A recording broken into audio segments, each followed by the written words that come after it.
Now back to Murphy.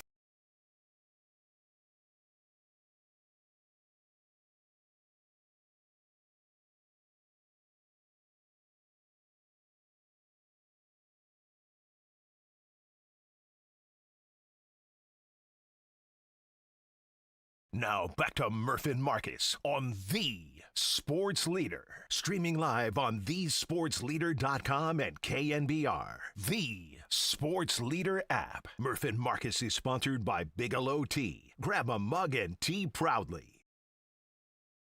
And the first pitch, Lee hits a fly ball, shallow right center, sinking fast, and it's going to get down, base hit. Lee with a big turnaround first, but he'll stop there. Man, Jung-Hoo Lee is 4 for 4. He's got a triple and now 3 singles. The other 2 singles were line drives hit very hard. This one, when you're hot, you're hot. It's one of those style hits. There was Dave Fleming calling Jung-Hoo Lee's 4th hit of the day. Is that your new leadoff hitter? 808 KMBR. Should the 49ers have drafted Jung-Hoo Lee? 808 KMBR. And oh, by the way, is the YouTube audio fixed? 808 KMBR. And by the way, did it take a FaceTime call to new KPIX digital editor, young Tony Ferris, to get it fixed? Yes, it did. Yes, and yes to all of those questions. Hey, this kid's such a pro. He told us, hey, I'm serious, guys. Give me a call if you have any problems. Give me a call if you have any problems. Give me. So I went in. I was like, guys, he told us to call him, and we did. And we FaceTimed And hi, YouTube crowd. Are we there? I believe we are live checking in on the YouTube chat right now. It sounds like we've got sound. Let us know, man. Let us know if you can hear us on YouTube audio. There you go, man. So, you heard Jung-Hoo Lee. Should he be the leadoff hitter now? I've thought Jung-Hoo Lee going into the season was your best candidate to be your leadoff hitter to start the year. Now, that's before, obviously, he struggled in the first couple weeks of the season, but with Willy Adames getting a day off yesterday, a rare day off, I liked what I saw from Jung-Hoo Lee, setting the table, showing off some of that speed. It would have been nice if someone would have knocked him in after that leadoff triple yesterday, but the way he's hitting right now, why the hell not? Keep him up there in that one spot. Right, it is interesting. I mean, as you said, breaking camp, you're thinking he's like a quote-unquote traditional leadoff hitter, or is he? Like, is he really an on-base guy? Heck, don't the Phillies, does Schwarber hit leadoff, yeah, right? Yeah, Schwarber has hit leadoff majority over the last couple of years. They've switched it up a little bit too. But, yeah, when you look at this Giants roster, there's not a lot of high on-base percentage guys, which is an issue. But at least Jung-Hoo Lee gives you some sense of contact skills and some speed. I mean, not elite speed or anything like that, but more than the rest of the Giants lineup. Arise is a name that you think of for no leadoff doubt, hitting. But I would say that Jung-Hoo Lee probably more traditional leadoff hitter just because he has a bit more speed than Luis Arraez. I don't know if you want to go lefty-lefty with Arraez and Lee. You can. I don't know. But either way, he certainly is making a bid. And Adames has fallen into a cold funk. It happens, but he's in a pretty long, deep cold funk. It seems like sort of a natural time, considering there's no – I mean, I don't even know if Willy Adames wants to hit leadoff. I don't know if that's ever been stated. And it's not like, like they signed Arraez with the promise that he'll play second base. It's not like they signed Willy Adames with the promise he can hit leadoff. So this seems like a natural time to do it, really. The way Lee's hitting and the way Adames has gotten nice cold, maybe slide Willy back down more to an RBI spot and get him going. And they have kind of a day off, and they're at Philly tomorrow, and you show up in Philadelphia tomorrow at 3:40. By the way, the Phillies stink. Yeah, they've been losing a lot of games. It's unbelievable. It's like it's a race to the bottom between the gigantic payrolls of the Mets and the Phillies. And the Mets got swept by the Rockies? Bro, And this was all part of my meat grinder opening, right? So, oh my God. Seemed like a meat grinder at the time, bro, but things change. Just go ask the Boston Red Sox about how things change. My God. Out here firing managers in April, too. Clean sweep. All right, well, listen, let's get the guest list going on a Monday, April 27, 2026. All right, this kid's passing tests. Young Kyle, product of the city. Now, most would know him from Dubs OT.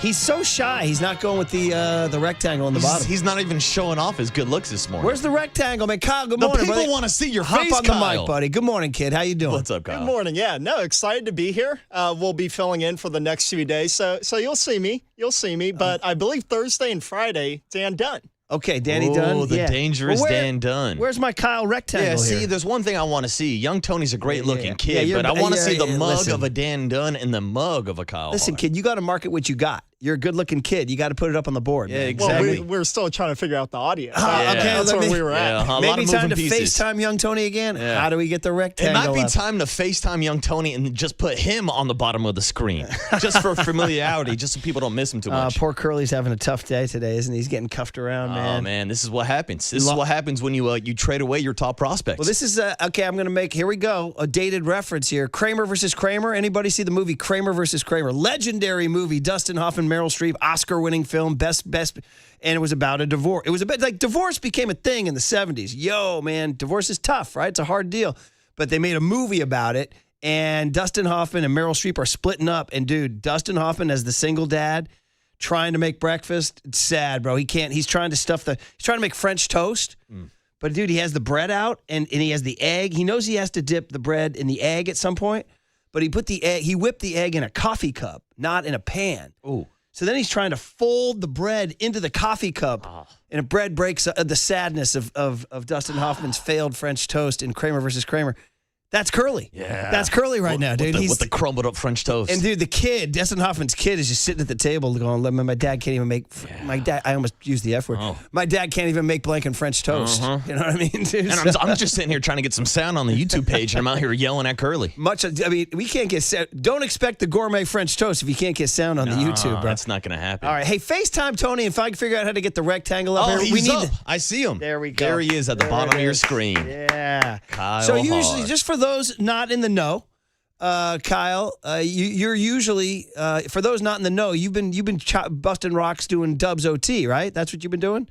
That's correct. Yeah, Dubs OT and just Dubs on Saturdays with JD. It's been fun, but let's be honest. The last 2 months with Steph and Jimmy out have been not entertaining. You bleed Warriors blue and gold, don't you? You're big. Of course. Yeah, you're a big Warrior fan. Yeah, I was going to say it was getting pretty and sad. California blue and gold. Yeah, that's right. A lot of blue and gold. But I got to say, it was getting pretty sad the last couple months of the season without Steph Curry. And I throw on Dubs OT like I do every single night, but you could see the sadness of Kyle Hart's face broadcasting He's from got a like his big grin, bedroom. though. Look at the grin on his but face, he was though. like in his bedroom. He was sad. There was no Steph Curry. It was tough to watch. Wow, were you doing it from your bedroom, bro? Honestly, were you? No. All right. Now, where do you broadcast when you broadcast the, from home? Because sometimes you're not in studio when you guys do the Dubs OT on YouTube only. Yeah. I'm in the dining room. The good Okay. old dining room with Mom and Dad must love that. Oh yeah, Yeah, they're big fans of that. With some art that I have no clue where we got. Good art. Really good art. All right, kid. Well, listen, it's time for a little bit of background, though. You are a city kid, right? Born and raised? Yep. Yeah. And then went to Gateway. Gateway was a tiny little school, right? Tiny little school on Wait. the corner of Scott and Geary, though. Some familiar streets. You're there. too good for SI, SH, Reardon, that whole deal. Is that it? Yeah, okay. Gateway's an actual high school. It is. It's tiny. It's one of those little, like, elite I schools was going to say, for elite I've met kids. a lot of people from the city. I don't hear too many people drop Gateway. How on many me. people were in your graduating class? 3? Like 100. Okay. Wow, 100. That's more than I would have guessed. And you like to peg it and hit the golf ball around the courses of San Francisco. Yeah. Yes. Yeah. Yeah. I'm gonna go. You'll see me out there. I'm gonna course drop on you here. The great Al Jamieson had me out to the wonderful, unbelievable, elite, nationally ranked California Golf Club right there in South San Francisco, and got to take my very tall son, Big Declan. He's getting all these tributes as he's heading out the door. You know, he's getting all these things done. It's graduation season, you know. So we got to play Cal Club on Saturday. I'm gonna go ahead and just brag on that. Awesome day. What a track. What a spot. and the California thin pancakes they serve you in the grill room. Ooh, You know you've made pancakes. but they're specialized thin ones. They're like really super Ooh, hyper little thin. pre-round pancakes. Yeah, dude. Now, did you're you go- living? You're living. Did you go know what I full mean? Pat Murphy and stuff a couple in your pockets? I should have. Yeah, dude. I should have. Yeah, Yes. keep it for the back nine. Actually, drove the ball pretty well. If you care. Oh, I care, Murph. All right, Declan was driving the bejesus out of the golf ball. I was going to say, with his size, Bro, he could probably drive a ball. he was I mean, dude, I don't know how the ball didn't explode. Now, once he got to the ball in the fairway, that's a different story. But off the tee, it was an incredible sight to see. What is he saying? Drive for show, putt for dough? You know what? Give yourself some applause How right about here. that? This kid's How learning. about that golf You know, knowledge, Kyle Har? That's elite golf knowledge. All right, Kyle, what's our guest list today, buddy? All right, so we got Hums and Bums at 6:50, Mike Krukow at 7:30, Andrew Baggerly at 7:50, and then Cooler of Content at 8:30, and then Krug at 8:50, Larry Kruger. That would be pretty good. And feel free to, when you say these things, you can offer little ad libs if you'd like. Yeah, Like, give your thoughts on the anything guest you're list. looking forward to or not looking forward to, or what? Well, definitely looking forward to Larry Kruger analyzing some late round draft, or actually, no, even better, some undrafted free agents. Okay, all right. That Pete Krug's. Oh, Kyle Har's trying to get deep with Kruger. Okay, I thought he was going to hype up Hums and Bums. Oh, I mean, it's everybody's favorite segment. Yeah. But who knows if Kyle Har's ever been awake for Hums and Bums. Those Kyle Hart takes and the guest list were sponsored by our great friends at El Cerrito Honda. It is more than just a car dealership. We are family. So speaking of those 49ers that Kruger's going to evaluate, we're going to talk about them and play a little John Lynch for you on the other side. How did it go, everybody? Time to start becoming an expert on the draft. Next on The Sports Leader.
Now back to Murph and Marcus on The Sports Leader. Streaming live on thesportsleader.com and KNBR.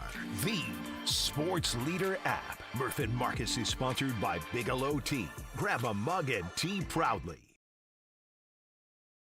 I want to thank the entire crew. I want to make a couple shout-outs.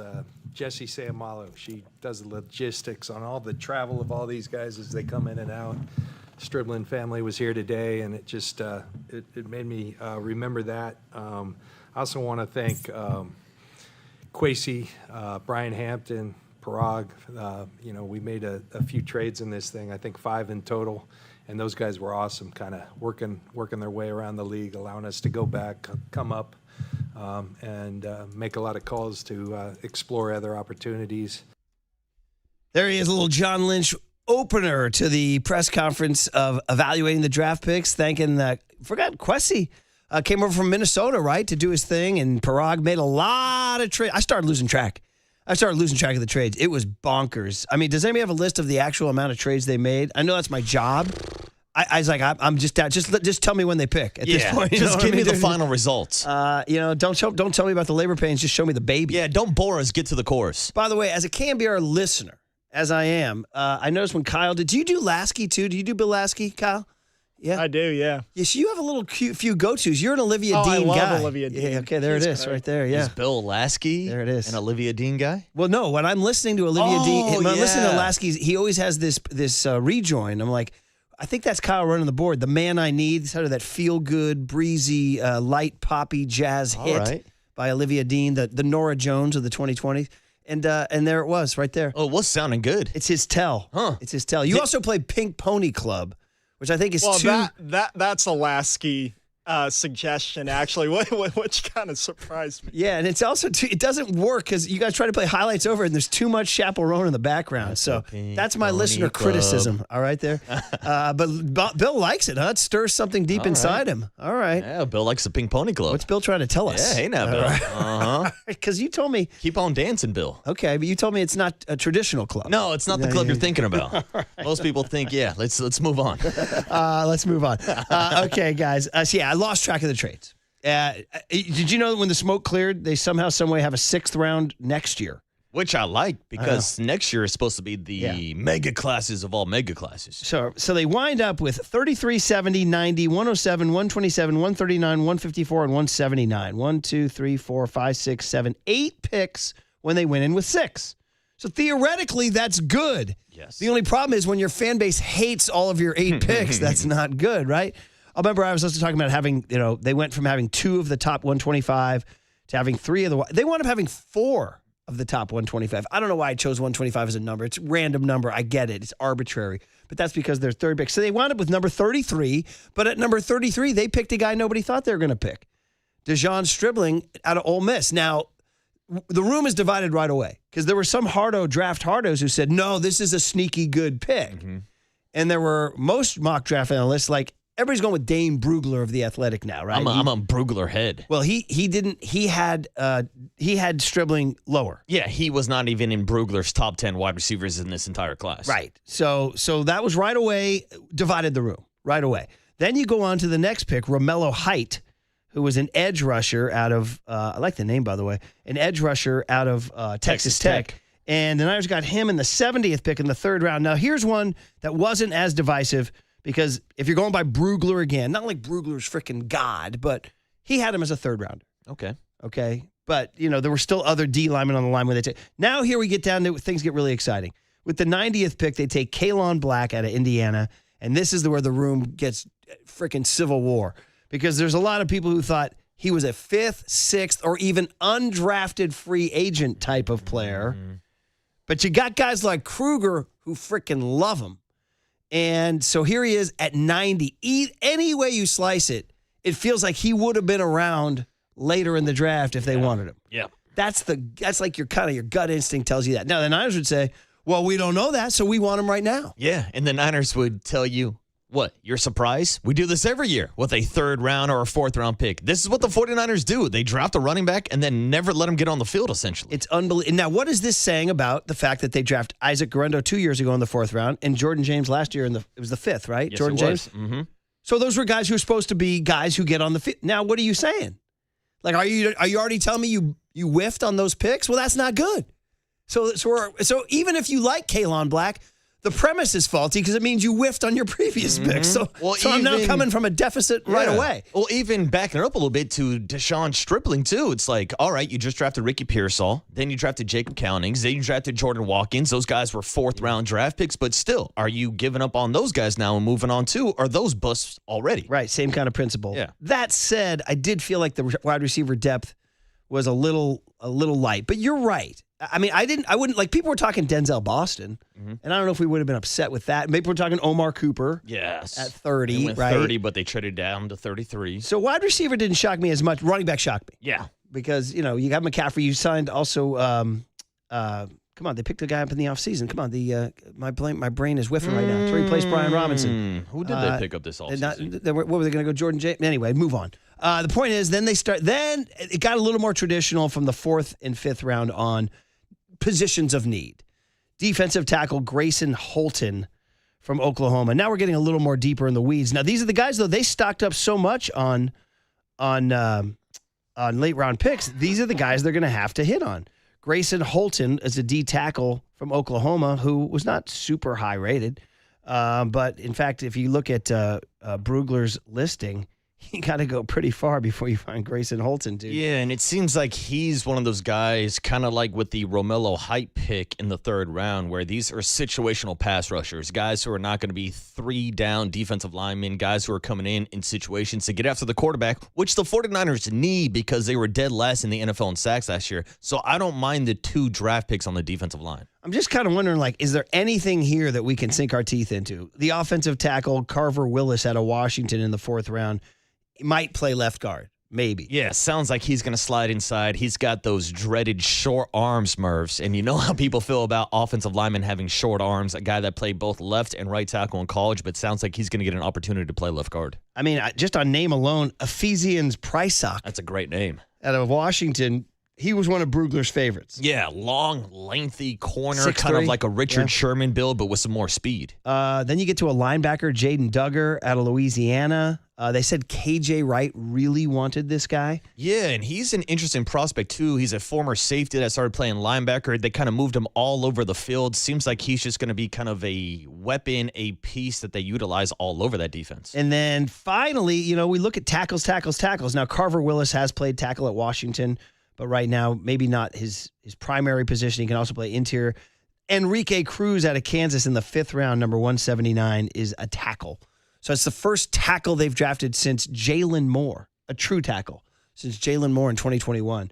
I mean, that truly has been a position they have blown off, right? So, I mean, listen, overwhelmingly, there's really nothing, unless you are a Kalon Black head or a Deshaun Stribling head, there's really nothing to get overly excited about on paper. On frickin' paper, right? And that's the problem when it comes to the consensus on paper and the 49ers reaching according to these draft experts. I mean, you want to Google, like, did anybody crush the Fred Warner pick? And you go back and you can find people that crushed him, said he was a tweener, didn't have the right size. Guy's going to the Hall of Fame.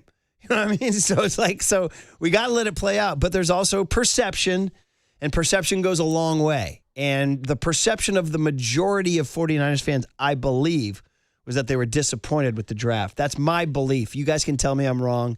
I don't know. Is your perception that 49ers fans were disappointed with the draft? 100%. It seemed like every single time the 49ers made a draft selection, I would go on Twitter and see 49er fans just basically complaining because it did not align with some of the mock drafts we saw online. Same Twitter that killed Jung Hoo Lee the first few weeks there? Yeah, exactly. Yeah, young Kyle sitting in there, buddy. You're a 49er fan, kid? We've got to get to know you. Of course. You're not a fan. Course, Good man. Was your perception that most people are dissatisfied with the draft?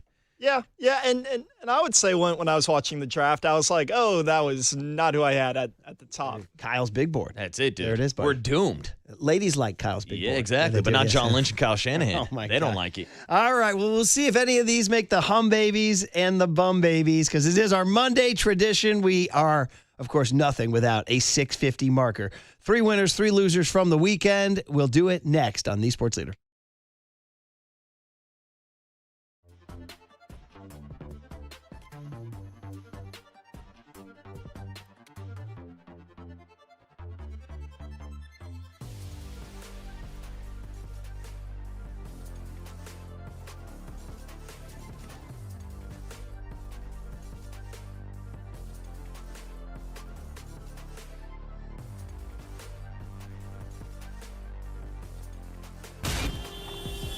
Time for your Bay Area Chevy dealers traffic update.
And now it's time for the Protect Your Assets Business and Technology Report with me, David Hollander.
What do you want?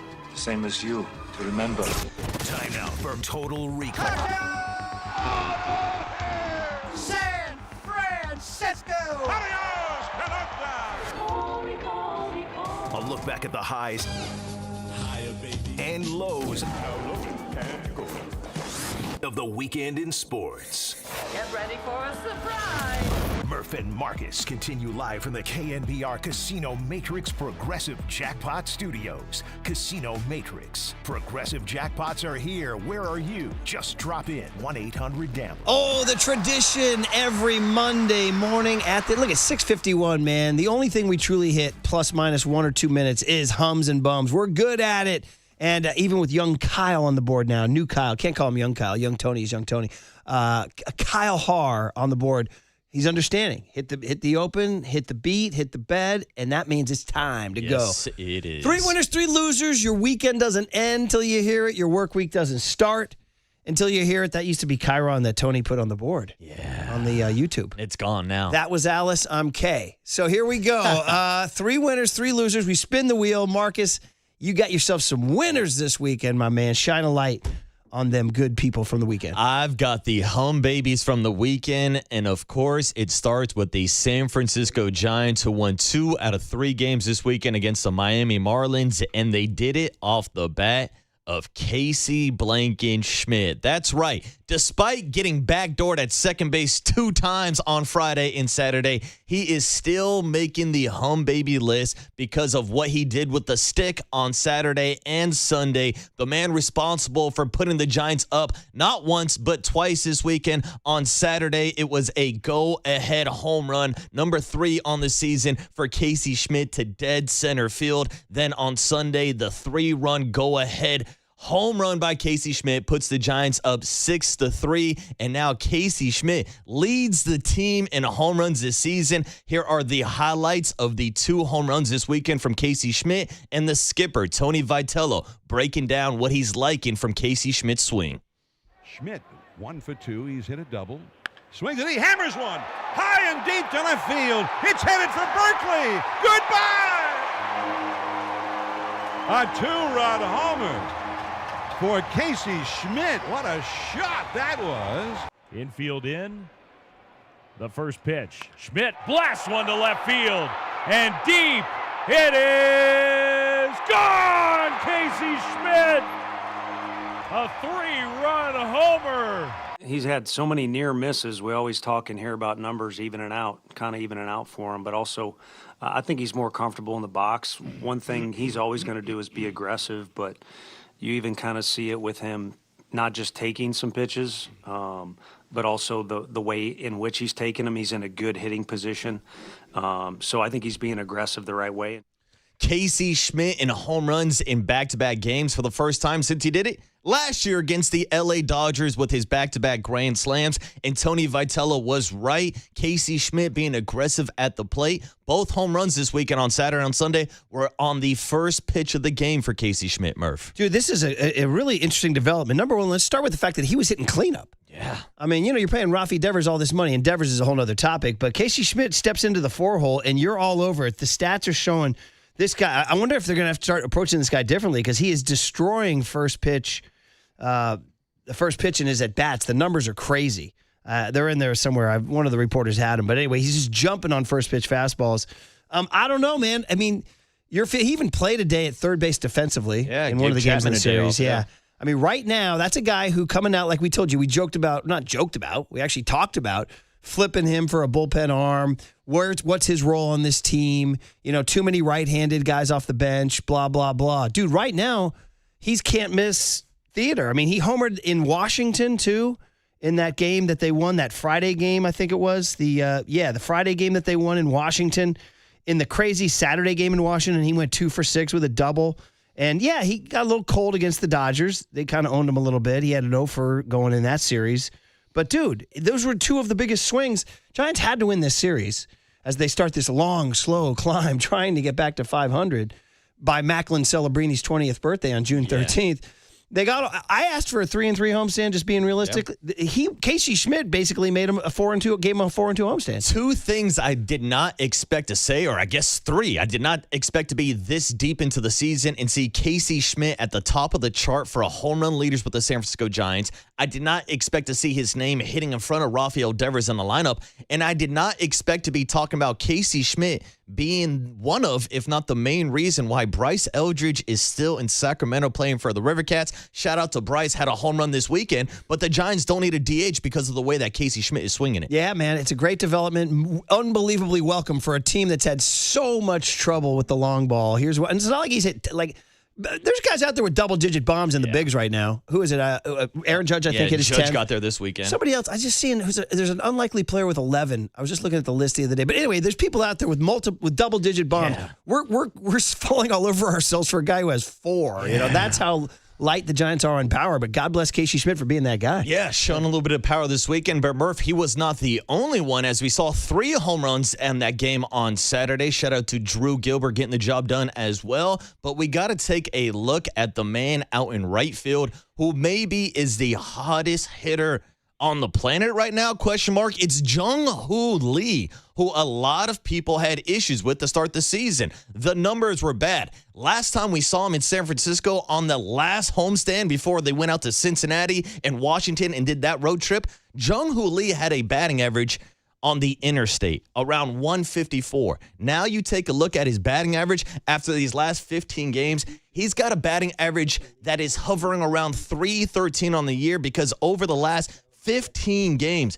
Jung-Hoo Lee has a batting average of 429, an on-base percentage of 462, a slugging percentage of 612, and an OPS over 1,000. He's one of the hottest hitters on the planet. Showed one of the only signs of life on Friday with that home run. Jung-Hoo Lee has a 4-hit game on Sunday, which means he went 9 for 12 at the plate this weekend. That makes you a hum baby. Here are all the highs and no lows from Jung-Hoo Lee's big weekend. Jung-Hoo Lee belts one high and deep into Death Valley, right center, over the head of the right fielder. Casey to second. Lee digging for third. Here comes the relay. Swing! A triple for Jung-Hoo Lee. And the first pitch, Lee hits a fly ball, shallow right center, sinking fast, and it's going to get down, base hit. Lee with a big turnaround first, but he'll stop there. Man, Jung-Hoo Lee is 4 for 4. Chappie said it best in the dugout. You have to get to the pitch that is a pitch to be able to hit a home run on, and I think he's doing that. But I'd also say it's fitting Chappie said it because, we're being allowed that fortune in some cases because our guys again are laying off pitches, and some of them have led to walks, and then a second straight time where we get a bunt down and then we get the big swing. I don't think it's a coincidence. You can call it the baseball gods or karma or just good teamwork, whatever you want to, but it just seems to work out that way more times than not. Tony Vitello on Jung-Hoo Lee and the swings that he's putting up at the plate right now. Murph, Jung-Hoo Lee becomes the first Giant since 2021 since a man named Buster Posey to have 9 hits over a 3-game series. It's incredible. And again, we talked about this earlier in the show.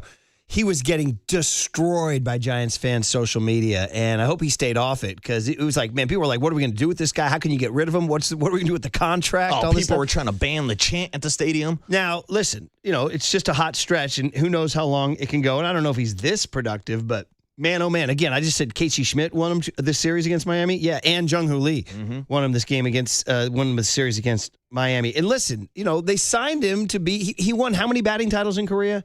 Something multiple, right? And he was an MVP out in Korea, a 5-time Gold Glover. Like, this is a guy that came over here with a stacked resume, and that's why the Giants are paying him $20 million a year. And I do want to add, I like him so much better in right field than I do in center field. He's playing that wall nice. He looks like very comfortable there, and it showcases his arm, which is a good arm. So we talked about this earlier in the show, too. Does he become your leadoff guy? Probably. Yeah. Probably. They're in Philly tomorrow night. They're off today. No Giants baseball. 3:40 tomorrow at Reeling, Philadelphia, which always makes me nervous because it feels like they're ready to break out now at some point.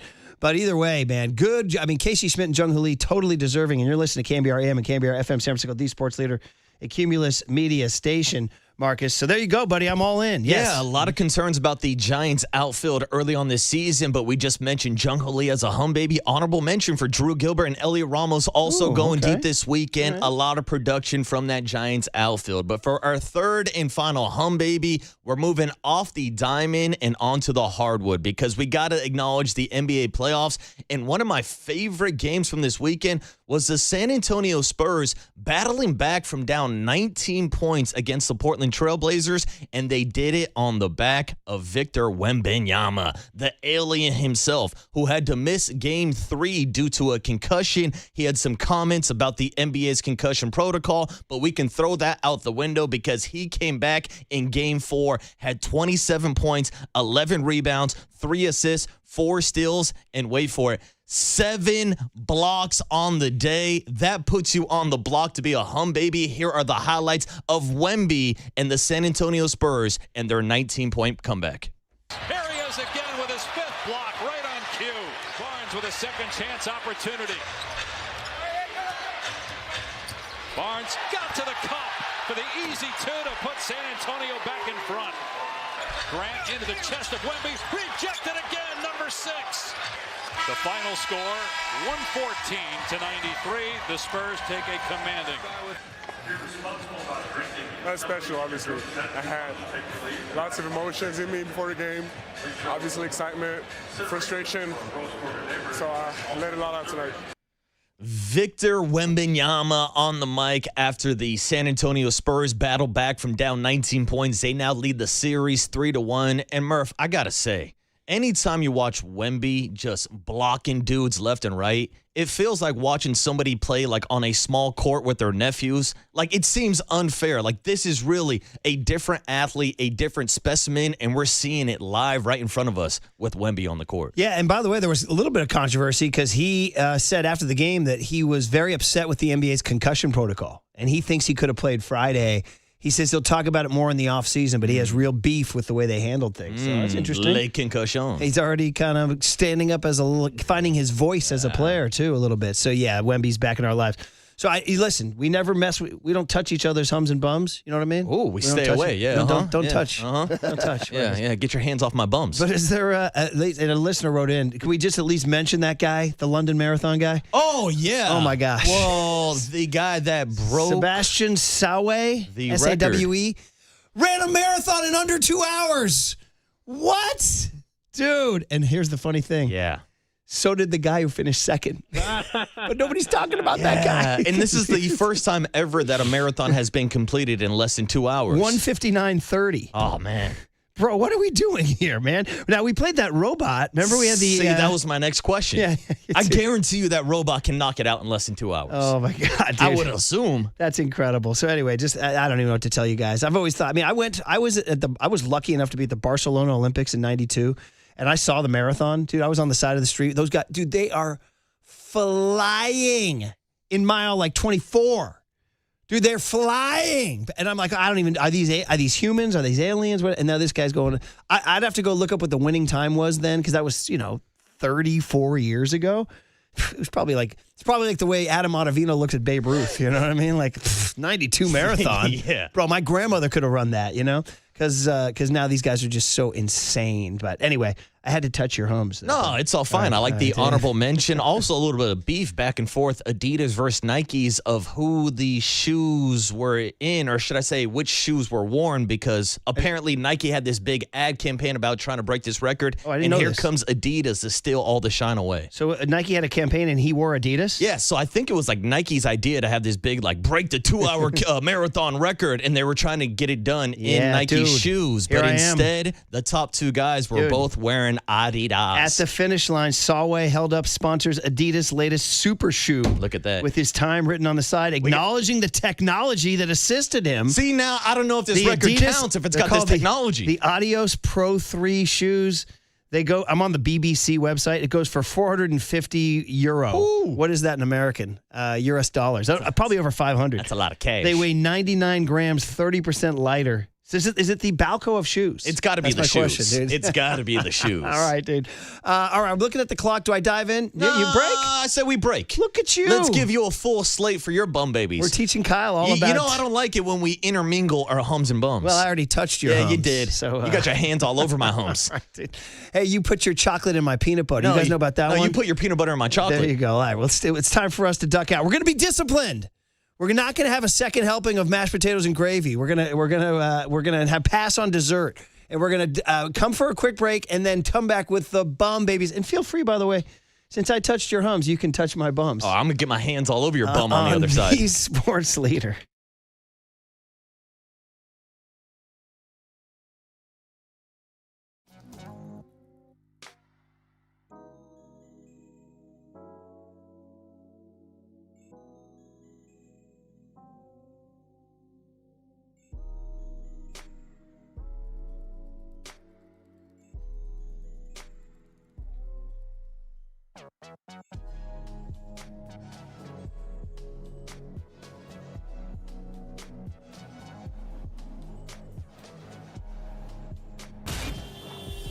Time for your Bay Area Chevy dealers traffic update.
And now it's time for the Protect Your Assets Business and Technology Report with me, David Hollander.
Now back to Murph and Marcus on the Sports Leader. Streaming live on thesportsleader.com and KNBR.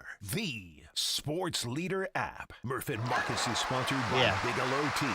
Grab a mug and tea proudly. Crowd is going bananas for Hums and Bums. Part 2. Marcus already laid out his Hum babies, glazing the likes of Casey Schmidt, Jung-Hoo Lee, and he gave you a little NBA love there, too. Are you aware you're on the NBA playoffs, by the way? To be honest with you, without the Warriors, I'm obviously not as interested. I've been keeping an eye on the Knicks and Hawks series. Shout out Jonathan Kuminga, who's had a couple of good games. And, yeah, like I said, I was tuned in for the Spurs game yesterday, but I'll see what happens in the next couple of rounds. All right, so that was a token Hum baby for, Yeah, exactly. Just for our NBA crowd out there. Do it over again and give the Adidas guy from London doing this thing. Where are you at with the NBA playoffs right now without the Warriors? Mid. My kids are a little into it, so I'm like a mid. Mid would be the word. Yeah. And your Lakers lost a big game last night.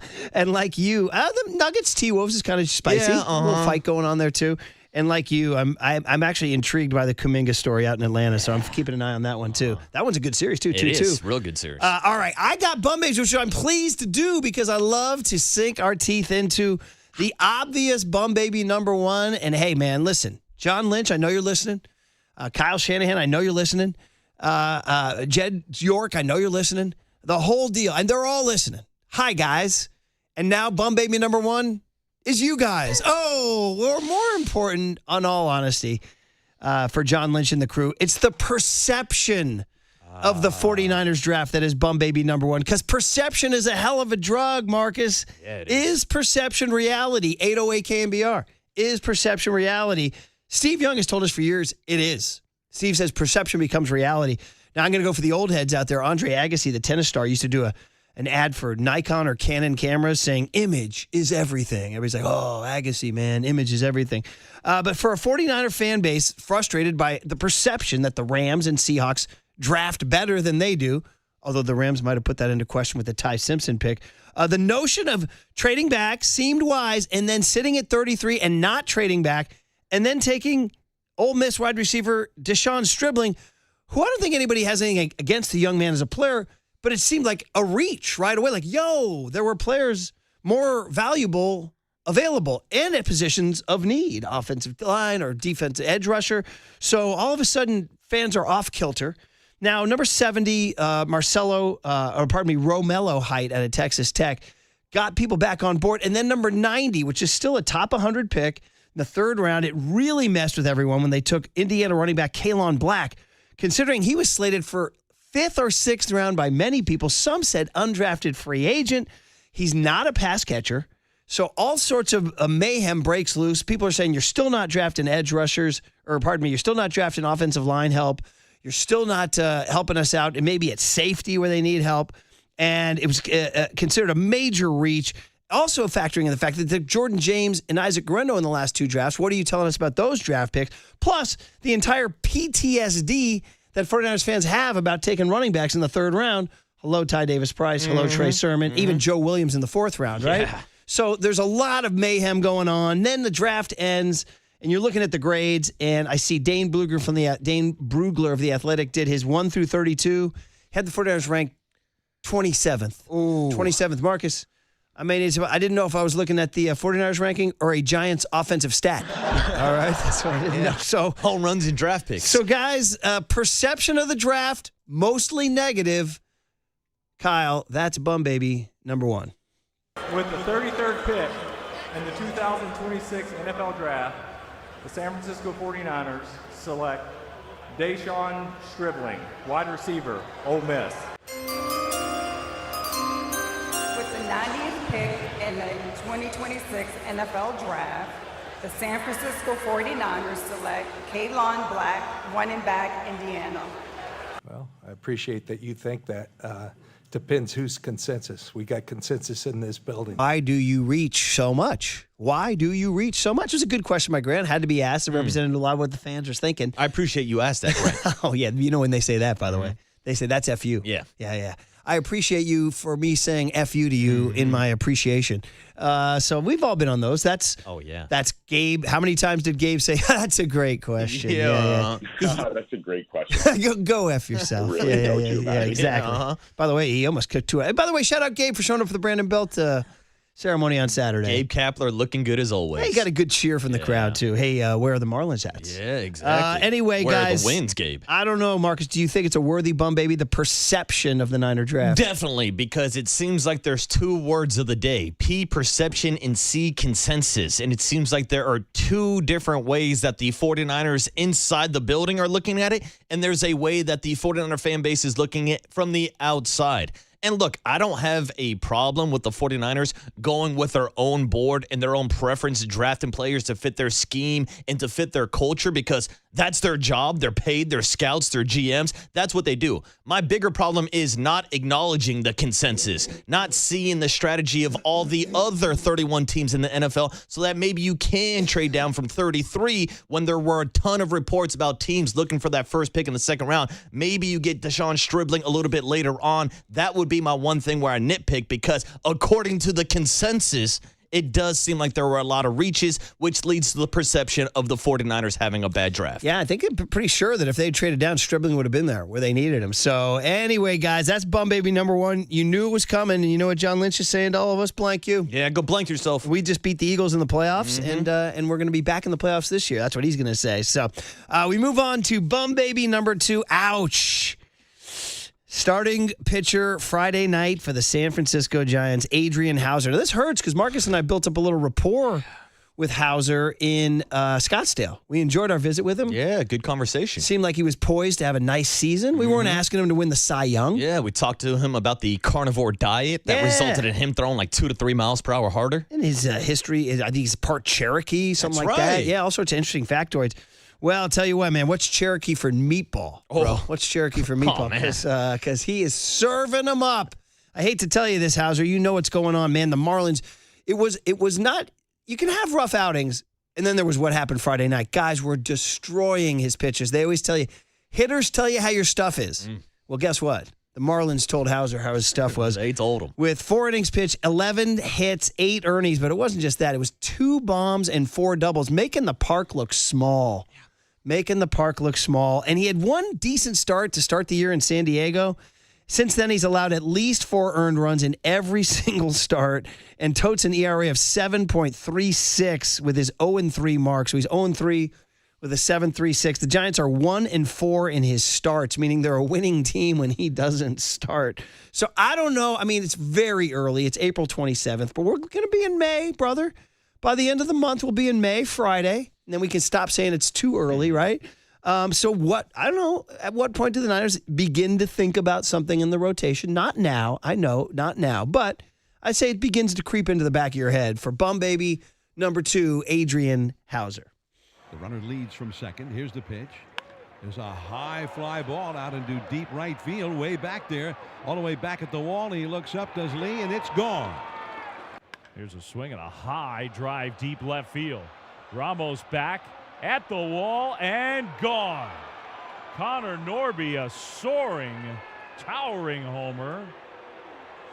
And Adrian Hauser's hearing it from Giants fans. It's 8-0 with nobody out in the 4th inning. You know, I thought he was deserving going to the park. I thought this guy's going to catch a break, and it didn't work out that way against the Nats, but he gutted through it. We gutted through that game. It was a great win, but today was different. Behind in the count a bunch, and I'd have to review the pitch sequences and all that, but it seemed a little predictable, and then a lot more four seams maybe than normal. But whatever it was inducing some pretty big leg kicks and some pretty big swings. Yeah, look at that. Tony Vitello, pretty frank discussion there, man. Some pretty big leg kicks and some pretty big swings. Now, Eric Haas was catching that night, so I don't know if maybe they missed Pat Bailey behind the dish there. Here I am now loving Pat Bailey's defense. But either way, it was tough, and it's something to think about. Boy, you heard some boos. You don't usually hear that at San Francisco. Well, no. When you have a couple in you on a Friday night and you're getting knocked around the ballparks by the Miami Marlins, I think Adrian Hauser resulted in a lot of Giants fans getting housed at the ballpark because there wasn't much to cheer for. All of a sudden, that loss put them a little bit on the brink, because I'm like, you got to win this series against Miami in the long, slow climb, because now you got a road trip to Philly and Tampa Bay, and I know the Phillies have been terrible, but it could break out at any minute. They still got Bryce Harper and Kyle Schwarber and that whole crew. And then they go to Tampa Bay, who's, always pesky, and they're winning. And they'll bunt on you, And they'll bunt on you, too. So, Which, by the way, I think you should have touched my hum babies and gave an honorable mention to Luis Ariz getting down that sack bunt before the Casey Schmidt 3-run home run. Dude. I was thinking about you at the ballpark yesterday. Just wanted to squeeze that in. I loved it. My heart is full, boys. My heart is full. So, Adrian Hauser, sorry, buddy. I mean, we had a good chat in Scottsdale, but right now, and he knows it, he's a bum baby. He would be scheduled again to go. Let's see, he went Friday. Would he go Thursday in Philadelphia or Friday in Tampa Bay? We'll have to check that out. And also, what's the backup plan? I mean, is it Carson Wisenhunt? Is it Blade Tidwell? Is it, some people say Keaton Wynn? I don't know. Trevor McDonald or Buster Posey. Let's make a trade before the trade deadline. All right. And finally, bum baby number 3. Now, it could have gone a number of ways. Some people, things that happen, like little small things, like Diego Pavia, the cocky Vanderbilt quarterback, did not get drafted. He's the first Heisman finalist in like over a decade to not get drafted. The Mets got swept by the Rockies. I mean, that's just terrible. And other people say, you know what? And maybe we could have gone there. Poor Clay and Megan Thee Stallion. Oh, man. Babies. Oh. And what happened? What an ugly Who's telling the truth? breakup. Who's telling the truth? I don't know. I don't know what's going on. I don't know. They're both accusing each They're other of pointing cheating fingers. each They're other. No, pointing I didn't fingers. cheat on you. You cheated on me. I don't know, man. That's just, you hate to see young. But you remember when they first announced it? It was last spring. Wait, let's see. This is April.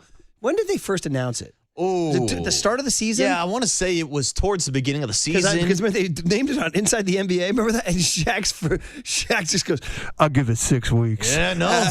They made it longer than 6 weeks. And everyone's like, oh, Shaq. And he goes, oh, sorry, man, 6 months. And guess what? Yeah. He was about right. Yeah. I mean, listen, it was Shaq fraught Diesel with right peril. again. It looked so cute on the golf course and boating and all that. She was making him fried catfish and spaghetti. Yeah, and then she came at him pretty hard on social. She was kind of outing, A lot of allegations. A lot of dirty laundry there. So anyway, definitely that's bum baby. But back to the sports actual playing field. I'm going to make my Red Sox bum baby number 3 for firing Alex Cora. Now, Alex Cora, wasn't he affiliated with Spygate? He was banging on trash cans But then with the Houston he skated Astros. because they won the World Series in 2018. Yeah, because Rob Manfred, your friend, not mine, didn't want to punish him. Well, guess what? The Red Sox fell to 10-17, and then they were 9-17, and then they beat the Orioles 17-1, and then they fired Alex Cora. So Alex Cora has won the World Series in Boston. He's been there for 8 years, and man, oh man, does it seem like an early scapegoat job or what? So Red Sox players, salty right out of the gate. Trevor Story says, quote, they fired the entire staff. They fired some of the best coaches in the world. I felt like they didn't get a fair shot. He says, if this shows us anything, it's we're here to play baseball, and that's it. We don't make decisions. We don't have any input on this. Garrett Whitlock, they made it very clear that we get paid to play baseball, so that's where it's at. So Red Sox fans salty. Alex Cora, much beloved. Roman Anthony says, I don't think anyone expected this. Alex Cora getting fired, the whole situation in Boston. By the way, then they turned around and won on Sunday, so they're now 11-17. Craig Breslow, the GM who built this roster that they say the pitching isn't good and the hitting isn't good. Whose problem is that, Breslow? Exactly. So here it is, bum baby number 3, Craig Breslow now here. And starting pitcher, who's this guy, Connolly, on the firing here. Yeah, I mean, I think we've talked about the fact that, ultimately the accountability for the roster falls on me, and this was a challenging roster to manage, just given kind of the position player group. That's something that I acknowledge, and I acknowledged it with Alex talking to him yesterday. Yeah, obviously, a bit of a shock for everybody. Within the past 24 hours, it's been a whirlwind. So, just want to go out there and show that I was confident out there, and just. We talked within the team before the game, and just wanted to go out there and play baseball and support each of each other. So, I think we did a really good job today. Played some really good baseball and played the way AC would have wanted us to play. So that's Connolly Early, the starting pitcher for the Red Sox yesterday, as they got the win over the Orioles, who wound up losing the series to them. So, yeah, I know we're not a Red Sox station, but always, you like to see. If somebody gets fired before the end of April, you definitely make the bum baby list. They are in last place, 11-17, in a division led by the New York Yankees, who are 18-10. Yes, this comes on the heels of getting swept by the New York Yankees just last week. And Murph, things are bad when it's not just Alex Cora getting the axe. Jason Varitek, who apparently is like the game planner for the Boston Red Sox, also got fired this weekend. They are cleaning house, except for, the guys who built the house with Craig Breslow. Oh, and by the way, the Kyle Harrison, who they traded away, 6 innings, 12 strikeouts for Milwaukee over the weekend. Mm-hmm. Go, Kyle, go. Listen, all we just need is Rafi Devers to hit 30 bombs and drive in 100. Still waiting, but that's a whole other topic for another day. So there you go. The Bum Babies are in the books. The perception of the 49er draft, dividing the 49er fan base, or actually mostly upsetting the 49er fan base. Number 2, poor Adrian Hauser, not getting it done at all. Looks wildly out of place right now, yet to find it. And number 3, the Red Sox firing Alex Cora, with the honorable mention to Clay and Megan's tragic breakup. Clay and the Stallion, no more. I'm so sad. Mike Krukow will join us at 7:30, which is now. So Mike Krukow next on The Sports Leader.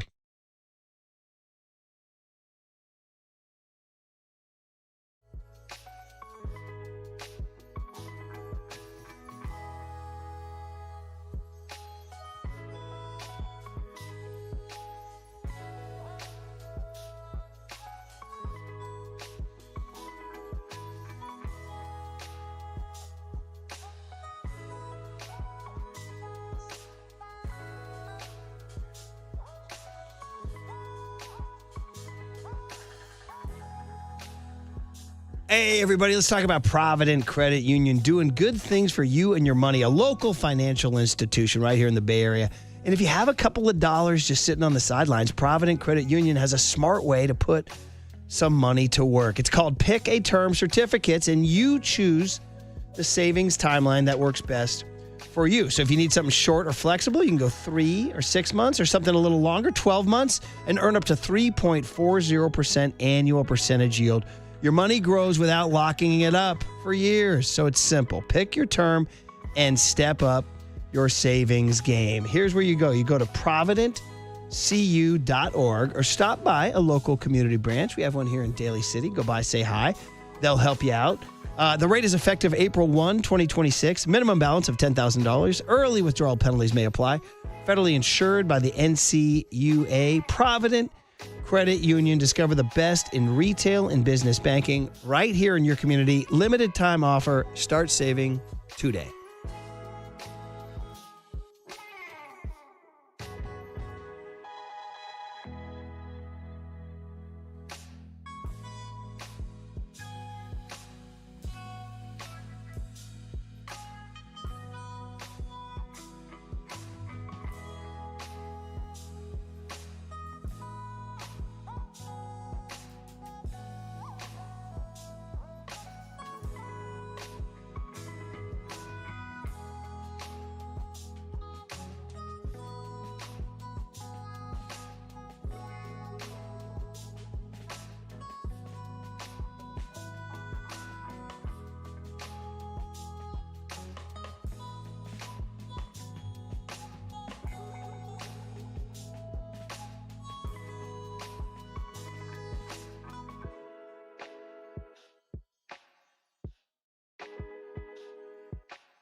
There's no question we've got the best in the booth. That's why Murph and Marcus catch up with Krug right now. On KNBR 104.5 FM and 680 AM. All right, we always love a Monday morning crew. Get to wrap up 3 games and a full series. The Giants win the series. If we're doing this show Saturday morning, everybody's like, oh no, Adrian Hauser, they got killed. But we're doing the show Monday morning, and they came back and won on Saturday and Sunday. Casey Schmidt and Jung-Hoo Lee star Landon Roop with an epic performance bouncing back from a 3-run homer. And the Giants win their 3rd consecutive series. So they win the series in Washington, then win the series from the Dodgers, and win the series from the Miami Marlins, who have been a tough out in San Francisco. And they take the day off, or they fly to Philadelphia tomorrow at 3:40. The Giants take on the Phillies. So, Mike, a lot to get to. Welcome back to Murph and Marcus. How you doing? Good morning. Hey, morning, Mike. Yeah, it couldn't be better. I mean, this has been fun to watch, this whole homestand. So many things have happened with this club that, they really are ready for the East Coast swing. They couldn't be more confident right now. Yeah, let's start with the bats because, it's been a problem, and they've been at the bottom of every category. And 2 guys jumped to the fore. Casey Schmidt leaving the yard and Jung-Hoo Lee dominating at the plate. Your choice. Is it which guy was more important to the offense? Well, I mean, they both have been just incredible. Jung-Hoo is in heat. I mean, everything he hits is on the sweet part of the bat. And the same thing that is that's happening to them.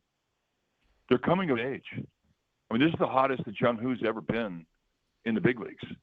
I mean, he was hot like this all the time in the career. He was the MVP of the league over there. I mean, he was a super duper star, but it never really happened for him here. I mean, he'd have spurts, and then he had some injuries he had to overcome and whatnot. Then he had to get up to strength level, and it really was hard to explain as to how cold he was at the start of this year, which we'd never really seen him that cold. But then he figured it out. And once he ignited, he put, over 100 points on his batting end. And now he's hitting 300. Now he looks like the player that we all thought he would be. That's how significant it is. And he's locked down right field, too. I mean, he's playing right field as like all the great right fielders that have played the right field at Oracle Park. Lots of confidence. And for Casey Schmidt, I mean, he was a guy that was a kid who came up through the organization. We all kind of looked at him as a rookie and he was just a kid. And, what has happened to him now is he's starting to look like a man. He's starting to assume the responsibility. And I love the reaction that he had with 2 really bad base blunders that basically were both caused the same way. If you go back and look at the replay that he had, the double he had on Friday night, as he is rounding first base, going to second, he looks over to third, see nobody's there covering. And he initially says, I'm going for it. Then he puts the brakes down and he gets picked off a second. He does the same damn thing the next day. He sees it, an opportunity, and it's a good instinct, but he doesn't pull the trigger. And he slips and falls, can't get back to the bag, he's out. In a game where the Giants are down 1 run, he's a leadoff double, he's out. Next guy up, Jung-Hoo Lee, hits a ball in the gap, double. He could have walked home. Doesn't happen. So what's he do later on in the game? 2-run homer. And when he ran the bags, no smile. I mean, and this is something that I think every player has to do. They have to get to that point where they believe that they can produce at the big league level. And I think it's happening for both Jung-Hoo Lee, and I think it's happening for Casey Schmidt. They're no longer kids. They're no longer newbies. They're big leaguers. And Casey Schmidt backed it up yesterday with a 3-run jack and a tie. So it's something that you have to see. If you're going to have a good year as a team, guys have to have good years. And you've got 2 big bats stone cold right now with Adames and Devers. So other guys have to pick up the slack. And guess what? They're doing it. They've got noise coming up and down the lineup from guys that have been like supporting cast members, but not anymore. Now they're assuming the role of lead actors. So it's really, really good what's happening on this club. And, Mike, we actually saw Willy Adames get the day off yesterday. Now, we know that's a guy that usually wants to be on the field every single day, but Tony V gives him a bit of a break. And in return, the counter move is to move Jung-Hoo Lee up to that leadoff spot where he had 4 hits yesterday. Mike, do you like seeing Jung-Hoo Lee as the table setter for this lineup? I do. Jung-Hoo Lee, the way he's swinging the bat now, and then Arise in the 2-hole, that's a tough combination. You're going to have a lot of RBI opportunities for Chapman, Devers, and Adames, which, right now, I don't know what they're going to do. I know what I would do.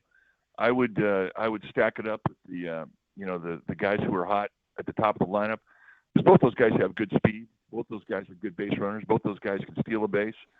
I think that's a dimension that really can ignite a team. I completely feel that Devers and Adames are going to turn their fates around. We're starting to see better swings on the fastball with Devers now. He had one against Jung-Hoo Lee this homestand, and then he had one yesterday, the same thing, where he barreled a high velocity fastball and took out the gap in left center. That's what he does. So I'm hoping that he carries that bit of confidence that he found in this last homestand onto the road. And Adames is that's what he does. I mean, he's cold early, and then he ignites late. He did the same thing. He was worse last year. Yeah, he started out pretty good and then has now gone into a deep funk. And, yeah, maybe the day off and then the off day today will get him going here, too. So, talking to Mike Krukow, Giants off today at Philly. It's going to be Tyler Mahle. Tuesday against lefty Jesus Luzardo. Wednesday, it's Logan Webb against lefty Christopher Sanchez. And then Thursday day, it will be Adrian Hauser, who struggled on Friday against Andrew Painter. That's a morning game. We'll do the pregame that day on Thursday. But the guy who didn't struggle was Landon Roop. I looked, Mike, I was unable to see the start of the game. So I go to my phone, and it's 3-0. And I'm like, oh, God, Landon Roop, man, oh, man. So I go back and retrace what happened on the highlights. He gave up a 3-run tank. And then, Mike, shut it down. How many was it in a row after that? At least 18, maybe even more. Tell me about your view of – now, he's become the guy. I'm looking at the stats across baseball. He's in the top 12 in almost every category in all of baseball, not just the National League, in the important stats, innings, ERA, whip. So take me through his day. Like, he gives up the 3-run tank. What a gut punch that was. And then what happened after that? Well, I did retire 18 in a row. And the gut punch was, when he's out there, you always feel he's going to have the ability to pitch out. Whatever problem he's having, he can pitch out of it. He can get a strikeout, get a ground ball, get a double play. I mean, he's got all the components. I mean, his style is so similar to Logan Webb. And that's kind of been what Logan Webb has done his whole career. He's been able to pitch out of it. And so he's in a situation where he kind of created the opportunity for the Marlins with walks. And he gets into an 0-2, 2-out situation facing the 8-hitter. And this guy, Graham Pauley, gets up there in an 0-2 count. And in an 0-2 count, with the breaking ball that Landon Roop has, it's a big one. It's a quick breaker. And when you're ahead of a left-handed hitter, you try and throw a curveball, you're going to try and bounce it. You try and bounce it on home plate. That's what you're aiming for. And he hung fat in the strike zone. Boop, 3-run dinger. And he couldn't believe it. He was so mad at himself. He gets out of the inning, and then that's it. He locked it up. And, it's something that, everybody up here is competitive. Everybody up here hates to lose. I mean, you can never say, well, the guy hates to lose. Everybody hates to lose. But when you can ignite, you can pigeonhole your concentration, which I think is something that not everybody has. There are a lot of guys, when things go against them, they start thinking about the box score the next day, how they're letting their family down, their high school coach. I mean, it's amazing how your mind can scramble. But then there's the other guys that can pigeonhole. They're just so pissed off that they just get so accurate to their concentration from that point further that they compete. They minimize the damage. They stop there. They give their team a chance to win. And I think this is something that we saw early in Landon Roop, and it's almost like you come to expect it. I'll tell you another thing, too, about Roop. He's come a long way in a short period of time. I first saw him as a two-seam guy with a curveball. Then he learned, they learned a changeup. He learned a cutter and gave him more weapons. But those weapons were pretty much weapons he would throw below the belt, in the low part of the strike zone. Very similar path that Logan Webb had. And I do think that what Logan Webb has done for Roop is he's explained a couple of things about being able to pitch above the belt with a four-seam fastball and a cutter, and he's doing it. However, he's falling into one consistency that provides an inconsistency. When he throws the four-seam fastball above the belt, he gets underneath it and he pushes it. And that push release that he has to try and elevate the ball in the strike zone. And it's a good idea. It's a good pitch, and it's a great way for him to get outs. But he's also put himself in a situation, once he gets underneath that fastball with a four-seam grip, he gets underneath the fastball with the two-seam grip. And then all hell breaks loose with his fastball control. We saw it against the Dodgers. He was cruising.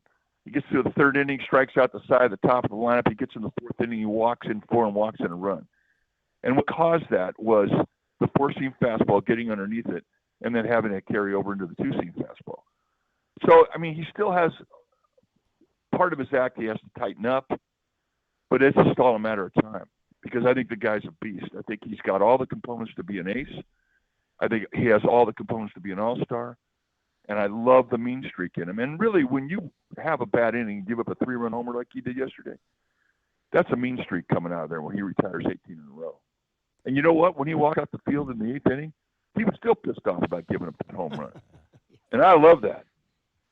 Mike, last question for me before we let you go is actually about the pregame ceremony on Saturday for Brandon Belt. It was Brandon Belt's celebration day at the ballpark. They gave out the Aloha shirts with the captain logo on the chest. By the way, you and Kipe always look fantastic in those Aloha shirts, but what was some of your favorite moments from the broadcast on Saturday honoring Brandon Belt? Well, I have that Aloha shirt on right now, man. I'm sleeping in it. It's that good. Nice. You can't put that thing on without smiling. Yeah. And, you know, what's really great about when they bring these guys back is the amount of love that is so obvious that comes out of the stands. And we have the privilege of being on the infield, and we can feel it. I mean, it's a warm blanket that comes in, and it just covers you. And it's so humbling, and it's so righteous, the effect that it has on these guys. Look, Bell hasn't been back for a while. This was his first time, really. And there he is with his wife and his two sons that are young. And you know, the last time these two sons had been in the ballpark, they were little boys. They were babies. But not now. And they got to see just exactly how San Francisco feels about their dad. And it was awesome. And then Bell gets up there, and he was Bell. I mean, he was hysterical.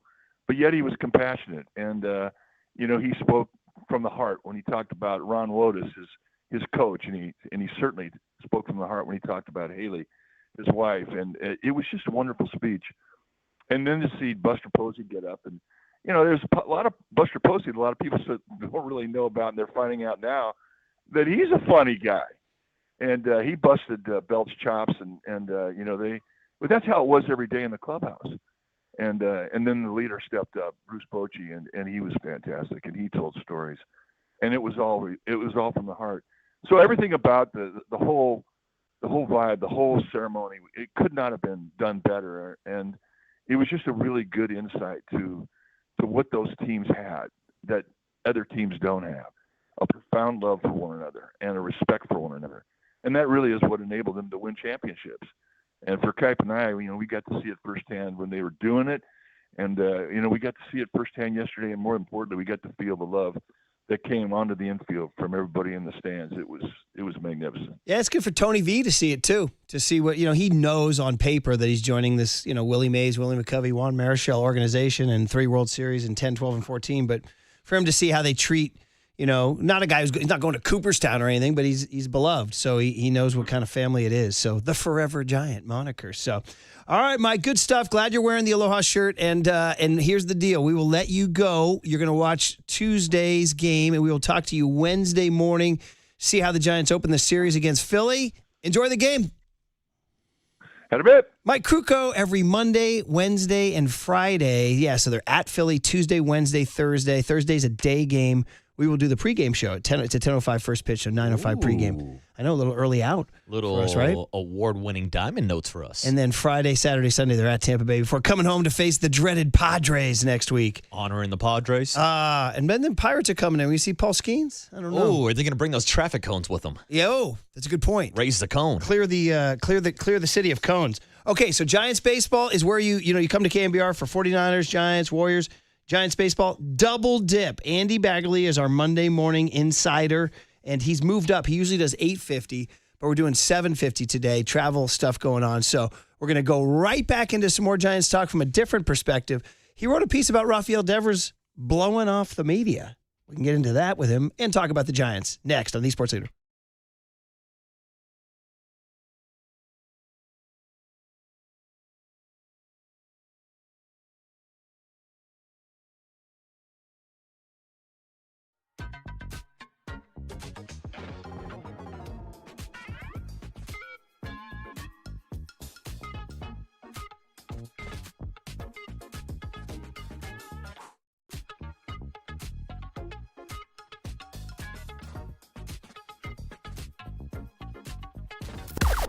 Now, from the O'Donnell Financial Group Sports Desk. Learn more at odfigroup.com. O'Donnell Financial Group, because planning is a process, not a product. It's time for the John, Joe Curley, and Young Tony question of the day. My question is, where the hell is Young Tony? Where is he? Nah, Tony's got a new job. It's Kyle Haar on the board, and he's asking the hard-hitting questions. How would you grade the 49ers draft class just days, hours, minutes after John Lynch, Kyle Shanahan, and the 49ers submitted all their picks? 808-KNBR is the number if you want to shoot us a text.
This is The Big Hit, sponsored by Benjamin Moore Paints. Experience the Benjamin Moore retail difference at our independently owned authorized retailers today or at benjaminmoore.com. Murph and Marcus continue live from the Casino Matrix Progressive Jackpot Studios. Casino Matrix. Progressive jackpots are here. Where are you? Just drop in. 1-800-GAMBLER.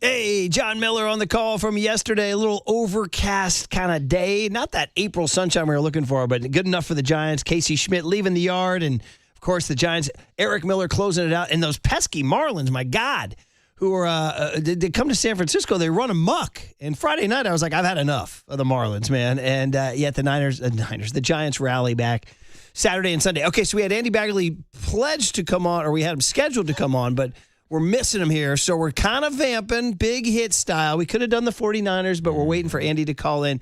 If he doesn't, we'll get to the Niners at around 8:15 because Larry Kruger's going to come on at 8:50 because we made a bomb baby today, the perception surrounding the 49ers draft. We signed off Friday morning. They hadn't made a pick. Not a single one. We come back Monday morning. They made 8 picks, and most everybody's like, what? But we'll get into that while we wait for Andy to check in.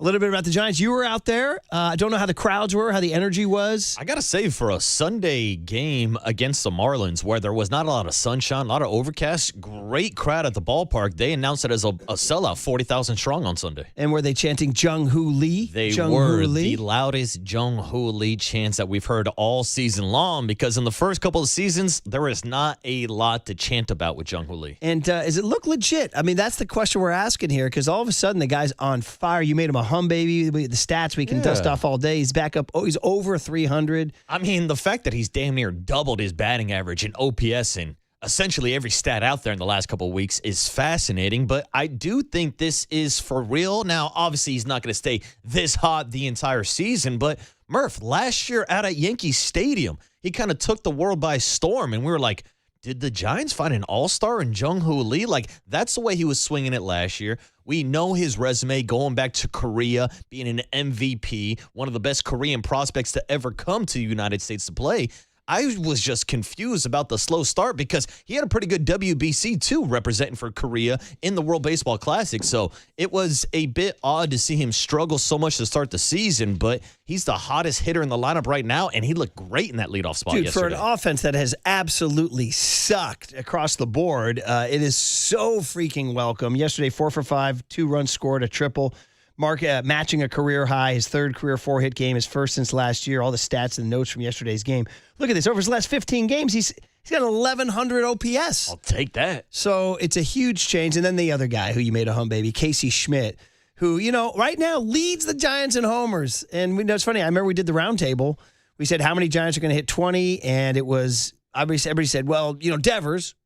We think. Willie Adames. Still waiting. We think. Matt Chapman, we think. And then we added on, or at least I added on, Casey Schmidt to that list. And, I was hopeful that he would get enough at-bats. He's getting those ABs now as sort of the DH. He's jumping on first-pitch fastballs and leaving the yard. I don't know if guys are going to stop throwing him first-pitch fastballs now because the numbers when he attacks the first pitch are crazy. So now I'm seeing. Now let's start pitching him backwards. Dude, he was hitting cleanup yesterday. Yeah. I mean, bro, Casey Schmidt hitting cleanup. Like, you would look at that on paper and be like, that team's going nowhere if a guy like Casey Schmidt, who, all due respect, is not an established slugger in the big leagues. No, I did not expect to see Casey Schmidt's name ahead of Rafael Devers in the lineup, but that's the way that Casey Schmidt has been swinging it right now. And going back to our conversation with Mike Rucco earlier, he suggested maybe hitting Jung-Hoo Lee and Casey Schmidt 1 and 2 right now because they're the hottest hitters in this lineup. Maybe you can drop down Willie Adames to take a little bit of a load off his plate. I don't hate it at all, man. So listen, 808-KBR is a phone number. We'll wait for Bagley. Or I think he has the connection being made. Is the connection being made right now, Kyle? Yes, the connection's being made.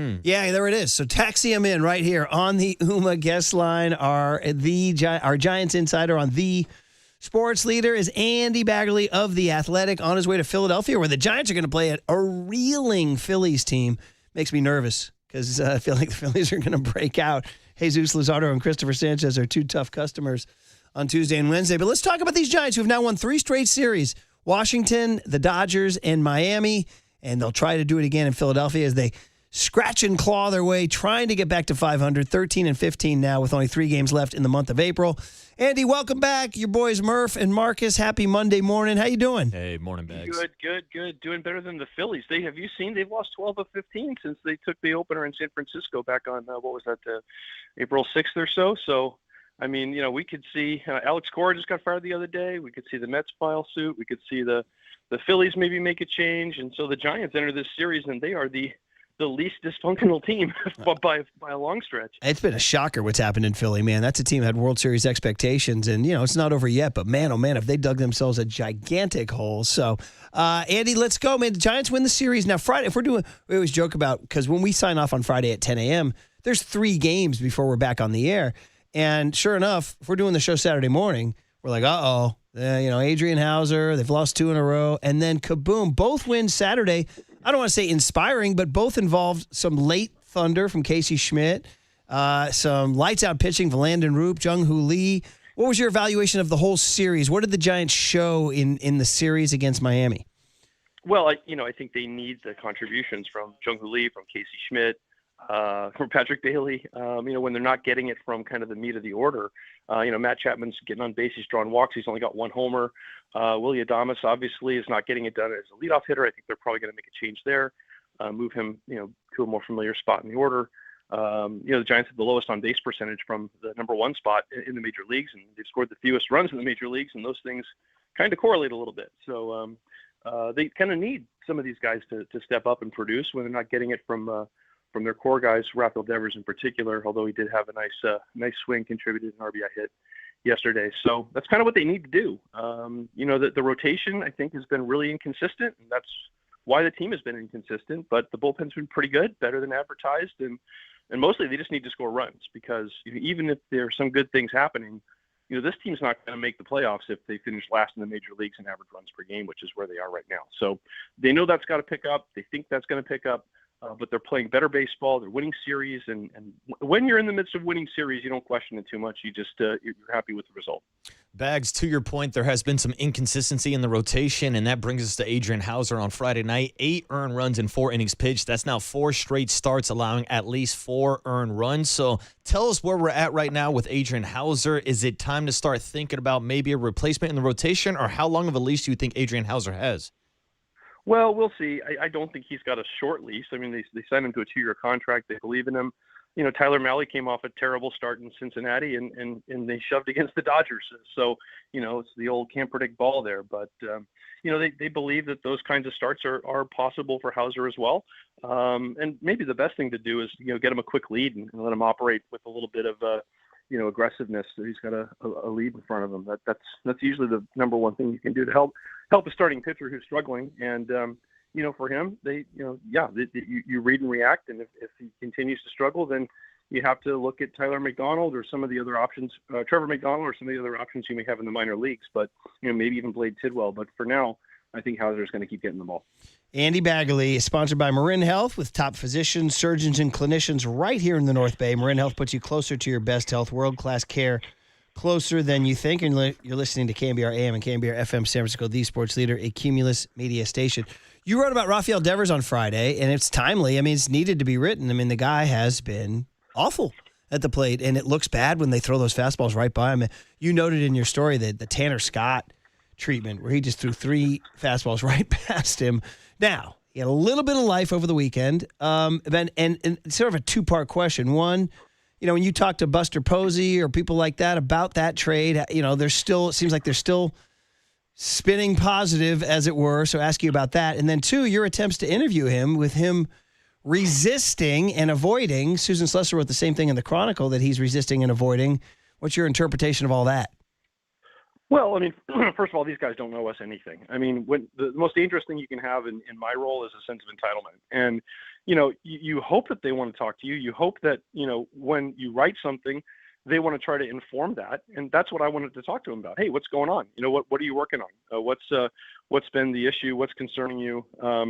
Whatever kind of insight you can provide. I don't want to just, read off a bunch of stats and talk to a coach or two and then just, essentially write what I see. I'd like to get some input from the player, just out of fairness to the player. And so, he didn't really want to participate in that, and that's fine. That's his prerogative. So, I don't rip him, but you have to write what's going on. And I think the players are pros. They understand that. So, everyone's got a different way of doing things. Everyone's got a different way of figuring out what works best for them. So, yeah, aggregators picked it up and they made a big deal out of it. Oh, Devers isn't talking to the media, but it's not like he's going to get fined. It's not like he's in trouble for it. That's his prerogative. Bags, we saw Tony V give Willie Adames a day off yesterday. Similar question about Rafael Devers. This is a guy that played 163 games last year and wants to be in the lineup every single day. Do you think the Giants need to give Devers a day off?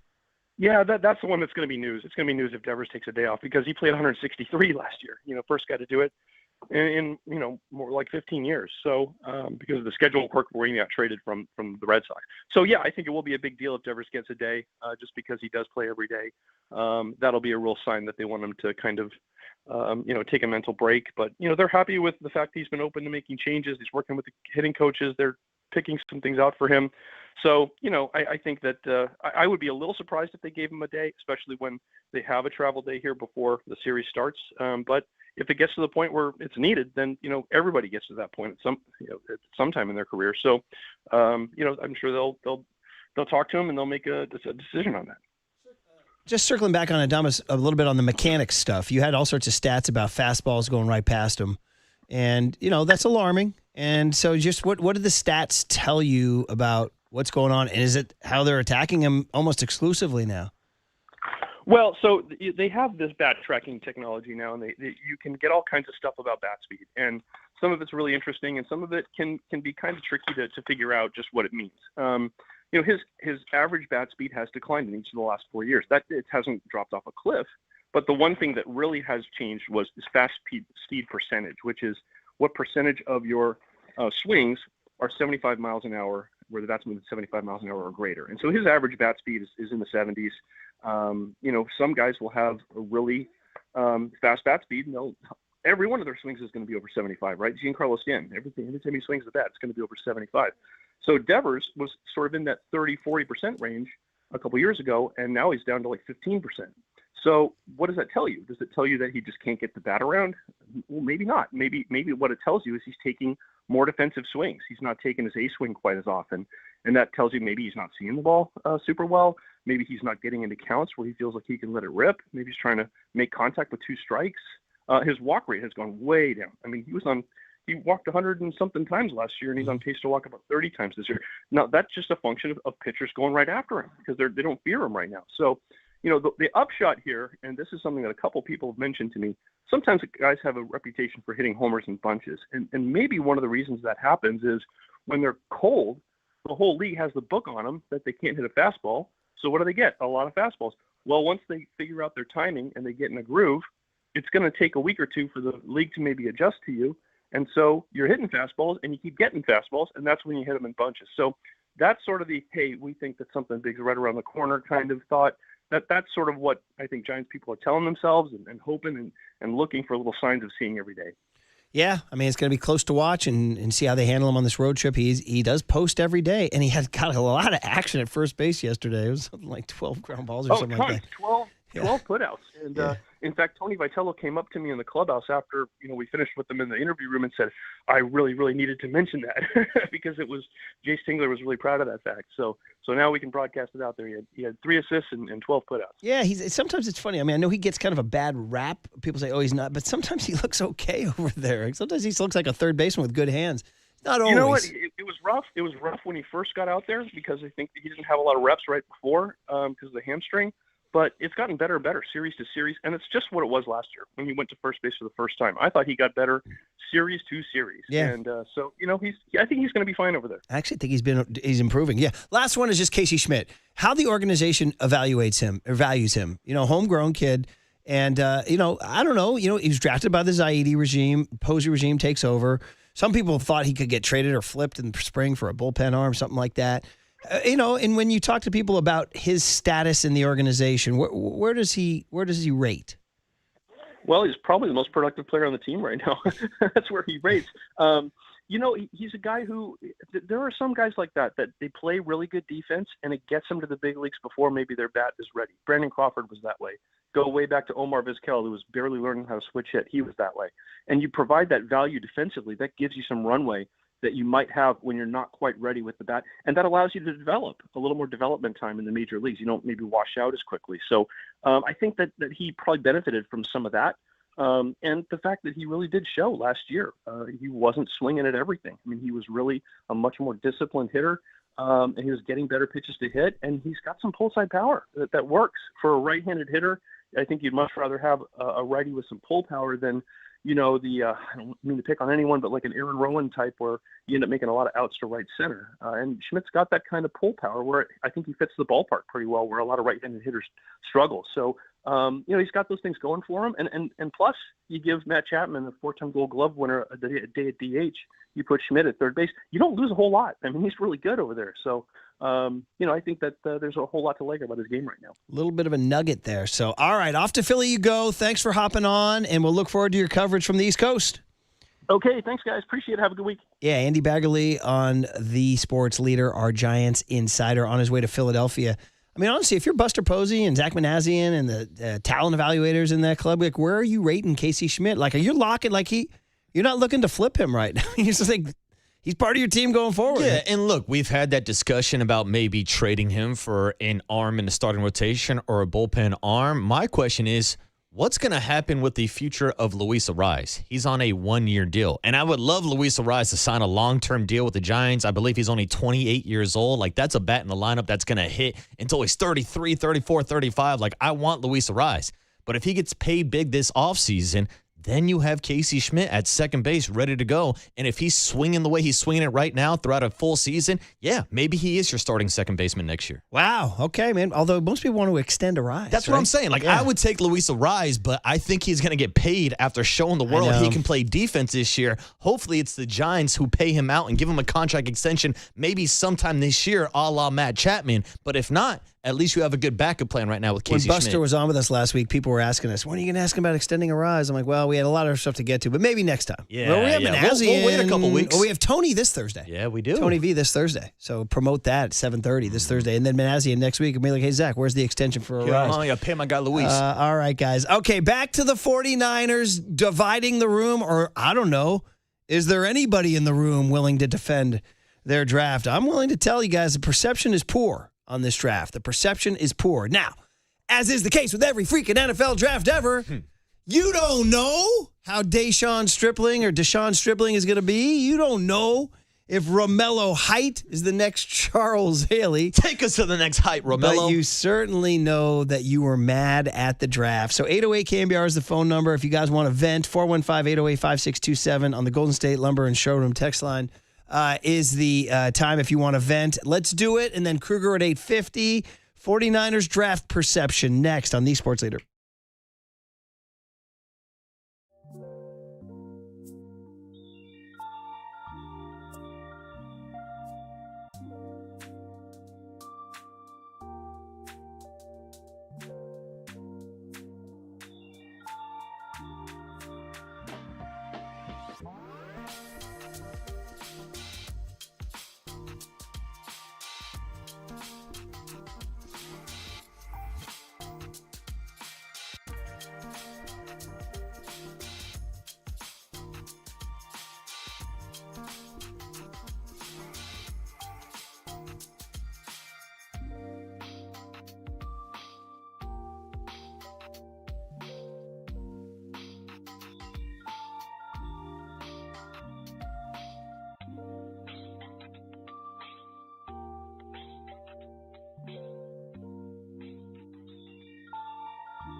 Now, from the O'Donnell Financial Group Sports Desk. Learn more at odfigroup.com. O'Donnell Financial Group, because planning is a process, not a product. The 2026 NFL Draft is complete. The 49ers added 8 new players throughout the draft and signed a few more undrafted free agents. But let's get those draft day grades in. 808-KMBR is the number. If you want to shoot us a text, give us a call, or tell us your thoughts in the YouTube or Twitch chat.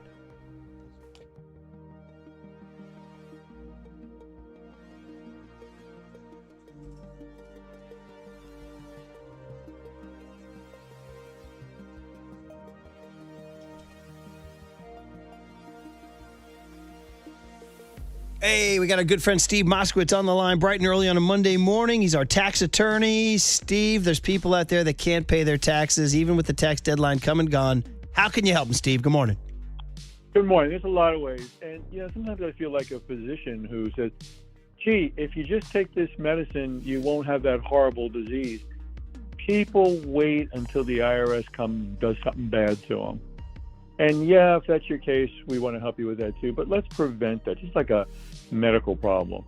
And the bottom line here is there's so many good deals we can make. People think they have to have all the money, there's nothing to be done. Nothing could be further from reality. There's all kinds of deals. We have a free consultation. We both explain everything to you and we listen to you. We know you have kids to feed and rent to pay and mortgage to pay and a life to live. And that's what we want. We want you to live a normal life. We'll take care of your tax problem. Think how you would feel if you got a good night's sleep last night and today you could concentrate on your business and not have to worry about some IRS agent walking in the door. We have a free consultation. Talk to us. Let us explain everything to you. And then if you want us to, we can do everything for you. You don't have to talk to the IRS. We do it all. We just want to get you a good deal. That's it. Give him. Yeah. Oh, I'm sorry, Steve. Oh, no. I was just going to say, I'm tossing it to you. Steve, I jumped in there. I thought you had a perfect tag out there. That was my bad. That shows you guys we're doing these things live because we care. We care to do these things live. And that's our tax attorney, Steve Moskowitz. He's my tax attorney. He should be your tax attorney. Give him a call at 888-TAX-DEAL, 888-TAX-DEAL, or go online to moskowitzllp.com.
Check the mic and make sure it sound right, boys.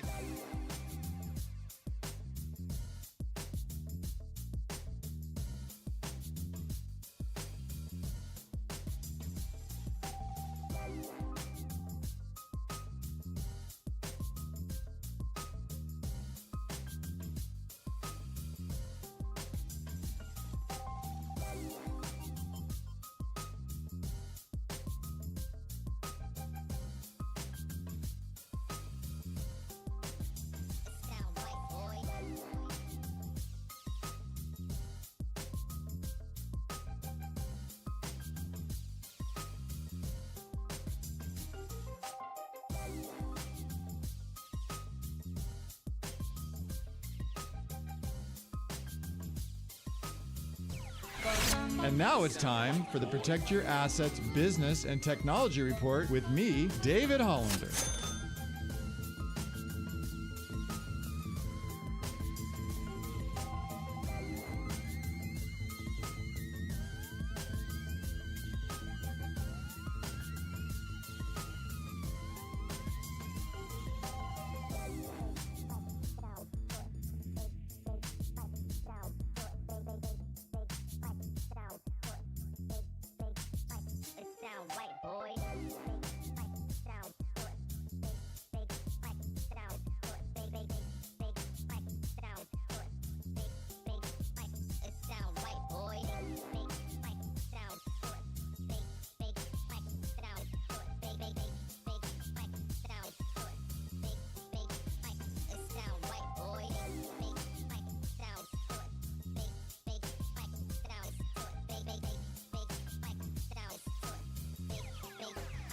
Sound right, boy.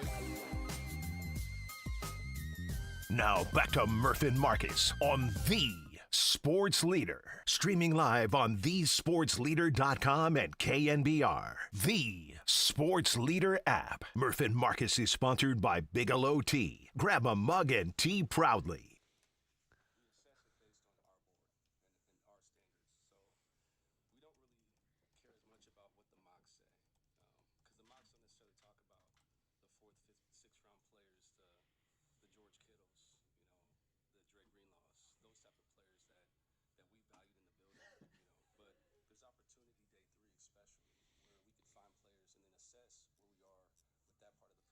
Can you look up Tim Ryan, leaker? He calls Murphy, goes, Murphy a leaker, Murphy a leaker. We're excited always to kind of go through that together. It helps us grow, and it helps us grow as a team. That's Josh Williams, the director of scouting and football operations for the 49ers. And yeah, we don't care about those mocks. We care about our mocks. And that's the debate there as young Kyle Hart takes over the board and throws us a little boss. Maybe a little too much born to run by drafting Kalen Black early. Too early there. Another mid-round running back. My goodness. So good morning, everybody. The Murph and Marcus Show in the post-Young Tony era. Kyle Hart holding it down. Yeah, doing a pretty good job. Despite the early mishap with Curly on the YouTube at 6:02. Yeah, silence in the first segment. But that's Curly. He's been walking around in a daze since his partner split. But Kyle Hart's here with the bright energy, the young energy, doing his thing. And we are here to, well, rip the 49ers is what we're here to do. Listen, let's get this out right now. 808 KNBR is the phone number. 415-808-5627 is the Golden State Lumber and Showroom text line. Everybody's got an opinion. Everybody thinks the 49ers blew the draft. Or do you? I see some. I'm on the text line, as I mentioned, the Golden State Lumber. Here's a guy right there, blah, blah, blah. I found it right here. 209. I liked the draft. Stribling has talent, and Evans will teach him how to become a pro. Okay, there you go. Here's a guy at 949, NFL.com defends it. They gave it an A-. 650, great draft. They drafted for depth, not necessarily for filling a hole. Let's not forget, Mr. Irrelevant just signed a $200+ million contract. But those are the nice ones. The other ones, Marcus, 831, the substation is now affecting draft choices. 801, John Lynch needs to be on the clock. I want you guys to look back at this draft in 2 years, and if it doesn't work, dude needs to go. Here we go. 303. Before the draft, I'd heard of exactly one player. I'll judge this class in 3 or 4 years. 209 said, I absolutely hated the D. Winters trade. Remember that? That came up in the middle of that thing. They traded D. Winters. 415, awful draft. So there you go, guys. That's out there. There are a few who defend it. I will say this, from my perspective, the trade downs got a little confusing. It was hard to keep up on Friday night. Maybe it's also because I was into the bourbon a little bit. It was hard to keep up. Into the Guinness. I was into the Guinness. And the, what else did we have? Some beer. Oh, my God, we had it all. Oh, yeah. The young Tony Fairwell was good. So I lost track of what their picks were. Meanwhile, I'm watching Adrian Hauser serve them up, too, on Friday night. And then when the picks are coming in, I'm like, wait a minute, Kalon, why'd they? And the one that really jilted me was Kalon Black. And I got nothing against the kid. I watched Indiana football. I mean, I know the guy's a good player.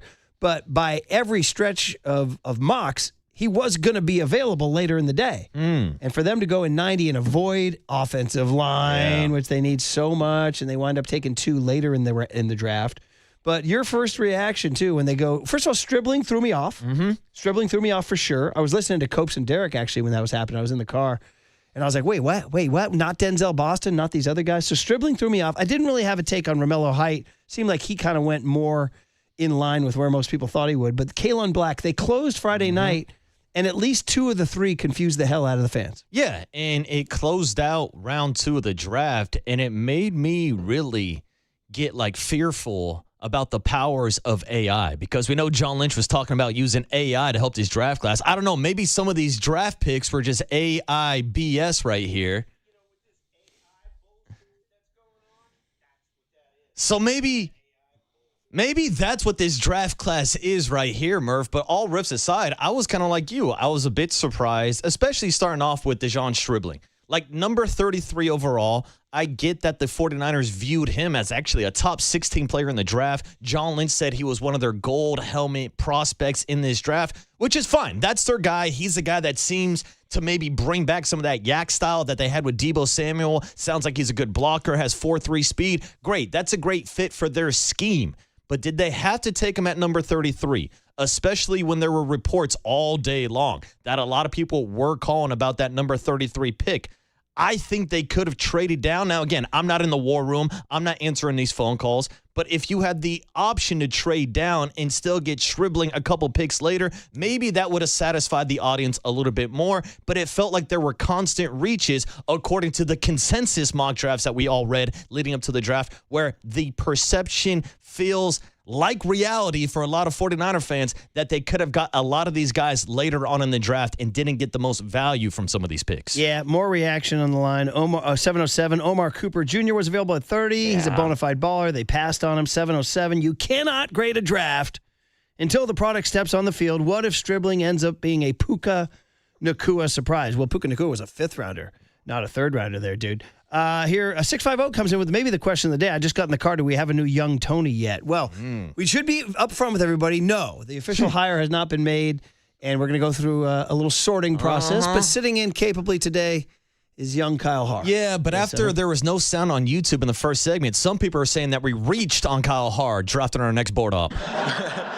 Except for instead of blaming the player, you got to blame the exec. It was Curly's fault. Yeah, it's Curly's fault. Yeah, this is Curly's scouting board we're dealing with. Here we go, guys. 559 says, where's a wish I knew from John Lynch on the draft? 925 says, only time will tell, but I wish they would have addressed the O-line sooner. That is very, very true. That was my takeaway on Friday night. 707 says, I did not expect them to go running back before they went offensive line. 707 says, do any of these stupid fans, stupid. Do any of these stupid fans remember where the 49ers were before Lynch and Shanahan? 707 says, David Lombardi, of all people, was pretty positive about the draft on the pod. David has been known to be positive about the 49ers. You're saying David Lombardi was positive? I'm not surprised, motherfuckers. 925 says their first 3 picks are frustrating because based on recent history, 2 of those players won't be playing a lot this year. 925 says it doesn't seem the 49ers factor in opportunity cost when drafting. It doesn't mean the picks are bad. It just means they're not maxing out the value of the picks. Yeah, and I think that's kind of my takeaway too. Again, the 49ers are drafting based on their draft board, based on guys they think will fit the Kyle Shanahan scheme that we talk about every single week. Guys who are going to come in and perform better underneath Raheem Morris and what he wants to do with that defense. That's fine if you have your own draft board, but you can't ignore the consensus draft board based on what the rest of the league is. You got your guy. That's fine. You can go after him, but why not get more value and take him later on and maybe stack up a couple future picks for this year's draft class or even next year's draft class? Yeah, and the concern for me on Kalon Black is what it says about last year's running backs, Jordan James, and the previous 2 running backs, Isaac Guerrero and Jordan James. Are you telling us already that you've missed on those guys and that just stack those guys to the misses? I thought Jordan James was actually highly thought of. I shouldn't say highly thought of. I thought he was thought of well. He flashed a little bit on a couple of carries late in the playoff game against Seattle. Yeah, but that was like the first time we saw him all season. Yes, and so, but I mean, I understand you need depth, but still, it seemed like that was the one that really startled everybody. 209 says the draft grade is an F. Plain and simple. Wow, an F. That's pretty strong. Damn. He says it's about the guys you pass up by reaching. You have a chance for those guys you wanted later in the draft. Stan Tim checks in and says, what does Larry Krueger think? Well, he's just setting us up on a tee because Krueger's coming on at 8:50. 209 says they got a great bunch of skill position guys for Shanny to redshirt this year like he always does. 775 says, by all appearances, Lynch overvalues mediocre talent. 925 says, I think they said the Indian running back is good at running, but only had 3 catches last year. Is that a good fit in this offense? 925 says, Stribling is a second-round pick, not a third-round pick. Their draft picks even have you confused. 925 says, why haven't we traded Ayuk yet? That's a big chess piece. Or Mac Jones. I don't think anybody wants Ayuk, not with that contract attached. 209 says, I wanted the guard the Texans took in the first. That's Besantis, right? Chase Besantis. Mm-hmm. And then somebody brought up the fact, says, hey, wait a minute. I'm confused. Didn't Stribling used to pitch for the Giants? Ross Stripling, Nice. correct. Good riff, good riff. So listen, there are some people defending it online. My take on it is I felt like it was reaching. Now, again, I've lived long enough to know that, you know, the Niners took a guy named Terrell Owens out of Tennessee Chattanooga. And we were like, who the hell's that guy? And then he showed up at camp one day, and I was like, whoa, who's that guy? I mean, you can make your, yes, for every Terrell Owens, there's a Trey Sermon. For every Joe Montana in the 3rd round, there's a freaking Trey Lance in the 1st round, right? So, I mean, on balance, if you want to defend Lynch and Shanahan, you go Kittle, Warner, that whole deal. If you want to rip Shanahan and Lynch, you talk about the failures at defensive line. Javon Kinlaw comes to mind. All the failed running backs in the 3rd round. Don't forget your boy Jake Moody in the 3rd round. Jake Moody. And the bottom line is, are the Niners competitive every year? They are. They're competitive every single year. So, I mean, Stribling hopefully is a dude. You got to get some pass rush out of the guy, Romello Height. Yeah, which seems like he's just going to be strictly a 3rd down pass rusher. But looking at some of his tape, breaking it down like I'm Larry Krueger. Stay tuned for 20 minutes for the full Larry Krueger breakdown. But there was a lot of times where he kind of flashed on screen with David Bailey playing on the other side of that defense line at Texas Tech, where Romello Height looked like he was the 1st rounder and Davey Bailey wasn't, so maybe they squeezed something there. But a lot of the case with these draft picks were it seemed like they were picking more with high upside with athleticism versus actual college production, which we didn't see a lot of. And they were like defiant about sticking to their guns, which I guess, is their deal. But, well, that's because the 49ers draft board is sponsored by Redwood Credit Union. For you, for community, for 75 years, join RCU today at redwoodcu.org. All right, we got the cooler content on the other side. Some good stuff in there, including sound from their new draft picks. And my favorite draft story, an awesome story, all coming up. And then Larry Krueger at 8:50 on the Sports Leader.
All right, everyone, chill. This is the cooler He's bitten a cooler of content.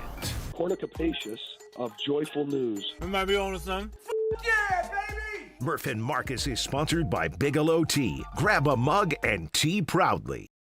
All right, cooler of content. We love it. Always the best sound from the weekend. It's sponsored by Marin Health with top physicians, surgeons, and clinicians right here in the North Bay.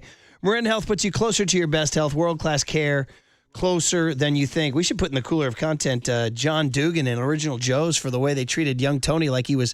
They treat him like he was Dan Lurie and Willie Brown had a love child. VIP young Tony. It was fun. It was great to be in the heartbeat of the city. Original Joe's and North Beach and Gino and Carlo and all that. I would say it was a tremendous day for a couple of tremendous drinkers, Murph. And Jerry Seasting getting shout-outs there. Really, really fun day. And if people want to know, no, there's not an official new young Tony, but Kyle Haar's in here filling in today. And Killer Kyle's doing a pretty good job so far. So thanks, buddy. How you holding up, kid? You holding up? Yeah? Oh, yeah, holding up. There he is. All right. San Francisco's own Kyle Haar. Yeah. Right okay. down the street. Speaking of San Francisco, let's meet these draft picks. The guys the Niners took because, it was Friday night. People were out and about. You weren't necessarily doing the interviews. You were watching Adrian Hauser get tattooed. I was getting housed watching Adrian Hauser. Or if you're like me, this domesticated animal that I am, home with the wife on TV, watching streaming shows on TV. Domesticated. That's what you, when you get to my age, that's what you do. So I need to hear some of these stuff. Let's start with their first guy, Deshaun Stribling, who is the receiver who's got speed. A lot of speed. Apparently can block. Yeah, which the 49ers might need this year since it doesn't sound like Jawan Jennings is coming back anytime soon. No, so here it is, Cut G, Deshaun Stribling on what he likes watching Puka Nacua and DK Metcalf.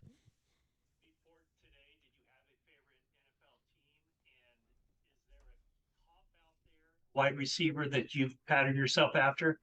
Yeah, I haven't really had a favorite NFL team growing up in Hawaii, but I've always liked watching Puka Nacua's game. I'm a big fan of him, and also love watching DK growing up, so very excited to be in the league now and compete with all these guys and also learn from them. Okay, cool. It's funny. You say Ole Miss, Ole Miss, Ole Miss. The kid's from Hawaii. Yeah. Right? It was like such a weird, but hey, Lane Kiffin will go find him. Yeah, I was surprised. Did he transfer when from? They tossed out? Now, he transferred. He originally started at Washington State, then went to Oklahoma State, then ended up over at Ole Miss. Okay. But I was a bit surprised when the 49ers posted a video after the draft pick. I was like, what is this guy doing out in Hawaii? Turns out that's where he was born and raised. Greatest Hawaiian pass catchers, 808 Cane Bears. Puka from there? Ooh. Is he from there? Is he from? Oh, he's from Utah, isn't he? They stayed at Utah. Yeah, I know he went to BYU, yeah. but greatest pass catcher. Good question. Greatest pass catcher. There's been a couple good Russ quarterbacks Francis, lately. tight end out of Hawaii. Nice. Next call. up was Romello Height. Great last name. Izzy Tall. Romello Height. He's the second-round draft pick out of Texas Tech. He rushed the passer opposite David Bailey, who's the former Stanford guy who got drafted second. And he's here to rush the passer. And he actually said, he had a dream about the 49ers. Check it out. No, sir, it's not a surprise. I kind of felt it. And, man, I just had that. I've been having that feeling all week that it was going to be the 49ers. And I was telling my agent the whole time that it was going to either be the Colts or the Niners. And, man, thank God that it was the Niners. Why were you so certain the Niners are one of the teams? What about them? It's crazy. I had a dream about it. And it wasn't exactly the Niners, but it was the Niners colors. And, man, look at God. There you go, man. How you go? It reminds me of a couple of great stories. One was I think his name was Dwayne Thomas, Cowboys running back in the early 70s. Right before the Super Bowl, when the Super Bowl was getting really big and the media was doing their thing, they asked him, they said, did you ever dream about playing in a game this big? And Dwayne Thomas said, no, man, I dream about girls. That was number one. That's a good answer. Number two is, I can't, I'm with Mitch Hedberg on this, dude. I never have dreams that make sense. Mitch Hedberg did this whole thing about how come everybody has these dreams that tell people something, man? My dreams are really weird. Somebody else sees a vision about their life. And meanwhile, in my dream, I have to build a go-kart with my landlord. Is that great? I mean, I always have the go-kart building a go-kart with my landlord dreams, dude. I like the Mitch line you dropped the other week. Man, I'm tired of following my dreams. I'm tired of chasing my dreams, man. He goes, I'm trying to follow my dreams. He goes, I'm just going to call them and ask them where they're going, and I'll meet up with them later. That's a great line. Well, that's why that's Copes' got to hit the Copes shuckle. Yeah, that's Copes' guy. That's his dude. Yeah. That's his Willie Mays, bro. That's his godfather. That's his Joe Montana. All right, guys. Well, listen, Romello Height, all right, come on down. He was slotted. He's one of the few guys who was not seen as a reach from the other one. He's from Dublin, Georgia. And so we'll do his thing. The next guy is it's a guy, people like him as a player, but they saw him as a reach. The Reach. Remember Jack Reacher? You guys ever follow the Jack Reacher series? Oh, yeah. That guy just got in trouble, I think. The Jack Reacher guy? Yeah, the big buff dude who played Thad in Blue Mountain State. They got him? Yeah, he just got in a fight, riding his motorcycle in his neighborhood. Oh, my goodness. Anyway, Kalon Black. I know Kruger loves him. We're going to talk to Kruger in just a few minutes here. And he talks about getting stuck in Chicago and almost missing pre-draft interviews. Cut H, Kyle, here. And got stuck in Chicago pretty much because of a lot of rain. And then, I think Cincinnati was around a 5-hour drive away, and the next available flight wasn't until 1 p.m. the next day. So I pretty much would have missed the visit. And they was like, yeah, we're just going to get you guys an Uber. And, we got in the Uber, took the ride. And by this time, it was probably 9, 10 a.m. when we finally got to Cincinnati. So, yeah, we were in the airport for a long time. But, it's just a testament to character, just doing whatever, going through whatever to make things happen. And I feel like that's also a character trait that I carry in my life as well. Listen, the guy's a good player. The problem was a lot of people thought he would have been around later. Yeah, and it seems like that's kind of the narrative around a lot of these players where there's a lot of draft hype leading up to the draft that maybe changed up some of the mocks and what the experts think, but it sounds like they got a lot of good players that fit the 49ers system. It just feels like they reached and got them too early. Value. And in fact, to preview my favorite story from the draft, Dane Brugler, and again, it's not like Dane Brugler's, listen, all love to Dane. It's not like he's God, but he's a guy with a lot of influence because we all have athletic subscriptions, and they put out such a nice, glossy, beautiful layout. You're like, ooh, this is cool. Let's see these rankings. And he doesn't just have regular draft rankings. He's got cool draft rankings because it's called The Beast. Yeah, and in his he has Kalon Black as the 10th running back behind Eli Heidenreich from Navy. Your guy. Which we'll get into in just a second here. So that shows you how wildly divergent the opinions were on Kalon Black. Let's get another Kalon Black. He played at Indiana with C.J. West and Tanner Rourke, who's that quarterback the Niners have sitting behind Mac Jones coming off the ACL. Okay. So we got another Hoosier. Nothing like Hoosier football, baby. You know that. Here's cut Jay, Kyle. Here you go. Man, I didn't even realize it till now. My boy CJ and Kurt out there still. So I'm like, man, it's definitely gonna be exciting, man. I'm just, like I said, I'm just truly humbled, truly blessed, and I don't even know what to say. I'm glad to be, back with some winners again. I mean, he's going to be 25 when training camp rolls around. There's a lot of these guys now because of all this extended eligibility. Oh, because some old homies in the draft, dude. Yeah, and the guys sticking around for some of that NIL money now, too. Plus, you throw in the COVID years. There's a lot of guys that are 24, 25 coming out of the draft. Yep, for sure. All right, couple more here, and then my favorite story. Brandon Belt.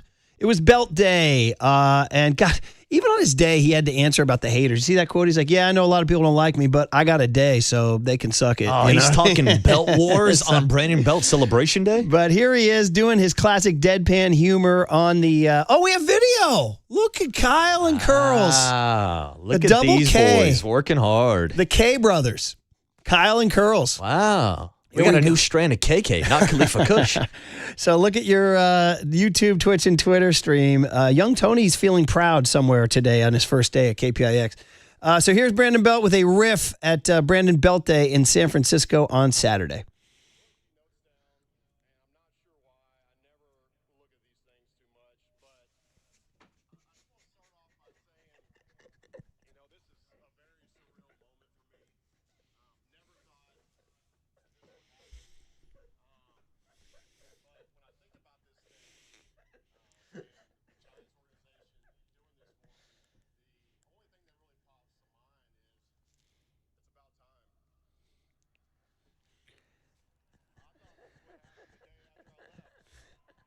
All right. The good news is Brandon Belt's joke landed. He got the big laugh. Bad news is The video didn't work.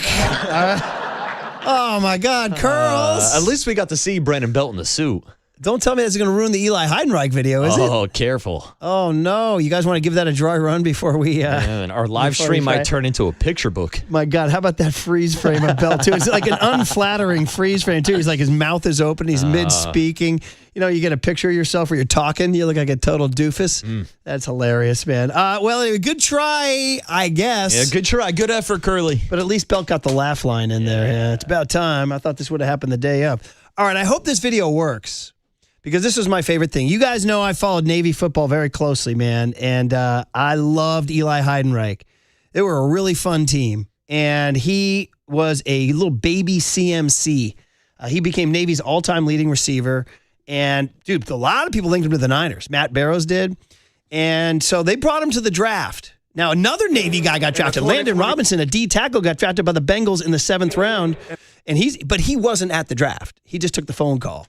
Well, Eli Heidenreich is like, you look at him and you're like, you know, America's like a divided nation right now. You look at Eli Heidenreich and his navy blues, his dress blues, and you're like, this is what reminds me of why we like our country. You know, kids like this doing stuff like this. And he gets drafted. First time Navy's had 2 players drafted in the same draft since 1956, bro. Wow. Back when those kind of athletes like were the top of the line. Those days have passed now.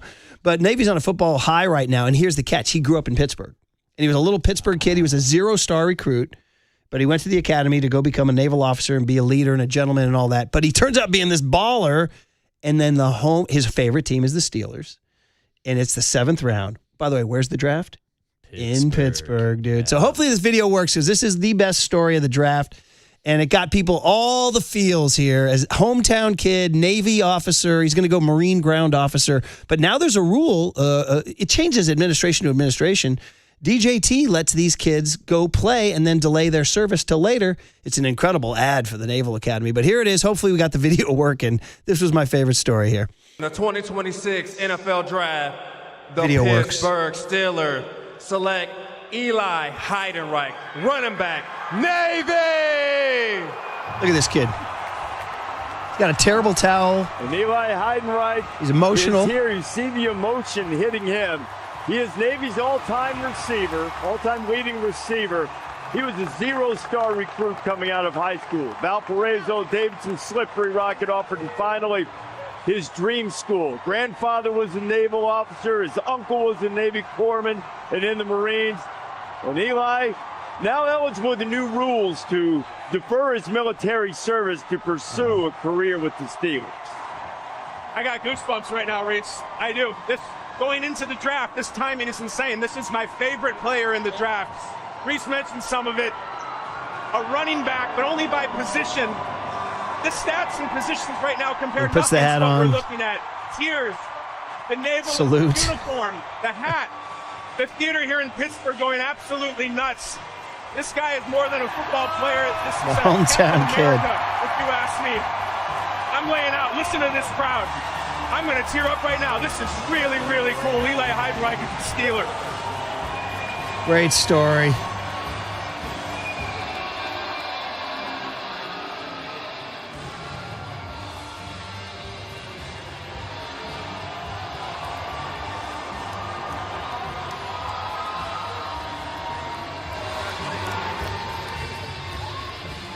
Just awesome.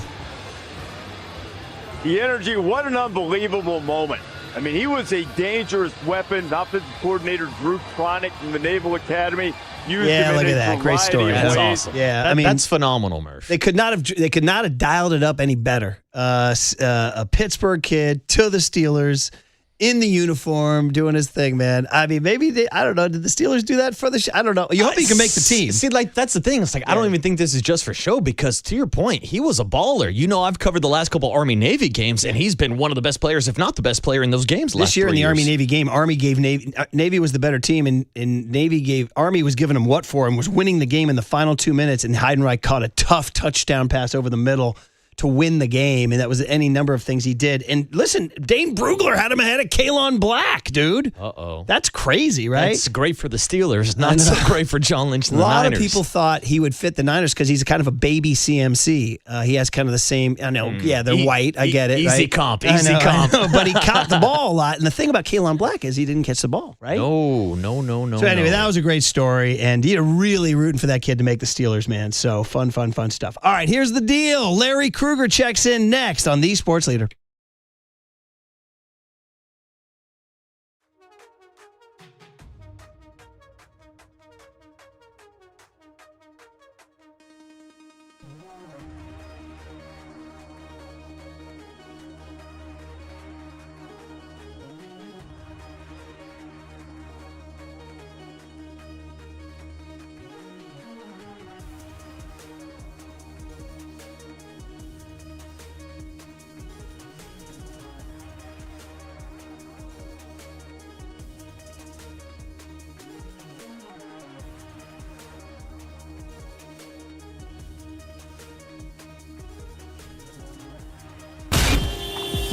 Time for your Bay Area Chevy dealers traffic update.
Listen to the sports leader anytime, anywhere. Download KNBR, the sports leader app. Murph and Marcus continue live from the Casino Matrix Progressive Jackpot Studios. Casino Matrix. Progressive jackpots are here. Where are you? Just drop in. 1-800-GAMBLER. The same way Marcus Boucher lives for a great octagon fight, the same way I live for a great creamy pint of Guinness, is the same way Larry Krueger lives for the NFL draft. That's right, baby. Let's go. He's on the video right there on the YouTube, Twitch, and Twitter. This is it. Krueger's Christmas, man. It's Christmas. You live for it. You work your ass off on it. You put in the hours. And now you get to kind of, it's like, the wrapping papers on the floor at the Christmas day, you know what I mean? You're looking at the toys now. How'd you do, Larry? How'd the 49ers do at Christmas, Larry? Yeah. How'd they do? Okay, well, first of all, I mean, there's just been this overwhelming avalanche of negativity coming down on John Lynch and the 49ers for their draft. And I don't think it's I don't think it's right. I really don't. One, everybody who's ripping them for the most part is just comparing what the consensus opinion was on a prospect, largely done by media people, to where the 49ers, drafted that player. And it's like, we all understand the whole value proposition. If you walk into a car dealership and they tell you it's $25,000 for this car, and then you pay $22,000, you're like, hey, I got a good deal. Why? Because you paid less than the first number that you heard. So you're establishing value. So I just think that if all you know about the prospects is where Bleacher Report had them ranked, or Brugler or anybody had them ranked, and then where they were taken, there's a lot of unknowns there. And then the other thing I would say is, like, we all get to read everybody's resume. They actually get to do an interview potentially and meet these guys and or talk to people who know them. I mean, how comfortable would you feel hiring anybody off of a resume as opposed to hiring somebody off an interview?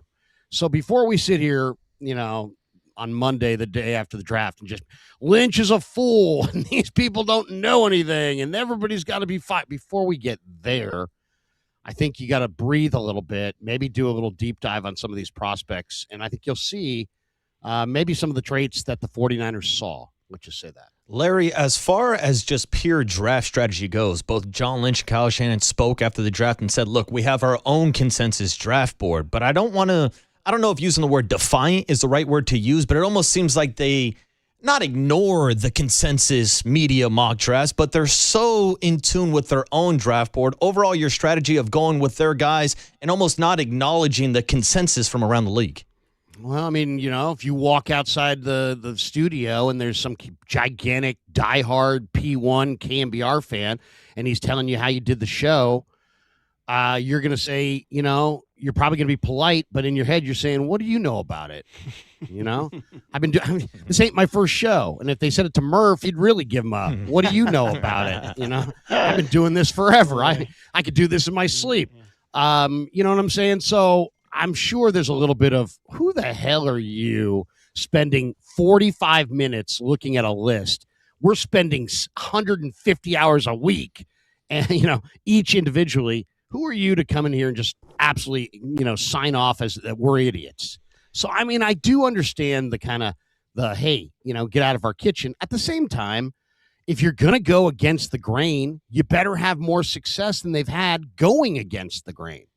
And that would be my pushback against the Niners is like, hey, yeah, they've gone their own route, have their own board, have their own measurables. That's all right. Do whatever you want. Grade them any way you want. At the end of the day, you got to hit winners. You hit winners, you stick around. You don't hit winners, you get fired, and there's a new regime. So, I mean, it's just real. But also, what's the bottom line here? To me, the bottom line is, what do you do on the field? And I would say, if you said who are the most successful teams in the NFL over the last decade, I wouldn't put the Niners at the top of the list, but they'd be a whole lot closer to the top than the bottom. Yeah, that's what we mentioned that too today. Is like ultimately they are competitive every single year.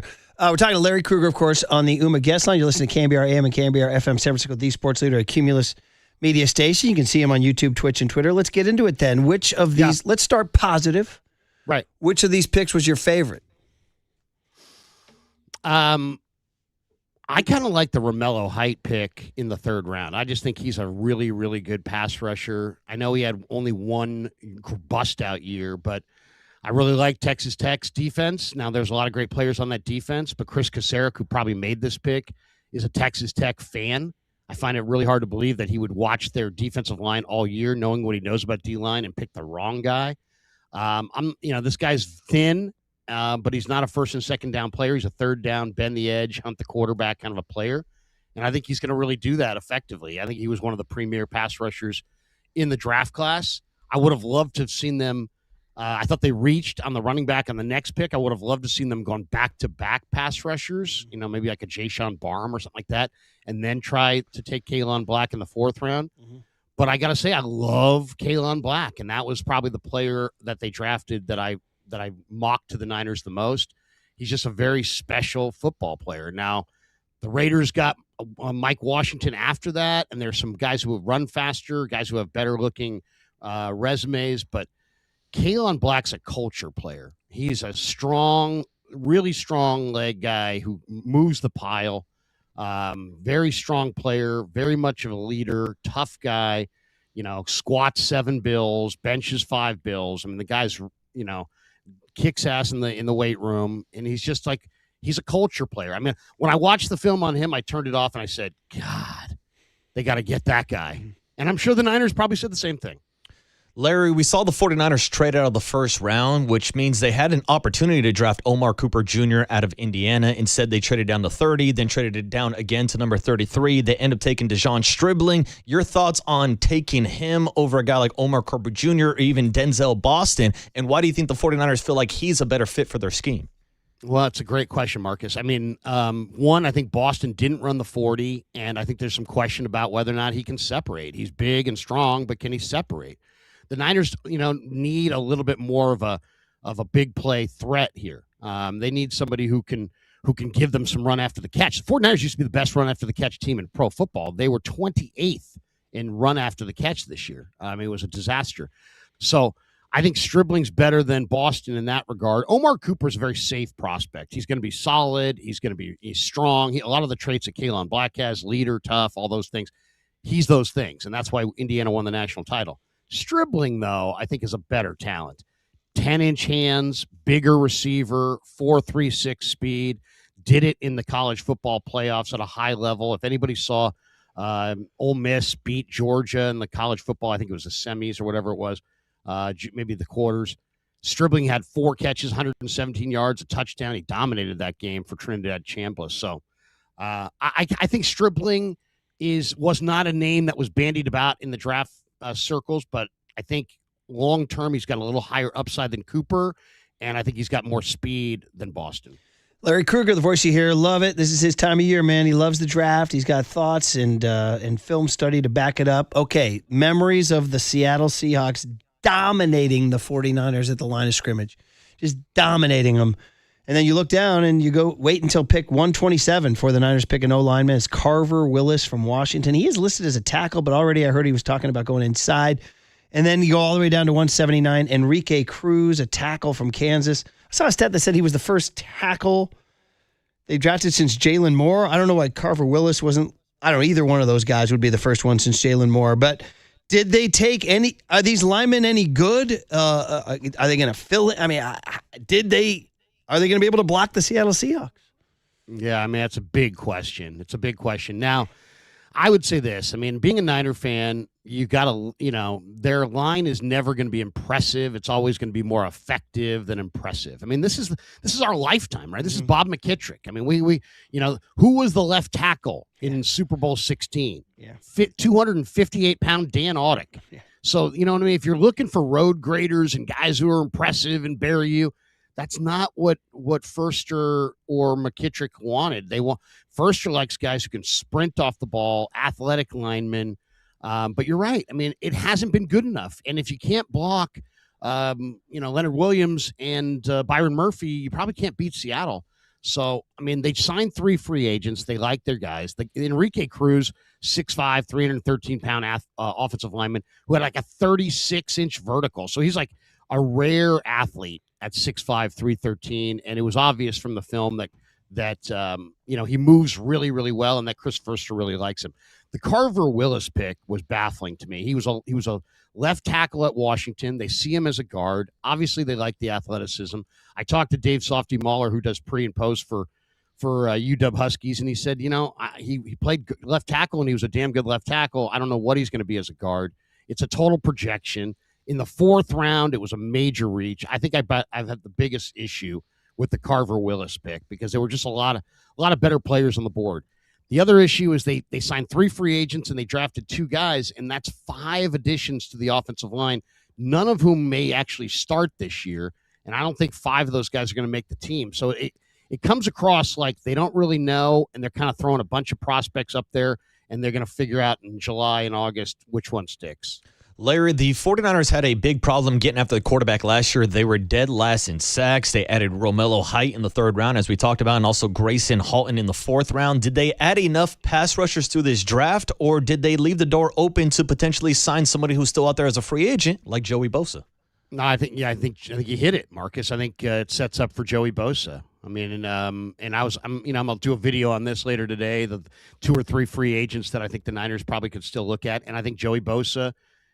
They cleared up some cap room. Bosa's still out there. He's probably easily the best free agent still left on the market. They should have an in with Mama Cheryl Bosa. So, yeah, I do think Joey Bosa, the way this thing shook out, is probably coming here.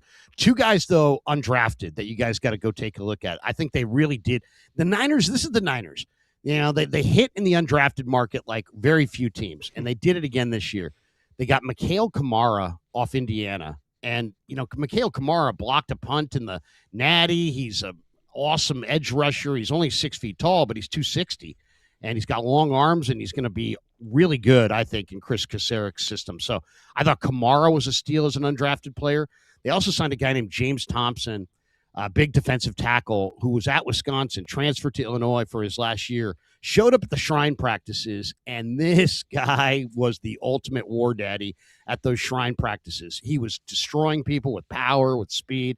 He was unblockable, and I don't know why he fell so far, but I think that's a hell of a undrafted free agent, James Thompson. Yeah, they tend to do well with those. Before I let you go, Larry, we talk about the media and their favorites. The guy who got a little love in the post-draft analysis by the mainstream media, the dreaded MSM, is and I'm just like saying it, Ephesians Prysock. What a name. I don't know. Were you on him? Another Washington guy, if you talk to Softy about him. He seems to be getting some love from some pundits because he's 6'3". What'd you think?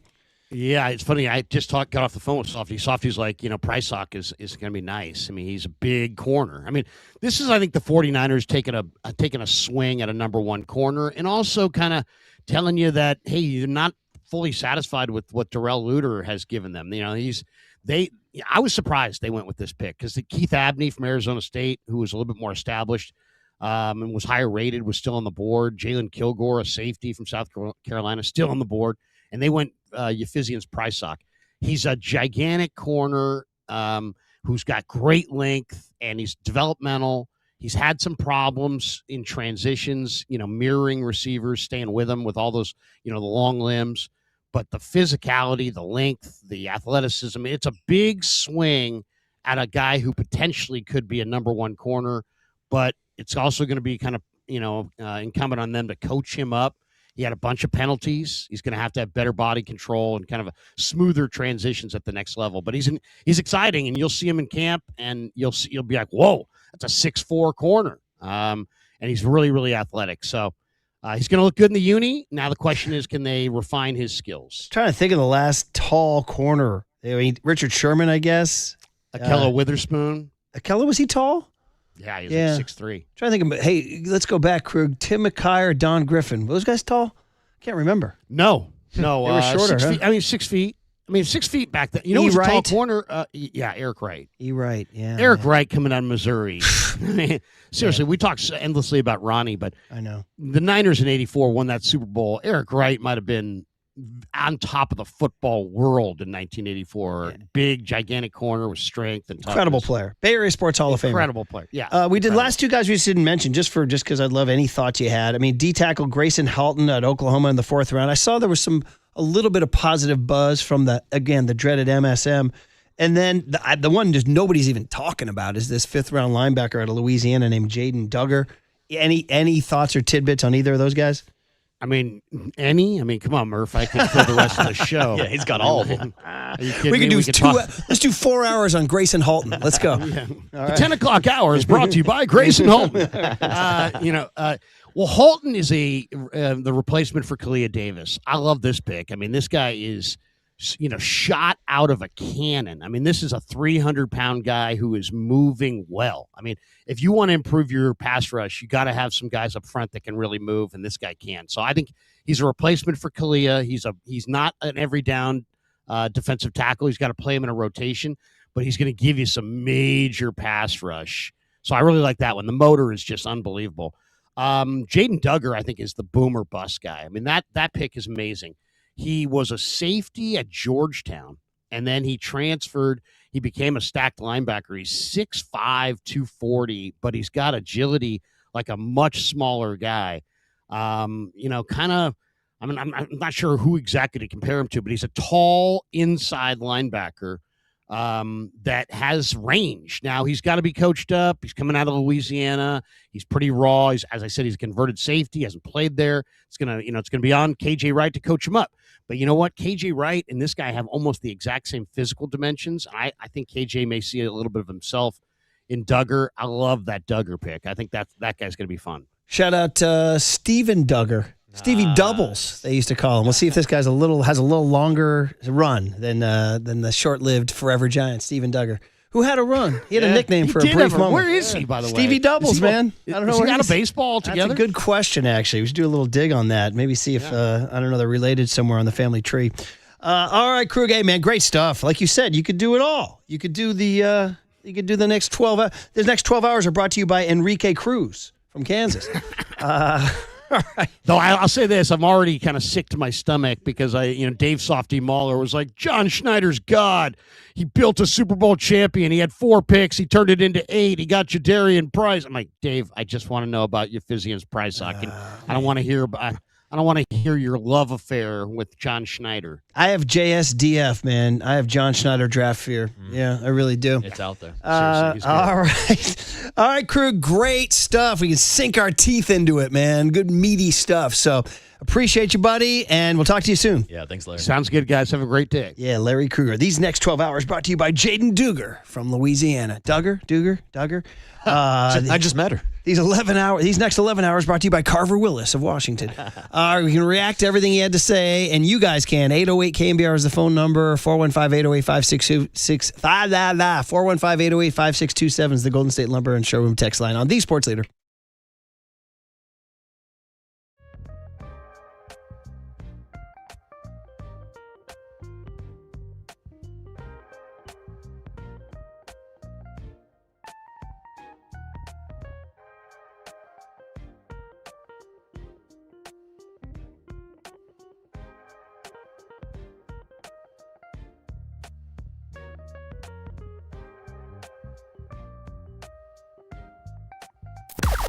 Now, from the O'Donnell Financial Group Sports Desk. Learn more at odfigroup.com. O'Donnell Financial Group, because planning is a process, not a product. Larry Kruger just broke down each and every one of the 49ers' 8 draft picks, plus a little bonus undrafted free agent talk. Does it make you feel better about the 49ers draft class, or do you still feel like the 49ers reached on some of these picks? 808-KMBR is the number. Give us a call, shoot us a text, or check in on the YouTube or Twitch chat.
And now it's time for the Protect Your Assets Business and Technology Report with me, David Hollander.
Now back to Murph and Marcus on The Sports Leader. Streaming live on thesportsleader.com and KNBR. The Sports Leader app. Murph and Marcus is sponsored by Bigelow Tea. Grab a mug and tea proudly.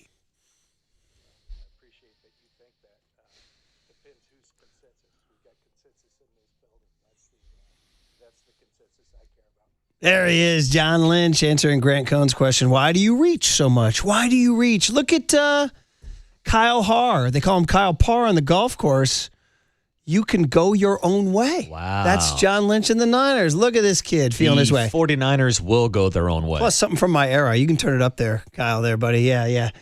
He gave us a little Olivia Dean earlier. Have you heard anything that's resonated with you, or is he going with the rotator, or what's he doing? No, it feels like I'm stuck in between two generations right now. I'm getting a lot of Gen Z and a lot of Murph's music as well. Kyle, what's your not a lot? What do you mean? This is my first one. Oh no, this is the second time we've heard the boss today, right?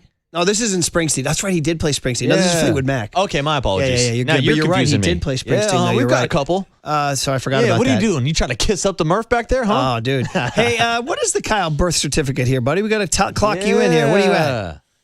Dude, born in 2000. 2000? Bro. You're younger than young Tony. Bro. Yeah. Wow. I never connected those dots. We just crossed a barrier into a new freaking world. Woo. Born in 2000? Wow. What? Dude, he's working with a couple of guys who were born from a different century now. Hey, you're just lucky 2000 was around because, Y2K, we had to sweat that out, buddy. That was a scary moment. Yeah, you're lucky the year existed. I'm not joking. As an 8-year-old Y2K, 7 going to be 8, I remember being at a New Year's party. And you know those like those poppers? Like you pull the string, and somebody pulled one of those strings, and the stuff got in my eye. And I thought I was going blind. And I swear it was the end of the world. I thought it was Y2K. That's it, Y2K. There's no world. And yet the world lived long enough to see Kyle Haar, Killer Kyle Parr on the board. All right, very, very good. Very good. All right, so there you go. That was a fun Kruger conversation. And I thought that everything Kruger said was reasonable and rational. And listen, we've done, how many of these draft shows have I done now? Like 21 years of these things where, you don't know. But you think, as the great Jim Mora once said, there's a test for Kyle. You want to look up a Jim Mora. You think you know, but you just don't know. Famous Jim Mora rant on the media when he was the Colts coach, Jim Mora Sr., and that's where we're at with the draft. You think you know, but you just don't know. What we do know is that there's more data than ever right now, 2026, because there's going to be even more next year, right?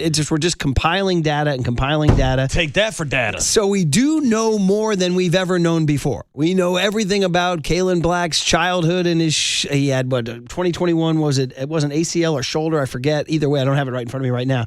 But anyway, we have more data than ever. We don't know how he's going to fit into the 49ers system. We don't know. And here's the biggest thing for me, having covered the NFL for 7 years as a beat writer, is when these guys get to an NFL locker room, how they behave in their heart and soul. Some guys, it's too fast and it's too intimidating. Yeah. And some guys, the money changes them. Yeah, I was going to say, look at the difference in the perception on a guy like Brandon Ayuk, where a couple years ago we were like, damn, this is a great find. This is a great draft pick. Now you can't unleash him and get him off your roster because nobody wants to trade for that contract. 100%. Great example. And then some guys get to the locker room and they get hungry. Some guys, Fred Warner, gets hungrier. George Kittle gets hungrier. Even, Dom Pooney, third rounder. He was no lock. And I'm not saying he's an all-pro, but I'm saying he's a functional offensive lineman who's one of their better draft picks the last few years. So again, what happens when these guys get to OTAs? Some guys get homesick. Some guys aren't ready for it, and that's the stuff we can't quantify at all, is who's got the dog in them. Who truly has that dog in them. Need more dogs. BY, Bryant Young. Bryant Young came as a top 10 draft pick and played like he was a 7th round or an undrafted free agent. Played his ass off and was a total pro. I mean, we were just talking about Dwight Clark going in the 11th round, right. was it? Yeah, and he came and he seized his opportunity, right? So that's the other part we don't know, is how these guys are going to handle the spotlight, handle the speed, handle the money, handle the pressure. Oh, look at this. Killer Kyle, come. Yeah, keep it. No, you think you know. The key line is maybe the next.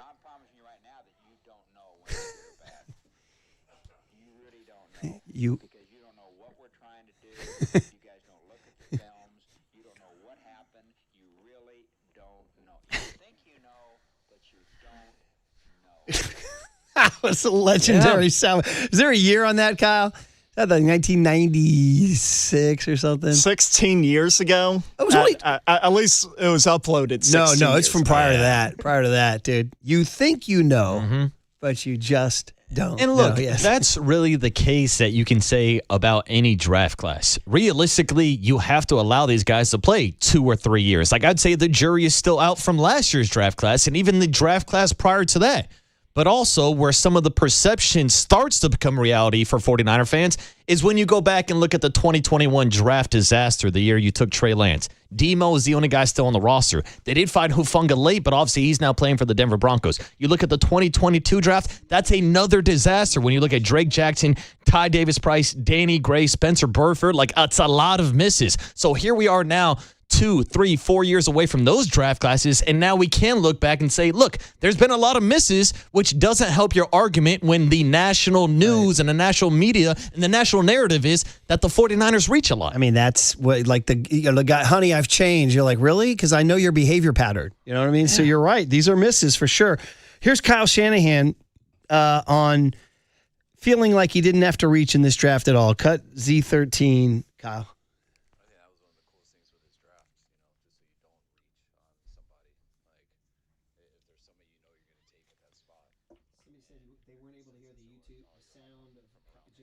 Necessarily like Twitter or media stuff, just like the things you investigate on when people are going to go. And if you know you're going to take someone you think's the best player, but you don't think they're going to go until like 15 picks later, 20 picks later, it's always a huge risk because you never find out when they're going to go if you take them there. But times that we did feel that way, like at 27, like at 30, and you're able to move back and create stuff later.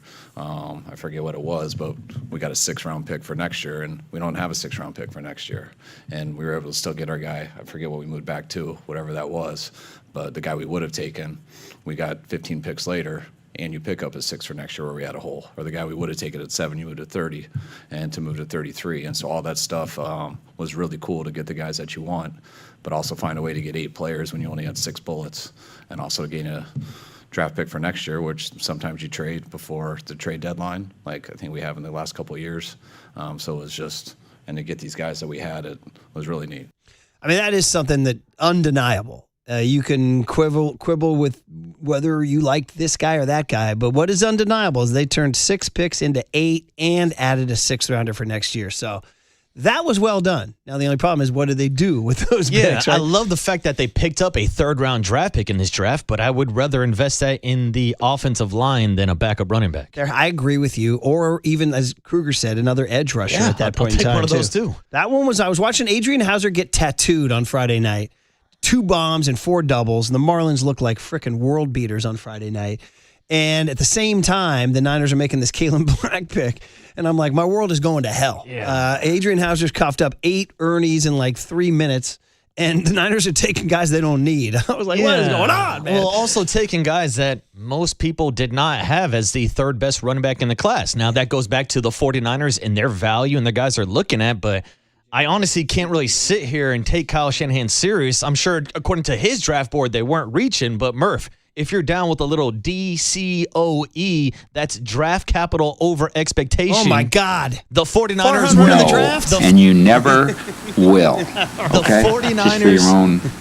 We're dead last in DCOE, Oh, my 32nd God, dude. in the NFL on draft but- capital over expectation. But how was their ex-Wobicon? Yeah, that's the How was question. their ex-Wobicon? Uh-huh. Who did the DCOE? DCOE. Who's the source here? I've got the sources. It was all over Twitter this week, and I can What show do you you the got? graph if you Give me wanted. something. Now, Give me this is something. here. I'll just pass it over to you. Here's my laptop. Pass that I over- forgot. Yeah, let like me pass this he likes DCOE to the left-hand side. That was the entire chart that I was breaking down. It's going all over Twitter. They're saying the 49ers got the worst potential value when it came to reaching in this draft. Yeah, and by a good margin, too. I still don't know who did this. Crazy. The experts, the draft Hey, man, experts. take that for data, y'all. 808 KMBR is the phone number. We'll finish up with one more segment on the Niners before we get out of here.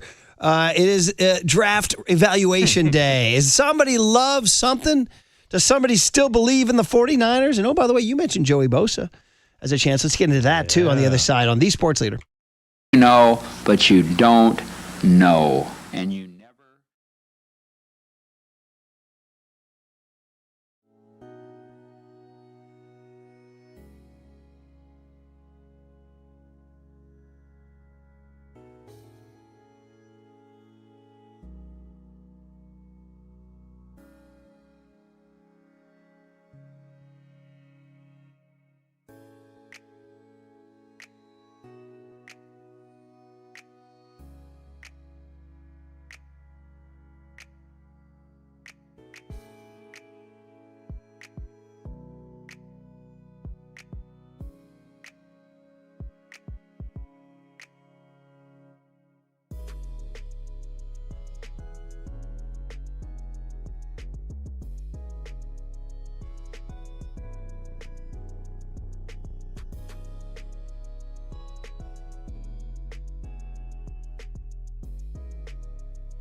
Now back to Murph and Marcus on The Sports Leader. Streaming live on thesportsleader.com and KNBR. The Sports Leader app. Murph and Marcus is sponsored by Bigelow Tea. Grab a mug and tea proudly. With the 70th pick in the 2026 NFL Draft, the San Francisco 49ers select Romello Height, defensive end, Texas Tech. There it is, Romello Height. That was something Larry Krueger liked for sure. Texas Tech kid with some quick burst off the snap, and we'll see another one, though, that the 49ers took. I think every single pick was taken was what was considered a reach because, by the mainstream media. And as Krueger said, hey, man, the Niners are going with their own thing. Now, you found the article you were talking about. Yes. Warren Sharp is his name, Sharp Football Analysis. He's one guy, but he's one guy with an opinion and some data. And man, oh man, the data's not good.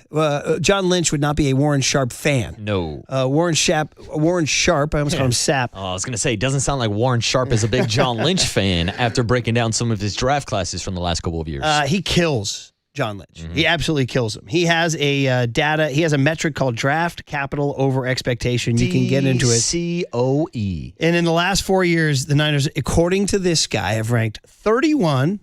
By the way, there's 32 teams in the NFL. That's not good. 28. Yeah, there's 32 teams in the NFL. 31. Again, 32 teams in the NFL. And then, just for the cherry on top this year, 32. And how many teams are there? Just remind me. Never go full O.J. Simpson, bro. Never go full O.J. Simpson. Oh, no, dude, they did. Oh, man. So this guy Sharp is just killing the night. And he backs it up with his data. He says, here are the biggest reaches since 2023. And in fact, he says Deshaun Stripling is actually one of the biggest reaches of all time. Jake Moody, Nick Martin, Kalen Black. So two of the top four are this year's. Jordan Watkins, Cameron Latu, Carver Willis, another one from this year, Jaden Duger. For example, Carver Willis was expected at 232 and taken at 127. Kalen Black was expected at 214 and taken at 90. So this is what we're dealing with here, guys. So what Warren Sharp is essentially saying is, John Lynch, you're a reacher, bro. You're a reacher, bro. You're a leaker. I'm not telling you anything. Very, very good, man. Hey, dude, listen, this is like, I'm starting to get vibes of me selling the TV for $5 at the garage sale. Those are not good vibes. That's a story Kyle Haar needs to hear. Yeah, I know a bad deal maker when I see one. Now, listen, we want to have Lynch on this week, so I don't want to kill him that much, right? And who knows? Like we said, there's this dichotomy between what the 49ers, how fans feel about their draft and how competitive they are every single year, right? And it's like, man, oh man, they're going to be good this year. They're going to be good this year. And here we are killing them. And again, who knows how it's feeling. So 808-KNBR is the phone number if you guys want to call in and get in one last segment here. Or 415-808-5627 is the Golden State Lumber and Showroom text line. Hey, leave a little bit of what ESPN said. Here you go, Kyle. Cut Q, Louis Riddick on Romello Height, who they took at number 70. Here's Louis Riddick, what he had to say. His playing personality fits perfectly with what San Francisco asked their defensive ends to play like. He is 1,000 miles an hour, has one of the real good spin moves that you'll see in college football. But I'll tell you what, Chris Kaczmarek is defensive line coach in San Francisco. You best believe he loved the way this kid played, playing personality-wise. Okay, so he doesn't rip the pick. No, and I like the fit for the 49ers because we talked about the desperate need for pass rushers this year after they only had 20 sacks in the entire season last year, which was dead last in the NFL. Now, they should be getting some more weapons back this year with Michael Williams and Nick Bosa coming back from injury. But when it comes to rushing the pass from the outside, they brought in Romello Height simply to play in third down, in my opinion. This is a guy that's going to get off the ball. We know Chris Kaczmarek loves his GTFO metrics, get off the blank and line metric. John Lynch also said, damn, now I'm really getting into the advanced analytics, that Romello Height had the highest WIT score that the 49ers gave out. That's the whatever it takes analytic that they like to use. So it sounds like this is going to be a guy that the 49ers desperately need to help get after the quarterback on third down. Here's the man himself, Romello Height, on that get-off speed here. Man, the get-off just it was key to my game, and it was like something I emphasized when trying to perfect my craft. Whenever I'm hitting the lab, it started with my get off. Every drill was a get off drill. It started with get offs. And even with my position coach at my previous school at Texas Tech, everything started with get off. And even at the school before that, Georgia Tech, everything started with get off. And the get off is the key to pass rush. You gotta have a great get off. So, I just emphasize that and continue to work on it. And I ain't gonna say I perfected it, but it became a huge deal when I continued to work on it. Okay. Go, Romello Height, go. Yeah, and look, you can see some of that get off when you watch some film of Texas Tech and you see what he did on the opposite side of David Bailey, where he was getting off the line so fast that he looked like the second overall pick, not David Bailey. Now, David Bailey, a much better overall player, is going to be a 3-down bookend, but you're looking at a guy that flashed a lot and he fits a need that the 49ers need, but the problem is it need versus value? Right, and again, now here's the ultimate value one was Kalen Black, and almost every mainstream media person said the Niners didn't diss Kalen Black, the player. They just said, don't take him where you took him. Yeah. So, but here's Louis Riddick on the traits of Kalen Black, the player. Louis Riddick from ESPN Cut R. Kyle. If you do not play with leverage against him, once he gets to the second level, he will flat out embarrass you. Only 4 receptions this year. You're right. I mean, he's one of those guys. Him and Hemby were a heck of a combination. They put a lot of defenses to shame with just how tough they are and how they run the football. Fits perfectly in San Francisco. Okay. The only thing is he didn't catch passes. Now, Frank Gore came out not, as I recall, did not catch a lot of passes in Miami. I'm not saying Kalen Black's going to become Frank Gore. No, but also I would think if you are looking for a back that's going to complement Chris McCaffrey, CMC is not going to be coming off the field on third down anyway. So, yeah, and it's maybe like more of a Brian Robinson type guy. I don't know. Here he is himself saying he didn't know the Niners were going to take him. Here we go. He didn't know he was going to be drafted in the third round. These are the ones that kept me a little uneasy. Cut H here, Kalen Black. Yeah. Man, I had some talks, but I had no idea it was coming, man. It's a dream come true to be able to, be in the NFL now and, be on a team that I've also looked up to growing up. Okay, so he's being a little humble about it. What about playing with Christian McCaffrey, Kalen Black, Cut I? Man, just learning and growing from guys like Christian McCaffrey and even Coach Bobby T. I had some contacts with him and our Zoom meetings and things like that. And I just feel like being a part of a great running back room is one of those things that can help you excel and become a better player. So I'm just truly humbled and just very excited to get going. Okay, there's Kalen Black. And again, he'll be controversial because the dreaded third-round Niner running back, people just immediately had PTSD. There's no question. You even look at the roster right now, and Jordan James, who was a 5th-round draft pick last year, only played in a game or two. He's still hanging around. And then Isaac Guerrero, who we all thought had a chance to be that number 2 back, he got lost in the shovel last year. So that's 2 years back-to-back mid-round draft picks that you're bringing in running backs just to spend a 3rd-round pick on one when you have arguably the best running back in the league already who refuses to come off the field. So who's RB2? When they go to Australia, who's RB2? That's a great question. I don't think anybody knows. I think that's why they drafted Kalen Black here. I think those guys are competing for it. I'd be interested to see what they think about Guerrero moving forward. I hate to even freaking bring this up, knocking on Formica here, but it's not a guarantee that Christian McCaffrey plays every single game, right? But so if he doesn't, who's the bell cow? Yeah. Who is it? So anyway, a little bit more. I just want to say this because I just want to say this name. Ephesians Prysock. Wow. Say it again. Well, I hope I'm saying it right. Let's just go with the actual draft pick of him, too. Where do we have that here somewhere, the actual draft pick of him. Where was that? You got that there, Kyle? If not, you got it? Yeah, give it to me. Andrés Guardado and Alfredo Gutiérrez. And with the 139 pick in the 2026 NFL Draft, the San Francisco 49ers select Ephesians Prysock, defensive back, Washington.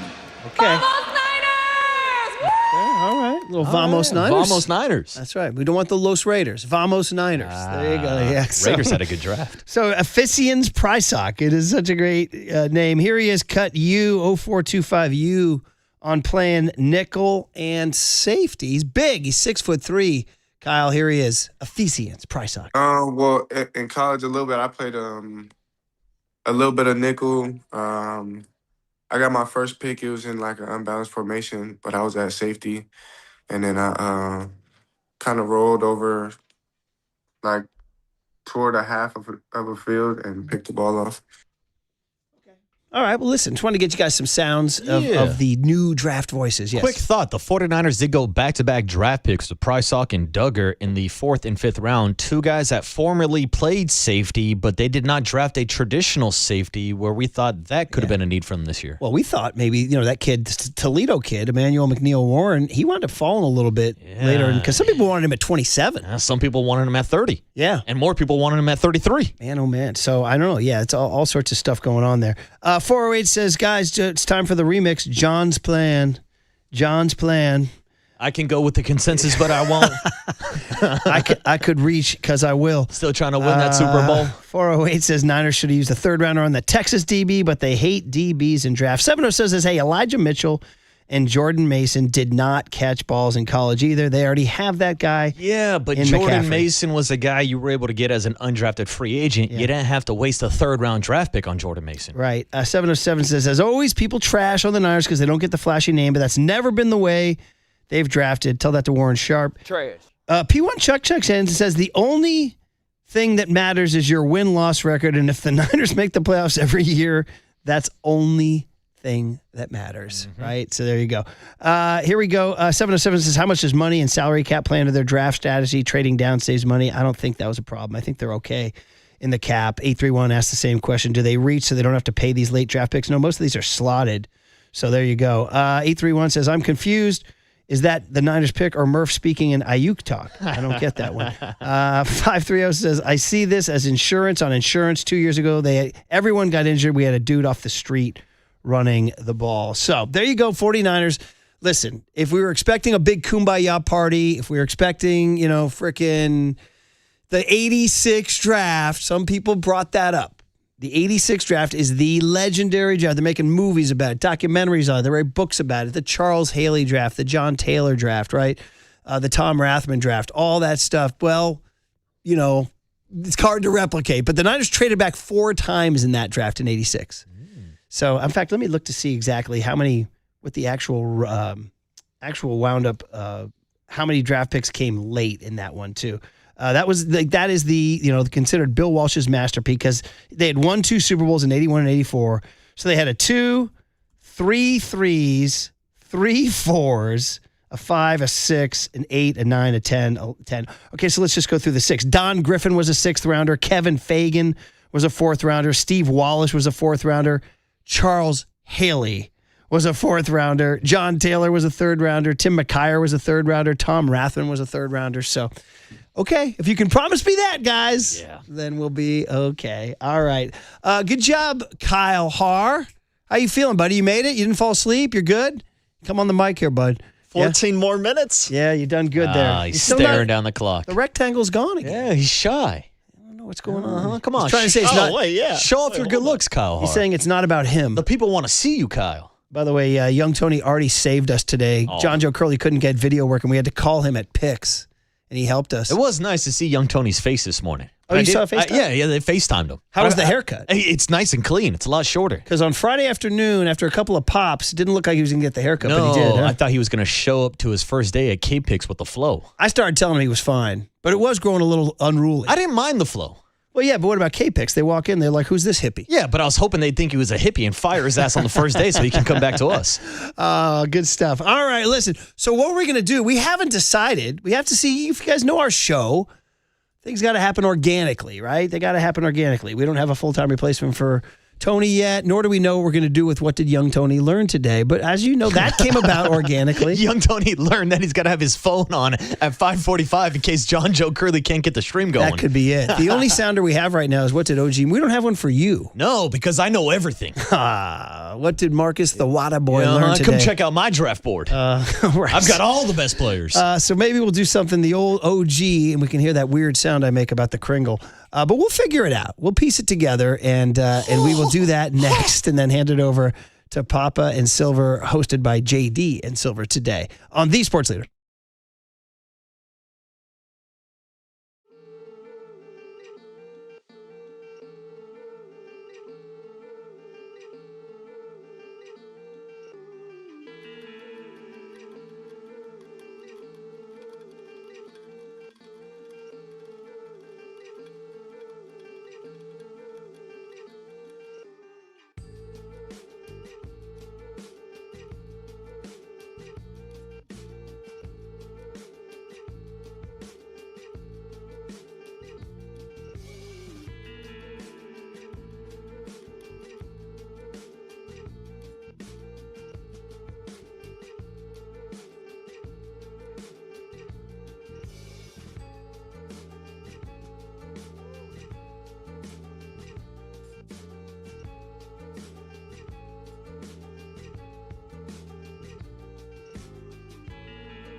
time for your Bay Area Chevy dealers traffic update.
Listen to the sports leader anytime, anywhere. Download KNBR, the sports leader app. Murph and Marcus continue live from the Casino Matrix Progressive Jackpot Studios. Casino Matrix. Progressive jackpots are here. Where are you? Just drop in. 1-800-GAMBLER.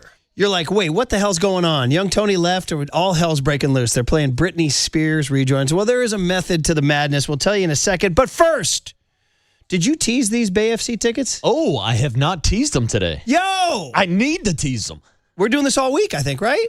Curly, all week. Ticket to see the legendary Bay FC on Mother's Day. Hey, how about that? 2 tickets to see Bay FC versus the Utah Royals FC.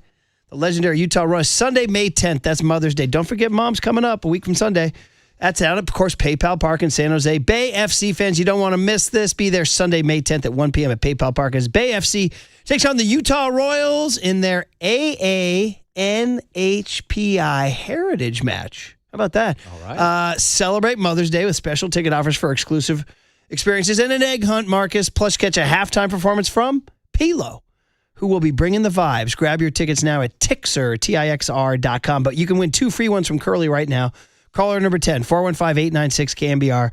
I know Jocelyn at the front desk would like to win these. Caller number 10, 415-896-KNBR. 2 tickets to see Bay FC versus Utah at PayPal Park in San Jose. The prize furnished by Bay FC. Call Curly, 415-896-KNBR. Caller number 10. We'll do this every day this week. All right, it's time for, again, we're going to figure this out organically, what to do with this last segment. We know young Tony left, but the one thing we do still have, and we'll do this until further notice, is, I guess, stuff the Unk learned today. You have that? You got the sound of that? Okay. Inquiring minds want to know, what did OG Murph learn today? Did Creative Tony build that, by the way? You can go back with Brittany here, buddy. Here you go. Yeah. I think it might have been a Creative Tony production. I didn't know you guys were doing it. Yeah. You guys did it without my permission. That was a surprise. Yeah. Do you still love it? Sure. Why not? It's odd, but we'll let it go. OG Murph. That strange voice I make. And that was me talking about the Kringle that Dwayne Kuiper brought. It's a good Kringle. God, what a strange soundbite. Strange soundbite. It sounds like Mickey Mouse. Starting to like it less the more I hear it. It's orgasmic. Here's what I learned. Kyle Haar, who we've had around the studio for a while. He's been doing JD's, Just Dubs, and Dubs OT and all that. But we stole him to fill in for a few days here before Danny Dunn comes in later this week as we continue to sort out the search for the next young Tony. And we eventually got to the point we said, hey, Kyle, when were you born? You want to say this out loud again, kid? What year you were born? 2000. Bro! What the hell's going on? 2000? Marcus, you're officially now on the other side, buddy. Oh, man. I am Unk status, dude. I'm from a whole different century. Or technically, didn't the 21st century start in 2001? Something like that. Yeah, Gets a little, something like that. You're still with us, Kyle. You're still with us. That's a technicality. That's great knowledge on your part to know that there are century heads who say, no, not till 01. Oh, I've been corrected before talking centuries. But I go, if you put a 2000, you're born in the 21st century, bro. And and this is, of course, Curly did an AI search of what was life was like in 2000, including this. Brittany, Bye NSYNC. I did it again. Say My Name, Destiny's Child. Okay. The Real Slim Shady, Eminem. Country Grammar by Nelly. Stand up. Thong Song, Cisco, little PlayStation 2 launch. That means nothing to me. Oh, that means everything to me. It means nothing I'd to me. say still to this day, maybe my favorite gaming console of all time, the PlayStation 2. Okay, all right. Brad Pitt and Jennifer Aniston got married, all right. And Survivor debuted. I know that because... Tribe has spoken. Yeah. Because I covered the A's in the 2000 season, and I remember Billy Bean saying to me one interview, he just went off the rails. He goes, hey, man, before we start talking about Giambi, he goes, I want to hire that guy, Richard Hatch. That's the guy who won Survivor. He goes, dude, that guy was a genius, man. He goes, we need that kind of devious thinking in our front office. That's the guy that walked around naked his tribe the entire time. And I believe later did time in the clink for tax evasion. Whoa. I believe he did. All right. Hopefully he was clothed at that point in time. Yeah, I hope so. If not, give Steve Moskowitz a call. Yeah, oh, man, there you go. So anyway, that's what I learned today is that Kyle Haar was born in freaking 2000, bro. Wow, the year 2000. Dude, he makes young Tony look old. We should start calling him Y2 Kyle. Yeah, I think that's the nickname. That's it. Instead of Y2K, he's Y2 Kyle. It had to come about naturally. That's it. All natural. Y2 Kyle. Y2 Kyle. You did it, buddy. Thank you, well Kyle. done. All right, so did we solve it all? We solved it all. Giants off today. Somebody wrote in today, by the way, before we get out of here, and said, bro, is it me or have the Giants had about 16 days off? Bro, you are not incorrect. 1, 2, 3, 4. This is their 6th day off on April 27. So it has been an inordinate amount of days off. Now, in May, they're only going to have 3. So it gets to be a little more normal. In June, they're going to have 3. So, yeah, we've had like double the normal days off, but they will get going again in Philadelphia on Tuesday. We're going to try to get John Lynch on. Hopefully he didn't get too mad at some of the stuff we said today. I think we were fair in saying that there's some bad data, but there's also some wins and losses that are in the Niners' favor. Mm-hmm. So listen, we'll hand it over. Thanks, Y2 Kyle, for your performance today.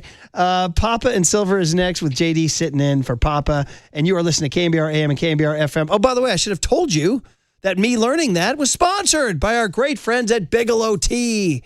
Grab a mug and tea proudly. All right, now we hand it over. You're listening to KNBR AM and KNBR FM San Francisco, the sports leader, a Cumulus media station. It's crazy. I had a dream about it. I'm glad to be, back with some winners again. But you don't know. That's the end of the game.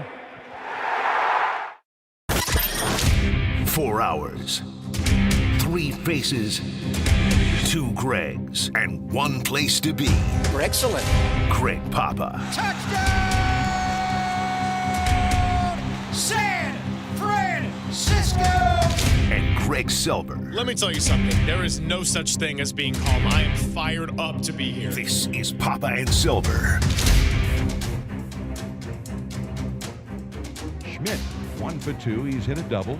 Swings it. He hammers one. High and deep to left field. It's headed for Berkeley. Goodbye! A 2-run homer for Casey Schmidt. What a shot that was. Infield in. The first pitch. Schmidt blasts one to left field. And deep. It is gone! Casey Schmidt! A 3-run homer. What's up, Pittsburgh? With the 33rd pick in the 2026 NFL Draft, the San Francisco 49ers select Deshaun Stribling, wide receiver, Ole Miss. Impressive size, speed ratio, good run after the catch ability. You throw it up, and Deshaun Shipley, so he's right here.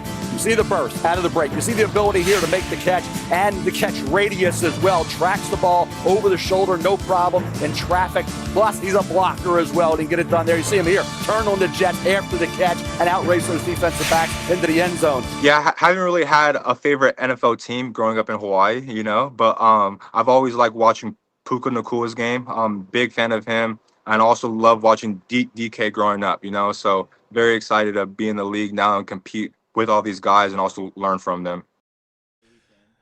Hey, happy Monday. Good to be with you on Papa and Silver. We got JD hanging out with us all week long, and we were talking on Friday about a lot of theorizing, a lot of what ifs, a lot of who are the 49ers going to draft after they traded back a couple of times and come back from the weekend. Hey, good on the Giants. That's 3 series wins in a row. Despite how bad Friday was, they're able to get it done on Saturday and Sunday. And for the 49ers, you got a lot of Twitter talk, a lot of experts, a lot of written articles, and we're here to just try to make sense of it all, as they did have 8 draft selections, beginning with the man you just heard from in that package right there, Deshaun Stribling, 33rd overall, kicking off day 2 on Friday.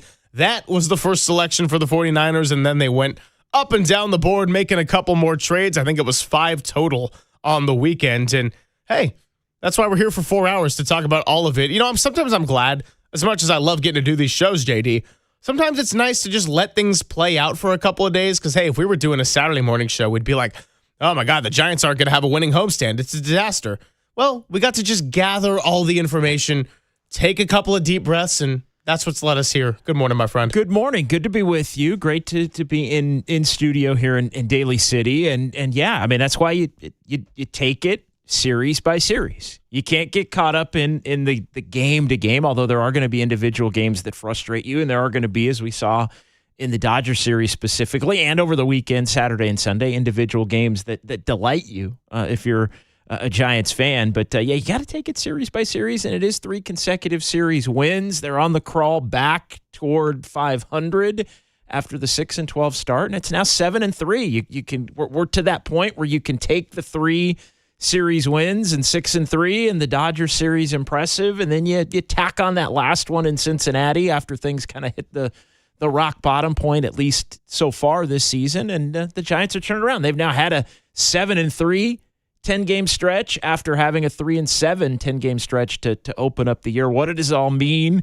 Well, they're still 2 under, and they have an opportunity here with a Phillies team that's just struggling mightily to continue that positive momentum coming up tomorrow here. Yeah, I mean, look, it's always about when you play teams and not necessarily who you play. And when the Giants went to Philly last year, also early in the season, that was part of the road trip in which they looked like a really good team. When Jung-Hoo Lee had the Yankee Stadium trip and they fought through the rain and then they split a 4-game series in Philly, Christopher Sanchez was pretty damn good in that series against them, but they also hit Christopher Sanchez at Oracle earlier this year, and so a couple of lefties they're going to face starting tomorrow with Jesus Luzardo, then Christopher Sanchez, and to your point, a Phillies team that is absolutely struggling to start the year. I don't know what they're I think they're 3-12 since they won that opener against the Giants way back then, so you take it in chunks, you take it in strides, and then for the 49ers, it's going to be a lot of what does this all mean, the new faces that come in, and we're going to learn a lot more about these players as we move through the offseason. We'll get into training camp, but hey, as it goes every single offseason in the NFL, there are these points where it's a lot of noise, and then it's going to sneak up on you fast when we're getting ready to evaluate this thing for real. Yeah, and I think you look at the 49ers and 808 KNBR. What do you think of the 49er draft? 415-808-5627. Feel free to jump in, join the conversation, vent if you'd like. I don't think any of us should have been surprised at the fact that the 49ers ended up going with a lot of players that weren't necessarily on anybody's consensus board. Consensus feels like it was the word of the weekend, right? And consensus and reach, right? I think were the 2 words of the weekend. But I don't think it should surprise anybody that the 49ers, as John Lynch said over the weekend, have their own board, and the consensus is within their room, in the draft room and within the organization. But the reality is here, look, I mean, the players that were selected, and we can run through each and every one of them here between now and 2 o'clock, and we probably will on some level. But it's ultimately, it doesn't matter what the value charts say and what the reach percentage charts say if the players that are selected are able to come in and be productive players, even if it takes maybe a little bit longer than I think most fans would anticipate or desire for it to take, given the names among the 49er draft class. But ultimately, the charts and all that stuff doesn't matter if these guys come in. Now, the one thing I will say, if these guys come in and perform, it winds up being all good, even if it takes a little time. When you do go against, though, the conventional wisdom of the charts and of the names that we all saw in kind of doing our own draft preparation over the last couple of months here on the leader, when you do go against the grain, and then there are other names that the majority of people are saying, hey, this is a good pick, this is a good fit, take this guy, whatever. When you go against the grain and it doesn't work out immediately, especially, and then you see some of these other names that you heard a ton about for the last 2 months go to other teams and be productive players, especially if they do it immediately, then you do, though, lend yourself to being criticized. And I think that's the part at which, we don't know the answer today as we sit here, but I think, we'd put a lot on this show, and I think station-wide and the fan base had put a ton on the notion that this had to be a draft, Greg, where the Niners were going to, take some guys that could come in, be ready to roll, be ready to plug in and play at 2 or 3 different positions and add depth to the roster. And I think there are a lot of 49er fans coming out of the weekend that are thinking, did they actually do that? Maybe they did it. And then you see a lot of these other names wind up going to other places. So we're going to do the thing that I hate the most, which is, the Niners leave themselves open to if a few of these guys are not up on game day and some of these other names end up being productive players relatively quickly for other teams, and the Niners, still look weak at certain positions, even though they drafted at some of these positions. they leave themselves open to criticism in some ways until proven otherwise. Now, they can go out and win 12 games again and whatever, and if they do what they've done the majority of the time here these last 5 years, 24 notwithstanding, ultimately, does it matter? Maybe less so, but again, they've opened themselves up to criticism and sort of having to prove that it's going to be, that they know better, that they know better than the consensus. Sometimes I wish that I disagreed with you a little bit more for the sake of debate and back and forth, but a lot of my growth here at The Leader has come from having a lot of conversations with you on and off the air, particularly producing a lot of those Dubs OTs and having some good back and forths and building that community. So we've kind of gotten a good sense of each other's line of thinking, and you went where I was kind of going to go to open up the discussion today. I'll say it, grading drafts or trades within days of it happening is one of the more ridiculous things we do in sports media. You need time to tell what these results are going to mean. And particularly with a draft, I can't draw conclusions about Kalon Black or Deshaun Stribling when it's been 3 days since those guys were selected. But that being said, it is fair to sit here and be frustrated with a team that hasn't earned the benefit of the doubt when it comes to going against the grain with some of the past rounds of selections. I have no clue if Deshaun Stribling is going to be a guy that can get you 600 yards, 5 touchdowns, be another third down security blanket like Jawan Jennings, who departed in this offseason. I do know that if everyone's healthy, then Deshaun Stribling is likely not a week 1 starter, and that's a fair discussion. And with all the unknowns out there, it's still fair to ask the question this morning at 808 KNBR. Was this a disappointing draft for the 49ers? 415-808-5627. You like it, you love it, or you kind of just sitting in the middle where it's like, look, it's really, really hard to evaluate when you got 500 different voices out there. Everyone has somewhat of a different opinion. Let's just let it see and play out. But we want to hear from you. Let the emotion out, the positive, the negative, whatever you got to do. We got Walter in the house, and we got Anthony Garcia hanging out with us. So a lot of time to go and take your calls, read your texts, and good morning to the YouTube chat as always. It's Papa and Silver with JD. Big 4 hours ahead on the Sports Leader. KNBR, the Sports Leader.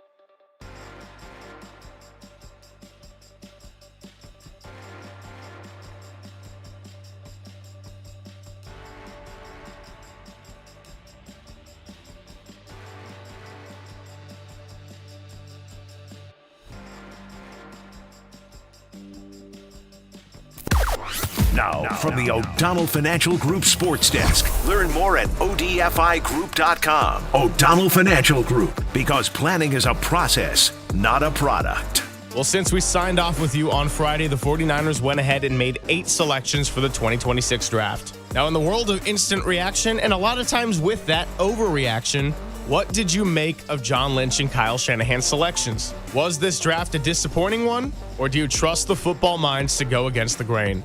415-808-5627. We'll be taking your thoughts all day long as you sound off.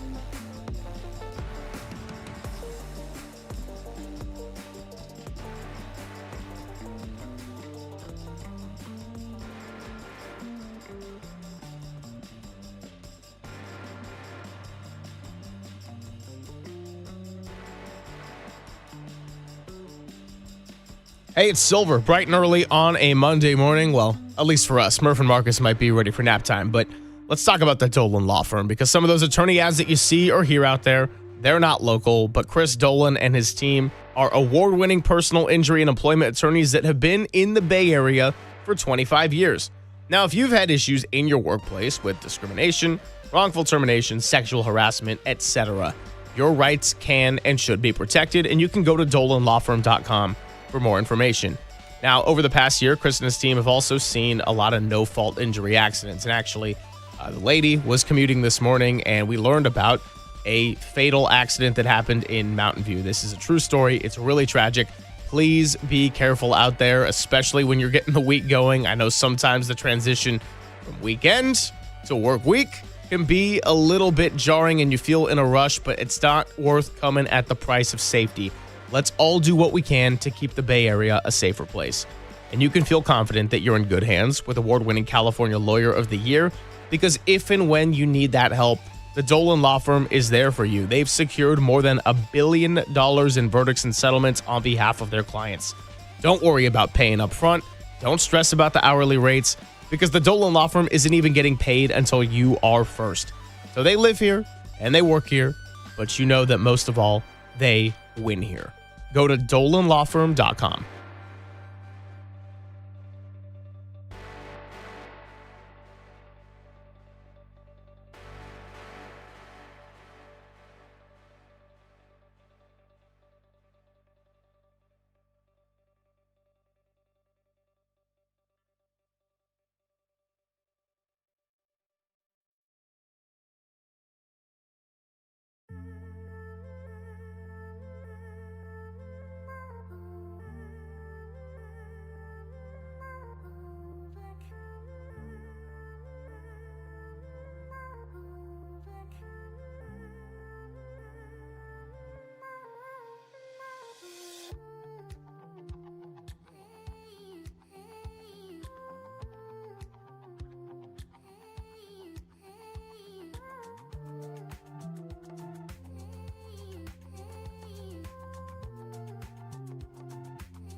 Papa and Silver now continues live from the KNBR Casino Matrix Progressive Jackpot Studios.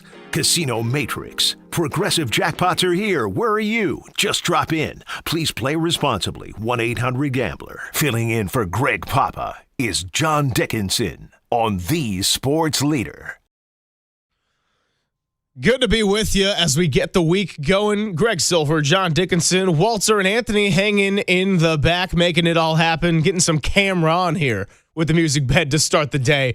It's great talking draft, and I love the lead up to it, and I love the evaluation process. And even though we don't know about this particular class, these players, there's kind of some beauty in that. And we can also look at the track record of this regime, which has done a lot of winning and also has gone unconventional with a lot of drafts. The unconventional part, not always as much of a positive as what you see on Sundays on the field with the record that Kyle Shanahan has been able to amass during his tenure as the head coach of this franchise. We'll get out to the phones in just a second, but I feel like the appropriate soundbite of all, and you heard the morning show get into it a little bit, Jim Mora, you think you know, but you just don't know when he was the head coach of the Saints. Here it is. You guys really don't know when it's good or bad when it comes right down to it. Will you make a promise to us? Will you tell us when it's good? And I'm promising you right now that you don't know when it's good or bad. Sometimes it won't. I can tell you it won't be good, and you'll see it won't be good. Sometimes you'll think it's good, and it isn't any good. Sometimes you'll think it's bad, and it was pretty darn good. Sometimes you'll think it's bad, and it was bad. But basically, you really don't know. One of my favorite Jim Moras, and the full clip is like a minute of him just doing that. But JD, he's right. We don't know. Sometimes we could sit here and say it's bad. It turns out to be good. Sometimes we say this was bad. It could be bad, but we're trying to get the pulse of how people feel about this one with a team that I think something we all can agree on. A lot of their best players are older. They see it as a window where they're trying to capitalize on winning right now. And when you have a window, the drafts become a little bit more charged and a little bit more important with a greater level of urgency. Well, and I think part of that, too, is looking at least up until Thursday night in round one, what the Rams did there going with Ty Simpson with that 13 pick. The perception had been, and the perception had been the reality, that the Rams and the Seahawks, both the two teams in the 49er division that finished ahead of the 49ers last year, and the Seahawks who knocked them out, won the Super Bowl, all that, had done a better job of drafting players that were more equipped to come in more quickly and be impactful players. And you can look at both of those rosters and basically, if you wanted to, equate that in being a big part of the difference between the two teams. And look, the Niners had a 2024 draft class that at the end of 2024 people felt really good about, and then in 2025 didn't feel as good about. You had a 2025 draft class that I think people felt relatively pretty good about, barring some injuries as well. And we'll see. I mean, draft classes, the 24 class is still being evaluated. The 25 class is still being evaluated in addition to 26. But I think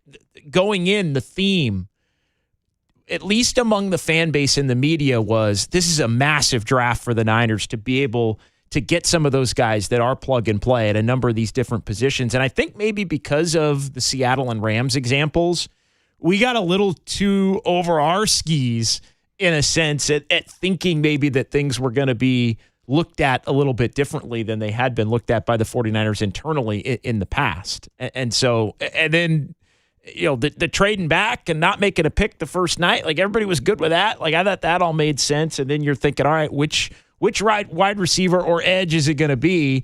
And then when it ultimately, with those first couple of picks, winds up being, wide receiver edge, but it's this guy instead of that guy, and why? And that's where it gets into the internal, of Jim Mora. You don't know, and you think it's good, and it's bad, and it's bad. You think it's bad, it's good, and all that. You think you know, but you just never know. You know what I do know is that Matt is in the city and wants to talk 49ers draft with us. So let's go out to the phones for the first time on this Monday. What's up, Matt? You're on the Sports Leader.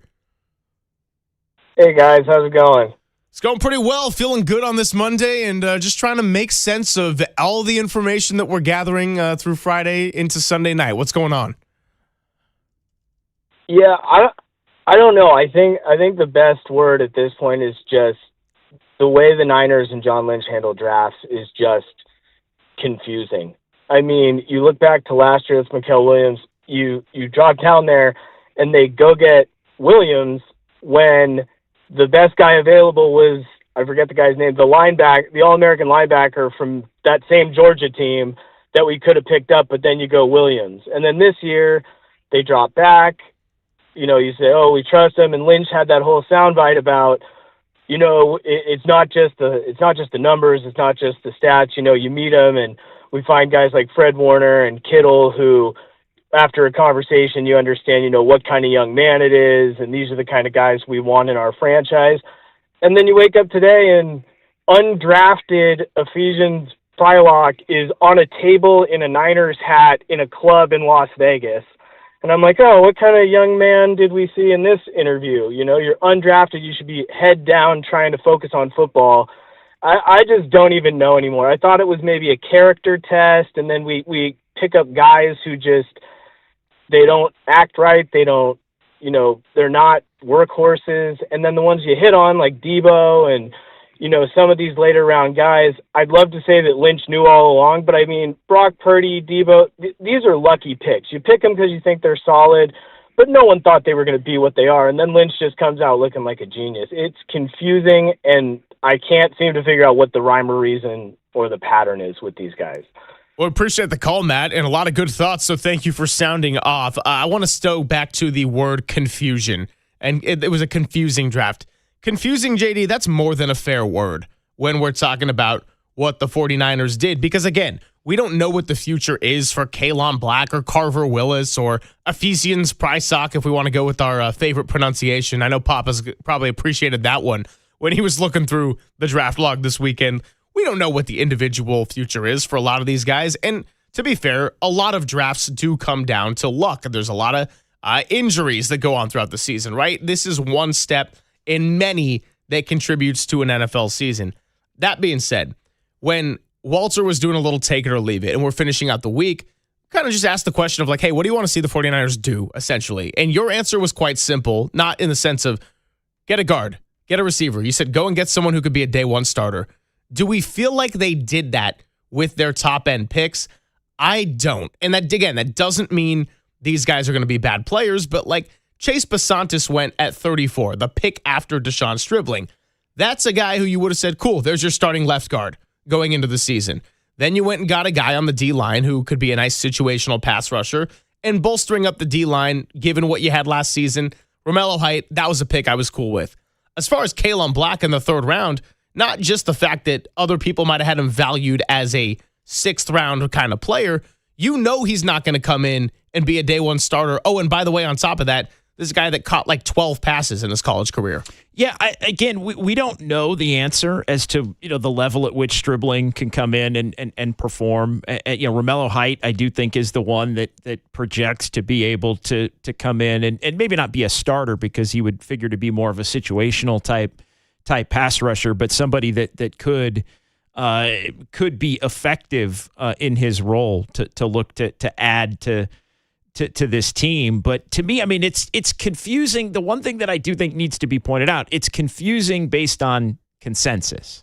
It's confusing based on the names that were available that the 49ers chose not to select, and then basically watching a bunch of those names after the 49ers pick go to all these respective teams. And I'll go back to something else, Greg. You said, the 49ers have not earned the benefit of the doubt based on, the draft record. I don't want to put words in your mouth, but I guess the next part of that question for you and for the listeners and the viewers out there, have the 49ers, though, earned the benefit of the doubt based on their overall success? Like where you can look at this player, that player, you could have taken this player, you took that player, this player took longer to work out but did, this player never did, and there are a bunch of examples of some of the guys maybe that never did, in addition to a couple of the guys that are future Hall of Famers. But I guess my question would be, have the 49ers earned the benefit of the doubt based on the overall success, not the individual success of draft versus consensus and reach rate and all of that, but based on the fact that, they went 12-5. Yes, they had the one bad year in 24, but 13-4 before that, 13-4 before that, team that gets to the NFC get the NFC Championship game 21, 22, 23, get the Super Bowl, obviously 23. Like, does the benefit of the doubt, despite some tangible draft misses, do they still earn that overall? Or is it this thought of, well, damn it, they've been this good despite some of these questionable drafts on paper, and had they been able to hit more of maybe what the consensus had wanted, they could have got over the hump to win a Super Bowl in 23, or they could, you'd feel that their sustainability of success was greater than maybe you'd think it was, at least, coming out of last year. Where what was the conversation coming out of last year? Great year, unbelievable coaching job by Kyle Shanahan, 12-5, all the injuries, won a playoff game. But the thought was, I don't want to use the word consensus again, but the thought was this team has more holes than a normal 12-5 team. They did not draft like they believe that's the case. No, I think that's well said. And I think that's a great question that will open up when we come on back. Have the 49ers earned the benefit of the doubt not based on their draft history, but just based on their history of winning, their overall success, getting to multiple Super Bowls, multiple NFC championships. The year that they just had this last year, when in the past, Shanahan's had years where everyone got injured. It came off the heels of a Super Bowl loss, and they didn't make the playoffs, and it was understandable.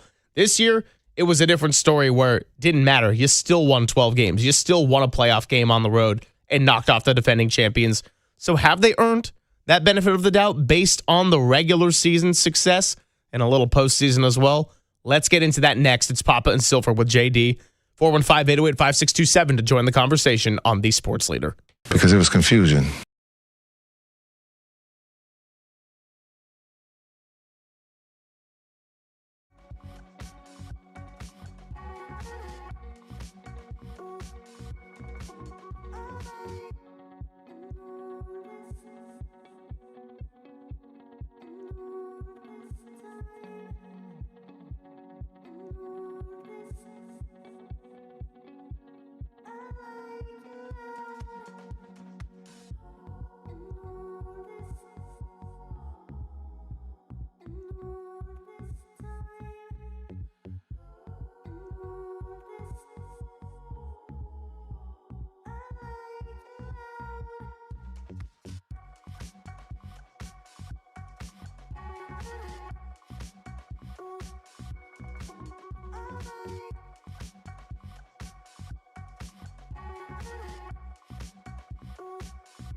This is Papa and Silver on KNBR, the sports leader.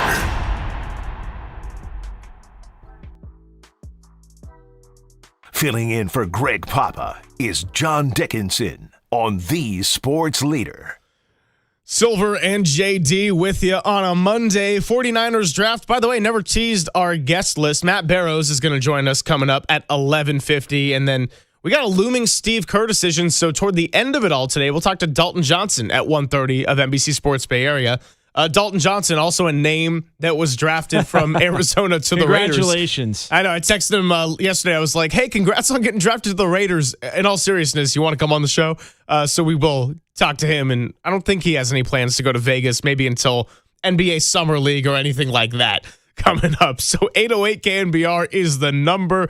The question that we just threw out to you, I said the 49ers haven't earned the benefit of the doubt when it comes to going unconventional in their previous drafts. But then JD saw the other side of it too and said, have they earned the benefit of the doubt based on the overall success? That's going to lead us to Chris in San Jose, wants to talk about that very subject. What's up, Chris? You're on the Sports Leader. No, I was going to say that as far as the coaching in the front office, I mean, from what they're able to do with these high-priced contracts every year, and they don't end up having to dump players, the coaching, I always give Kyle the benefit of the doubt because they're prepared and they play well, but you cannot give him a pass on the draft. I mean, you look at some of these mistakes that he's made with the Trey Lance, not saying that it was his personal mistake, but the Solomon Thomas mistake. I mean, Solomon Thomas, that draft pick should have been a guy that was an all-pro. And he never amounted to anything. And you just go on from year to year. I mean, he's able to make up for his inadequacies with his coaching, but there's no way you're going to give him a pass on the first 4 rounds of every draft that he's done. So other than Boza and stuff, I mean, I don't know. You guys tell me what you think on that. I would appreciate that off the air. Well, Chris, before we let you go, it's funny, right? So what you're effectively saying is Kyle Shanahan, especially with this last year, has completely earned a lot of praise for doing more with less. Some of that due to injuries, some of that due to guys that aren't ready to come in and play right away. But part of doing more with less has also been on his shoulders because of him being a big part of the draft selections that sometimes contribute to having to do more with less. That's correct. Put it this way, I don't want another coach, but I think that if they got somebody in there that could evaluate the talent, him tell them what they want, what he's really looking for, and to go after a guy like that. I give you an example, the Juwan Jennings. They say that this guy is a replacement for Juwan Jennings. Mm-hmm. Juwan Jennings was a 7th-round draft pick, okay? So we're going ahead and replacing a guy at the 33rd pick overall for a guy who was a 7th-round draft pick who's currently a free agent because other teams don't value his skill set. You probably could have got the guy in the 75th pick overall. It's not that this guy isn't going to work out or he's not going to be a good player. It's just that there's other people that had higher value, and it's not like you have zero needs. That offensive lineman is going to be a great player, and like you said, he's going to be a starter. I just wish they would have waited a little bit longer and got, a more valued player. The league doesn't deem the players that the Niners have on some of their skill sets as valuable as the Niners do. So that's a bonus because you can get those guys later on. They don't do that. So thank you. Yeah, appreciate it, Chris. Chris in San Jose, and we'll get to some more calls coming up in a second. It's interesting. So, right, we don't know, JD, what Deshaun Stribling's contributions are going to be this year or during any amount of time he spends with this organization. But what we can do is understand, so they traded back twice to draft a wide receiver. It's one that wasn't being talked about as getting picked around that time. And on top of that, we're going to be evaluating it up against somebody like Omar Cooper Jr.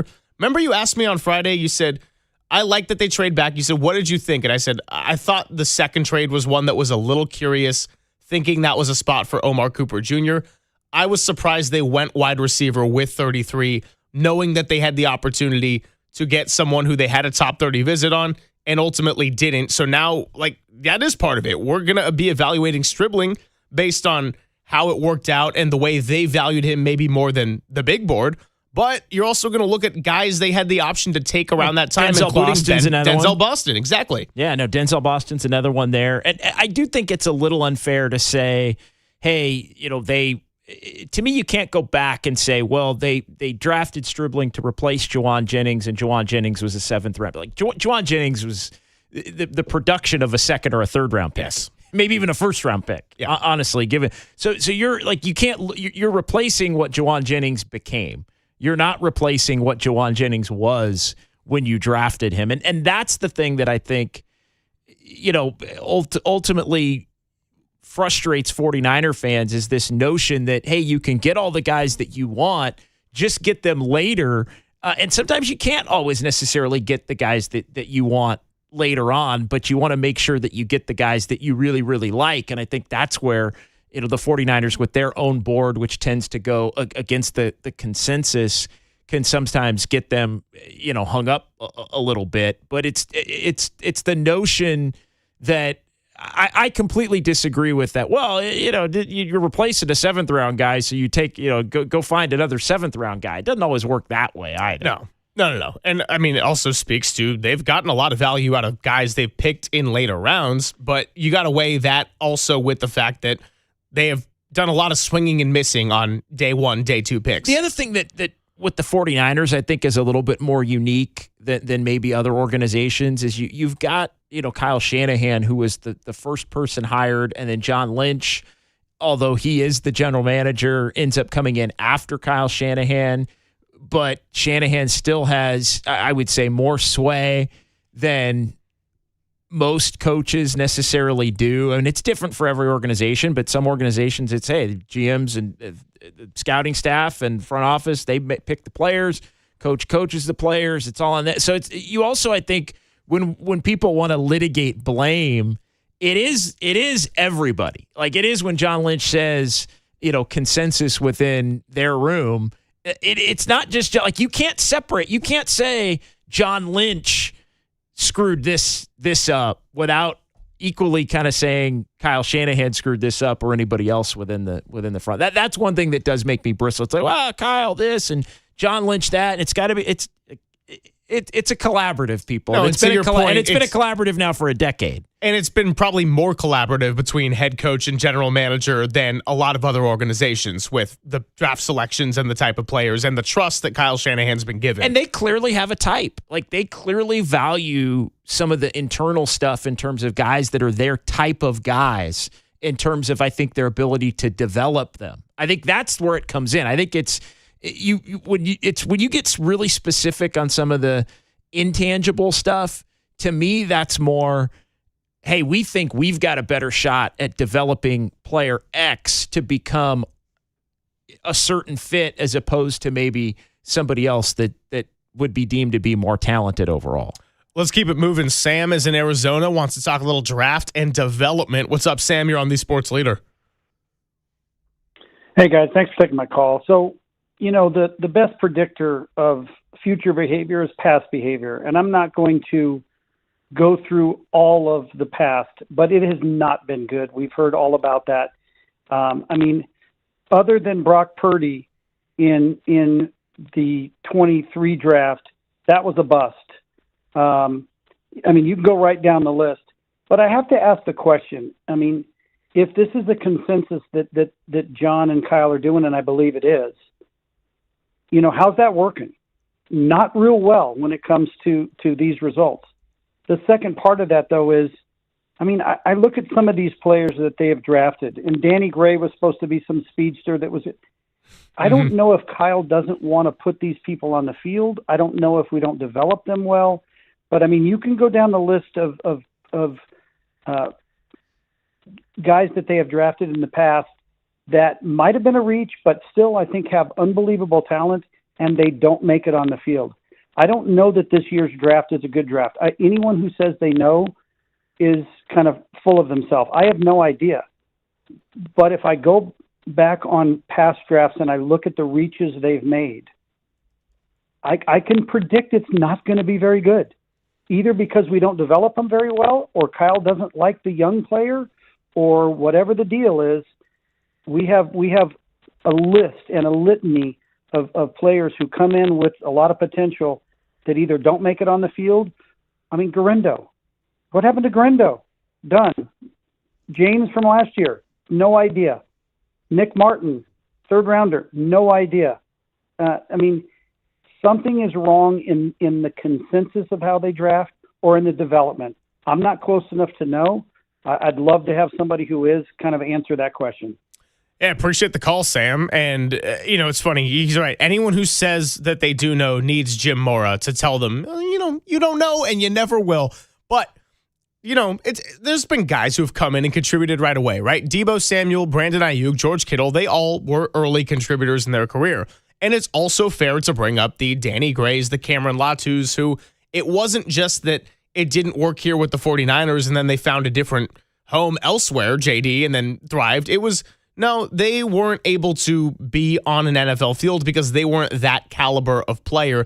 That is where you can really criticize the pick much more than any kind of development. And again, it goes back to the question that the caller asked, how well is it working? And he answered his own question, not really well based on results. Again, some would say, well, the overall, like they've been able to make up for it in terms of the ability to still win, but therein lies the frustration because if they had hit on a few more of these picks, the belief is, well, how good or great would they have been then if a couple of these guys? But as far as, the wide receiver position specifically, I mean, they're going through and evaluating that one's on Shanahan, right? Like it's, and I hate to go, like the quarterback miss, whether he got talked into maybe somebody that he didn't really, whatever, like quarterback, wide receiver, like those are guys where Shanahan's not having somebody forced upon him. 100%. Like, let's 100%. Not, like, we got to, that's, that I do think we can safely say we know that he's not getting players, the running back, that they drafted, Kalen Black, like he's not going to be, Kyle wanted him. Like he wouldn't, if Kyle didn't want him, they wouldn't have taken him. And Matt Barrow's guy, Mike Washington Jr., who he's like, I'm not saying they're going to do it. I'm just saying it's a name to watch. He was still available at the time, and he's more of a pass catcher. And he's and there are a bunch of those. There are a bunch, and Washington's an example. Cooper's an example. Denzel Boston's an example. Basantis is going to be an example. Like, there are a bunch of them. McNeil Warren is another one. That's going to, like, they're going to be. You mean the guy who went with the other pick that they traded on day 2? It just, like, there are going to be examples of, and this is the part where I think, look, ultimately you're going to be judged based on how many games you win in the regular season. Sure. But I do think it's fair to say, and I get it, the 49ers are very secure in their own board and what they believe and the fact that they've hit maybe on some of these players, even if it takes a little bit longer to a greater extent than the public would agree with. But they just do not do themselves any favors when they don't select a lot of these guys with the consensus, and then you watch the consensus guys go off the board, boom, boom, boom, boom, boom, and they just set themselves up to be criticized if a player can't get on the field for whatever reason while these other players go on to be productive. And look, it's not to say that all these other guys will go on to be productive either, but it just feels like there's a very clear line in the sand that can be drawn to where it's just going to be something that everybody's going to be keeping tabs on as the regular season gets going. And look, it doesn't hurt you as much if you win. You win 12, 13 games again, then it's not. But the one thing, and I said this to you before the show, the one thing that is frustrating that I don't think is going to change is every time the 49ers lose, whether they lose 5 games or 10 games, every single time, the question in the aftermath is going to be, well, why is this guy not playing? Why is that guy not playing? They didn't draft a center. They could have taken this guy, and this guy's awesome for another team. Like, they opened themselves up to that with the picks against consensus, even though even though, again, they feel they know better and have earned the right to do it. We'll keep it going with your calls and texts when we come on back. Mike is in Salt Lake City. We'll get to you coming up first, so hang tight there on the line. 415-808-5627. is the number to call, text, and join the conversation. And, of course, we got the YouTube chat and Twitch chat as well. Basically, I'm saying we're everywhere. It's Papa and Silver. Just access us with one of your, 12 options. It's the best on the Sports Leader. KNBR, the Sports Leader. Time for your Bay Area Chevy dealers traffic update.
Papa and Silver now continues live from the KNBR Casino Matrix Progressive Jackpot Studios. Casino Matrix. Progressive jackpots are here. Where are you? Just drop in. Please play responsibly. 1-800-GAMBLER. Filling in for Greg Papa is John Dickinson on the Sports Leader.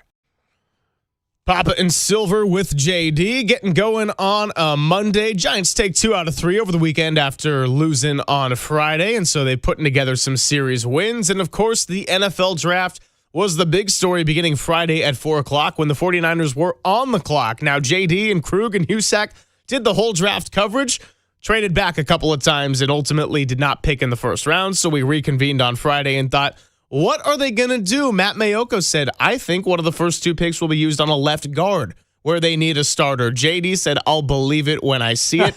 And now we've got 8 selections and 5 total trades over that weekend, and we are processing it all here on a Monday. So without further ado, let's keep it going on the phones. Mike in Salt Lake City, we appreciate you waiting patiently. You're on the Sports Leader. What's going on?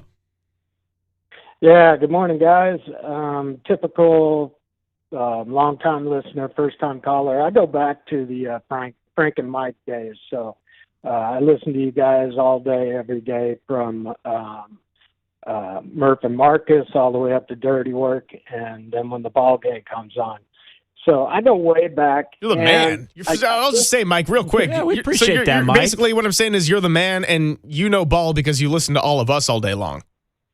Yeah, well, let's not waste time on the obvious. So anyway, my dad was a football coach in high school. I played, and we followed the Niners, of course, and the Giants and everything for years and years and years, still do. I remember, and what's driving me nuts is everybody that's calling in that's given, Kyle and John Lynch heck for, the draft choices they're making. But I remember when there was this kid drafted out of Mississippi Valley State. And when I read that in the paper when they were going through the draft, I was like, who? I thought that was a wasted draft pick myself. Turns out he's the greatest of all time, Jerry Rice. And I remember when they drafted a undersized, skinnier than heck quarterback out of Notre Dame, arguably a GOAT. When they drafted Kittle and Warner, I'd never heard of them. And I watch college football all day Saturday and the NFL all day Sunday, always have. I'd never heard of Kittle. I'd never heard of Warner. So there's no way I'm going to evaluate them. Now, when I heard the guy on the line say after the draft that, about Warner, that the Niners got to steal, you just wait. Well, look what turned out. The guy was right. So you can't evaluate a draft. I agree with everybody. Give it 3 years. I never heard of anybody that the Niners drafted this year. But when I watch what little tape afterwards that they picked them, that kid out of Oklahoma, that defensive tackle, looks pretty good. The wide receiver gave me some Jerry Rice, feels from back in the day with the size of his hands and, being able to catch and run after the catch. So I think if people sit back and wait to evaluate, but you also have to evaluate on the free agency moves that the Niners made as well. If you couple the free agency moves with the guys they drafted, I think the Niners did a hell of a job. Well, Mike, we're going to talk about the free agency window because I did have some notes on that. Really appreciate the call. It was your first, don't make it your last. So Mike in Salt Lake City, lots to chew on there. And I do agree, right? I'm not here to evaluate on this Monday the college tape of a Stribling or a Height or a Black and others. Based on the urgency that we absorbed and felt from the 49er fan base leading into this draft, the holes that we discussed they needed to fill, I was a little bit surprised and frankly underwhelmed by the process. Not the players, but the process and a little bit of a repeat of history that didn't end up going well. So it doesn't mean that it can't be different this time. I don't know anything close to about as much football as the people in the building making those decisions, but you can evaluate the process. You can evaluate what we've seen in the past.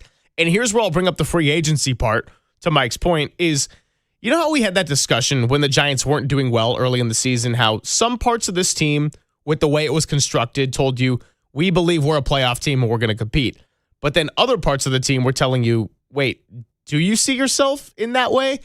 I thought free agency aligned with the tone and the vision of they understand they're a team that has a window, right? They won 12 games, they won a playoff game on the road, and they dealt with a lot of injuries, and a lot of their best players are older or have dealt with some injuries outside of course, their quarterback and maybe a couple other young guys. So going and getting a bunch of guys like Greenlaw coming back, Mike Evans, you're trusting the resume. You're trusting what guys can give you for maybe a season, maybe two, if all goes really well. But it was a big investment on the now. Getting a resolution with Trent Williams, investment on the now. The draft is where you get younger. That's where you do the other part of filling some of the holes. That's where you make up for the youth that you need that you can't necessarily find in free agency. And the draft process, to me, didn't necessarily align with what we saw the process and the thought go into free agency. Well, you could make the case they drafted for depth. They addressed free agency with the now, and they used the draft to bolster the future, but not necessarily the future in terms of guys that are locked into 2026 roles. Now, that doesn't mean that Stribling can't or won't have a role in 2026. I personally look at, and again, I go back and I watch some Ole Miss games, but I'm certainly no expert on it. And I read all the different mocks and analysts and look, he's a speed guy with great hands who blocks, right? Does that immediately preclude him from being able to get on the field in 2026? I mean, I would say not. In fact, I even look at Stribling and where he was picked. He's basically a first pick of the second round. I look at that skill set now, and I actually say, you know what? He's somebody that, as I look at the 49er depth chart right now, I look at him and go, well, damn, he should be, if he could be in the top 4 immediately, because you have Mike Evans and you have Kirk and you have Ricky Pearsall. To me, that's the part where, what are your expectations? And maybe I'm getting a little bit ahead of myself here, but what are the expectations for somebody like Stribling specifically once you get to training camp in July and they start to get out there on the field? To me, it would be, can he be in your top 4? Because that was going to be the question for any wide receiver that they would have drafted. Sure. Can he be in your top 4 by the opener? Is it clear cut, hey, this guy, speed threat, yak threat, great hands, loves to block? Those to me are things that get you on the field more quickly. As much as we could say, oh, they could have got this guy at 75 or whatever, again, all fair. But what I don't want to see is we get to the point where, I think he should walk onto the 49ers and be better than Watkins or Cowing or anybody, but I don't want to get to the point where we're getting to, to week 1, week 2, and it's healthy scratch. Healthy, basically red shirt, going to be a red shirt. Maybe he gets on the field if there's some injuries. But the Nick Martin experience. Basically going to be, we'll see you in 2027. Yeah. If that's the case, then I can understand some of the frustration there. But Stribling, Romello Heights and others, Romello Height could play this year. Sure. He could play. Now, he's not going to start necessarily opposite Nick Bosa, but he's somebody that could, be in the mix to be a explosive third down guy, Bryce Huff level of replacement. Yeah, exactly. He could be in that mix. And they've already said, you look at somebody like Carver Willis, they've already said over the weekend, he's going to be in the mix to start. He's going to get an opportunity to start at left guard, right? He's going to get thrown in and let the best man win. So no, they didn't take Basantis and hand him the job. As many would have said would have been a no-brainer or believe would have been, but he's going to be in the mix with others, and we'll see how ultimately it shakes out. That's where we talk about value all the time. Mm-hmm. And again, we can fully acknowledge the fact that there's a difference between maybe what the fans and the media perceive as value and what the 49ers do. The 49ers clearly view Carver Willis as a value because they think he's somebody that you can draft where he was drafted and have the ability to come in and potentially be a starter. To them, that's value at 127 in the 4th round, right? That. So, it's not, I don't want to come in and say, now, Kalen Black, I'm not sure. That one seems odd. That one doesn't seem to be necessarily a fit when you look at the fact that he isn't a pass catcher. 12 targets in 29 games at Indiana. Yeah. But you can see in some of the intangibles why they would like him. But again, I don't. We can go through the individual players and start to project a little bit. What are their strengths? What are their weaknesses? And how would they project to be? I don't think it's necessarily as complete a whiff or hedge toward the future as maybe some would say. At least with a few of these guys.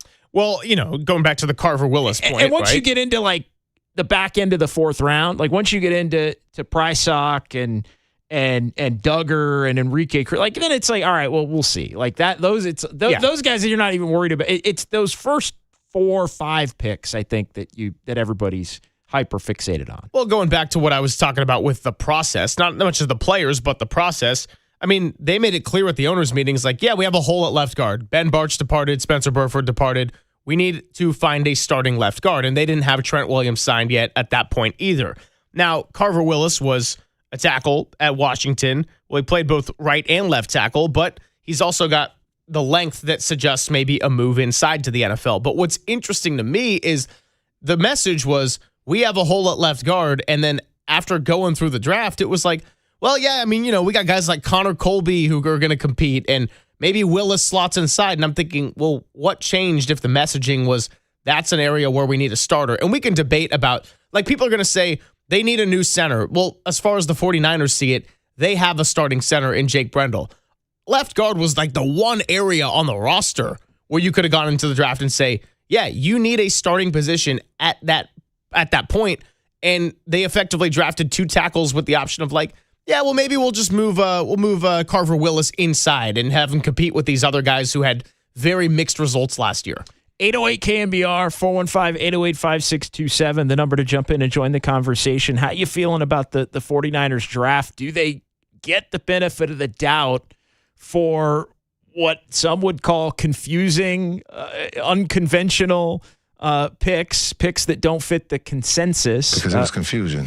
At least among the experts out there. But have the Niners earned the benefit of the doubt based on the overall success, or do you look at the draft history, and we can get into some of the draft history over the last handful of years and kind of debate back and forth the level of impact. But big part of the conversation, does the overall success give them a little more leeway? Are you like, damn it, if they had hit on a few more of these picks, maybe they'd already have a Super Bowl, or feel more steady overall in terms of the next generation of 49er football and sort of transitioning from these two eras of the Kittle-Warner era into what the next era would be, because there still aren't a lot of those guys that project to be on that next era, at least as we currently sit here, April 27, 2026. Again, that's 415-808-5627 as we let the calls and texts filter in. I don't know if 925 on the Golden State Lumber and Showroom text line is an avid listener of Take It or Leave It, but I see this text. I'm looking at you.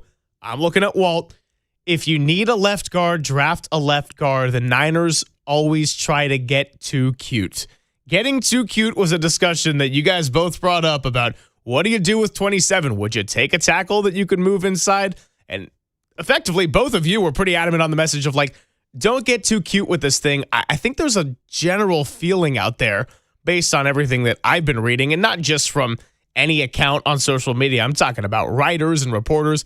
I think there was a feeling that it was a little bit confusing or surprising, or dare I say the word cute at times. Well, and it also gets back into the debate over need versus best player available. I think when you look at their draft, it's a combination of both. Like, they clearly have the guys that they felt were the best player available on their board, which, again, in fairness, does not equate to the consensus boards that are out there. But I also think they drafted need as well. Like, it feels like they drafted for need, but with the best player available based on their board. And the confusion is like their board not adding up to these other boards that everybody studied, because everybody's a faux draft expert for the 2 months or the 2 weeks leading up to the draft. And so everybody knows a lot of the names that the 49ers didn't take that wound up going elsewhere. But need versus best player available, like we did have wide receiver as a need. right? They took a wide receiver. We did have pass rusher as a need. They took a pass rusher. We did have running back as a need. They took a running back. Yeah. Even if it's a running back with a different skill set that many thought would go undrafted, and you could have signed Saturday afternoon or Sunday morning. And then beyond that, again, they took a corner, they took a linebacker. Like I'm less concerned about the guys, the bottom half guys. Although those guys we've seen have had the ability to come in and be players. Wait and see. But they drafted for need. I feel like they did draft for need and best player available. It's just the best player on their board that fit the different needs that they had. They drafted a guard, right? They drafted a guy that they said is going to have an opportunity to start at left guard. Like they did that. Like we said they needed to do that. Yep. So I mean, in some ways, it's they check some of the boxes. They just do it in their own way, which unfortunately kind of leaves them open for criticism if those players don't hit, and especially if those players don't hit and they don't have the overall level of success. That's the one thing. If they continue to have the overall level of success that they've had, winning, 12, 13, 11, 10 games, then sure, when the season ends, we'll nitpick what they got out of player X and Y because you're going to do that after every season. But I do think they are going to get the benefit of the doubt in a big-time way as long as they keep winning at the level that they've been winning. But for some, no. For some, and I get it, it's fair.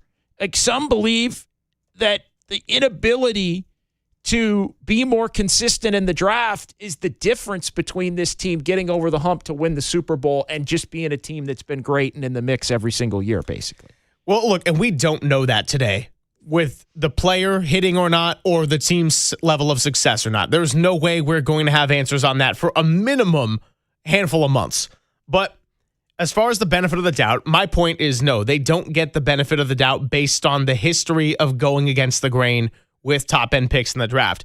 You brought up the fair point of like, well, maybe the fact that they've been a successful team and won a lot of games and always found a way to be competitive, that does give them some benefit of the doubt. And so this is where I want to continue the conversation moving forward. But yeah, that's absolutely a great way to put it. And 415-808-5627 is the number. 925, the same person that talked about getting too cute, goes, you ever been to a restaurant with a big crowd? You get the menu and you make your choice. Then the waitress goes around the table and you hear other people's choices and start to second guess yourself. Then she gets to you and now you feel rushed and get something you don't really want. That's how I feel like the Niners draft. Damn, 415-808-5627 if you want to throw in all your restaurant analogies or just general opinions. It's Papa and Silver with JD, only here on the Sports Leader.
Sound white, boy.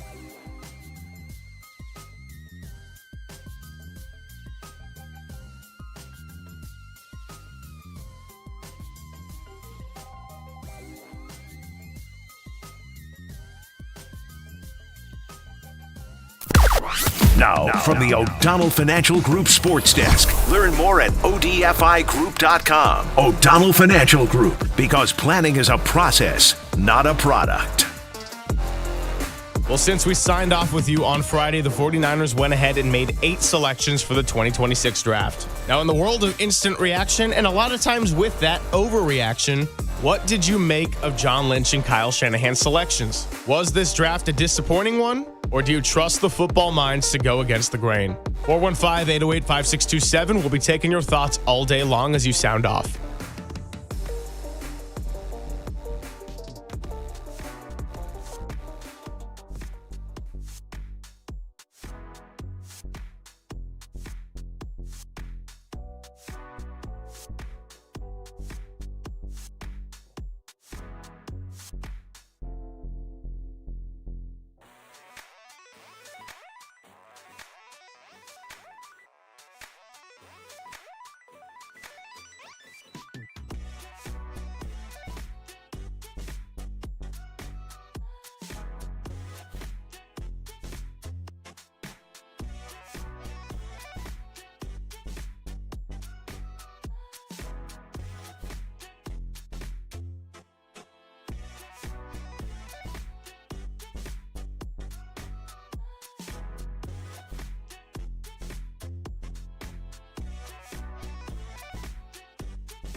All right, Steve Moskowitz here as we get the week rolling, talking all things 49ers draft. Giants take 2 out of 3, and sometimes you got to get away from sports. You got to get into real life, and that could be stressful. Steve, we just had tax season. A lot of people, a lot of stress. What do you do if you can't pay your taxes? You call us. So many people make the mistake of thinking, if you don't have every last penny, that's it, nothing can be done, horrible things are going to happen to you. Wrong. There's so many good solutions. And I understand you have to feed the kids and pay the mortgage and a lot of other expenses too. Everything's expensive. But that's okay. We understand that. Even the IRS will understand that. We want to make a deal for you. There's all kinds of deals. I could take up the rest of your show explaining them, but you probably wouldn't want me to do that with so much sports going on. So instead, talk to me personally. We have a free consultation. We'll explain everything to you. We'll listen to you and your needs. Then if you want us to, we'll go to the IRS, and we want to cut a sweet deal for you so you can have a normal life. The only thing you have to do is pick up that phone and say, hey, Steve, take care of me. We'll take care of the sports, and Steve Moskowitz will take care of the tax stress. All you got to do is dial 1-888-TAX-DEAL, 1-888-TAXDEAL. You can also go online if you hate talking to people. Just type in MoskowitzLLP.com.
Greg and Greg, Papa and Silver. This is KNBR, the sports leader. Filling in for Greg Papa is John Dickinson on the sports leader.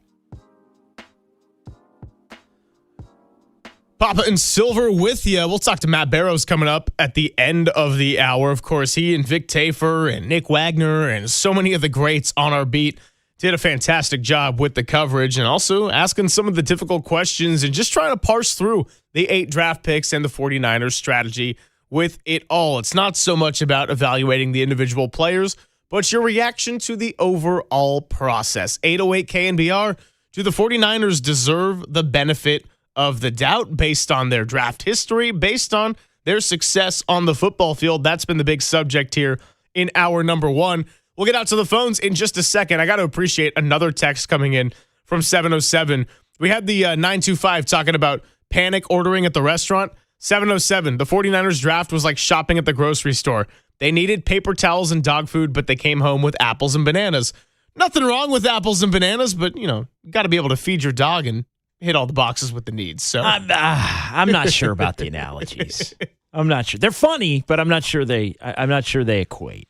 I will say, though, nobody does analogies like Dub's OT favorite, Erwin Kwong, always coming in with something crazy with the food. So, it's been a staple here on the Sports Leader. Let's go to Richard in Chico, wants to talk about John Lynch. What's up, Richard? Hey, how you doing? Doing well. How are you? I'm all right. I'm hanging in there, man. Obviously, you guys remember what happened when they played Seattle and got pushed all over the field, right? You remember that, right? Yep. Guy didn't address that. He drafted another wide receiver like he did last year. And we know how that turned out. The guy was a good player, but he couldn't stay on the field. John Lynch, like I said, man, if Eddie B on this team, man, he'd have had him by the nape of his neck and thrown him out the door by now, So, yeah, I just don't think the guy's a very good player evaluator. Sure, we can talk about Kittle and Warner, but look at all the misses he's had. I mean, they beat teams because of their finesse and so on and so forth, and the way, as Shanahan can scheme things. But when they play big, tough teams, that can push them around, they're in trouble. I hear you, Richard, and we appreciate the call, 415-808-5627. I think what Richard was getting at, too, and bringing up the Seahawks game is it's not just think about where you have holes. It's also think about how you didn't get to the finish line. And sure, injuries to some of your best players are a big part of that. There's no way around that. But even with the reinsertion of a Kittle, a Warner, a Bosa, a Michael Williams, there still are holes and there still are areas when you look at a Seattle, an LA Rams, some of these other rising NFC teams that are going to be in competition. I mean, think about Green Bay. Micah Parsons is going to come back. They got a lot of young talent on that roster too. Like, it's going to be a jungle in the NFC. So even with guys coming back, you're also thinking about not just the fact that they did lose, but also the why and the how. It raises the question as to, how much do you factor in the way that you ultimately lose versus the things that make you as successful as the 49ers have been over the years, right? Because I do think there tends to be this notion from some that you only focus on the way that you lose. And damn it, the way that you lose is exactly, you have to, and even, because I think what we're talking about in the grand scheme of things is a bigger philosophical question in terms of change. I mean, the Niners want physical football players. They want physical football players, but I don't know, how much do you equate, and it's always a balance, but how much do you look at the fact that the 49ers haven't been able to get over the hump and win the Super Bowl, even though they've been close a number of different times, as it relates to how they should draft versus just, have that overall philosophy that I think they would tell you has worked out to a greater extent than most would say in looking at going through pick by pick, hit or miss. No, but what is fair is the last two off seasons in particular are ones where you understand that because of age, because of football mileage, because of salary cap, you have to get younger at some point. So when they lost their last Super Bowl, I wasn't necessarily looking at it as, they need to fix X, Y, and Z holes. But it is fair now to say, look at who their best players are. Going back to the window conversation, you have a lot of guys that can get you very deep in the postseason with Super Bowl aspirations. And yes, you need a lot of luck. You need a lot of things to break your way. They have those guys. At some point, though, you're going to have to retool and take the Rams, for example. Yeah, they had the same quarterback, and he was the MVP this year. That's a big deal to have Matthew Stafford on the team that won the Super Bowl and the team that was knocking on the doorstep this year. But look at the rest of their core. It's pretty much all guys that came in and were really drafted for the most part. Maybe a couple of signings, but really drafted post-Super Bowl run in 2021 that made up your new core. Do we need to go through and kind of rapid fire through the different drafts? Because I do think there's the perception, again, that they draft almost a year ahead in certain spots, like for depth. Like, let's take player X because he may not necessarily be a factor for this year, but if we develop him, he can be a factor for the next year. I'm just looking at, we don't have to go through all of them. I won't go through all the different years, but just like 2025, Michael Williams, 11th overall, good player. Yeah. Was that a good pick or a bad pick? It was a good pick, right? He ends up hurt, which, is an unbelievable disappointment, but he came in playable right away. Alfred Collins was playing, by relatively quickly, helped them win the Week 5 game against the Rams. Upton Stout, at this point, probably the best player out of the entire draft class. I would agree. He comes in, and that's only because Michael Williams got hurt. But he came in and basically became a starter right away. And again, one of the best nickel corners going early on in his career. And then, all right, Jordan Watkins, Jordan James, Martin Siegel played. Thrown into the fire a bit. It was a fit, to varying degrees of success. And then some of the other ones, it's kind of like, could they have used Jordan Watkins maybe when they had some injuries? Jordan James, we've seen him a little bit more. Colby played a little bit and didn't play great. But again, now we're talking about your 5th, 6th, 7th round type guy. So I don't know. Like, are those? And I know that we can go through some other years, and other people would scream at the top of their lungs about other years. But I look at that draft, and it's like I don't think it's like if your 5th round picks aren't playing, and your 6th round picks, your 7th round picks aren't playing, like I don't necessarily hold that against you to a great extent. No, and I think this last year's draft is one where I think there are signs for optimism, but it's probably a little bit too early to make the evaluation because you do want to see if an undersized guy like Upton Stout can make another leap in year 2. And you do want to see if Micah Williams could be a mainstay coming off an injury. And are there any stars in that group? And I think that, the pragmatic answer is it's too early to tell. Yeah. But, at this point, no, right? At this point, no. But again, I do think it's 1 year in, so you have to give some benefit of the doubt. We'll get into some of the other drafts as we roll through here, but let's get back to the calls. Let's go to Alex in Pacifica, wants to talk about the draft history of John Lynch. Alex is on line 3. You're on the Sports Leader. What's up, Alex? Hey, what's going on? Thanks for taking my call. Yeah, I don't know. Benefit of the doubt, I think, is earned, and John Lynch has not earned anyone's benefit of the doubt when it comes to the draft or free agency for that matter. But I kind of prescribe to Larry Krueger's version of what the Niners should do. I mean, I love Shanahan as the coach. John Lynch is like a face of the organization, but hire an actual down and dirty draft person to be in there who makes the picks. And enough with the consensus, hey, all the coaches get together and pick their favorite player, and none of that crap anymore. Just once in a while, take the best available. You don't have to try to out-game the system. It seems like that's what they do every year, going back to Solomon Thomas. So I don't trust John Lynch. I wouldn't have him pick my groceries for me. I just cannot handle the smugness and the poor picks. It drives me insane. So Ricky Pearsall blew my mind, and last year when they passed on Tyler Warren, that blew my mind.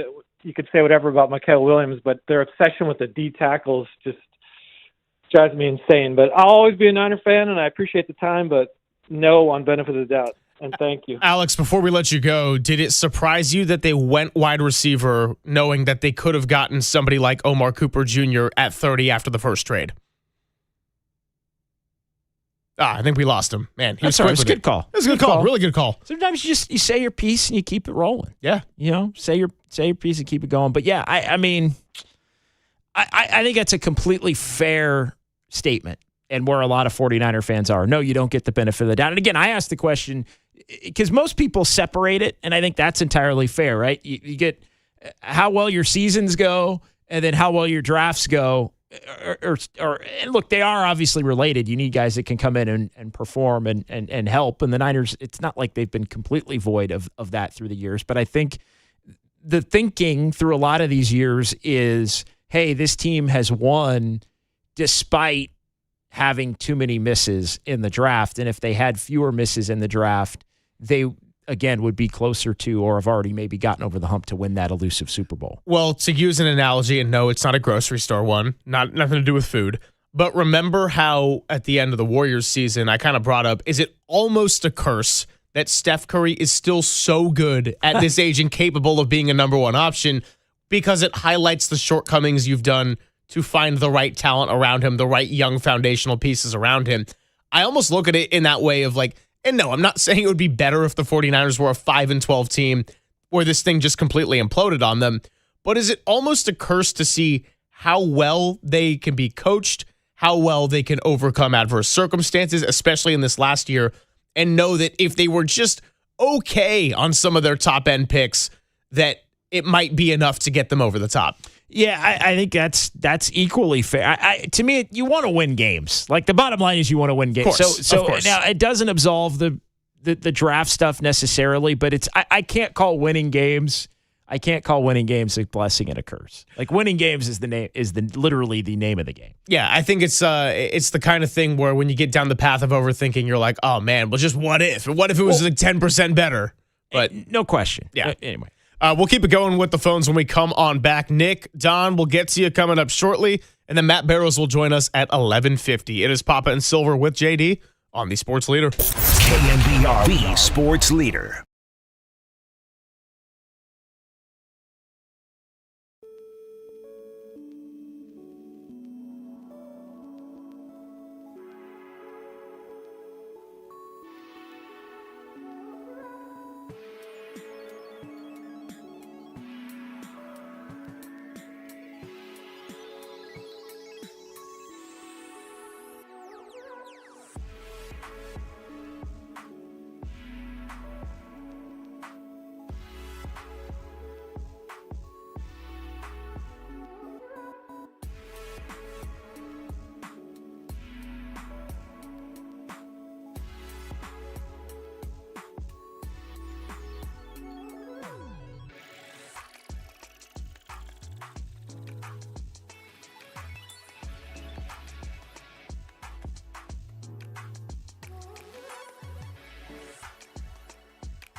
Now back to Greg Papa and Greg Silver on KNBR, the sports leader.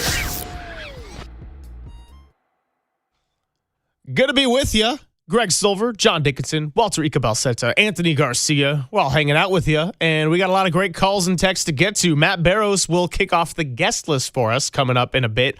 But right now, it's all about you. 808 KNBR, 415-808-5627. How are we feeling off of the draft? Let's continue with Nick in Santa Rosa. Nick, you're on the Sports Leader. What's up? Hey, what's going on, guys? Thanks for taking my call. Big fan of the show. And, yeah, I guess my take on the draft, and I feel like this is like an every year thing. I feel like they go after like a diamond in the rough type of scenario. They're always trying to find, the best player, whether it's not like the name brand guy coming out of like a Power 5 school or whatever it is. It kind of seems like that's what everybody else, what every other team is going to do. They do the opposite of that. And like the other caller said, it's very confusing, and it's kind of hard to wrap your head around. But, the fact that Kyle's been in football his whole life and John was just an absolute stud, defense and offensive minds.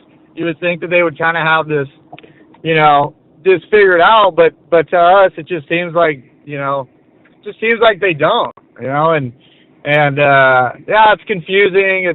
I've been a Niners fan since I was a kid, so, man, I want it to work. I hope it works, but it just seems like they always go after, what everybody else isn't looking for to try and find that diamond in the rough and, then polish him, and try to turn him into the just 49ers football, So that's my take on it. Nick, let me ask you real quick. What was particularly the most confusing? Is it just the fact that it feels like the same thing over and over? Was it a particular instance about this draft? Why do you feel like confusion is the word that comes to top of mind? Just because, for instance, majority of fans and even probably other teams would assume that the Niners, they would pick, a defensive, an edge or another wide receiver. That's fine, but they just go and they just pick the opposite, and they do the opposite, or they pick just somebody you've never heard of, or someone that's just not, who should be next pick. Who should be up next on, best player available type situation. So it's just confusing is what do they see that we don't, and I don't know if it's like an injury thing or kind of what history or if it's character. I know 49ers are big on character. I know they hire a lot of guys that are, that have good character and I know they're big on that. So I don't know if that factors in too, but as far as the confusion goes, it's just, I don't know. Like, why would they pick that guy when they could have picked this guy? It's just, I guess that's the confusing part to me, and I think everybody else that's Niners fan watching the draft, trying to understand how, this is going to work, down the road. So. No, I hear you, Nick. And look, I mean, I think there's also part of the confusion of why pick that guy when there's also a feeling of like, you got another pick coming up where you could theoretically get somebody else. And two of the picks that they traded away from, those selections were Omar Cooper Jr. and Emmanuel McNeil Warren, two names that came up frequently in draft talks as possible landing spots here, or possible destinations for those guys being in Santa Clara. Well, it's just going against the guys that everybody knows, right? I mean, everybody wants to fancy themselves a draft expert, and people that aren't necessarily into it full-time 24/7 get into it as much as they can as fans in the lead up to the draft. And so you start to read the top 5 draft analysts and you get into all the different mock drafts and you see the different potential options and everybody does it. And then you see the 49ers go completely off the board. And so you just like when all the experts are kind of saying one thing and then they go in a completely different direction, as a fan, you're kind of left going, eesh, like what is going on here? But you also have to reconcile that with the fact that this team has had the overall success that they've had, but also have to look at the fact that specifically you can go through the picks and as has been detailed, I mean, for the rate at which they've reached against the consensus, have they had enough success overall, even with a couple of future Hall of Famers on board here, going back to Kittle and Warner and maybe eventually Bosa, like that it still hasn't been enough, that it still hasn't been up to speed to the real. So I think people are trying to reconcile all that. But again, it's the draft in and of itself is difficult because most people don't know the names of a lot of these guys. And then you learn the names of a lot of these guys. And then the guys that your team picks wind up being against the grain from those guys. And it kind of leaves you like, oh, what is going on here? And then the guys that do have the names that you remember following are going to go to these other teams and you're going to see how they do or don't do.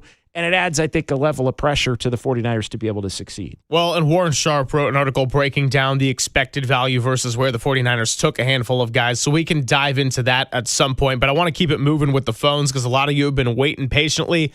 Don is in Burlingame. wants to talk this year's draft and maybe the Robert Saleh influence from last year. What's up, Don? Hi, how you doing? Robert Saleh, one of the conditions he came back with was he had a say in the drafting. And those defensive players that are on the team was largely because of him. And Lynch doesn't have, everybody wants Lynch's head.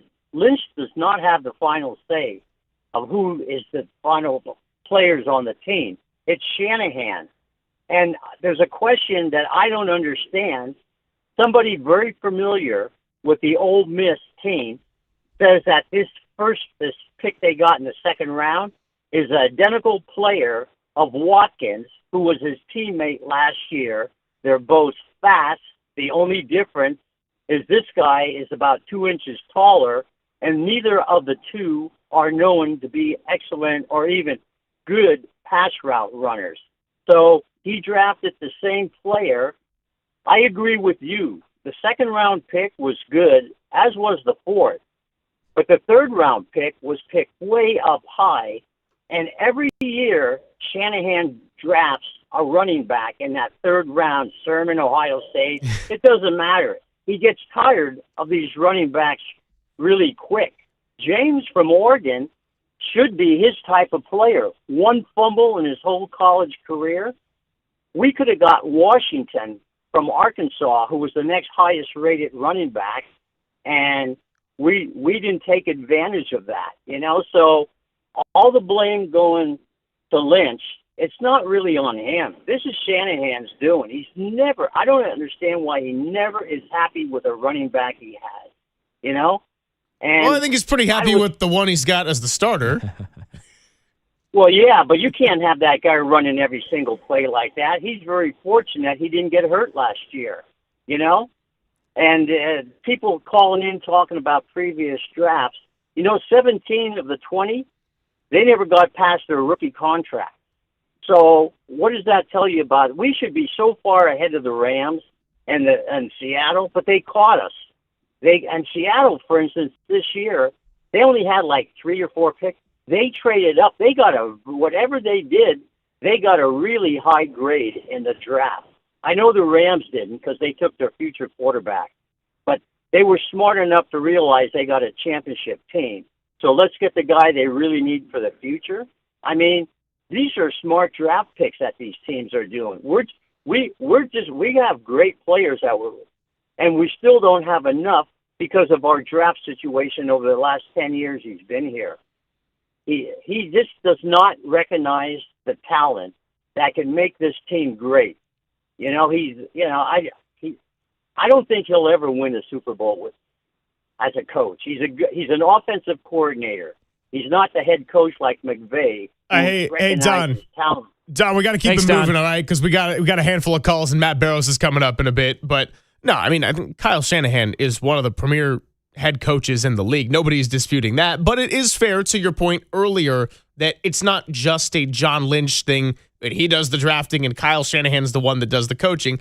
It's a collaborative process, and they often have went and taken guys, particularly skill players, who were thought of way more highly by the 49ers than they were by other teams. And when those don't pan out, it's going to put a microscope underneath them. So when I'm talking about the running back like Kalen Black, I would have liked to see them draft Mike Washington Jr. And it's not so much about like, oh, let's break down the film and evaluate it on a Monday. But what it does do, and I'll close the thought with this, is it adds to the list now of, okay, well, Omar Cooper Jr. and Chase Basantis and Denzel Boston and Mike Washington Jr., if those guys are all balling in the next couple of years. Manuel McNeil Warren, that's another one, right? Then it adds to the list under the microscope where you're going to be comparing it next to the guys the Niners did take. Without a doubt. Let's keep going. All right, Matt Barrows will join us when we come on back. Ron, Ed, Alex, others on the phone lines. Give us a call back around 12:15, or you can just hang out on the line. I mean, hang out on the line. Yeah. Hang out on the line. Whatever works for you. We'll continue taking your calls in the 12 o'clock hour. Matt Barrows covers the team for The Athletic and does a fantastic job. We'll talk to him next on The Sports Leader. I didn't need less touches. KNBR, the Sports Leader. Time for your Bay Area Chevy dealers traffic update.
Papa and Silver now continues live from the KNBR Casino Matrix Progressive Jackpot Studios.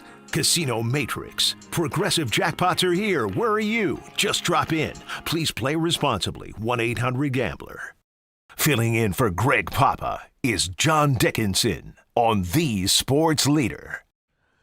Silver and JD with you on this Monday. We are getting to the end of April, and the 49ers got some new faces to welcome into the building. We're taking all the reaction. We're taking all the emotion. We're taking all the past and the present and the projection into the show today, and we open up the UMA guest line where we welcome in, of course, our good friend Matt Barrows of The Athletic, one of the best in terms of covering the 49ers, and never, ever, ever a dull day with this franchise, the good, the bad, the questions. What's going on, Matty? How are you? I'm doing well. I'm recovering from my 4 days of the draft. I consider it 4 days because Sunday is undrafted rookie day, which always brings a lot of attention and excitement in itself. Yeah, JD and I were talking earlier today how it was a good chance over the weekend to just reset a little bit and take the foot off the gas and be ready to go today. But for you, there was no such thing. Let's just start with going back to Friday when they traded back twice. They got into the second round, and your draft crush, Omar Cooper Jr., was there at 30 if they wanted him, but they chose to get out of the first round. Given the context that he was there for a top 30 visit, he theoretically fit the team well with a yards after catch guy. Were you surprised that they ultimately went wide receiver at number 33 and one that a lot of teams probably didn't have that high on their board? Yes, because they seem to have all sorts of shots at Omar Cooper Jr. and Denzel Boston, and they passed on those. And so my conclusion on Thursday was that, okay, they're not interested in a wide receiver there. They think that they're good wide receivers throughout the draft. They're probably going to go edge rusher at pick 33. So when they drafted a wide receiver there and who they drafted, it was definitely a surprise. Now, you mentioned that I picked Omar Cooper Jr. as my draft crush, and sort of the theme of that was that, the 49ers, which used to be a team known for its yak, they dominated the league in yards after catch for I think like 4 straight seasons from 2019 onward. They finished 28th in that category last year. So the theme of my Cooper crush was that this is a guy that's going to bring the yak back. So maybe we can just replace Omar Cooper Jr.'s name with DeJon Stribling's name in that story, because he also is a yak guy. So my point is that he's bringing a lot of the same things to the offense that I thought Cooper would bring as well. So I'm not quite as down on Stribling as the rest of the Bay Area is. I got a powerful whiff of the sentiment over the weekend on Twitter. People were freaking the F out. But they probably shouldn't, because the same reason you would have liked Omar Cooper on the team are the reasons why Stribling's a good fit as well.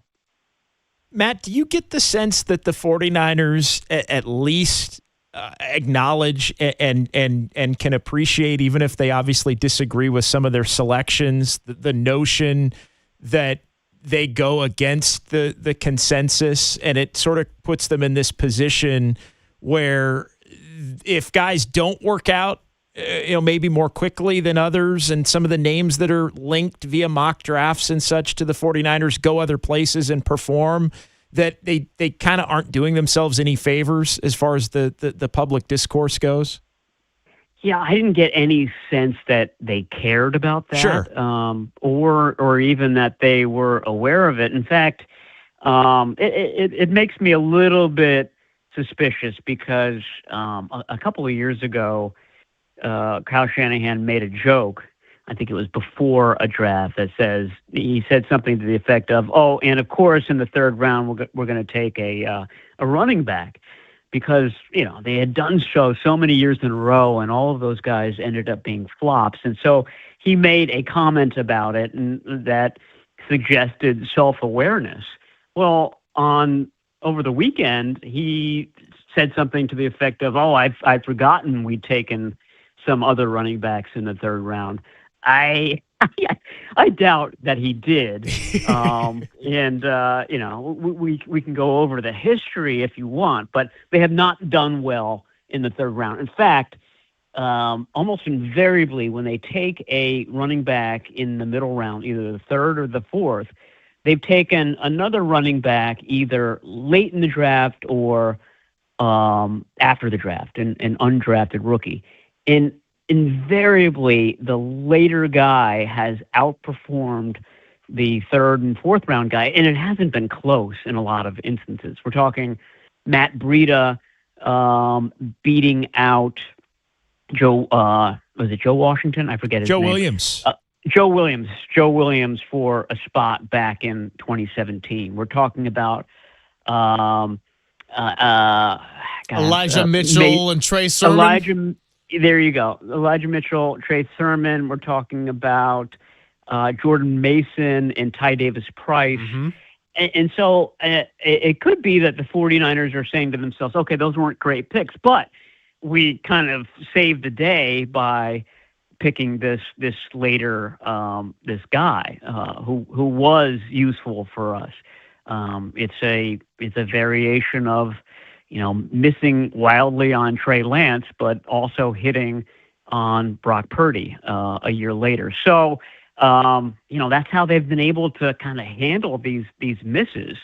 But it does raise the question: okay, why would you even continue to do the mid-round pick? Why not just bring in a running back who didn't get drafted? I thought that Jamari Taylor from the University of Virginia, somebody that the 49ers were interested in during the run-up to the draft, was very similar to Kalen Black.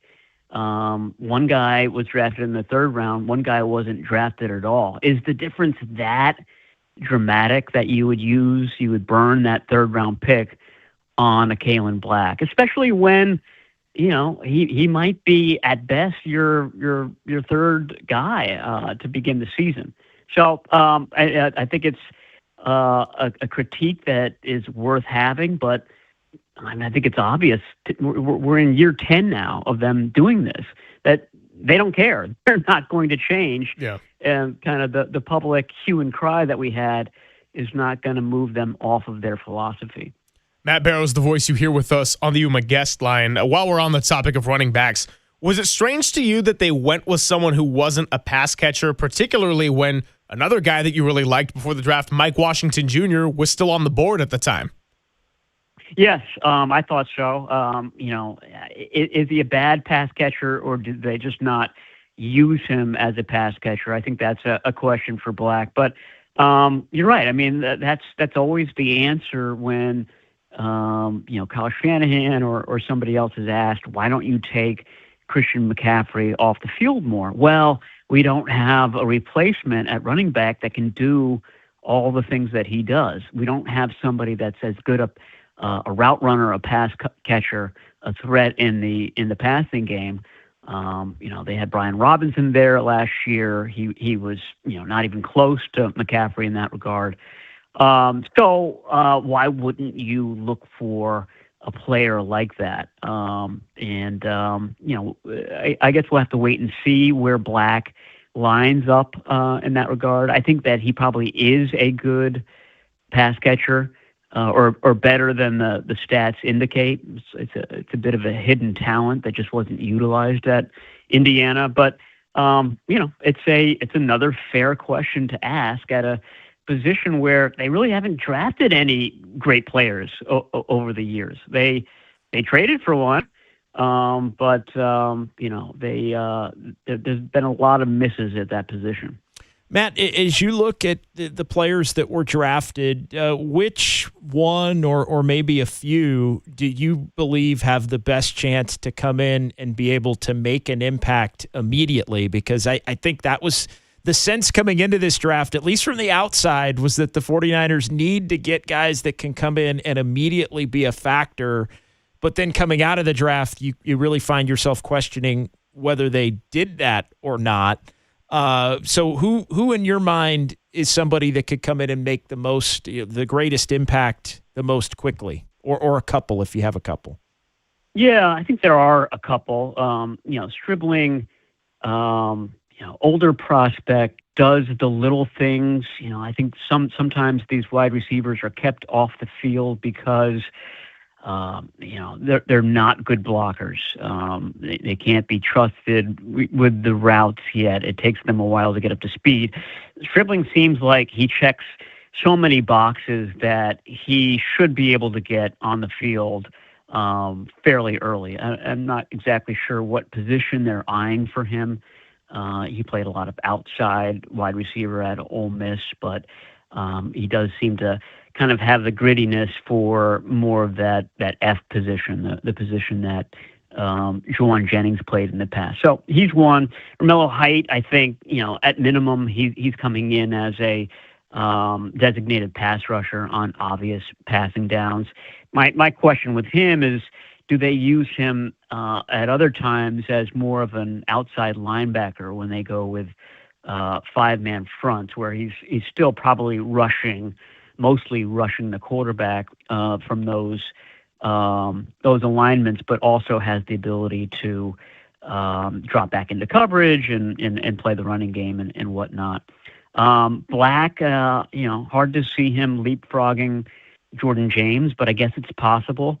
This is sort of an old school adage, but Bobby Turner, the running backs coach, is an old school coach, and if you can't pass protect, you do not get on the field, and you're a third or a fourth stringer until that you can prove that you can. This guy can do that. I mean, that's one of his traits, and I know people kind of look down their nose and dismiss it. Well, great, he's good in pass protection. How's that going to help? But it'll help him get on the field, which I think is important.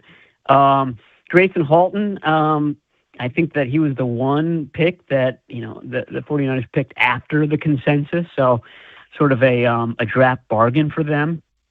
They had three defensive tackles that you could pretty much earmark for, being in uniform on game days and being part of the rotation. Osa Odighizuwa, Alfred Collins, C.J. West. They needed a fourth for that, and he seems to be the leader in the clubhouse for that. And everybody else after that, we're talking fourth round and onward, is probably a developmental player. Carver Willis was a tackle at Washington. He hasn't played a lot of guard or center, but he might get thrown into that mix. The 49ers had that same thing a couple of years ago. They drafted in the third round a tackle from Kansas who they had to put at guard very quickly because there were injuries on the right side, and lo and behold, he became a starter and is one of their best players. So there could be a surprise in there, but it does seem like those last four guys are more developmental players, but guys with potentially big upsides. I mean,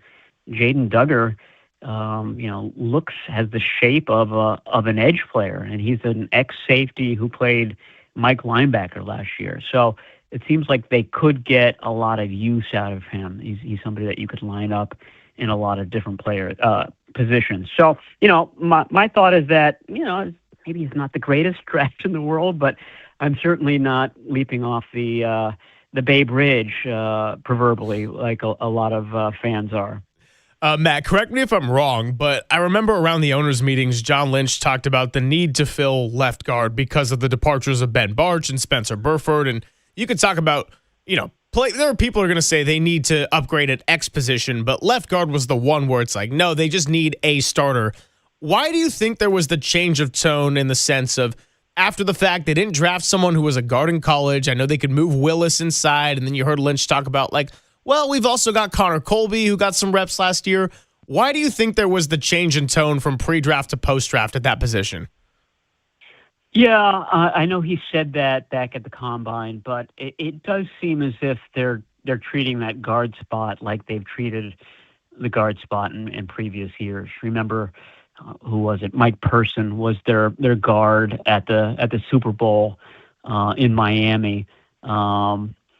I'm grasping for names, but the point is that oftentimes they have a competition at that spot, and it ultimately goes to a very unheralded veteran or a rookie or something like that. My point is that that's one of the positions, and there are a handful on this team that they just don't put a huge priority on. And I feel like they think that they've got enough guys competing there. Brett Toth, Robert Jones, Connor Colby, now Carver Willis, that at the end of the day, one of those guys is going to rise to the occasion and be their starter. So it doesn't surprise me that that's what they decided to do. Guard, safety. I know they got a Hall of Fame tight end, but they don't put a lot of draft resources into that position. These are all positions that they don't feel like they need to draft very high. And that's been their philosophy since 2017. Were you surprised they didn't draft a safety? And where do you see that position sort of laying out here as we head toward the offseason program? Yeah, I wasn't surprised. Like I said, that's not a position that they draft very highly ever. I think Jair Brown was the highest safety that this group has drafted, and that's end of the third round. So, Lynch did say that they had some safeties in mind, but the board didn't really kind of skew the way that would enable them to take them. I think that they're perfectly happy with the guys that they have there. And those guys did not play well last year. I will say that I felt like all the injuries along the defensive line, made it so that, Jair Brown and Malik Mustafa were put in undesirable positions. They had to make a lot of tackles or more than was usual for them. And they didn't always make them, and they struggled at times, especially with the missed tackles and this, that, and the other. But I do think that the 49ers believe that that group is better than maybe the consensus thinks it is. And I think that Marquise Siegel also is someone to watch. I mean, he seems to be the exception to the type of player that they keep bringing in, which is, bigger bodied guys that are good in the box, but maybe not as adept deep down the field. I think that Siegel has kind of the speed and the ball skills that perhaps some of these other players don't. Last one for you, Matt, and moving away from draft picks over to draft day trades. D. Winters traded to the Cowboys, and of course there was the earlier offseason trade with Osa Odigizua.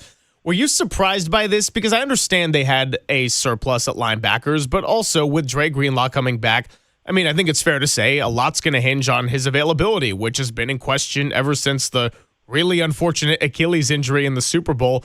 D. Winters, as you know, fastest ball carrier for the team last year and someone who had really nice flashes as a young player. Yeah, why would you get rid of your fastest ball carrier on the team? I mean, I would kind of add to that question mark. It's not just Dre Greenlaw, who's a medical question mark, but Nick Martin is as well. Guy that suffered a concussion on, I think it was November 30, and was still in the concussion protocol on, mid-January when they were knocked out of the playoffs. So he's back, and he's, part of the offseason program, and everything seems to be going well for him. But I got to imagine that, given how bad that concussion was, that has to be a concern. It has to be sort of looming over that position right now. I think that the 49ers figured that, D. Winters had a great season last year, but he is in the final year of his contract, that they weren't going to pay him a lot of money. They were going to lose him anyway. So let's go ahead and make this trade now and get an extra pick, eventually in the 2027 draft, which is supposed to be a very good draft. So, it may be that they think that Nick Martin is going to kind of transition into that spot. They could have really good high expectations for Jaden Duggar They did seem to have an abundance of linebackers. But to your point, a big asterisk on that sentence, because a couple of those guys are definitely injury concerns heading into the 26th season. Well, we appreciate you being all over it from Friday through all the way of yesterday, as you noted, with the undrafted free agents. And so lots to catch up on and a lot to, keep touching tabs on throughout the offseason. So loved reading everything you put out there in The Athletic. I know it was one grind of 4 days, but that's why we love it. And draft season always causes a little bit of drama, for better or worse. So thanks for coming by with us. And I hope that you're able to get a little bit of rest this week. Well, thank you for that, and always good going on with you guys. Thanks for having me. Absolutely. Matt Barrows of The Athletic. Read him. I promise it's worth it. Give him a follow at Matt Barrows. And always has a little bit of a touch of humor in there with his tweets, too. I think he said not long after the second-round pick trade on the back end, he goes, this would be a good time for Emmanuel McNeil-Warren. And then he's like, too soon? So, yeah. Yeah. A lot of those names that you can point to here that went other places that I know a lot of people are going to be keeping tabs on. Well, guess what? We want to get back to how you feel and how you're reacting. So let's reset when we come on back, and we'll get right back to the phones. Was the draft weekend a disappointment? And do the 49ers get the benefit of the doubt for going against the grain? We'll revisit all of it when we come on back on The Sports Leader. KNBR, the Sports Leader.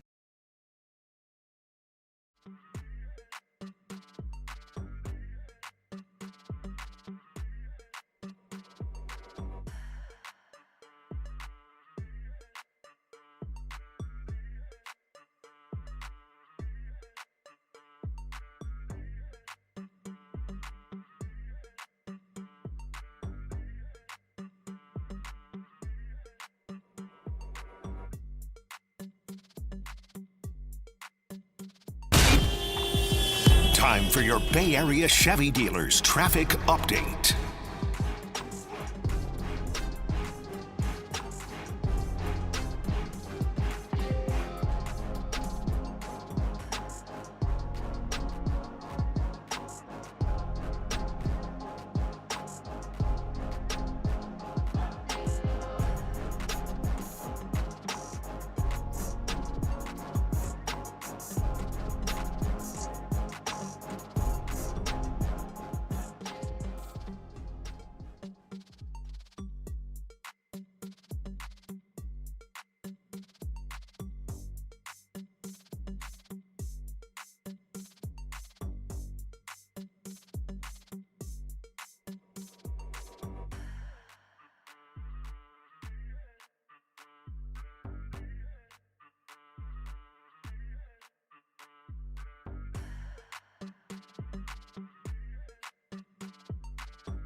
And now it's time for the Protect Your Assets Business and Technology Report with me, David Hollander.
Papa and Silver now continues live from the KNBR Casino Matrix Progressive Jackpot Studios. Casino Matrix. Progressive jackpots are here. Where are you? Just drop in. Please play responsibly. 1-800-GAMBLER. Well, I appreciate that you think that. Depends whose consensus. We got consensus in this building. That's the consensus I care about. John Lynch dealing with consensus of the draft boards and dealing with consensus of the building. A lot of reaches on paper as viewed with the 49ers draft. But again, he's only worried about what goes on in the building. And of course, time will tell if it paid off between the names they selected and some of the names that we thought they might select at those picks. 808 KNBR. Was the 49ers draft a disappointment? And do they get the benefit of the doubt for going against the grain? Now, I brought up the fact that, look, as much as I respect John Lynch and Kyle Shanahan and the winning organization that is the 49ers, they do not get the benefit of the doubt from the past history of drafts, particularly on high picks. But it is also fair to note, and JD brought this up as well, that do they get the benefit of the doubt because they are a winning football team and everything that they've been able to overcome? You have to look at both sides of the equation. And that's what we're doing today. Appreciate everybody for waiting on the line with us. It was great to talk to Matt Barrows. And let's get right back out to all of you, starting with Ron in Antioch. Wants to talk about Lynch and Shanahan, fit in the system and culture. What's up, Ron? What's up, fellas? First of all, I think people forget we was, 1-10 when Shanahan came. And then out of nowhere, he picked he went out and got Garoppolo of all people, and he came in and won, I think, 5 straight games. I'm just saying, man, this guy, him and Lynch, a lot of people would love to have his front office. I know, first of all, I'm not invested in the team, so I don't have – I'm a fan, but I don't own none of the team. So, I mean, we always competitive. We were the third best team last year in our own division. Due to injuries, I think we would have got over the hump. We would have probably got that first seed. So it's a few things that's keeping us from getting that first seed. Obviously, crazy injuries, but look who the Rams picked for their quarterback. Yeah. Right? Nobody thought they would pick that guy. They picked that guy because somebody, the owner or somebody, knew somebody. The other thing is the backstories on some of these players. Some of these guys like Lynch and Shanahan, they know other people in the industry that know these people who coached them. We don't know what the deal is. So the whole thing is you're never going to hit on everything. You're never going to miss on everything. Just lay back, find out what's going to happen, root for the players that do make the team, and keep it moving because in the last 10 years, we've been competitive. We've been to 2 Super Bowls. We was up in both Super Bowls, and we lost. And we did it with 2 different quarterbacks. Yep. Quarterbacks that nobody thought would never be in the Super Bowl. So, I mean, I don't know about him straight up just getting passes or getting benefit of the doubt, but why not? What has he done to make you feel like, you know what, this guy is crap, get him out of here? So for me, you gotta, take the wins with the losses. The other thing is, too, it's 32 teams in the NFL? Yeah. We always in the top 5. So, period. Hey, appreciate the call, Ron. And so I think, Ron didn't go as far as to say getting the pass or the full benefit of the doubt, but probably closer to that side of the spectrum than some of the other earlier perspectives we heard because they have found a way to get the most out of what they have. And particularly this last year was a big one in terms of Kyle Shanahan is nowhere near the hot seat, right? Nobody thinks of this 49ers team as a bad football team, and you could have made the argument at the end of the season, even with all the injuries, were they the third best team in the NFL? Now, maybe you would have said Buffalo, maybe you would have said Denver, whatever. That's all semantics at that conversation. point. But they were in the conversation for, anywhere from 3 to 6. Yeah, no, they were, no question. Yeah. They were. And so I think that's, I understand people that are frustrated and thinking, hey, the draft is the draft and it's its own kind of separate entity. And if they had hit greater, maybe they, would still be in a little bit of a better spot, despite the fact that they've been successful in their own right. But their win-loss record and getting to the championship games and getting to the Super Bowls, even though they haven't won, that resume also equally speaks for itself in terms of why they may deserve more of the benefit of the doubt, or at least more close to the benefit of the doubt.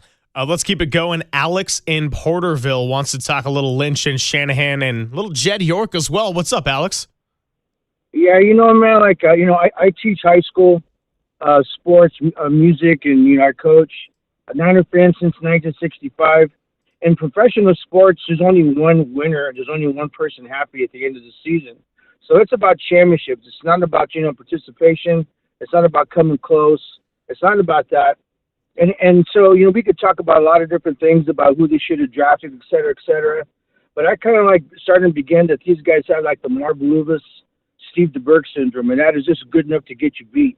And it's just getting really frustrated with these guys, man. 10 years. At some point, Kyle Shanahan and John Lynch will not be part of the 49ers. And until Jed York understands that, we're going to have to be dealing with this frustration. Because Tim Ryan said at the end of the season, the Niners need war daddies. Richard Sherman said, if you can't move them, you can't beat them. And we're not addressing these issues. So we'll come close. We'll be a successful organization. We'll be all that stuff. But even if we get to the Super Bowl, are we going to mismanage the Super Bowl like we did the last 2 Super Bowls we did? Hell, we didn't even know what the rules were in overtime on the last one. So I'm getting sick of these guys, man. I appreciate the call, Alex. 808-KNBR, 415-808-5627. And again, fair or unfair, and I disagree with Alex, but there are a lot of people out there who feel like Alex. Like that is just reality. Yeah, no, 100%. And look, to be on the doorstep of the Super Bowl, I know it is painful to not have one when you've been so close in an actual Super Bowl twice, and then talk about all the NFC championships and the other times you felt like you had a real swing at the thing. It is painful to not have a Super Bowl for an entire generation of 49er fans. But to do what they've done in the sample size of a decade, I think it's pretty clear that you're not just going to step away from that. Now, time will tell if they're ultimately able to get over the hump, how long these guys want to coach, how long John Lynch wants to be in the front office, whatever. But Jed York, to me, deserves a ton of praise in my mind for having the patience with Shanahan when this thing got off to a slow start because, there was the Singletary thing, and then you went Jim Tom Sula, and that was a disaster for a year and clearly was not the right guy. And then you went Chip Kelly, and it was another 2-14. And then you went Shanahan, and you started 1-10, and you gave him the chance to build this thing up. And then you go to year 3. We're talking about a team that since that point has been pretty clearly one of the top teams in the league in terms of competitiveness. To win the Super Bowl, you got to get to the Super Bowl. And again, I know it's the age-old debate, but I mean, you cannot look at what the 49ers have done in the Kyle Shanahan, John Lynch tenure and not say that it hasn't been wildly successful. I mean, winning multiple playoff games every year up until this past year, where they still went and pulled off a pretty significant upset in Philadelphia before Seattle beat them and went on to the Super Bowl. I understand the frustration. I understand Seattle's ability to get over the hump from behind the Niners. Like they were behind the Niners here the last 4, 5, 6, really the last 7 years. I think you could make the case as a whole. The Rams have obviously won a Super Bowl here recently during this time now in which the 49ers have been to 2.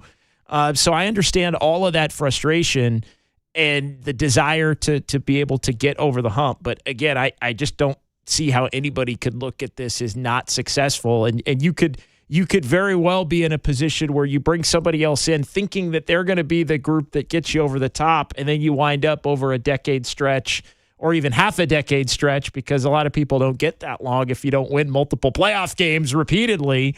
You think you're bringing people in that get you over the hump, and then all of a sudden you're like, where'd these playoff games go? Where'd these playoff wins go? Where'd these NFC Championship games go? So to me, you do want to give yourself the best chance you can consistently to be able to get over the hump, despite the fact that they haven't been able to do it. And I will say, to the defense of somebody like Alex or anybody feeling the same way, not winning the Super Bowl, as successful as this run has been, doesn't mean you need to blow it up. But not winning the Super Bowl is going to open you up to a lot more criticism when it comes to evaluating things like the draft, evaluating how you're able to retool, evaluating big misses when other teams in your division have passed you by with the youth. That's why this draft, time will tell on this particular class of 2026, but it absolutely opens up the door to criticism in a way that Les Snead and John Schneider won't have to deal with, because even though they're all in the same plane, they all have the same responsibilities. We're talking about a Super Bowl within this decade. And we may look back, and the Ty Simpson pick, it was sort of a turning point in terms of, hey, they thought they had it so great that they could just, win one while, kind of go two timelines on everybody. And maybe they wind up not winning another one, and Ty Simpson winds up being the kind of pick that you wish you had taken somebody else, or believed had you taken somebody else, you maybe could have gotten over the hump to win a Super Bowl that you otherwise didn't. So again, time will tell on all of that. But I did get the sense that the 49ers internally were pretty happy with what the Rams did. Like, oh, really? Like they think they're that good? They think they're in that good a spot to where they could just, redshirt a dude for a year, maybe two, and still have it not impact them. So again, time will tell. You were in the room when they were seeing the Seahawks pick in real time, and that one less of a happy reaction, because they went and got a replacement for Kenneth Walker and an injured, recovering from ACL Charbonnet. No doubt. Yeah. No doubt. All right, 808K and BR will continue with your calls. Benjamin's and SoCal will get to you next after a few messages. It's Papa and Silver on the Sports Leader. KNBR, the Sports Leader.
Papa and Silver now continues live from the KNBR Casino Matrix Progressive Jackpot Studios. Casino Matrix. Progressive jackpots are here. Where are you? Just drop in. Please play responsibly. 1-800-GAMBLER.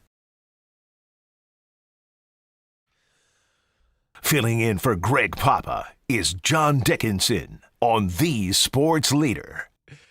Greg Silver, John Dickinson, Walter making me pump fake hard. I would have fouled him. I'm not going to lie. I jumped up in the air. I would have landed on him with a little filling in for Greg Papa. It is John Dickinson. We got Anthony Garcia here. We got all of you at 808 KNBR joining us on the midday on this Monday.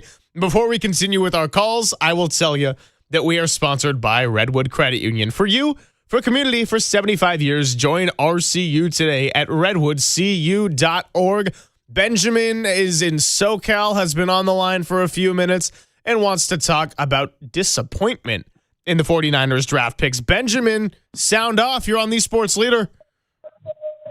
So, yeah, I'm calling because I was keeping tabs on this last draft, and one of the things I really wanted them to address was O-line help. And I can understand the general disappointment about maybe not getting the consensus best available in terms of what the experts are saying. But I think the thing that I was most concerned about was after the 41-6 beatdown by Seattle in the postseason and the kind of the ass-kicking in the game in the regular season from Seattle, where they couldn't really move the ball on them. I wanted to see if they would address O-line in the first 3 rounds, and I was quite disappointed that they didn't. And I think when people say, well, they won, and I'm saying, yes, they have, and I'm glad that they won. But as someone who also used to root for the Raiders, too, when they were in the Bay Area, I think the standard is so much higher for this organization, where the standard is to win championships most season. And you have 2 teams in the Rams and Seahawks standing in your way, and the Seahawks defensive line pushed your O-line around where you couldn't even move the ball, and your quarterback was running for his life the entire game. And I see something like that, and I feel like you've got to address O-line help in the first 3 rounds, and I was very disappointed that they did not do that in the first 3 rounds. Yeah, hey, appreciate the call, Benjamin. And here's the thing. Because you know this from taking a lot of calls, JD, right? There's always going to be fans who want to address the offensive line. That's not something that's new. The O-line as a whole, I think you could say performed fairly well, or at least above the expectations of how it might feel with some of the fan base, particularly the 2 tackles. That is true. That being said, you can also look at the last 3 weeks, the 2 matchups against Seattle, and there is no dancing around the fact, there was no denying that particularly on the interior, you got eaten alive. So when you think about reasons for your season ending, the matchups that haunted you the most, the interior of the offensive line was absolutely top of the list of glaring concerns. It was. And again, it's undeniable. I mean, I think a lot of people out there would look at left guard. Again, the 49ers don't look at center as much as the fan base and maybe some in the media do. They like their right tackle in Colton McKivitz. They like Pooney at right guard. Obviously, Trent Williams is Trent Williams, and he's not going anywhere. So what are we really talking about here? We're talking about left guard. And I think a lot of people would say center, although they are not going to get rid of Jake Brendel. And it's just they're not like it, and that's the thing. Like they just are not of the same mindset. And I think they also tend to look at the overall of, yes, they got smoked by Seattle, but there were other reasons as to why they got smoked by Seattle that weren't specifically, if you'd had a better left guard, you would have won the game, right? When you get beat that badly, it's like, oh, better left guard, you win. Like, better left guard and like 10 other things, and maybe you win. Yeah, no, of course. But I also think that, like, go to the 2 Super Bowls that Patrick Mahomes lost in his career. The one where his offensive line had COVID and the Tampa Bay defensive line was making him running for his life. It's the 2 offensive line failures among the games that he's been in. Right. And then the Kansas City one against the Eagles when they did not blitz the entirety of the game and the defensive line was just eating them alive on that. So even if someone like Mahomes back there, I mean, Brock Purdy, watching him run for his life, I had the number shortly after the elimination when we did the show. It was like 413 yards of running behind the line of scrimmage just to survive. And so I get it. I get where people are coming from because that's a lasting image of that one where, yes, you're right. Would a center and a left guard made it so the 49ers could have won that game? No, but it certainly would have helped and provided just a little bit of breathing room that theoretically could have made the game more competitive, especially when you account for the guys that you want to have back coming from an injury. Let's keep it going. Ray is in Washington and doesn't understand the 49ers fans' frustration. I like a little back and forth here on the leader. What's up, Ray? Hey, how's it going? Hey, yeah, you know, I listen to JD, and I agree with most of the things you say, JD, but I don't agree with the fans have a right to feel. You know, if you want to be frustrated with all the freak injuries that we have over the last year, especially last year. Several of our key players, you know, missed a significant amount of time on the field. I mean, yeah, we need a guard.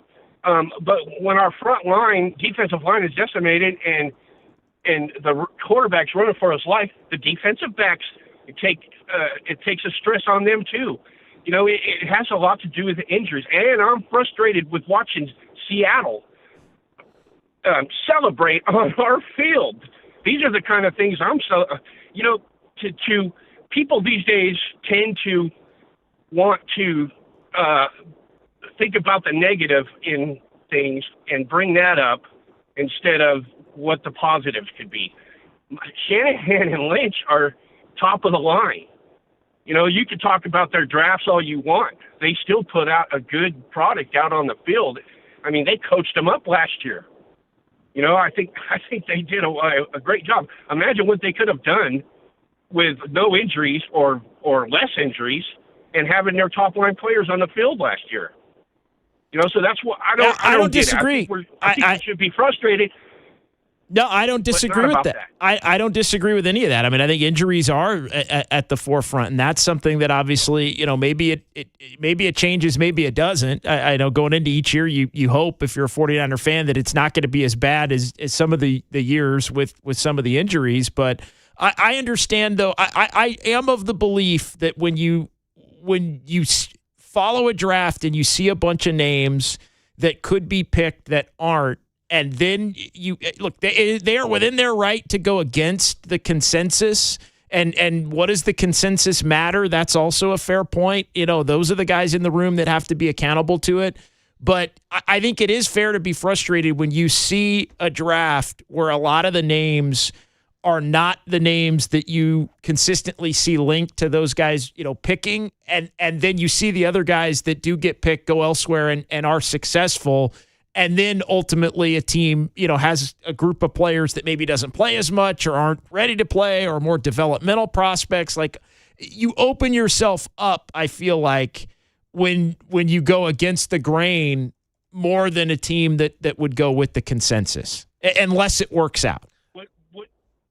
Would you agree, though, that as a fan, I'm a fan, I have no clue, and I would bet 99% of all of us that's called today, we don't have any clue of what Shanahan and Lynch or anybody in there were thinking when they picked these people. And we can only guess.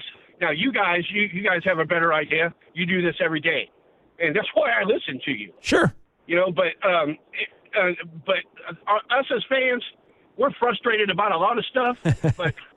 but in my book, it can't be that draft. Fair enough.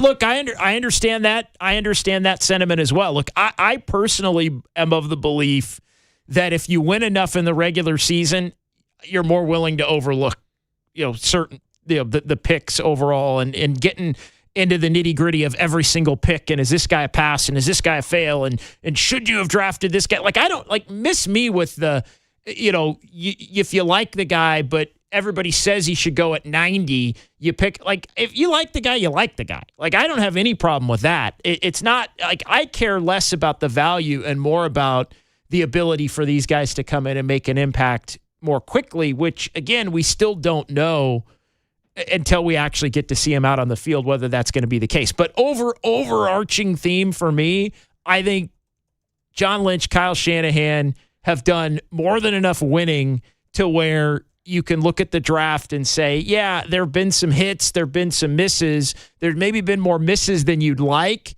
but they do, to a certain extent, get the benefit of the doubt because this team has been so consistently good through the decade. So a good text I want to get to off of that, and we appreciate the call from Ray in Washington. 303 says, are you assuming there were difference-making linemen available just because Mel Kiper says so? Yeah.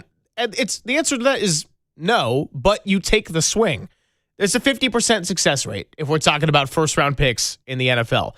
Guys pan out, they don't, they get injured, it changes their career, they might have off-the-field issues, right? There's a lot you can't control, but you do have control over taking the swing. If they drafted Chase Pasantis and it didn't pan out, we would criticize them for that pick. If they drafted Chase Pasantis and he had really unfortunate luck and wasn't able to have a sustained career, that would be really unfortunate. If they didn't draft him and he becomes a dude, then we're also going to look back and say that was one where logic would say you go ahead and you take the swing on that. Like Brandon Ayuk was not a failure of a draft pick on the Lynch and Shanahan front for me.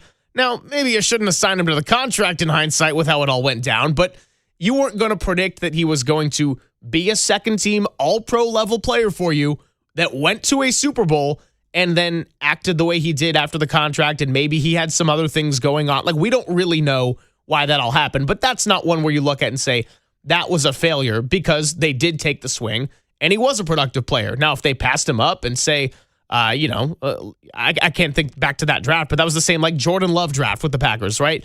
If they went quarterback route or something and then it didn't pan out when you had a need at wide receiver, then you can look at it just on the logic and the depth chart and say, yeah, you kind of missed out on that opportunity. That's where I'm at with it. You have control over being able to take the swing.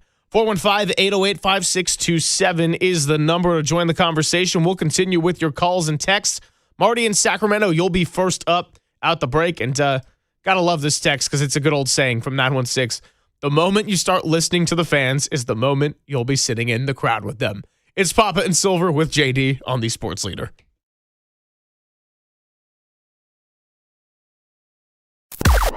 Now, from the O'Donnell Financial Group Sports Desk. Learn more at odfigroup.com. O'Donnell Financial Group, because planning is a process, not a product. Well, after a rough Friday night showing, the Giants were able to take 2 out of 3 against the Miami Marlins behind the brilliance of Casey Schmidt, Jung-Hoo Lee, Robbie Ray, Landon Roop, and others. And while it's far from perfect for the Orange and Black, they get the day off today, and then they'll take on a struggling Phillies team tomorrow. But still a lot of work to be done as they close out the month of April. So keep it here on the Sports Leader for all your Giants updates throughout the season.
This is Papa and Silver on KNBR, the sports leader. Filling in for Greg Papa is John Dickinson on the Sports Leader. Silver and JD with you. Got about an hour 10 to go. Man, we are flying on a Monday, and it's been awesome to have all of you part of this discussion at 415-808-5627. Thanks to the YouTube chat. Thank you to the texters, and thank you to the callers. We'll get back out to the phones in just a moment, but you know, it is funny, and we just talked about this off-air moments ago, but for the 49ers and the draft, so much of draft talk and coverage, right, is a lot of speculation and a lot of unknowns, and even after it happens, it's like, all right, can we really say much about how much Kalon Black or Willis is going to be contributing in the year? No, that's not what today is for. But as far as the philosophy, there were a lot of questions going into this offseason about would the 49ers shift their philosophy of how they do things when they understand there's a window, they're trying to compete, and maybe because of how the Rams and the Seahawks have retooled with a lot of great young talent, would they shift that philosophy? This was a year where you could have made a lot of cases to do it. And back to your I'll believe it when I see it in terms of drafting an offensive lineman high, for example. Well, it was pretty clear that for better or worse, they kept their philosophy. Yeah, they didn't change. they didn't do it. And again, we'll see how it ultimately plays out for the 49ers. They've done a lot of winning, again, over this decade. And you know, it also gets into, we talked about a little bit earlier, the need versus best player available. I do think they still, I mean, if you look at it, wide receiver need, defensive edge need, they running back need. Like, it's fun. Like, they didn't necessarily take the players that you would have anticipated that they take. But if you look at, you know, in defensive tackle, they take running back, they take edge, they take wide receiver, they take somebody to throw into the mix at guard, they take somebody to throw into the mix at corner. They wind up taking, they wind up taking a linebacker, which I think they probably were going to do once the D Winters trade went down. So I don't know. They did draft for need based on best player available, just based on their board, as John Lynch said, for best player available, and not the consensus board. Which, to be perfectly honest, I could not care any less about the consensus board. But you better be successful. You better win 12 games again if you're going to have half these guys not play at all, and you're going to have, you know, Dejon Stribling be your number 4 wideout at the beginning of the year. So that all those things I think can be equally true. We had a text come in that was like, they took Kalon Black over Mike Washington Jr., so it is funny, right? Running back, I think the argument today is not draft a running back. I think we all could have said, yeah, go and get another running back. Why not? See if somebody can be capable of getting on the field to give Christian McCaffrey even just a little bit of reprieve. But then it was the actual players and then the perceived value and did they reach? And all of that's fine. But when you do the so-called reach, you're going to be more under the microscope. And history, as far as the draft in particular, has not been kind to the Niners in that front. It has not. And that's something that they have to ultimately be accountable for. Let's go back to the phones. Marty is in Sacramento, wants to talk a little draft. What's up, Marty? You're on the Sports Leader. Hey, can you hear me okay? We got you. I don't get it. I don't get why the fans are still, fans are going by what the analysts think, this and that. But it's like the analysts aren't speaking for the team. Lynch and Shanahan know what they need. They need to fill some holes, but they've been successful even without him. And yesterday I heard, one of the radio guys at one of your competitive radio stations say, I get it. Fans can get upset or whatever. They haven't won the Super Bowl, whatever. But all these teams that are picking these guys that are the analyst favorites and darlings and stuff like that, they're always picking high because they're always losing, whereas we're always picking low because we're always winning. So, it's like, what do you want? Do you want to go back to the days of Donahue, Erickson, Singletary, great player, bad coach, those days where we sucked every year, picking number 1 and still sucked? Or were these guys maybe missing, but somehow we're always in the playoffs, made the championships, NFC championships, how many years in a row, made 2 Super Bowls already? Yeah, we didn't win them, but we'll get there. We had a lot of bad luck like last year. We almost were the number one seed, lost to Seattle. And how many Seattle's just up and coming, yeah, but we've been there perennially every year. Like 1 year they beat us. Great. Let's see how they do this year. They do it a few years in a row. Great. Then I'll say, okay, maybe they might have to change their strategy. But what they've been doing is working. And remember, they inherited a crappy roster. They rebuilt it, and how quickly they get to be a team that everybody wants to play for or be because they're always successful, not only because of the coaching, but the organization itself. So, I mean, all these fans wishing, they should get fired if they do this. It's like, you want to keep losing again? And what are you going to say then? Who are you going to hire then? If you fire those two, they'll get hired right away. Shanahan, someone will be on the phone next second. He'll be gone. And John Lynch, if he wants to go to radio or be a GM again, he could do both. But I don't get these fans who are so upset with all this crap about, they didn't pick who I want. It's like, who cares? And all these analysts are talking bad about them, about their picks, because they're not picking the guys that they said they should pick, and that's their job to analyze it and hope they do well. Yeah, the guys like you guys said that maybe ball out for other teams that choose them, but do those teams themselves as a team make the championships or make it anywhere close to that, even though they picked all these great players? I don't think so. They're individually great, but not necessarily, a team going and perennially competing for championships and a chance to go to the Super Bowl. And that's all, that's all you want, right, from a team. Not, hey, they look great playing in all these statistics. I don't care as long as my team always has a chance to go to the Super Bowl and possibly win it any year. Yeah, hey, Marty, appreciate the call. We're going to jump in here and keep it moving, but 808-KNBR, 415-808-5627, and it is a good call. And look, nobody wants to go back to the losing days. Like, I don't think today's argument is about, like, well, blow it up because Lynch and Shanahan can't get it done in the draft, so let's bring back Mike Singletary, right? Like, no one's literally thinking about that. But in the same way that I talked about, like, Steph Curry still being this great at 38, it's not really a curse. The 49ers winning despite some of the draft selections, it's not really a curse because winning is the name of the game. But when you have things like that, it does make you nitpick and highlight some of the downfalls a little bit, such as, wow, Kyle Shanahan's one of the premier coaches in the league. If they let him go, he'd get another job in 2 hours.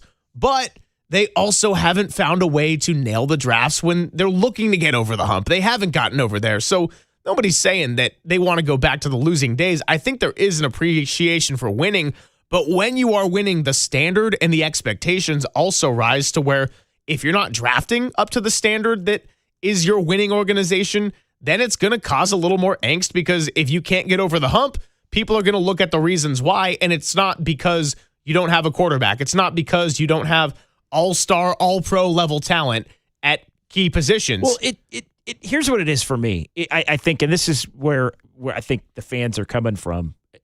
It's you don't have the next Fred Warner, and I don't mean the next Hall of Fame linebacker or the next George Kittle. Like you don't have who is that next group of guys that projects to be that good? Like you have some guys that are solid players. You have some guys that have been good players. You have some guys that have been disappointing players.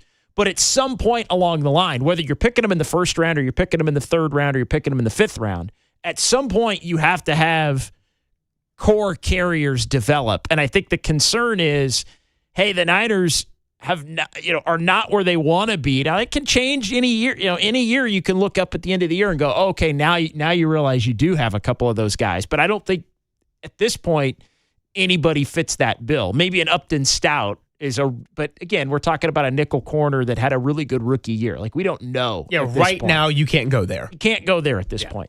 So I think the question is more, it's twofold. Yes, it's about specific needs and filling specific needs and maybe changing the philosophy and all that, but it's also independent of whether you reach or don't or pick this guy in the first round versus that guy in the fifth round.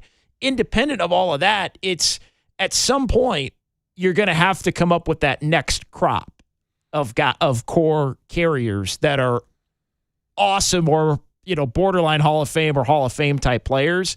And you don't project to see that among the 49er future core at this point. And the best chance to do that is with your top picks, even though we've seen the Niners do that with third round picks and fifth round picks in the past. All we really have to go off of today after the weekend of the draft is reputation, track record, history. That's really all we have to go off of. So we've noted the positive sides of the reputation.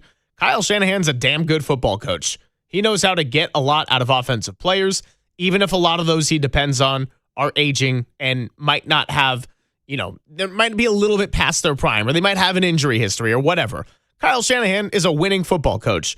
There's also the reputation and the track record of, with those best opportunities on paper, such as the higher picks, the 49ers have left some on the table, probably more than average and certainly more than their top-end NFC West competition, to where you get a little bit nervous when they do something that is unconventional.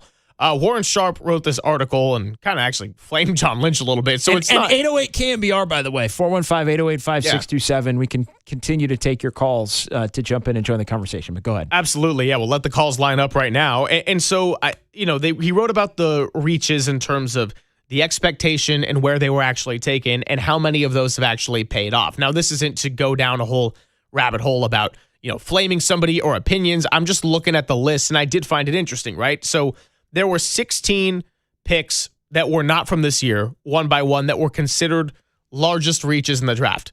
One of them, Jake Moody. That was the largest reach, okay? We all know how that went. Nick Martin was on that list as well. He had concussion issues, but haven't really gotten to see enough of him. Jordan Watkins, also on that list. Again, hardly saw him his rookie year. Cameron Latu was another one who, again, not only didn't pan out for the 49ers as a third rounder, he just never really got a shot in the NFL. Upton Stout is on that list. Maybe that's one where you think, hey, that was a reach that really panned out well. Renardo Green, Marquise Siegel, Alfred Collins, all following on that list, where those are guys that, even though Green had a regression this year, they could be a meaningful contribution to your team. Robert Beal, Jarrett Kingston, Isaac Garendo, Darrell Luter, Braden Willis, Jacob Cowing, Curtis Rourke round out the rest of the list. So a lot of that is either question marks or guys that we know for sure did not pan out. But I don't know how many on that list you'd say, oh, that was a really productive reach. I think Upton Stout at this point in time probably services to be the most likely among that group. I would agree with that. And there's also some that, at this point, I mean, do you wish you'd gotten more out of Jacob Cowing at this point? Yes, of course. Like it's basically been a 2-year non-factor in terms of his NFL career. But you also, I mean, it's tough. Like you'd want more out of Garendo than you've been able to get at this point. And now, but then you look at somebody like Tatum Bethune, and Tatum Bethune's been a productive, backup Mike for this team, even last year before he had his own injuries, and he was somebody that was picked in the 7th. And so, yeah, I think it's interesting when you go back through the years and just sort of look at, the 23 draft is really tough. Yeah, the 23 draft is really tough, and not that again you got a player in Jair Brown, but. Yeah, the 23 draft is really tough. Is that the D. Winters draft? Winters ended up as he was a 6th rounder, yeah. Yeah, and that's about it. And that is Jair Brown and D. Winters are basically, Luter was around. Ronnie Bell, Braden Willis, Cam Latu. Like 24, jury's still out in a lot of ways. I mean, Ricky Pearsall's been productive when healthy, but he's got to be more healthy. Pooney's a starter. Malik Mustafa's a starter. Renardo Green is, when he's right, is a starter, right? So you can, maybe he's fallen out of favor a little bit. Now they have some other players in the mix there. So 24, I think it's too soon still to say, oh, these are busts. And then there's a lot of guys that you like out of the 25 draft, but really it's 23 that's not good, and obviously it's 21 and even 22. I mean 22 other than Brock, but you could make the case Brock makes that whole draft worth it because you got your franchise quarterback that's good enough to lead you to a Super Bowl. Right. Yeah. So but yes, it's if you're going to hit on a pick in that draft. I mean, but Drake Jackson, woof. Ty Davis Price, yikes. Danny Gray, Spencer Burford was a starter for a little while. Like he was, Sam Womack, Zakel, Kalia Davis. Not on the team anymore. Yeah, but those were guys that were, Zakel and Dave. So, yeah, not good. Let's keep it moving. Joel in Modesto wants to weigh in. What's up, Joel? Yeah, I want to give props to that one caller who's talking about the whiny fans we got complaining about draft picks and what are we going to do? Give up Shanahan and Kyle? 4 NFC championships, 2 Super Bowl appearances. We're good. And like you said, you get rid of them, what happens? Somebody picks them up in a second, and then we're back to losing days, losing years. You guys mentioned about projections. Who projected Warner and Kittle to be Hall of Famers? But they got picked by Kyle and John. So what are we doing? Trust the process. No, I mean, I hear you, Joel, and I don't think anybody is disputing the fact that Lynch and if you're in the camp of Lynch and Shanahan need to go because this draft won't pan out, that's not it, right? It ultimately pans out to how many games do you win? How productive are you? And the winning they've done over a decade, they're not losing their jobs over a bad draft this year, but in time, if you can't have the right guys to build around and be part of the next core, it's going to be a problem for you. The point at which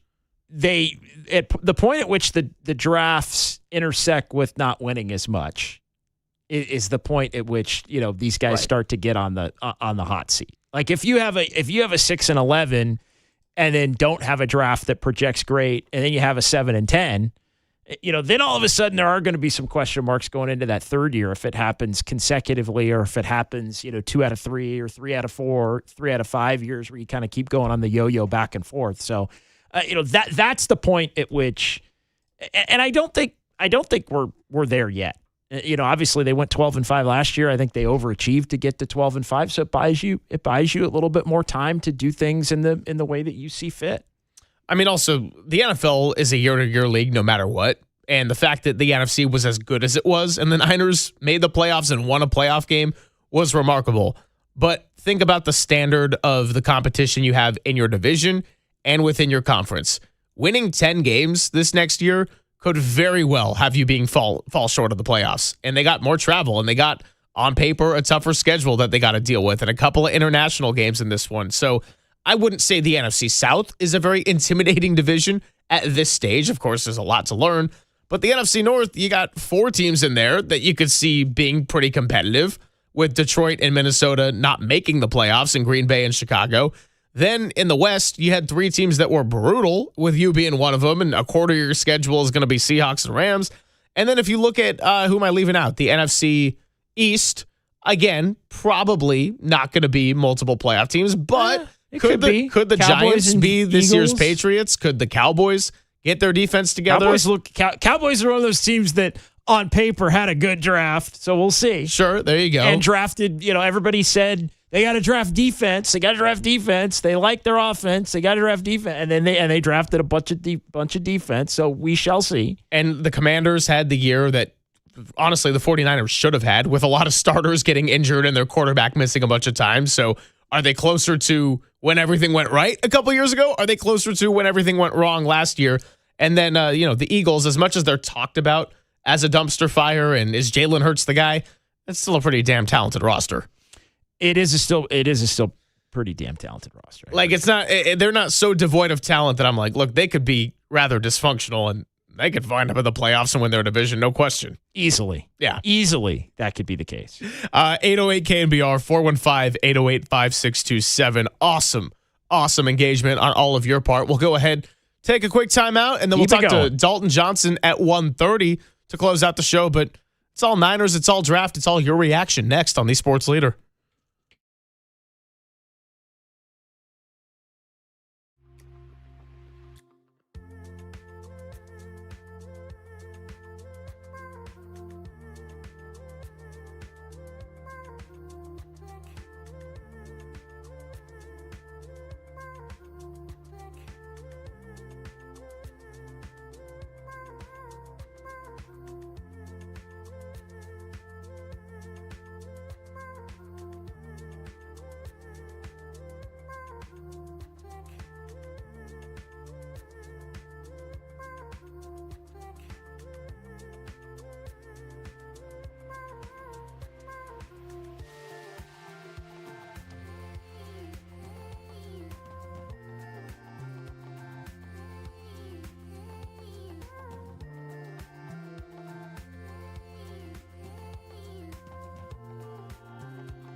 Time for your Bay Area Chevy dealers traffic update.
And now it's time for the Protect Your Assets Business and Technology Report with me, David Hollander.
Papa and Silver now continues live from the KNBR Casino Matrix Progressive Jackpot Studios. Casino Matrix. Progressive jackpots are here. Where are you? Just drop in. Please play responsibly. 1-800-GAMBLER.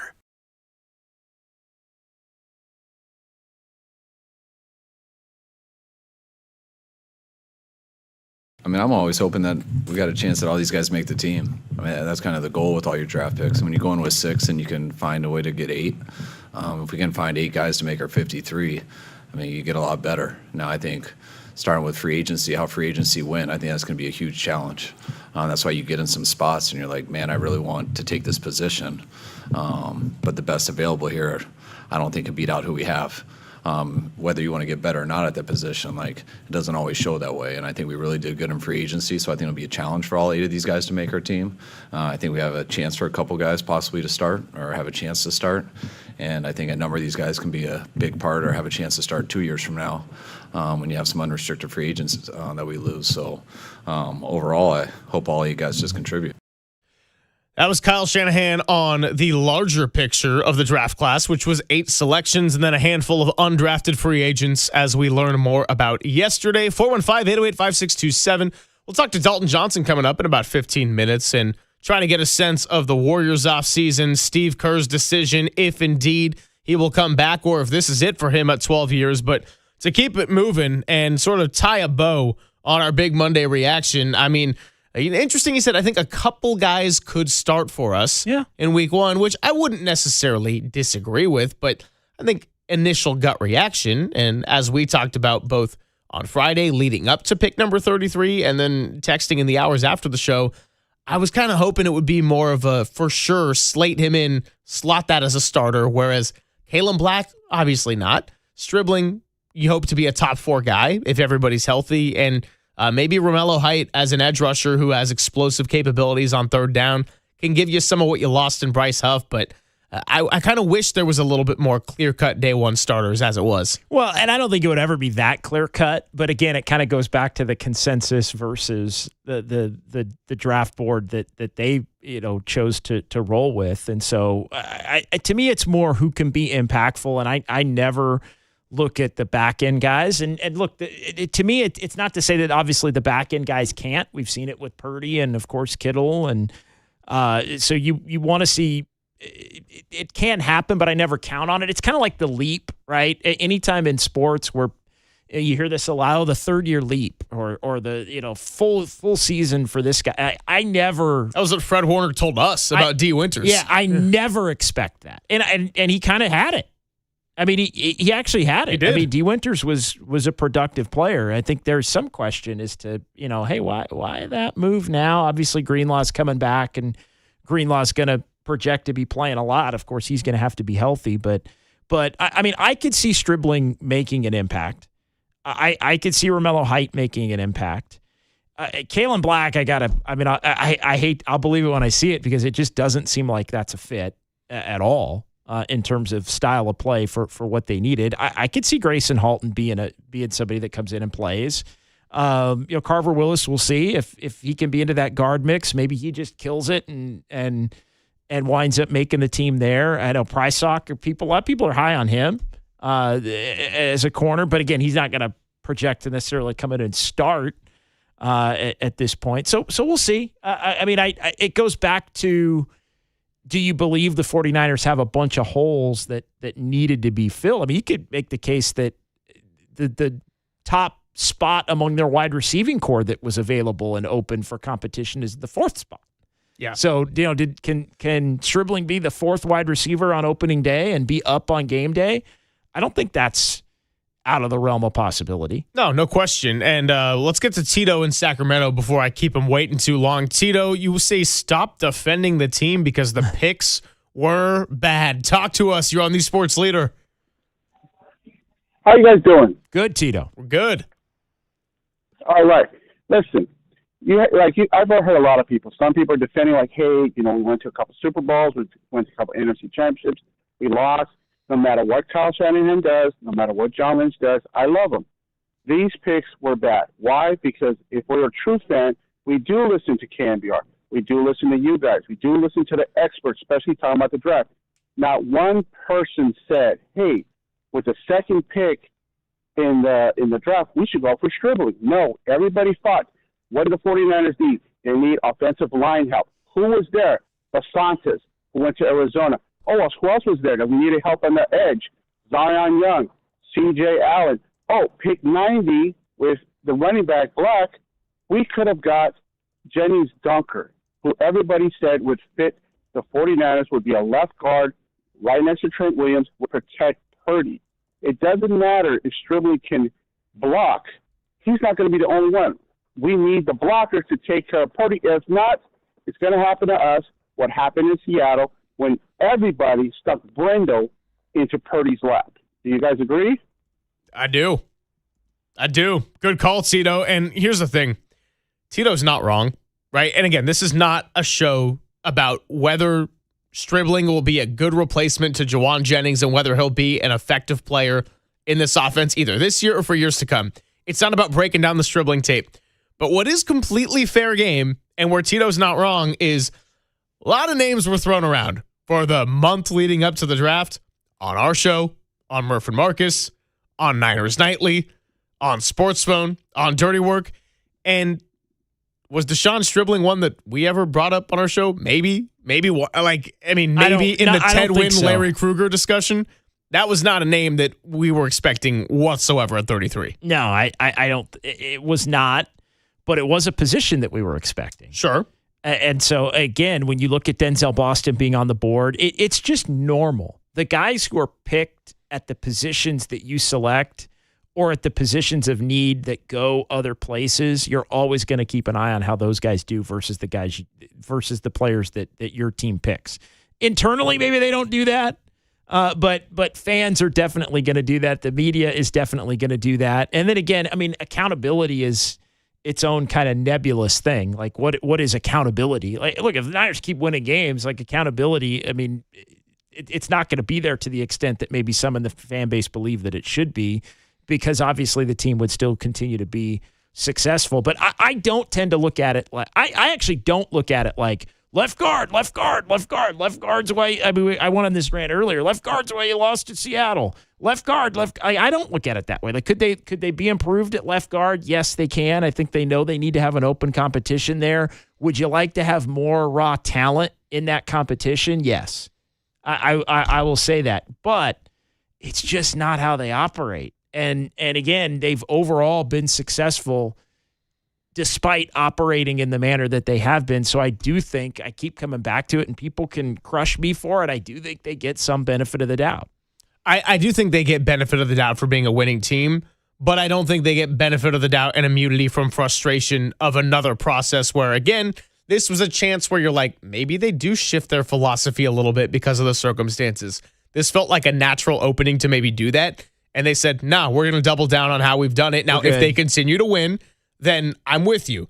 If they don't, and eventually, like, what was the way you put it? If the intersection of not winning enough and poor drafts, if it hits that point, then we're really in trouble. But if it's one or the other, if it's poor draft selection and reaching, but also winning, then you can only criticize it so far, because the name of the game is how many games you can ultimately win. And the Niners have done that a lot in the Lynch and Shanahan tenure. They have. And again, yeah, you start having 7 and 10 seasons, and then you start to go back and look at, oh my gosh, Stribling didn't work out. And, oh wow, Cooper was awesome, or Boston was awesome, or Basantis is a 5-time All-Pro, in the first 8-9 years of his career. And then maybe we're having a different conversation. I got to give some love to my favorite tweet of the weekend. This was Friday, I want to say late second round. And it was our good friend Kevin Kruger said that the 49ers are having a classic Larry Kruger mock draft. If you know, you know. It did feel very Krug mock draft, but not with the multiple specifically trades. Guys that he wanted. No, and but then just the off the board, off the wall. And then I hit him, and I was like, I don't even know if Larry Kruger was expecting Deshaun Stribling at 33, and boy, that is saying something. Yeah, he was not. I can tell you he definitely was not. So, well, yeah, but again, we shall see. Oh, man, we love Krug when and I think I was actually at a Warrior game with you like a couple of months ago getting ready for a Dubs OT, and I had a show with Krug the next day, And I was just looking through what he was putting out on social media, and it was about 10 minutes removed from his full mock draft with like 8 different picks and I was like, never change, Krug. Never, ever change. So the 49ers did have their Larry Krueger on going, especially the Thursday night and the early part of Friday. Everybody understood the trade backs. Like, I think that was the thing. It was trade back once, fine, trade back again. I think there was some sentiment that they were going to be able to trade back within the round, but then stay in the round. And then, all right, no, we'll trade back and get 33. We'll see if maybe we could trade back again. At that point, to me, it was more the trade backs. I think for the most part, everybody liked the trade backs, right? It was, good value and all that stuff, all the buzzwords. But to me, it was more, it was the actual pick. And then everybody goes, wait a minute, these aren't the names I've heard of. Yeah.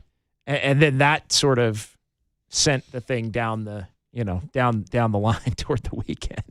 It would be really fun at some point to revisit this draft class and be like, yeah, that was the one where it left us with a ton of question marks, and see if a lot of those guys ended up panning out. But again, we're a ways away from... We'll be doing it. Yeah. We'll be doing it in 2 to 4 years. 2-3 years we'll be doing it. Dalton Johnson, not the safety who got drafted to the Las Vegas Raiders, the reporter for NBC Sports Bay Area in California, will be joining us when we come on back, and then we'll get ready to hand it off to Dirty Work at 2 o'clock.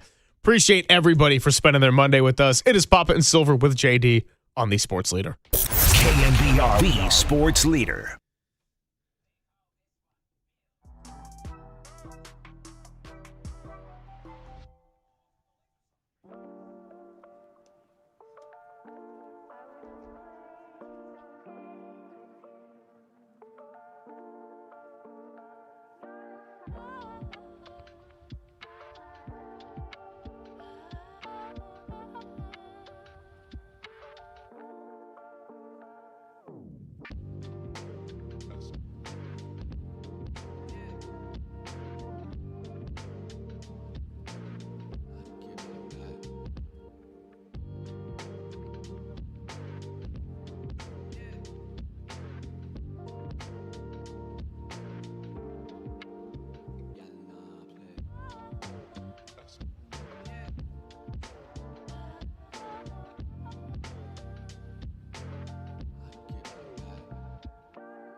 Greg and Greg, Papa and Silver. This is KNBR, the sports leader.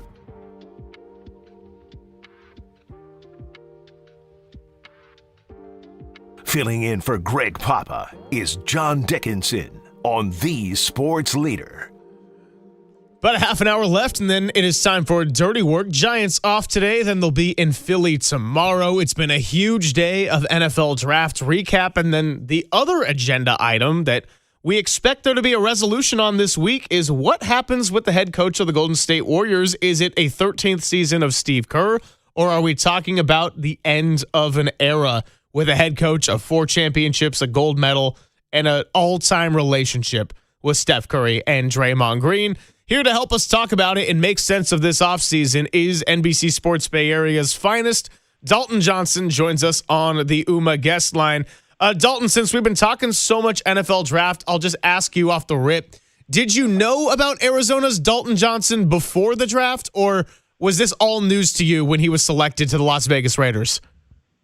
I'll be honest, I kind of knew. It's one of those things where like you see like the name online or like in a stat sheet or a box score or whatever on Google, and you're like, oh, that's hilarious.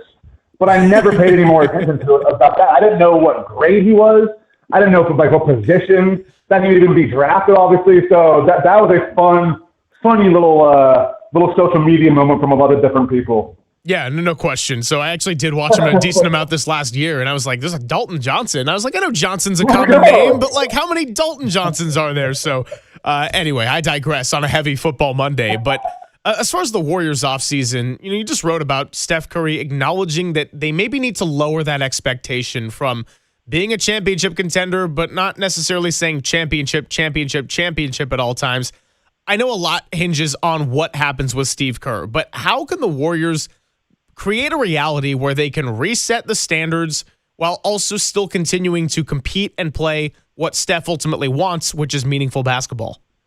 It's a great question. It's loaded, obviously, because of all the different factors that we know with Steve Kerr's uncertain future, obviously with where Steph Curry is at in his career, where he's 38 years old, and he can give us a game. Him and Draymond both can give us a game like they did in LA with the play-in and give us that magic, those memories, and then you go, okay, well, is that just a flash in the pan now? Because that is what it is, way more than not, as far as the consistency, the longevity of it all. But I really did think that Steph's podium in Phoenix was wildly interesting, because at one point he looks at us when we're asking him a question about Steve Kerr, and he just says, "Was he going crazy in here? Like, what was happening?" I mean, he seemed so kind of caught in the moment, obviously with the hug, and then everything that he laid out. You used the word foundation, where he was talking about that, where you don't need to say championship every day, but can they build a foundation with what the league is today? And he's the one who said it, what this team needs to do with the way the game is played now, how fast it is, how young it is, how athletic it is. That's not the Warriors. They are not young. They are not fast. They are not athletic. They are not big. They didn't shoot the ball all that well. They don't have dribblers who can get past pressure defense, as we're seeing as a team in the playoffs right now. So where do you go forward? Man, I wish I had the perfect answer for you guys right now. Well, Dalton, how much of those discussions or talking points are going to be a part of Steve's meeting with Joe Lacob and Mike Dunleavy? And how open do you think Steve is to being willing to change? Because I think you talk to some people and it's sort of the assumption that, he wants it a certain way. And then others are like, no, I think Steve is, smart enough a basketball mind to understand that there has to maybe be more flexibility on his end. Do you think that's a common ground that can still be worked through here in the next few days or week or however long it is once Steve makes his decision, if his decision is that he'd prefer to return? For sure. It's a huge underlying factor, right? And I think that there's kind of a balance to it where Steve Kerr can go, I'm a 9-time champion. The way that I do it clearly has worked. We have won 4 championships here. I've been around some of the greatest coaches of all time.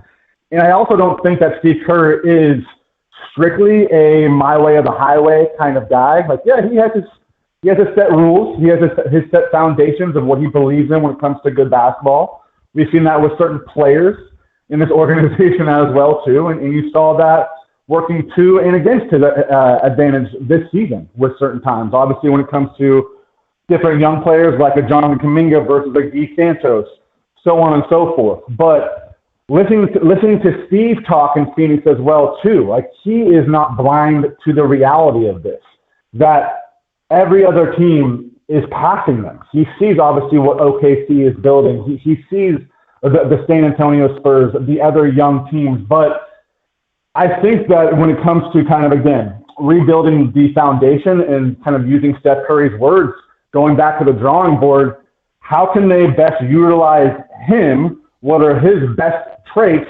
And also get not just go get him some help with better players, but what actually does help him on the floor. Yes, him being off ball and all that is so unique, and it is part of his superpowers. He can't keep playing like that at full strength all the time now by any means. You see the pick and roll, the ISOs in the playoffs and how that helps also too. So I think that there's a balance to everything when it comes to Steve Kerr and his philosophical ways when it comes to basketball and what those changes might need to be. But yeah, it's going to have to be some kind of middle ground. There's no perfect 50-50 when it comes to, him and Joe. Let's be as honest as possible. But it can't be 90-10. It can't be 80-20. And I think that he knows that. And at the end of the day, Steve Kerr has very strong basketball values too. Talking to Dalton Johnson here on the Yuma guest line, kind enough to join us as we get ready to close out a Monday show. What do you think Steve Kerr's departure could ultimately mean for Draymond Green? Because I think it's fair to say if he does choose to walk away, the only certainty going into 2026 is Steph Curry. Outside of that, everyone's really on the chopping block to some degree. Oh, 100%, Greg. I mean, it's a great question. You look at, I keep giving the theme of the podium at the end of the season, obviously in Phoenix, with the three people talking between Steve, Steph, and Draymond. And, of course, the major theme was Steve Kerr's future. Draymond Green's major theme was pretty much, hey, I want to be here. And pretty much have I shown enough that I can still be here? He knows, obviously, what happened around the trade deadline when it came to him, when it came to Giannis Antetokounmpo. He has acknowledged it multiple times. I think that was obviously a very odd and kind of confusing and awkward situation, if I'm going to say it correctly, between the front office a little bit and being like, whoa, what exactly is going on here? I think Draymond understands the business and also understands the basketball part of it too. But yeah, Steve Kerr has stuck up for Draymond Green for a long, long, long time. I mean, he has been in his corner through the highs, through the lows, and Draymond definitely wants Steve Kerr back.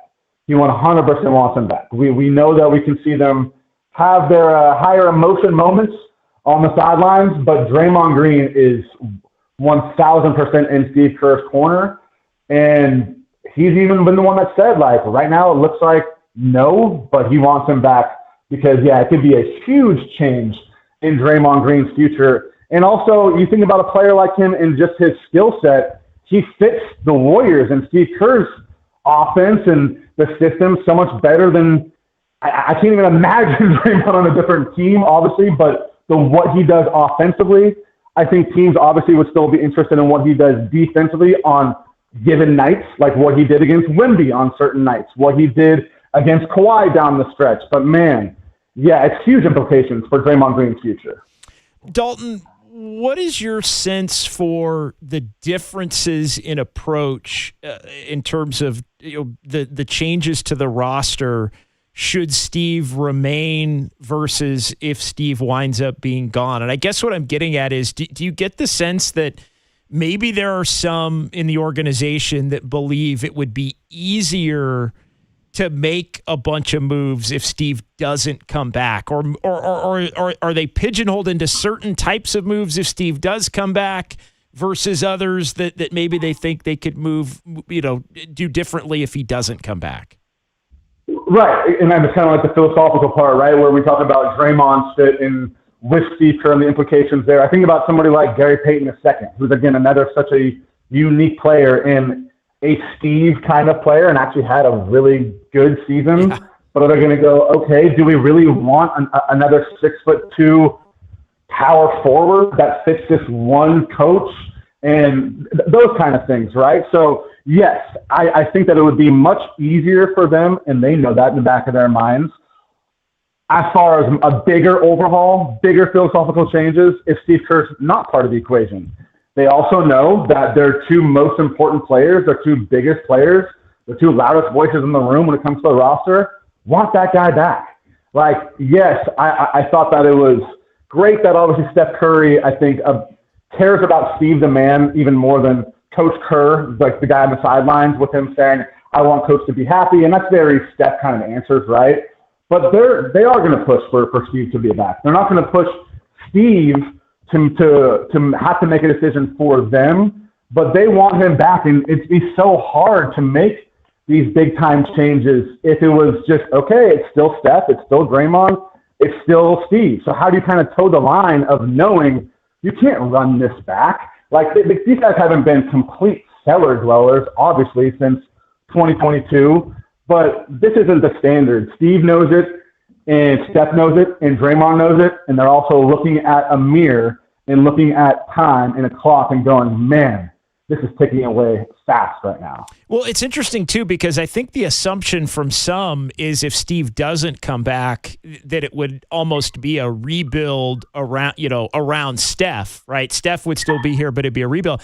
Do you look at it that way? Because I almost look at it as if Steve doesn't come back, the Warriors might be a little bit more inclined to actually roll the dice on maybe, some different philosophical moves, bringing in some ball dominant guards that can be backups, bringing in some wings that are going to maybe look to be more of the Kuminga ilk, right? Like trying to do it that way as opposed to just, hey, we're going to rebuild it while Steph's still here. Yeah, that makes way more sense. Like, I don't think it can be a complete rebuild when Steph's still here, when he's playing this good. Like, I never want to hear any of the comparisons to this iteration of the Warriors and Steph's situation being the end of the Kobe Lakers. Steph is so much better right now than Kobe was at the end of his career. And that complicates things, sure, but it can't be a complete reset, rebuild, but it could be more of as you mentioned, JD, some of those kind of qualities, right? More a ball-dominant guard, more of a JK type of player. This is a wing-dominant league. Who are their wings? They have 4 healthy players under contract going into next season. Steph, Brandon Podziemski, Guy Santos, and Will Richard. That's it. How are they going to stay healthy? How are they going to get younger? And, it just won't be and can't be a full reset when number 30 is 38 years old and still being as good as he is. Right. I've called it, Dalton. I've called it like a blessing and a curse, and not really a curse that Steph is still as great as he is, but it does highlight the fact that they haven't really created that young foundation to keep this thing going. And everybody's favorite term, the 2 timelines. We're talking to Dalton Johnson here on the UMA guest line. So if Steve Kerr were to walk away this week, and I understand we don't have that answer yet, but if that was the case, who are you looking at as viable options, maybe either as a name or the type of name? Because Todd Golden was one that was thrown out there, but going from college to NBA with a bunch of Hall of Fame veterans is certainly interesting. I saw Sam Amick put out there that even if the Knicks win the East, Mike Brown could be one and done. That's at least a familiar name to guys like Draymond and Steph. So what do you think about the type of coach they might look for? Yeah, I don't know if it's going to be like a complete retread. Like, okay, well, we know Jimmy likes Tom Thibodeau, and he's been on the team a couple of different times, so we're going to go that route, right? Like, I don't know if it has to be a complete retread or a Mike Budenholzer or somebody like that. And I don't think going the Todd Golden route right now would make sense. As we just talked about, a complete rebuild versus a reshift a little bit. Right? Like, I don't see a Todd Golden being a reshift guy. If Steph was done and you wanted to rebuild, yeah, I understand that. But as far as who would fit now, someone kind of in the middle. I think Mike Brown, yeah, that would make sense. Obviously, he is a Steph and Draymond kind of guy. What's going to happen with Cleveland and Kenny Atkinson possibly? Who knows there? I mean, he seems to, when he was in town talking to him, seems to be really happy there, but he really liked it here too, and not just because of Steve. He obviously really respected Steve, but guys who I think that they have to have some kind of NBA experience.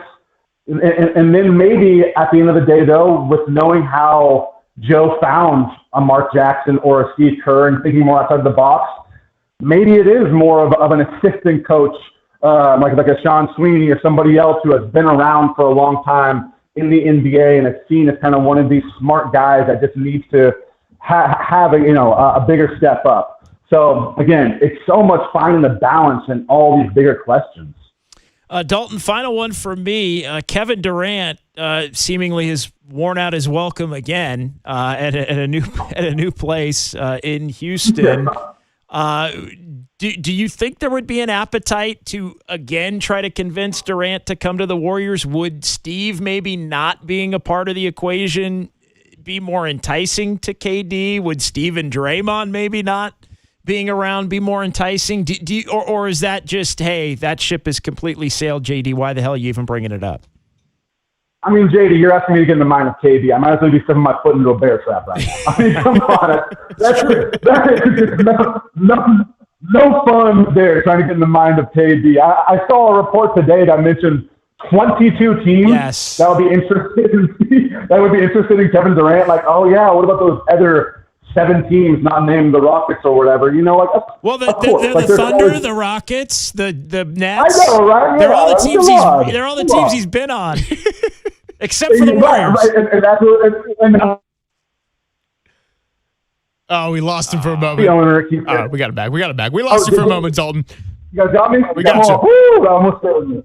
Okay. All I'm saying is, as far as the connection to KD in this report of 22 different teams, if Joe Lacob is the owner, and there's a report out there like this, KD's name is going to be attached to it.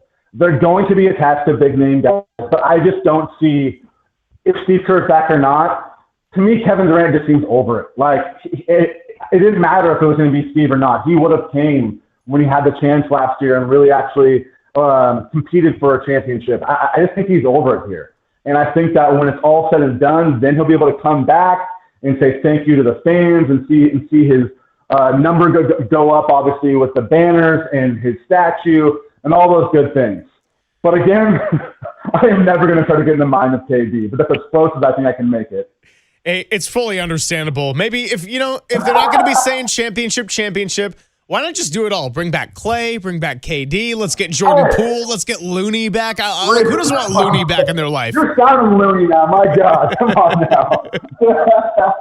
But you know what? I will always have more Looney in my life. That is for sure. Thanks, Dalton. We appreciate it always. Always a good time. Thanks, guys.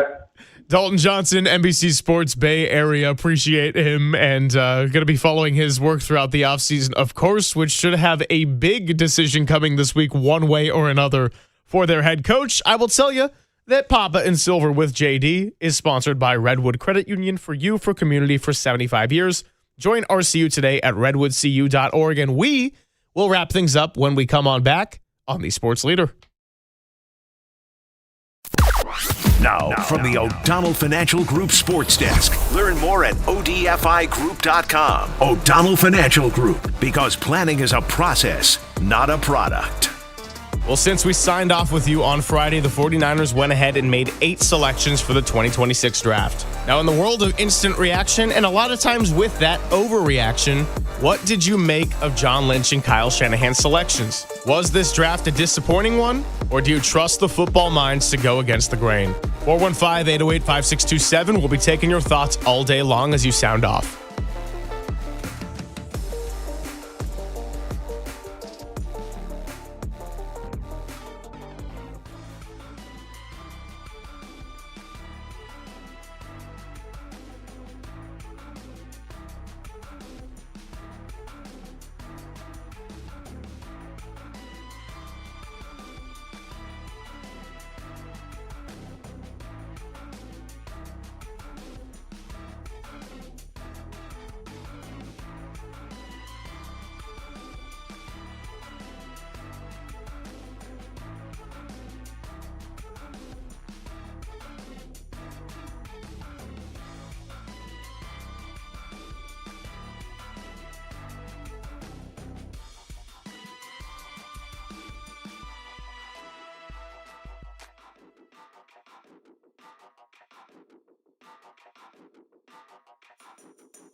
Now back to Greg Papa and Greg Silver on KNBR, the sports leader.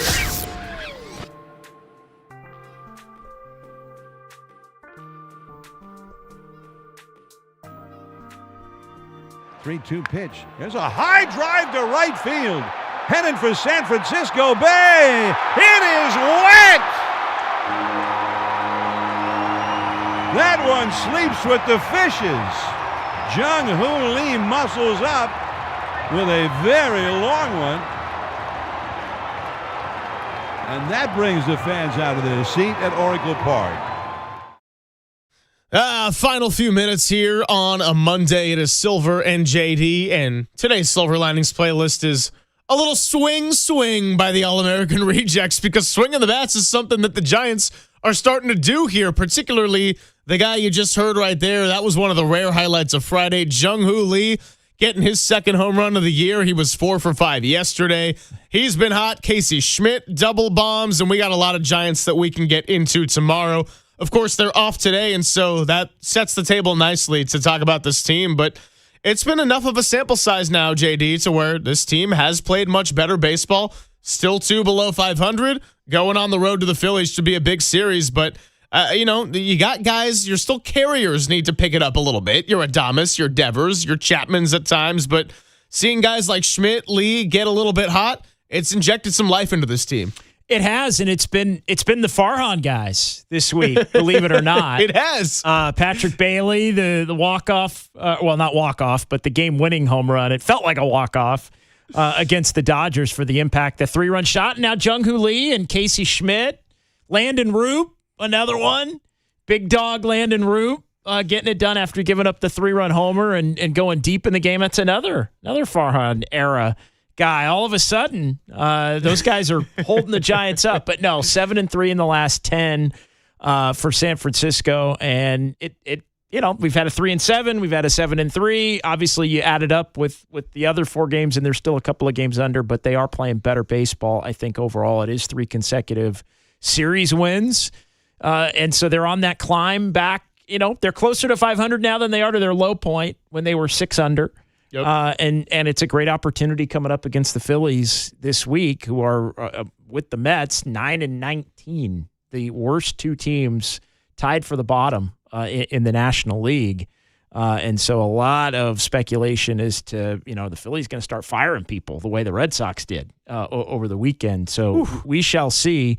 Kind of a desperate Phillies team that the Giants, I think, are going to be going up against the next 3 days beginning tomorrow. But a great opportunity to get some wins against a team that you would have thought would have been tough to beat coming into the season. And we've already seen the Giants in this iteration win 2 out of 3 just a couple of weeks ago in San Francisco. Well, look, and they're going to have to face a couple of tough lefties in Jesus Luzardo and Christopher Sanchez to start the series. And so should be interesting. It's always about when you play a team as opposed to who you're playing. And with the Phillies reeling right now, you almost wonder if that's dangerous because of the fact that they're desperate, because they still got guys in that ballpark that are capable of mashing you any given night. And you got Malley, Webb, and Hauser as your 3 lined up. So we'll speculate on a lot of it tomorrow. But Giants definitely a good weekend, a 4-2 homestand. And I know we didn't open that up much today, but with the off day today, it's going to be a good opportunity to dive into it tomorrow. And Susan Slusser will join us as well. And they're playing better at home, too. It's 3 straight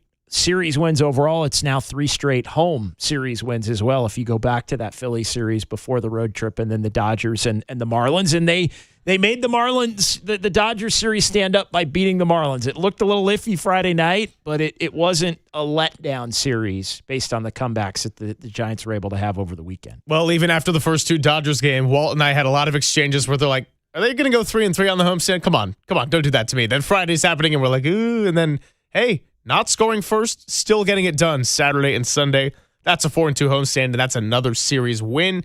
Appreciate Walt today. Appreciate Anthony Garcia. Appreciate our guests, Matt Barrows and Dalton Johnson. Appreciate everybody who called in today. A lot of really good calls. Great calls. Appreciate you, my man. I will talk to you tomorrow. We'll talk to you tomorrow as I pack it up here, ready to roll. It is time for Dirty Work with Copes, Depop, and Tim Webb. As I tell you that you're listening to KNBR and KNBR FM San Francisco, the sports leader, a Cumulus media station. Play any song and Derek Papa's going to get dancing. All right, take it away, boys. Because it was confusion. Okay, the fun's over. They've done the dirty work of the radio business. Anybody messes this thing up for me tonight is through. Engineering, board operating, and producing. Not only are you fired, your life is over. And now they have the microphone. What could go wrong? Nobody messes up. You understand me? Don't mess up. Adam Copeland. You wanted some sort of hard-hitting Bob Lee journalism. You came to the wrong place. Derek Papa. Oh, boy. Okay. It's getting hot. Is it getting hot, Derek? That's even worse. How are we feeling? It's getting hot. Oh, boy. And Tim Webb. Mankini, yes or no? 59. We go with this, Tim. It's a dirty job, but someone's got to do it. Ridiculous. Completely ridiculous. Welcome to Dirty Work. KNBR 104.5 and 680. The sports leader.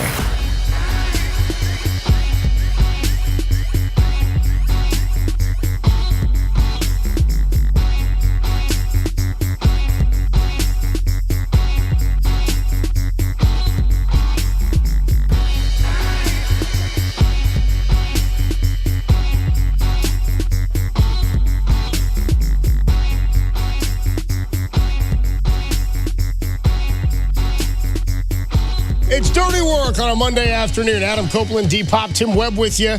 Full show today as the Giants hit the road. No baseball today on the Sports Leader, but back in action tomorrow for a 3-game series against the Phillies. Took 2 of 3 against the Fish this weekend. Giants won bad. both series at home. They Not went bad. 4-2 on the homestand. They've won 6 of their last 9 games. How about that? 6 out of 9, you say? 6 and 9. Oh, Damn it, Tim. Come on. Don't shake your head at that. It does take me 2 seconds to get going. No, 2 seconds, that's too long. You have to, within 2 seconds, you have to signal whether you want an ABS challenge or not. Yeah, come on. I mean, it's got to be instantaneous. Unless you're a Tana, you can signal It's whatever you never feel too like. quick for a 69. Come on, Tim. It can be. No, I'm kidding. All right, we got a full 69. There we go. Niners wrapped up the draft, and everybody's thrilled. Dieter Kurtenbach joins us at 2:50 today, talking Niners and the draft. Susan Slusser of the Chronicle at 3:50. Matt Mayoko at 4:50. Our 49ers insider from NBC Sports Bay Area. Did you watch the draft on Saturday?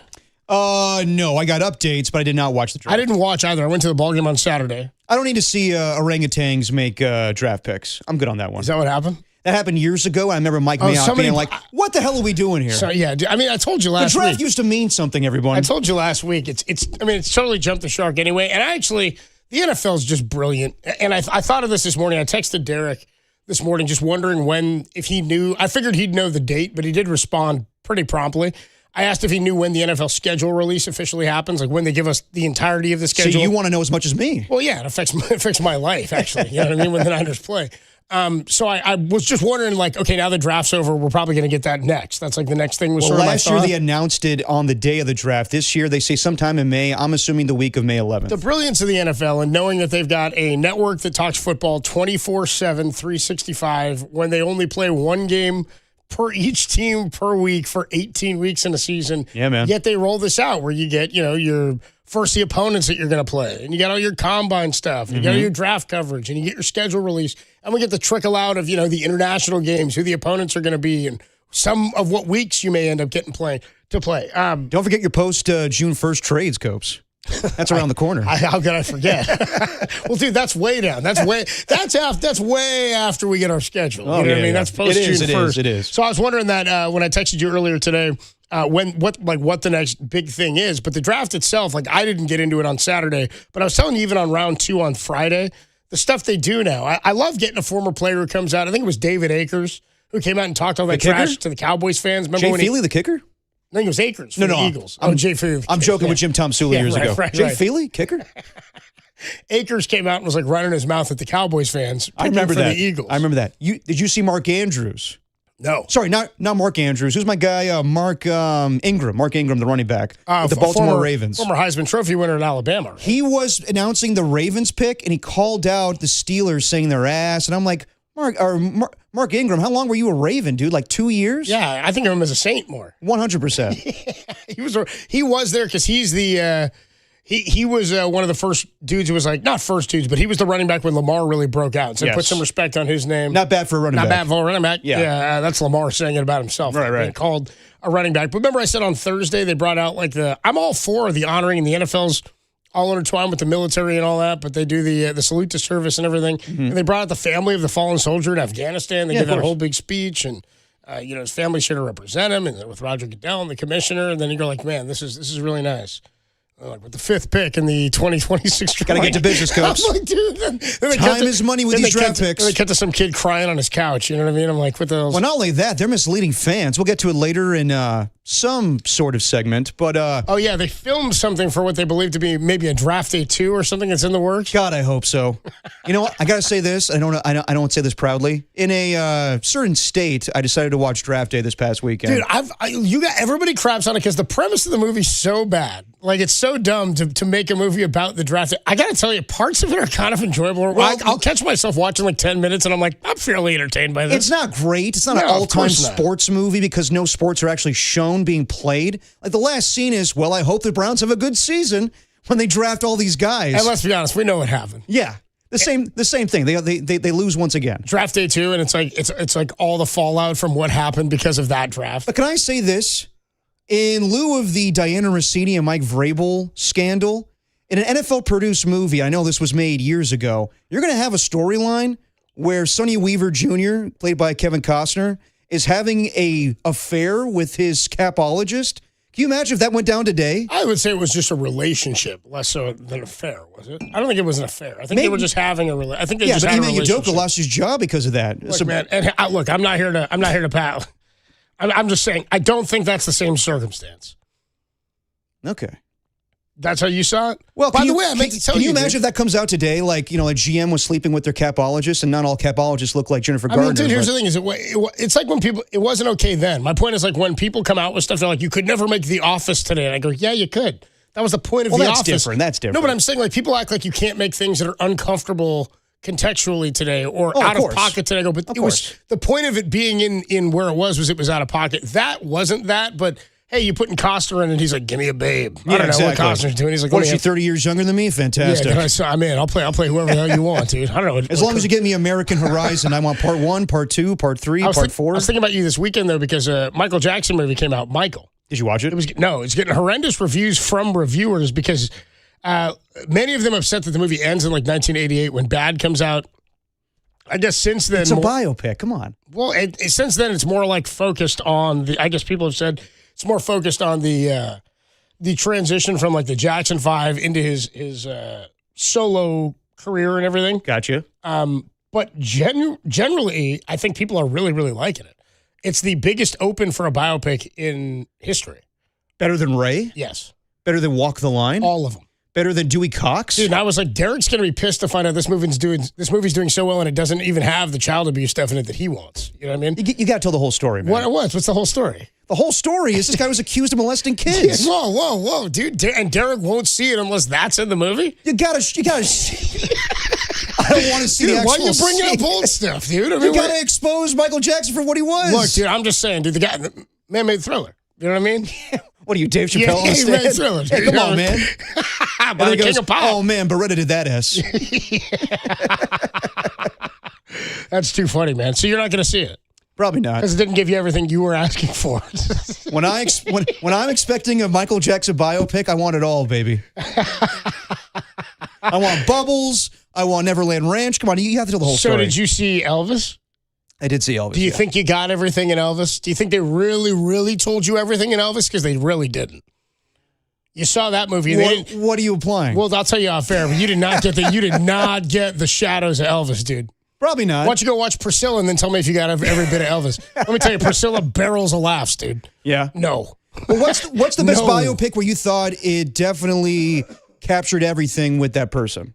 Is from cradle to the grave his entire career? Oh, I don't know. I would never know. Like I don't know. There's something like you like more. Yeah. But I would have no clue. Which one do I think real? I mean, like Rudy was totally fake. You know what I mean? That's not really that's like based on a true story. You don't really know the details. Yeah, I don't know. But now, as you and I have joked about, we get these biopics where it's a certain section in someone's life. Right. Or even so it's worse. Bob Dylan like making like one album. Did you see that one? No. I didn't see that either. Or Bruce Springsteen when he changes his sound. Was that all that was about? Yeah, like it was when he was making, I guess, Nebraska, one of his I guess favorite albums when it comes to critics, but it kind of deviated from what he was doing originally. So how about 42? Did we get all of Jackie? Not all of it. No, you don't think so? You think we didn't get the dark side? The dark side of Jackie Robinson. What about The Express? Do we get everything with Ernie Davis? Yeah, dude. I think we got everything with Ernie Davis, dude. Yeah, I think we did. 808 KMBR 415-808-5627. Which biopic do you believe gave us the most, like top to bottom, cradle to the grave? You got the entire story. I mean, even like people on the text line are saying The Doors. I don't think even The Doors covered it all. Did you ever see that? No, I didn't see that one. Pretty good. No. Forrest Gump, I mean, he didn't. Oh, that's not a real guy. Well, not to you. Maybe not in your mind. Maybe not in your world. We don't know what happened, though. He's still living. You know what I mean? That's true. All those inventions. We have statues across America of movie characters. In Philly, you got Rocky Balboa. In Detroit, you got RoboCop. It's insane. Do they have a RoboCop statue yes, in Detroit? They do. If we were going to put one in the Bay Area, like what would be the best Bay Area fictional character that we'd post? 808 KMBR. Nicolas Cage or Sean Connery from The Rock. That'd be pretty good, dude. Get Connery. I'm trying to think of other ones. We get Eastwood. Eastwood filmed a bunch of movies. Yeah, Dirty Harry. And Escape from Alcatraz. What about wasn't 48 Hours in San Francisco? Eddie Murphy and Nick Nolte. Yeah. There you go. You want a statue of Nolte up there? Why not? only if it's the like the mugshot, dude. Then that epic mugshot. Absolutely. I want the Nolte mugshot. Absolutely. 808 KMBR 415-808-5627. It's undoubtedly the open to a Monday on Dirty Word. Adam Copeland, Depop, Tim Webb with you. When we come on back, 808 KMBR Niner fans, do you feel the Niners addressed all their needs? Or did they reach on draft picks? I mean, fellas, who among us? We'll take a quick break when we come on back. Who among us, fellas, hasn't reached? You know what I mean? We'll talk about John Lynch and how this went down. Niner fans seem fairly pissed. I'm just like, we kind of got to wait and see, but there is precedent for the pissed. We'll talk about it next on the Sports Leader.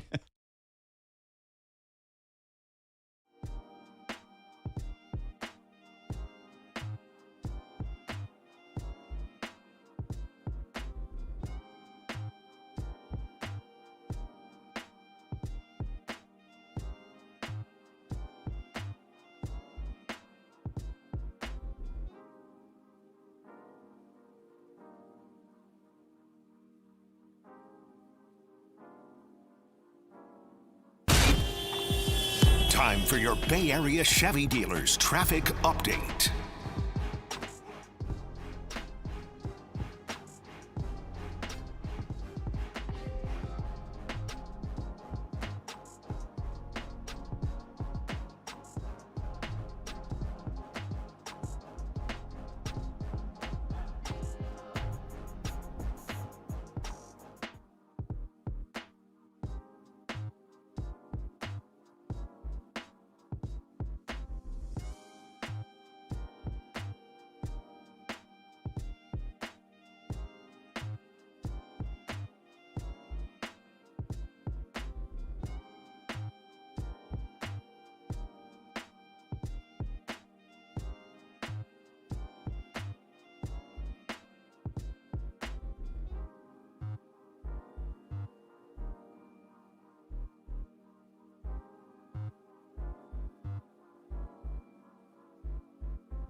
And now it's time for the Protect Your Assets Business and Technology Report with me, David Hollander.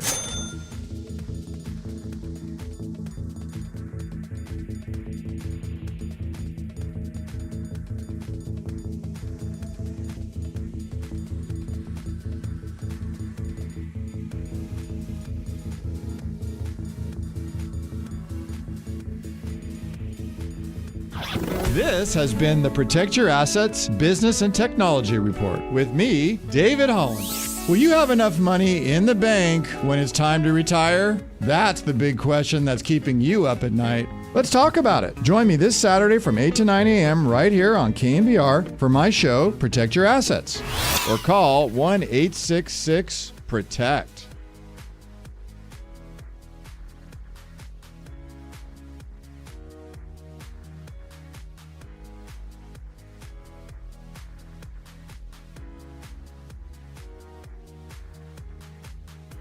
Now, back to Dirty Work. Adam Copeland and Derek Papa on KNBR 104.5 and 680 AM, the sports leader. Dirty Work on a Monday afternoon. The NFL draft wrapped up, and we will get into that. And a lot of your reactions at 808 KNBR, 415-808-5627. But a little topic in the opening segment kind of lit up the text line and the phone lines here as we were talking the Michael Jackson biopic that was released this weekend. Michael. Not the John Travolta movie where he's an angel. Based on everything included, Derek thinks it should just be called Mike.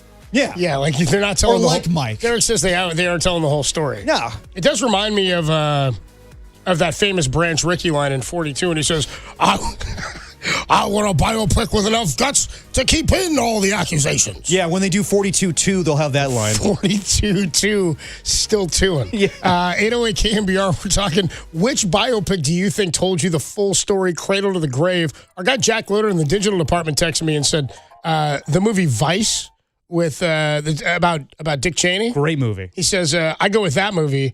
He says, you get the good dad and the war criminal. Which, pretty good. I like that. The good dad, huh? Yeah, Okay. the good dad. Let's go out to the phone lines. Kirk is on 280, wants to talk biopics. Kirk, what's up, dude? You're on the sports leader. Hey, thanks for taking my call. When you guys talk about the biopics, I really think you need to put it in perspective of when the movie's made. Totally. 60s, 70s, 80s, 90s. Totally.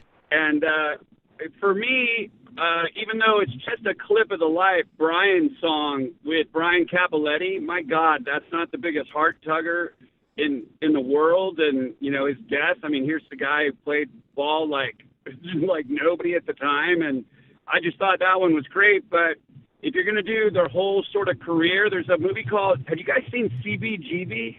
No, I have not. God, I knew you hadn't. My girlfriend made me watch it. I swear to God, it's the best movie you've never seen. It's Okay. Alan Rickman, who played Snape, of course, and he Hans owns Gruber, a yeah. bar called CBGB. Yeah, it's a real story. He really did everything in the movie, everything. All right. And he got inducted. You guys got to see it. So that's a great one, too. And then, of course, that one the Vice one, my God, that was hilarious. So I'm glad that's in there. Good deal, man. Appreciate the call, Kirk. Yeah, thanks so much. Yeah, I appreciate the call. I'm with him, though, because it depends on when you tell the story and, who the story's about, when you write it. Right. Dude, one that comes to mind right now for me, The Aviator. Oh, great movie. Dude, that movie's solid. The Aviator with... Wave of the Future. Wave of the Future. Wave of the Future. Dude, he's up there peeing in jars, man. He's got the beard, dude. Nails and all. Oh, dude, that movie's wild. You know what captured it better was Mr. Burns, though, kind of being... Howard Hughes? Howard Hughes, Yeah, dude, I like that. Come on, Smithers, we'll get the Spruce Goose. Spruce Goose. Let's go to Bob. Bob's in Alameda. What up, Bob? You're on the sports leader. How you doing, man? It's from top to bottom, warts and all. I think best biopic has got to be Bohemian Rhapsody. What makes you say that? It covers everything, man. It does not sugarcoat. It talks all about everything that he did, how he got to where he got to, the good and the bad.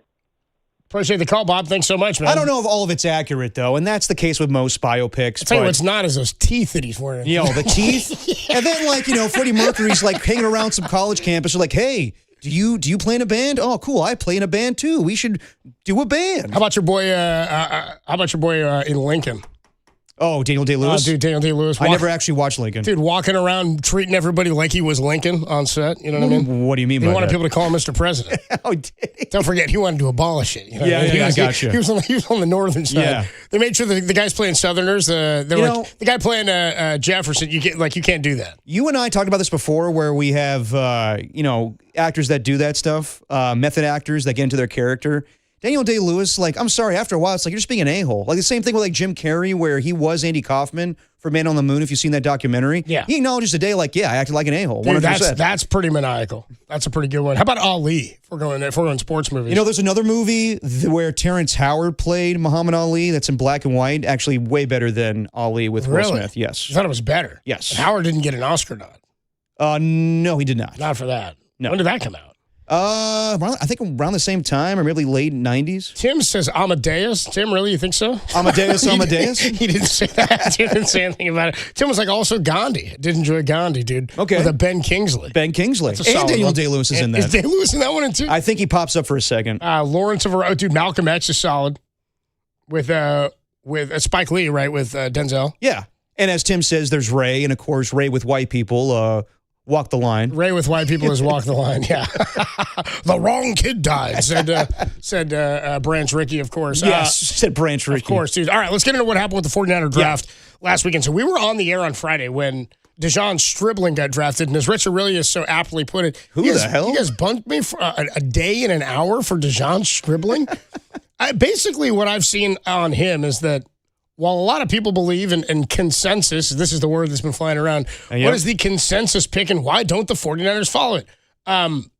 The consensus on him is that a lot of offensive-minded coaches really did like DeJon Stribling and his skill set. Absolutely. A lot of people just thought he might go a little bit lower. Also, because Denzel, what was his name that was still there? I'm blanking on his name. The big receiver, Washington. Denzel Boston was still on the board. Not the son of David Boston, by the way. People are going, dude, why didn't the Niners take Denzel Boston?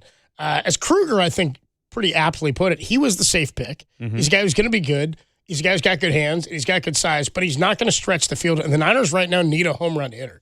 When Krug gave that breakdown, I sort of thought, I wonder if that's just too much of a comp to what they're hoping to get out of Mike Evans. They wanted a different type of player. So whether you believe they took the right guy at the right place or not, at least when it comes to DeJon Stribling, I think he's a skill set that's going to fit into the offense, and I'm excited to see what Kyle can do with him. It is interesting that they decided to move all the way back to 33 and take him instead of moving off of that pick and a wide receiver. I was listening to Krug's live Krug show when that happened, and he was even surprised by that pick. He said it's not a guy I've watched a ton on, but he does think he's got a skill set that's going to help. Now, the bigger point here is if you do the position breakdown, one wide receiver, one running back in the third round, and Kalen Black, that a lot of people were very surprised That's about. the one that I'm kind of head scratching on. They take a linebacker with their Romello height to start the third round. But basically a pass rusher. But a pass rusher like an edge guy. They take Grayson Halton in the fourth round, a DT out of Oklahoma. Yep. Carver Willis, a tackle out of Washington. Ephesians Prysock. Not to be confused with his brother, Revelations Prysock. I like my guy Corinthians Prysock. He's got big hands, dude. First Corinthians Prysock. Yeah, out of Washington, 13-year Catholic school kid right here. Yeah. Jaden Duggar, he was a linebacker out of Louisiana, and then Enrique Cruz, tackle out of Kansas. So they get, in total, 2 offensive linemen. Yep. They take 2 linebackers, one really an edge pass rusher, a D tackle, a corner, a receiver, and a running back. Do you believe they filled their needs? I mean, I still love them. By the way, real quick, you have to look at this as a body of work with the offseason, where they added 2 receivers, 3 offensive linemen, Vidarian Lowe, Brett Toth, and then Kruger just gave me the other guy. I forget his name out of Robert Jones. Robert Jones from the Dolphins. Yep. And then you've got Dre Greenlaw returning, and of course, Tim's guy, Corliss Waitman, the new punter. Oh, of course. Did they address everything? No, I think they should have gone after a left guard. But then again, there is no consensus when it comes to NFL war rooms. Like, I mean, honestly, good question by Grant Cohn and good on John Lynch and Kyle Shanahan to answer it. But at the same time, they don't care what we think. They don't care what mock drafts are made. They don't care what the scouting community thinks when it comes to this draft class. And honestly, the way that they went about this makes me believe they weren't very high on this draft class. They traded down twice. And the first thing you said to me, dude, when they traded down again, was it when we had Brian Peacock on? It was Yes. after they took DeJon Stribling, and then we were waiting for him. For the and 58th pick. Yeah, then they moved down again to 70, and you said that tells me they just don't like this draft. No, they don't. And I think that a lot of coaches felt that way. I mean, if Sean McVay and Les Snead really liked somebody at 13, a game changer, they would have taken them. Instead, they went with Ty Simpson for the long haul. I think, and I kept hearing over and over again about this draft class, it's not as good as 2027. That's where things are going to be really interesting with all the quarterbacks and the wide receivers. So, yeah, Kyle, he has full autonomy when it comes to this draft. I know that people are going to blame John Lynch, like Warren Sharp wrote a whole article about how he screwed up drafts in the past. It really is Kyle Shanahan. It's his show. And it may be where he takes into consideration what the scouts think, but really it is based off of his scheme. You know, they base things off of, when it comes to running backs, that's all Bobby Turner. When it comes to wide receivers, that's Kyle Shanahan. When it comes to offensive line, that's Chris Forrester. They value the coach's opinion on who's going to fit in that scheme. So people can bring up, like, this wasn't the guy that was brought up all the time. This wasn't the consensus. Kyle Shanahan doesn't care about your consensus. And I know that they haven't done a great job in drafts in recent years, but I'll argue with this. Has it mattered? It hasn't, because they still win. Now, it will matter eventually. It will bite them in the ass where these guys get old and they need new players. But this draft in particular, I never thought of as this is the end-all, be-all for John Lynch and Kyle Shanahan finding younger players. There's another draft next year with better talent, so we'll see about that. But when it comes to DeJon Stribling, I think he fits what they do. Yes, he's Jawan Jennings and Deebo Samuel mixed together. Now, can he get contested balls? Can he get, balls in man coverage? Because that was the big deal with Brandon Ayuk and Deebo Samuel. And yes, watching him this morning against Georgia, this guy is good in man-to-man coverage. He brings you something that you haven't had in the past and a skill set that Kyle Shanahan likes. So I know that we may question, was it a reach at 33? Possibly, but as long as Kyle gets a good player, who gives a damn? 808 KMBR 415-808-5627 is the number to call and the number to text. We'll hear from Kyle and John when they were asked by Grant Cohn this weekend about consensus picks. And to the faithful, I want to hear from you guys because there was a lot of people that were really upset about DeJon Stribling. A lot of people have this 49ers draft ranked as the worst in the NFL right now this year based on draft over expectation or where they're slotted, where people thought different players were going. 808 KMBR, are you as pissed as they're saying fans are out there? And if so, how much does consensus matter to you? Because we all agree, we just look at these lists. And I know there's some of us that do more research and watch more college football, but if we were that good, we'd be working for an NFL team, right? Of course. I mean, so I'm wondering, and I know people get on Kyle and go, he's just too arrogant. He thinks he knows better than everybody. I go, I mean, he's the guy who's been to a couple of Super Bowls. But he kind of does. And conference championships. 808 KMBR is the number to call and text. Are you upset? If so, at who and why is consensus such a big deal to everybody? I want to hear from all you guys after I tell you that Dirty Work is sponsored by Redwood Credit Union. For you, for community. For 75 years, join RCU today at redwoodcu.org. 808 KMBR 415-808-5627, the number to call and the number to text. Is your frustration based just on this draft, or is it based on maybe the last 4 or 5? We'll talk about that coming up next, and we'll hear what Kyle and John had to say about screwing your consensus. We'll do that next. Dirty Work on a Monday, only here on The Sports Leader.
Now, back to Dirty Work.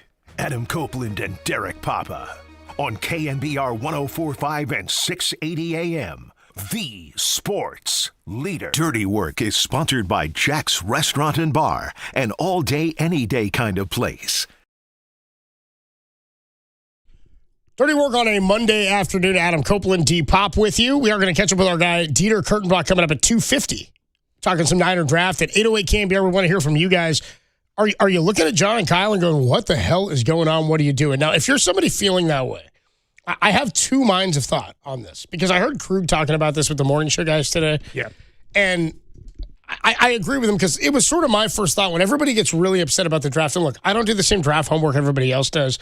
I watch some college football. I'm bigger on waiting to see how they're going to fit into the team. And really, when the draft happens, I'm intrigued, as Krug put it to us last week, to see what it means about how the Niners and John Lynch and Kyle feel about their own roster. And I think what it did is it revealed how they feel about the roster. They never invest big picks in offensive linemen. It's just not what happens. Nope. And they haven't really for the entirety of this generation, with the exception of Mike McGlinchey in their second year. But eventually they will need to replace Trent Williams. I totally agree with you. But right now they're looking at where the money's allocated elsewhere and saying this window is still open. This to me felt like a draft where, yeah, there's some stuff for the future, but it was also to kind of plug some holes and hope they were better in some of those spots and phases than they were last year. Dead last in the league in sacks, not great against the pass rush. So my first thought on this is, when we look at these guys and I look at these guys, I'm like, yeah, here's the skill set. Here's what their numbers were. Here's how they may fit into the Niners system for this year. What we don't know is the body or the makeup of this player.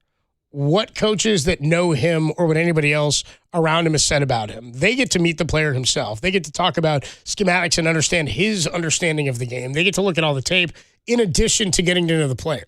If we're just looking at the resume, I mean, dude, first time in my life I ever had to hire or interview anybody and was a manager of any sort was when I was PD here. Yeah. And if I hired purely based on the resumes that came in, dude, the resumes that come in, you look at them, you're like, dude, this person looks like they're an incredible. Then you meet them, you're like, holy crap, I cannot hire that person. Right. Like, that's not somebody that would be a good fit here. Yeah. They're not somebody that works, even though the body of work and their resume says it. Personality matters. Fit for the organization matters. That kind of stuff is important. They know that better than anybody knows that. Do they know that that player is going to meet expectations better than anybody? Their recent draft history would suggest no. So there's been all this talk about the Niners reaching for players that Dan Brugler or Yahoo Sports or Bleacher Report had in a certain spot. And I would go, okay, I think that's all great because all that stuff is fodder for football in the offseason for football freaks. How much of that stuff ever ends up mattering? Because all we do is it happens, we go back. It's why the draft to me is something I do after the fact. You look at it after and you're intrigued by what it was they did and how it plugs in. It's obviously a huge motor for what sports media is, and we have to pay attention to it. But all that matters is if they perform on the field. How great of a player was Juwan Jennings for the Niners? Pretty Did damn anybody good. care when he was drafted in the 7th round out of Tennessee? No.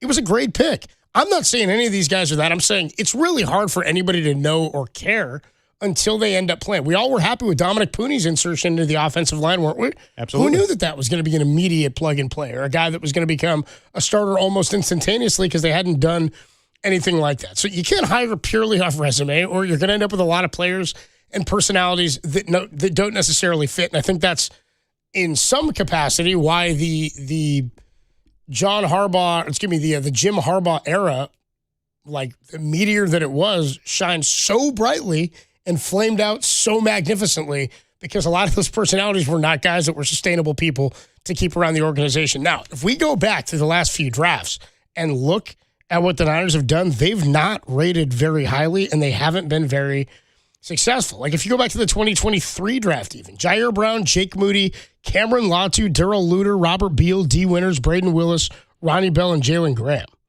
Not all great. I mean, Cameron Latu obviously and your not, first not pick good is at in the all. 3rd round there, right? I mean, then even 2024, Ricky Pearsall, Ronaldo Green, Dominic Pooney, Malik Mustafa, Isaac Guerrero, Jacob Cowan, Jarrett Kingston, Tatum Bethune.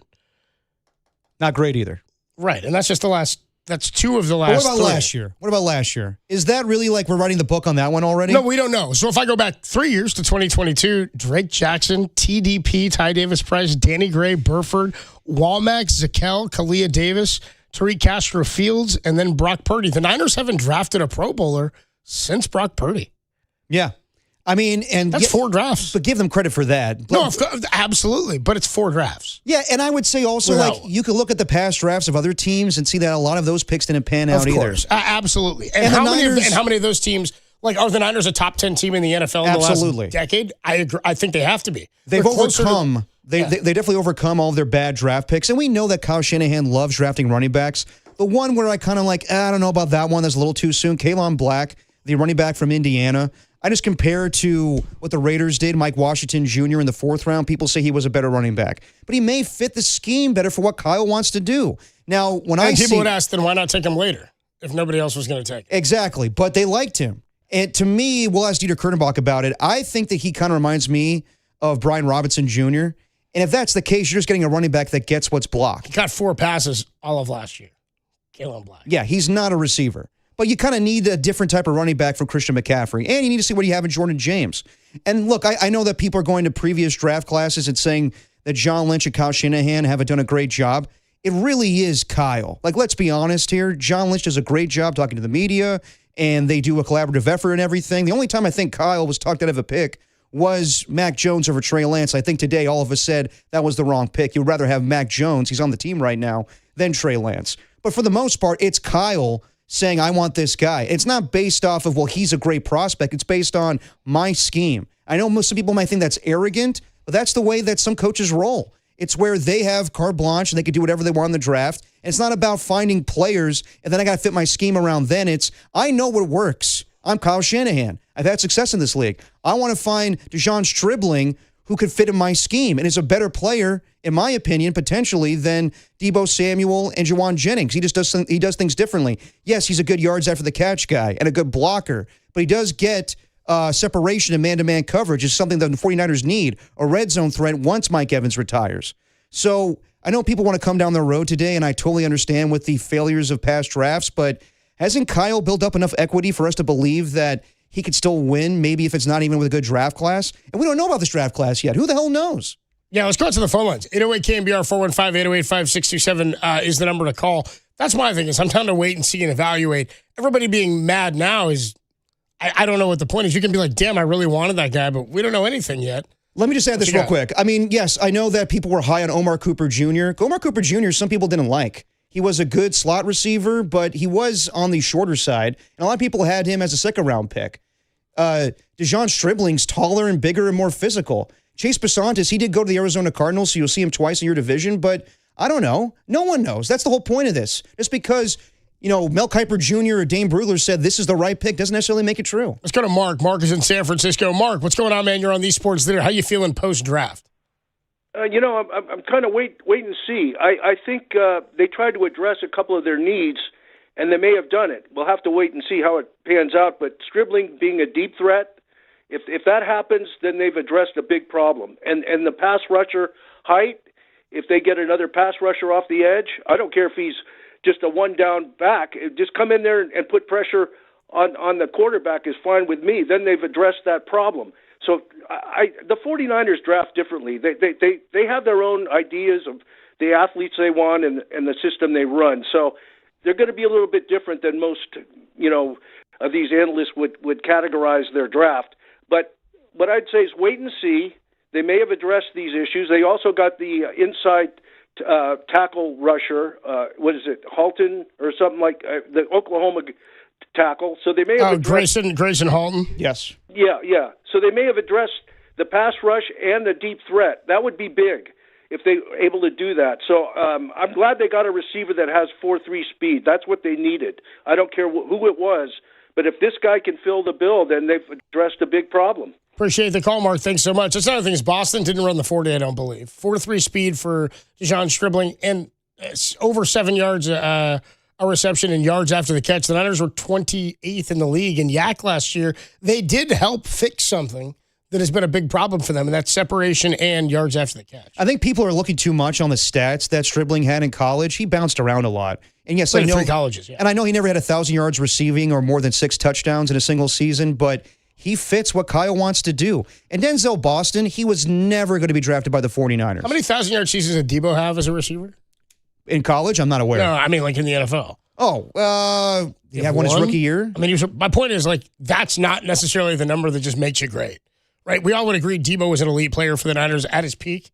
Yeah. When the ball got put in his hands. Like, I'm just saying, it was 1,000-yard year, and he got paid off of that because of what he did with the ball in his hands. It's about how Kyle can scheme it and how he can put those guys in a position to help scoring. And if everybody in the offense is helping put up numbers like they did the Super Bowl year, you're going to end up with some big-time numbers. I think you combine that skill set with a Pearsall, hopefully on the field, and Mike Evans.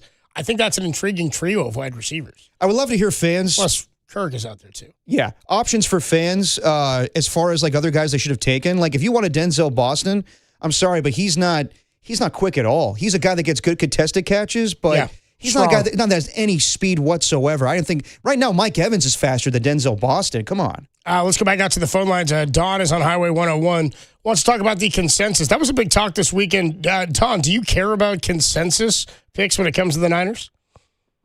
You know, I really don't care about the consensus. What I care about is the brain trust that's running the Niners and keeping us in the top, 5, 6 teams in the NFL for the last 10 years.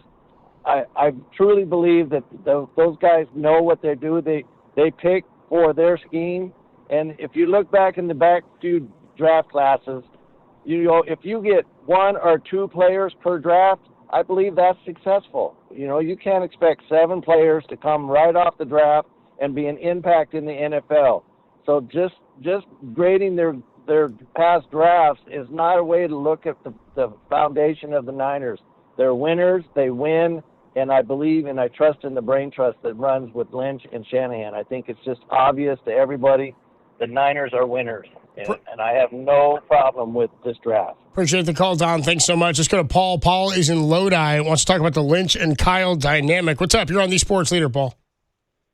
Well, I think John Lynch has finally realized that he needs to listen to Kyle on offense, and Kyle just needs to listen to John on defense. They're a winning ball club. Would I rather root for the Niners than the Raiders? Let's see. The Raiders are going to be successful in about 25 years. Maybe. The Niners,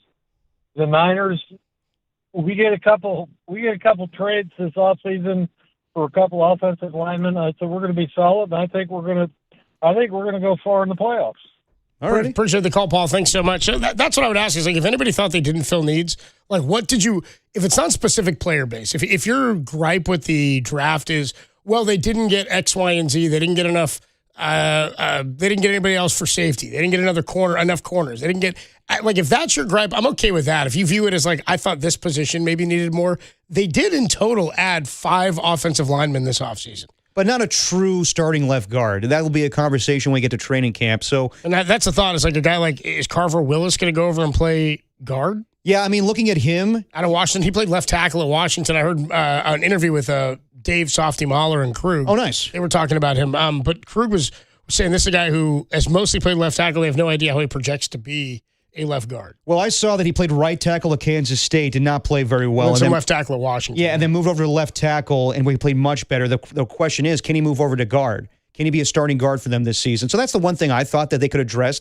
They have plenty of cornerbacks. They picked up a lot of veterans. But I'll say this, too. We have no idea if Stribling's a reach. It's hard to say any of these guys were reaches. Like, if you want to talk about reaches, I mean, ask me. I was going to say, you ever reached, dude? Yeah, Darius Hayward Bay in the first round. Oh, I thought you meant like at a bar on like a Saturday night or something. Well, no. You never reached? No? What are we talking about? You shot your shot? Just try to go grab something that wasn't yours? No? We've all reached and then still are grasping for air. But Darius Hayward Bay. Tim's like, I've absolutely tried to outkick your coverage. Oh, God, yeah, all the time. But yeah. And that's what John Lynch and Kyle Shanahan are trying to do. But no, not the same effect where, like, you talk about the Raiders of years past. Like, come on. Darius Hayward Bay, Alex Leatherwood, like, even like the Cardinals this year, did they reach taking Jeremiah Love or the Rams with Ty Simpson? We have no idea if any of the 49ers selections are reaches. So I understand based on past things, people are kind of pessimistic about the draft class, but let's see it play out a little bit. Are you a believer in that? Every relationship has a reacher and a settler? Definitely. Do you think that's true? Oh, I've definitely looked at my significant other and be like, yeah, you settled. Yeah. Have you ever been the settler? No, never.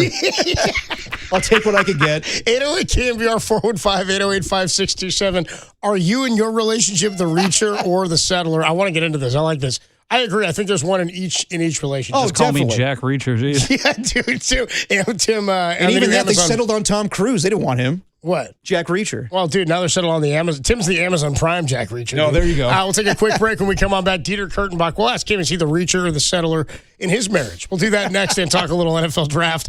How did the Niners fare last weekend? That's next on the Sports Leader.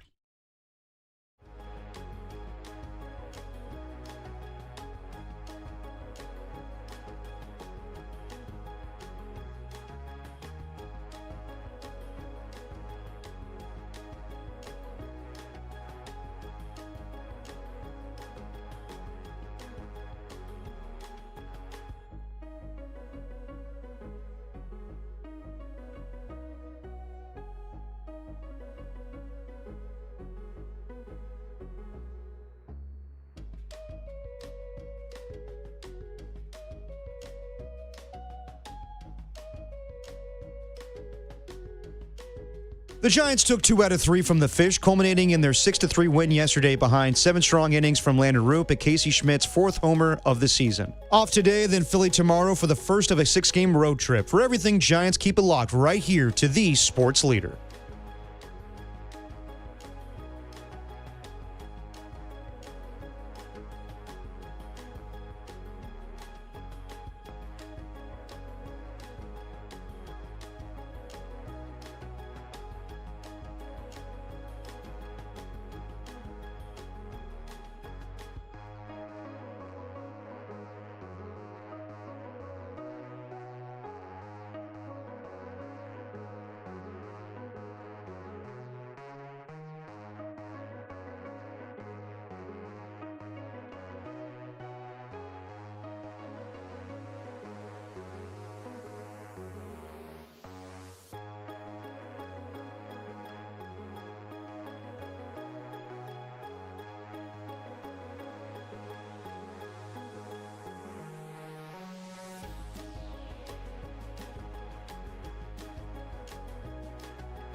Now back to dirty work. Adam Copeland and Derek Papa in the KNBR Casino Matrix Progressive Jackpot Studios. Casino Matrix Progressive Jackpots are here. Where are you? Just drop in. Please play responsibly. Call 1-800-GAMBLER. Dirty Work is sponsored by Jack's Restaurant and Bar, an all-day, any-day kind of place. Dirty Work on a Monday. Adam Copeland, D-Pop. The Niners wrapped up the draft on Saturday.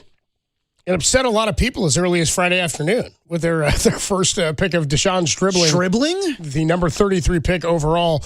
Here to talk about it, you hear him on Sports Phone KNBR throughout the week here on the Sports Leader. Of course, read him in the Bay Area Mercury News. The Bay Area Mercury News. Bay Area News Group, San Jose Mercury News. I don't know. It's Dieter, dude. You know. Whatever he does, dude. Just check him out, all right? He wants you to. What's up, Dieter? How you doing, bro? Good to talk to you. It's good to be with you. So what's up, dude? The draft's over. Were you right? Yeah, no, I nailed it again, 100%. That's what I thought, of course. As it happens every year. I just can't believe that no one's hiring me to do this. Probably be making less. But listen, this was always going to be like a really bad draft. And I think that my expectation coming into it was that things were going to get real weird real fast. I was just surprised by really, on a league-wide basis, how weird it got and how fast it got weird. Yeah. Like, I thought that day 3 was going to be total clown show. We're going blocking tight ends in the mid-70s. I mean, it was absolutely insane. And the biggest thing that I noticed is how 2027 picks were super coveted. They just weren't getting traded at all. And that's a pretty good tell that teams didn't like this draft, which I had heard plenty going into this, and that they love next year's draft. So something to keep in mind. Something to keep in mind as we move forward. No one really liked having to draft this year. Yeah, it was Derek and I were on the air on Friday when they made the pick at 33, and we were still on the air when they were about to pick at 50, and then that got traded, or 58, I should say. And we both kind of said, I just didn't seem like they really like anybody in this draft. And then in the middle rounds, they just kind of grabbed guys that they wanted or had circled. But Mayoko had said to us last week, he thought they only had 15 or 16 guys labeled as like first-round talent guys. So none of this really surprised me. But what's your thought on how the public has reacted? The word has become consensus this week, that the Niners went off of consensus. So I don't really ever have a problem with a team doing their own thing and having their own philosophy, especially when they find success. That said, in the last 4 to 5 drafts, I mean, they haven't drafted a Pro Bowler since Brock, and that was a 7th-round pick. So what's your thoughts on the Niners' philosophy versus general consensus is what people are talking about? Well, if there was a clear way of doing this, like shooting a bunch of threes in the NBA, don't you think everyone would be doing it? Yes. If this wasn't an inexact science, we wouldn't be having conversations. This is a purely subjective operation, which is what makes it fun. The idea of consensus is inherently laughable. That said, there is good information to be had. There is intel to be had about where guys are probably going to go. And I think that the Niners did a good job early in acknowledging that, and then did a horrendous job on day 3 in acknowledging where guys were going to go. And even going into Kalen Black at pick 90, where I think he probably, in all likelihood, would have been on the board 100 picks later. Or at least a round or 2 later. You could have waited a day. So with Stribling, a lot of folks are looking at it and saying, oh, he was only 55 on this board or only 72 on this board. I can tell you firsthand, he wasn't getting to the Niners at 58. It wasn't happening. I know that the Rams were hot to trot for him. I know that there were a lot of teams circling the waters, especially at 33. And reminder, the Niners trade down to 33. They're taking calls from everybody. You don't think that they're going to ask, like, hey, what are you guys thinking about doing with this pick that we're about to give you? And I think a bunch of those teams were trading up to get wide receivers. So do you want to take your chances, or do you want to take your guy that you gave a gold helmet to? And we can get into all that ridiculousness later. But taking Stribling at 33 doesn't shock me in the least bit, because he wasn't getting to 58. I don't think he was getting to 45. You might have been able to move down one more time. I'm not sure the Niners would have gotten any sort of value in a trade to move down 5 or 6 more spots to get in before 40 to get Stribling. So good business on that. I think Romello Height was really good business at 70. That's the kind of player that they need right now, a sub-package third-down pass rusher who really gets after it. If he turns into nothing more than that, that's good value at 70. But again, then you get into Black and Halton and Willis and Prysock and, oh boy, Duggar and Cruz, and it's like you could have gotten a couple of these guys probably as undrafted free agents. You definitely could have waited on Black. I don't think he needed to be the third running back off the board. Halton's good value at 107. That's a nice play. Willis, I hadn't heard, I didn't have a draftable grade on him at guard or tackle. That's me. Other people have stronger opinions. That's cool. I didn't talk to anybody who seemed to think that he was going anywhere sooner than the 6th round. That's kind of what I'm hearing. That was the consensus. And Krug was saying that earlier today too. He's like, that's the one I really don't like and don't get. Well, I am going to be very clear here, and I don't want to be mean because I don't know this person, and I'm sure they're trying their best. Jaden Duggar at 154 is insane. It's an insane pick. And I know the narrative. For what reason? His tape is not good, Adam. I don't know how to put this. Again, I'm trying to toe the line. He has incredible athletic ability. Why doesn't it translate to the sport of football? There's about a 4-minute highlight film of him on YouTube that if you were to flip it on, you'd think that, my God, what a value at 154. I have access to the All-22 tape. And I was, until this draft, because I got my teeth kicked in on this one, I was Mr. Sunbelt for a long time on this and really, advocating. I could have told you Kamani Vidal in the 5th round out of Troy, the running back. That was my shtick. I ran a website just covering mid-major college football for 4 years. So Jaden Duggar, yeah, he led the Sun Belt in tackles last year. You toss on the tape against him in Missouri, a game that I'm watching as a fan, as a Missouri alum. I had one note: can move, looks weird. Like you just played a SEC competition, and I don't have any notes on you, and I take notes on everybody all the time, most of the time to my own detriment. And then I toss on the film against Troy, who won the Sun Belt this year. Washout after washout. I mean, if he gets hands put on him, it's over. I don't know how you're supposed to play linebacker like that at the NFL level if you can't do it at the Sun Belt level. Oh, but he had a really good game against Delaware when no one touched him, and it's a team that's transitioning from FCS. And, he had a really good practice at the Senior Bowl where they're all doing 7-on-7 stuff the entire time. Oh, he had 2 interceptions in Senior Bowl practices. Yeah, he was standing there, and they threw him the football. Good on him for catching it, but I'm not sure that – honestly, I didn't know KJ Wright had such a low opinion of himself. Because if KJ Wright's watching this actual All-22 film and saying, this guy reminds me of me, I remember KJ Wright being a pretty damn good player in this league. And if this is the guy he's banging the table for, that's a real problem. And I think that maybe the bigger problem is day 3, consistently, the 49ers hand over their draft to their position coaches for guys to get, on the table and make their case, and everyone's going to get their turn. And these guys are coaches. That doesn't mean that they're good scouts. And you look at their hit rates, sometimes it's fantastic. Brian Griese finding Brock Purdy is one of the great all-time moves. And you go down the line. But, what are we doing with Nick Martin last year at pick 75? That was Robert Saleh banging the table for him. What are we doing with, Jaden Duggar this year? What are we doing with Isaac Orendo? What are we doing with Jacob Cowing? These position coaches basically being able to do the draft on day 3 is not how other front offices are run. And I think that, the feedback that I got from people who, are the ones leaking me the picks and stuff before they're happening was that the Niners did very good to extract value from needs and stuff on day 1 and 2 of the draft with a little bit of a question mark on Black, but I think a lot of folks could see it. And then on day 3, the feedback I'm getting is, what are they doing over there? How can you have such a disjointed process to where you do well on day 1 and day 2, and then on day 3 it turns into a clown car? And the issue is, it's been the same thing year after year. Their process hasn't changed, but as you noted, Adam, they don't have the results to say that they shouldn't change that. What part of their results is saying, this is great process, we should stick with it? I know consensus is a ridiculous buzzword, because what the hell does that mean? What is the consensus of consensus? We're getting very metaphorical and metaphysical here. What is consensus? What is reality? What are picks and drafts? But, you need to maybe have a better understanding of the marketplace. You need to maybe be getting better intel on the marketplace.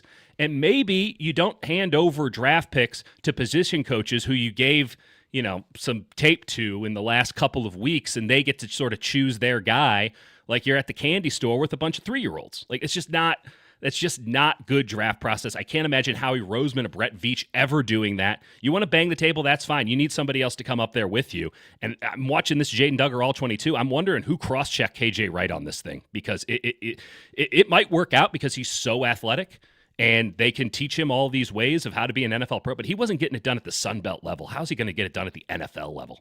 Yeah, I think Dane Brugler's analysis of Jaden Duggar was possible good practice squad player, which is not promising when you're a fifth-round pick. Talking to Dieter Kurtenbach on the Uma guest line. Just going back to Stribling, Dieter, we know why Kyle Shanahan took him. He's a good blocker, good yards after the catch guy, good go-to guy on third down. But in relation to other prospects that were there, Omar Cooper Jr. or even guard at Chase Bissanis, how'd you like Stribling over those guys? I preferred Bissanis. I was very high on Bissanis. I will also say this, I think that Robert Jones, the guard that they picked up, he didn't really play for Dallas last year. The year before, he was with Miami. I might be the only one out here besides Chris Furster who thinks that he can be a starting guard in the NFL. I really like him. And you put on his tape with the Dolphins, and there's just a lot to really enjoy. I think Robert Jones is a good player. So I don't know if I personally, not that anyone's asking except you guys, felt the need for the Niners to be very aggressive and sort of fill that starting left guard spot. But I thought Bissanis was the best guard in the draft for me. I had him over Ioane. I think the Ioane thing was actually kind of insane. The guy who went to Baltimore in the first round. Yeah. So I thought that would have been incredible value there. Listen, they do need wide receivers. This is a high floor wide receiver. That's something that they probably needed maybe more than the big time upside guys. And once you are in this realm of the draft, I think the next wide receiver that went was Denzel Boston. I had Denzel Boston in my 70s. I hated it. And you're really baking in a lot of risk with every receiver that didn't go in the first round. So I think taking the high floor was probably the good play. I would have rather had Bissanis. I would have rather had a lot of guys, but I do know that this guy, Stribling, got into facilities, got into buildings, and just charmed the bejesus out of these guys. And that could really come down to, he's just smart and really can break down the game and a hard worker, and everyone raves about him. If he doesn't play football, that doesn't matter. But if he can play football and that happens, then that's a pretty good tiebreaker in his category. Talking to Dieter Kurtenbach on the Uma guest line. No offensive lineman taken until 127. Right, yeah. So Dieter, you were there. I was there. Divisional round 41-6. You mentioned Robert Jones. They signed him as a no tackle. They signed Vidarian Lowe. They signed Brett Toth. They drafted 2 O-linemen. They had 5 offensive linemen, and we don't even know if any of these guys are every game left guards here at starters. So did they do clearly they view this different than everybody on the outside does, and we always learn more about how they see the team after the draft. So what did you take away from that? How do you view that left guard position now? And what do you think you've learned about how John and Kyle view the roster now? I'll answer the last one first. They clearly think that they're doing a great job. And, it's actually somewhat hard to disagree with that. They won 12 games last year. They had a chance to, be the 1 seed in the NFC in a year where everything went wrong. But they really are into the stuff that they're selling right now. And they really think that everything, not just that the train is on the tracks, but that it is operating at a very smooth, high speed. And I'm just not so sure that's the case. Maybe that's just the pessimist in me. It wouldn't be the first time I've accused myself of that, much less anyone from the outside.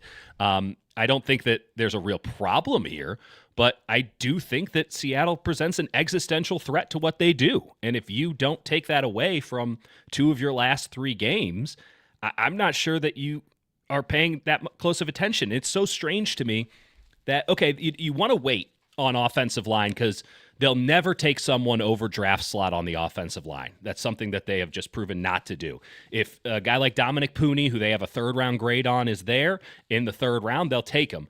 But offensive linemen are typically, especially tackles, are typically overdrafted because it's such a premium position. And frankly, 2/3 of the league has no idea what they're doing there, as you see with some of the free agent money being thrown around to objectively middling or bad players. So they really think that they know what they're doing on the offensive line. They run it a little bit differently than everybody else. But I look at what Sean McVay did with the Rams 2 years ago, where he reformed his entire offensive line to be maulers because he saw what was coming with Seattle, and he saw what was coming with multiple defense, and he saw what was coming with odd man fronts and Fangios, and especially just power up the middle on the defensive line. And they rebuilt their offensive line to just be dudes who maybe don't move, maybe can't pull the way that they used to, get out on zone the way that they used to. But when they get their hands on you, you feel them, and they're throwing you to the ground. And it is a barroom brawl on the offensive line. That's how McVay did it 2 years ago, and that's the trend. That's the way that I think most teams need to handle. I think Dallas has done a really good job in recent years building it up that way as well to combat that sort of thing. And the Niners had it blow up in their face that they weren't ahead of the curve on that they were behind McVay, as Kyle so often is when it comes to trends. And then they have an opportunity to fix it. And they outside of Enrique Cruz, who I think packs a little bit of a punch, but is still more of an athlete than he is an offensive lineman, like they have done nothing this offseason to address the existential threat of a Seattle defensive line, which, by the way, you don't think everybody in the league's trying to rip it off now? You don't think that everyone in the league is looking at how Seattle did business and all-time great defense and say, how can we do that on our defensive side? I mean, even I think the Niners are viewing it the same way on their defensive side. So I just thought it was somewhat ridiculous that they think that this thing is going A-okay and that they don't have to change anything and that the way that we do things is going to go well. And then one step beyond that, guys, how do you not bring in a tight end in this draft? I know that they signed one as an undrafted free agent out of Penn State, a guy that I didn't have a draftable grade on, and to be frank, barely watched because there wasn't that much to watch, and watching Penn State was pretty nauseating. You were watching Khalil Dinkins get after it? I'll tell you, I watched both of the Penn State running backs a good deal, and it took years off my life this year, that offense. So I can tell you full on that Dinkins didn't make much of an impression. I'm watching Iowane. I'm watching both of the running backs like Penn State. Yeah, I'm watching Aller. Oh, boy, God. This is like an Uma Oprah thing where I'm like, Dieter, Dinkins, Dieter. Like, can they meet each other? Watch some tape. I just don't understand how they couldn't have hedged just a little bit, when you're taking a Carver Willis in the 4th round or a Kalen Black in the 3rd round. Hedge just a little bit on the fact that George Kittle tore his Achilles tendon in January. Yeah. Like, oh, well, it was a good Achilles tear. Like, what is that? Yeah, dude, I love a clean tear, dude. They fixed it right up. Clean Perfect. tear of I love his when they say, Achilles It's better than most. Of all the tears you could have, his was the best. Oh, yeah. His was the best. Yeah. Of all the divorces, this one was the cleanest. They're calling it the cleanest of tears. The best of which we've never seen. Exactly right. Dieter, just going to Kalen Black real quick. Yes, we all think that was a head-scratching move, especially when the Raiders drafted running back, I think 20 picks later with Mike Washington Jr. Yeah. But when I see him, I mean, I remember your evaluation of Brian Robinson Jr. a year ago where he just gets what's blocked. Is this kind of the same player? No, I actually kind of like him more. I think he's got a lot more punch to him, and I think that there is a lot more in his game. I actually think Kalen Black's a really good player. And I just don't love the value at 90 because I just don't think it was necessary. But that will be totally forgotten in a week or two. Like, it just won't, no one's going to remember he got picked 90.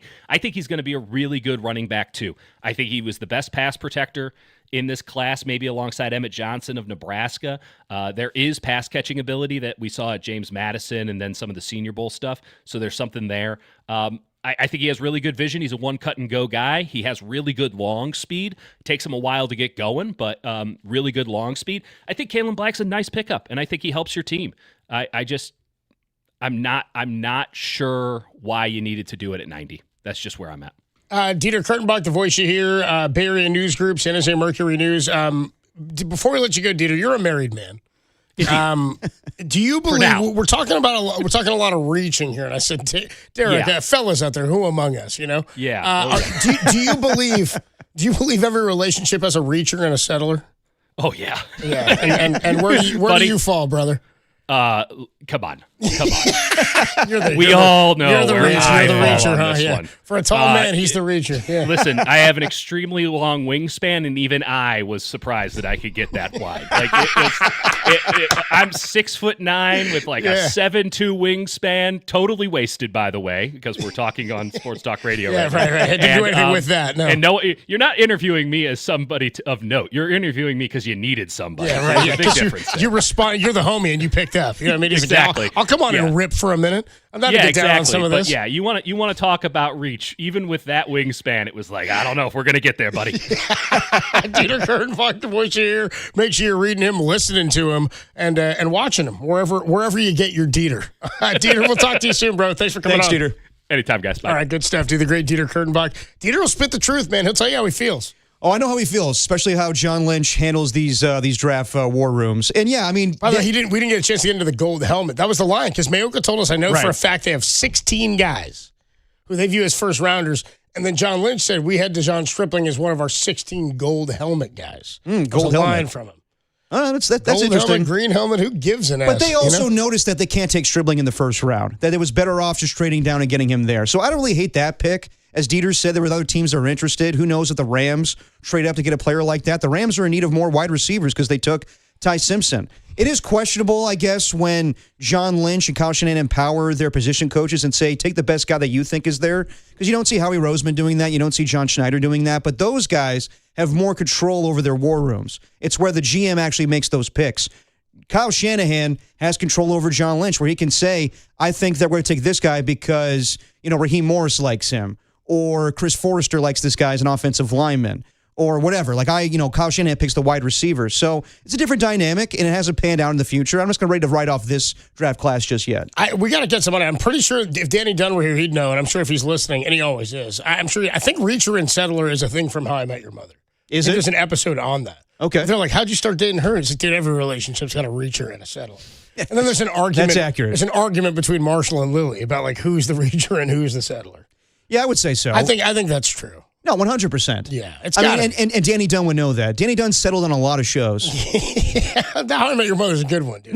Yes, but he'll settle on Rizzoli and Isles. What do you mean? I don't even know what that is. Rizzoli and Isles is like a old TV show where there was two female lawyers and just their partnership. There's another one. What was the other one, Tim, that he's a fan of? The two lawyers, Franklin and Bash. Danny just settles on a lot of bad TV.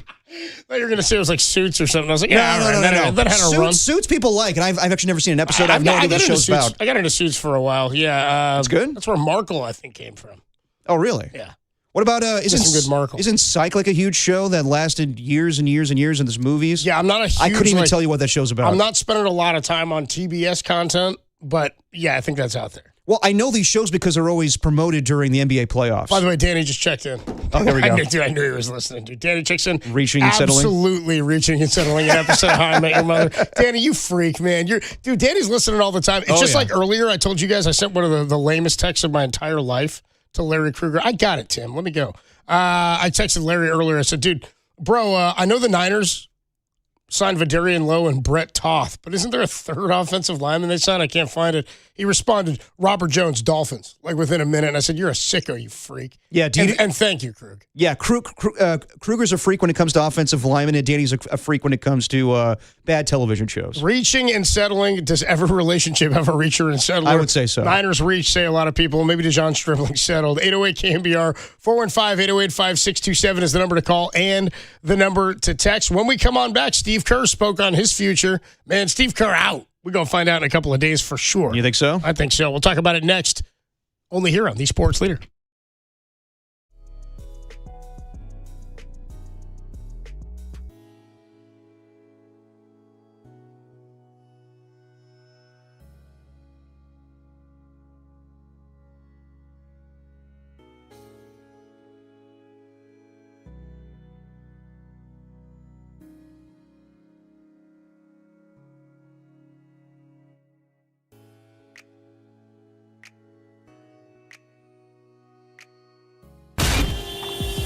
Time for your Bay Area Chevy dealers traffic update.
Back to Dirty Work. Adam Copeland and Derek Papa on KNBR 104.5 and 680 AM. The Sports Leader. Dirty Work is sponsored by Jack's Restaurant and Bar, an all-day, any-day kind of place. Back on Dirty Work, Adam Copeland, Derek Papa. We'll be joined by Susan Slusser at 3:50, talk about the Giants winning 2 out of 3 versus the Miami Marlins. And then at 4:50, Matt Mayoko talk about this terrible draft for the 49ers, as everyone is calling it. That's so bad. I don't know. We'll see in time. But as you were saying earlier, Copes, there's always a reacher and a settler in a relationship. Yeah, yeah. Who do you think is the greatest reacher of all time when it comes to like celebrity relationships? Oh, that's a great question. I got one in mind, but there's a. I'm gonna have to rack my brain a bit for some because there's got to be like, I mean, like, dude, any magician. You know what I mean? Any magician? Dude, why? Do you ever see that? Like, you see Chris Angel, he's always got like a babe on his arm. David Blaine. David Blaine's a good-looking dude. Always got a babe on his arm. Like, dude, women love magic, I guess. Yeah, but does he have like personality? He's kind of stiff. Get the hell out of my house. Oh, yeah, that's a great thing with Harrison Ford. That's David Blaine goes to Harrison Ford and what's her name? Callista Flockhart? Yes. Ally McBeal. Yeah, his wife. Get the hell off my plane. Yeah, dude, he goes to Harrison Ford's house. I think it was during COVID. Yeah. And he's like doing a magic trick and he freaks out Harrison Ford. He goes, get the hell out of my house. Now, is David Blaine actually having a good relationship with his significant other, or is he using magic in order for her to fall in love with him? It's got to be magic. So, okay, give me the one you have, because we're saying this premise came up where I said every relationship has a reacher and a settler. And it's on the premise of everybody saying, well, they reached, the Niners reached. Like, this is a different situation because it's not up to the player, of course. Okay. Get off my plane. Yeah, dude, yeah. Nice. Get out of my house. Okay, an old school one. Back in the day, people thought that Mel Brooks reached for Anne Bancroft, who was Mrs. Robinson from The Graduate. Yeah. Smoke show.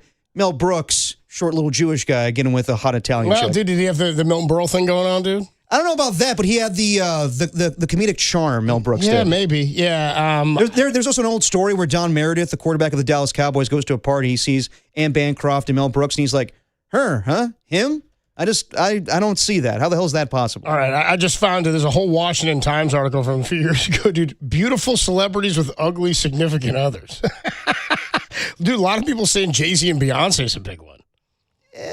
Jay-Z's got the cool factor. Jay-Z's the cool fact, but that's like, I mean, are we going purely looks here? He's not the best looking dude. Are we going as shallow as we can go?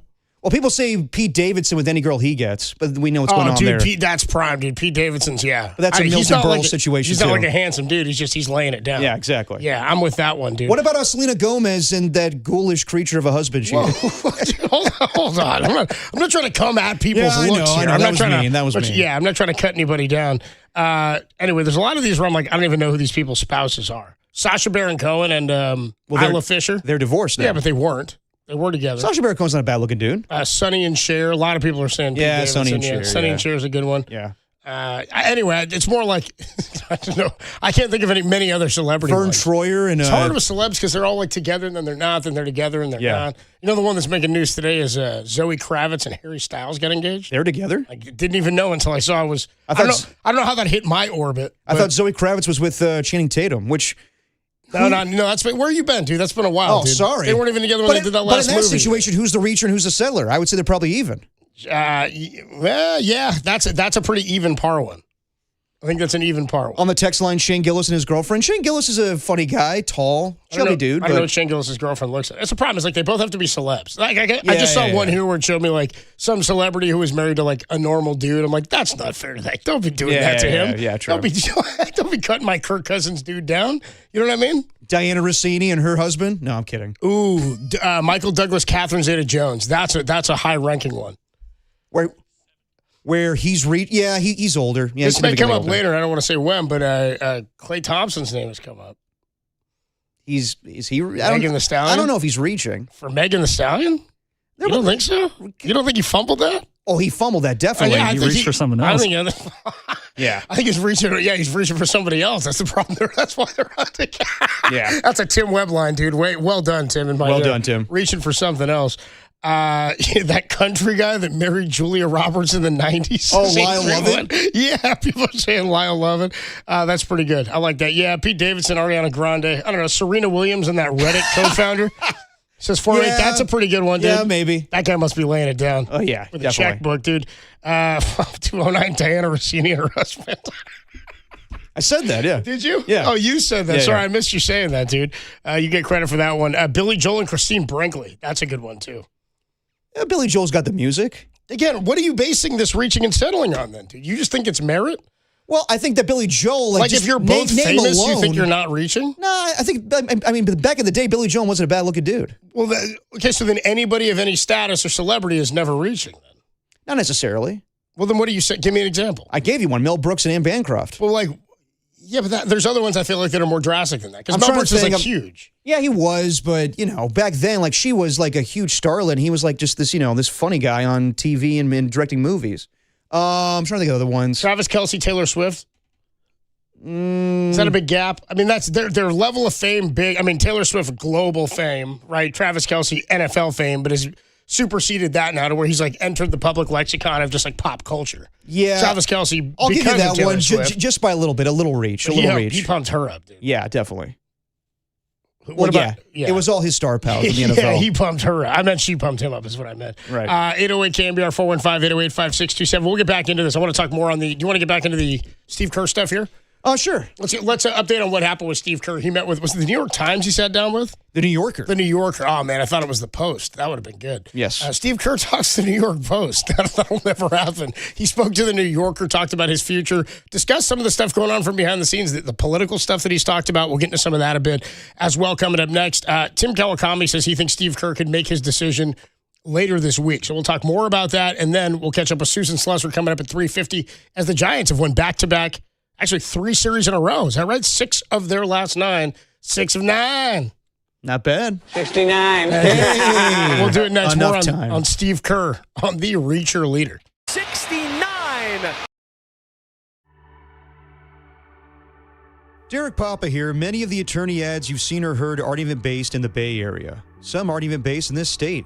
Chris Dolan and the Dolan Law Firm are based right here in the Bay Area for more than 25 years. Award-winning personal injury and employment attorneys fighting for you where you live. If you've been discriminated against at work, wrongfully terminated, or sexually harassed, your rights matter. Go to DolanLawFirm.com and learn more about your rights. Unfortunately, over the past year, Chris and his team saw a sharp increase in no-fault injury accidents. So please be careful. Let's work together in making the Bay Area a safer place.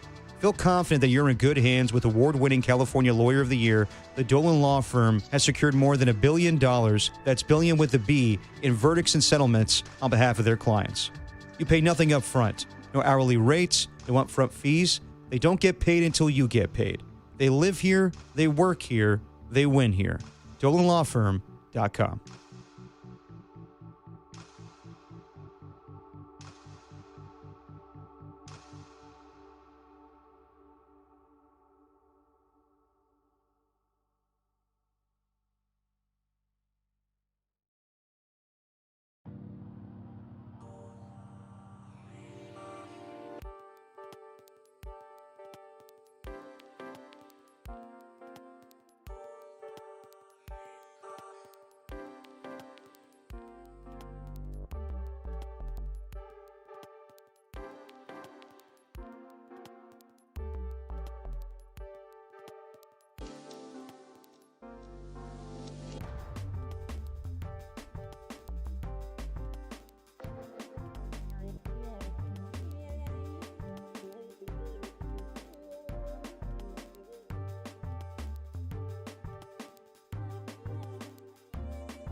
Now, back to Dirty Work. Adam Copeland and Derek Papa on KNBR 104.5 and 680 AM. the sports leader. Dirty Work is sponsored by Jack's Restaurant and Bar, an all-day, any-day kind of place. Dirty Work on a Monday. Adam Copeland, D-Pop, Tim Webb with you. We are going to catch up with Susan Slusser at 3:50. Talk some Giants ball as they hit the road to take on the Philadelphia Phillies in Philly, starting a 3-game series tomorrow. They are not the same team that the Giants saw a couple weeks ago. Good Lord. They lost 10 games in a row, I saw. Yeah, them and the Mets. By the way, the Mets have lost 12 in a row. Good Lord. By the way, I saw the Mets. My brother told me this. Not the Mets. Dude, the Red Sox are tail spinning. Dude, the Red Sox fired their whole staff after a 17-1 win. We'll get to that a little later, but yeah. My brother told me, by the way, on that Red Sox, when they won 17-1, they scored. Did you see they scored 10 runs on Saturday in the 9th? Yeah. It's their first game they scored double digits all year. But they win 17-1 and they fire Alex Cora? They fired the whole staff. Yeah, I know. They fired the whole, every bit of offense. Remember when, what was it? The Rockies fired Bud Black, not after they lost 21-2. After they won a game, it's like, yeah, we've seen enough. That's pretty funny. Anyway, we'll get more into into what's going on with the Giants in just a little bit. But there was news on Steve Kerr over the weekend. Now, last week when we talked to Monty Poole of NBC Sports Bay Area, he informed us that he thought this decision was going to come sooner rather than later, that it wasn't going to be a few weeks. Steve Kerr said he was going to take some time, a week or two. And I mean, it has been a week now. Since the season ended. So if we heard this week, I don't think it would be a big surprise to anybody. It's kind of in that timeline. But why don't we get into some of the stuff he had to say here? So he met and he sat down with the New Yorker. Yorker? You're a big New Yorker reader, dude? Not really. You don't strike me as a guy who, I don't think they write it for you and me. No, they don't. I don't think we're guys, they write it for him. I'll read a Steve Kerr article, but no, I'm not reading the New Yorker. One of my buddies from high school, Jeremy Nguyen, is a cartoonist, and dude is a cartoonist for the New Yorker. He's a good cartoonist and funny writer, dude. Anyway, Steve Kerr sat down with the New Yorker. I don't think it was my buddy Jeremy. And what he said was, quote, "This is a really interesting situation, and I'm very respectful of this organization and their place in the universe right now, and I know how this stuff works. Most coaching runs just last a certain amount of time, and then it's best for everybody to move forward. And what we have to figure out is whether now is that time, because what complicates it is we do still have Steph and Draymond. I don't want to abandon those guys. If Steph and Draymond were retiring this year, I think it would be an easy decision. We'd all go out together and the organization takes their new path. But it's not that easy because I think Steph is going to play another couple of years, and I think we can still do some good things together. But these things are all conversations that will happen in the next week or two, and we'll figure it out. And whatever happens, it's going to end well. I know that because it's too important not to." So then Tim Kawakami reported that a decision by Steve Kerr could come this week with a meeting in place between Kerr, Dunleavy, and Lacob. Also, no contract talks, no demands, no philosophical parameters outlined by either side have yet been discussed. Well, as per Kawakami. Yeah, I think we will find out something this week, maybe by the end of the week, either Thursday or Friday. It seems that Steve, he's always been torn by this, where he doesn't want to leave Steph Curry and Draymond Green. But he has to think about, is it worth coming back for another season? And what does it look like? Does it look like them going after a big time, free agent or a trade acquisition, whether that's Kawhi or Giannis? And if that's not the case, then what is this all for? Like, what is Steve Kerr really coming back for? Just to have a last dance? I think he wants to do that.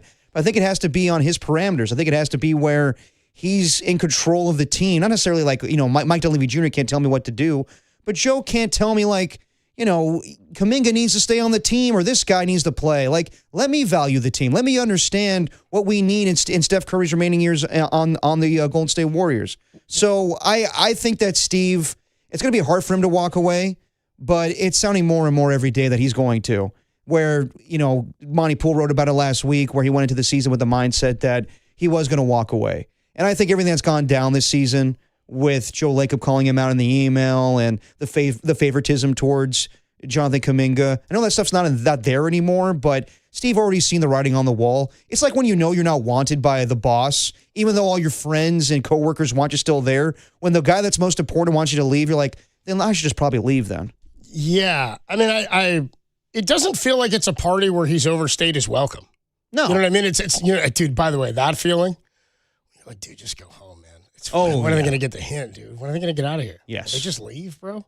They haven't called an Uber yet? You start hinting at stuff, trying to get them to go? Yeah, I'm really tired. Yeah, I know, man. You take a shower, you start cleaning stuff. You start doing that fake clean around your apartment. Those guys are like reachers for like hanging out for like you start putting a couple more hours. You start putting stuff away, and he's like, "Yes, what are you getting into later? What do you want to keep hanging?" I don't know, man. It's 3:00 in the morning. I'm trying to go to sleep. Get the hell out of my house, man. It doesn't feel like that with Steve.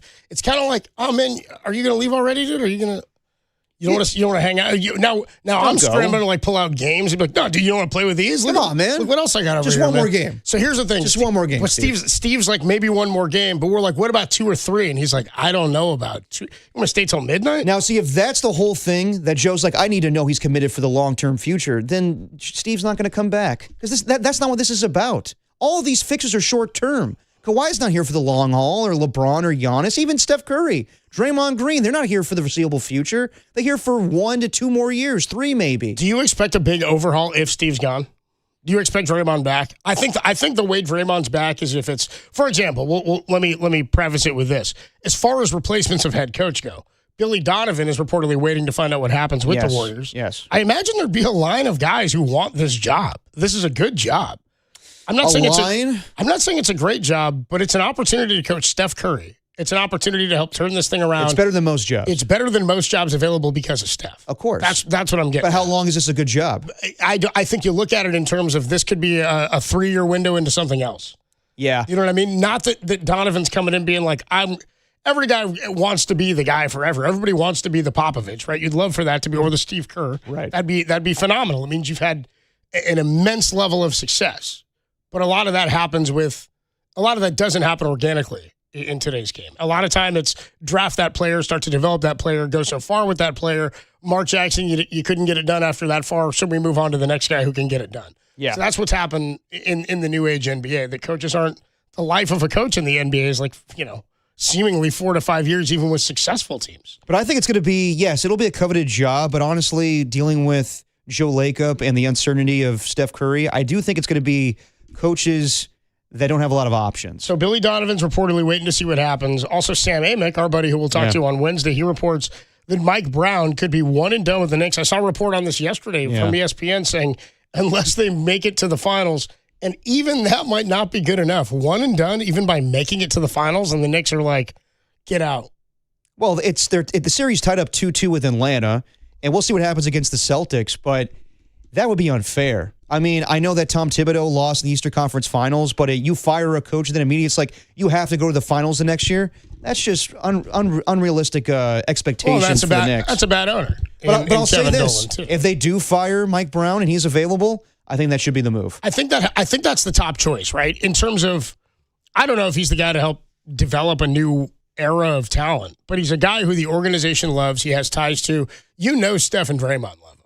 Like, if that to me is kind of the one guy who I'm like, oh, I'm pretty sure Draymond's back if they're willing to work out a deal with him and he wants to be back. The vibes of yesteryear are still there with Mike Brown. And there's a level of respect and familiarity and understanding between them, right? Like, if it's Billy Donovan, is Draymond like, dude, I'm not going to just deal with whoever comes in. Not that he doesn't respect him. I have no idea what he thinks about him. Or does he look around the league and go, there's a guy who I know how to play for who understands me? I think Draymond is in the same mindset as Steph Curry. Was like, where am I going to go at this point? Like, I know I could go play for another team, and I'll try to compete for a chance. Reds owner? What's up? Well, where are you going to go? Yeah, exactly. The Reds owner? Yeah. I think at this point in Draymond's career, he just wants to stay with the Warriors. Even if Steve where are you going to go? Yeah. Even if Steve Kerr does leave, he's like, at this point, like, where I'm going to go try to ring chase with the Lakers. And I know, Draymond loves LeBron, but maybe that's on the table if Steve Kerr leaves. But I think both guys want to stay with the organization. They really like Joe Lacob as an owner. I'm sure they like Mike Dunleavy Jr. trying to make moves, and they got Jimmy Butler. But I don't think this really does have ramifications if Steve Kerr does leave. Who's the reacher and the settler between Steve and the Warriors? The Warriors are reaching for Steve, and Steve settles with the Warriors. Steve can do whatever he wants. Exactly. Anybody would take Steve Kerr.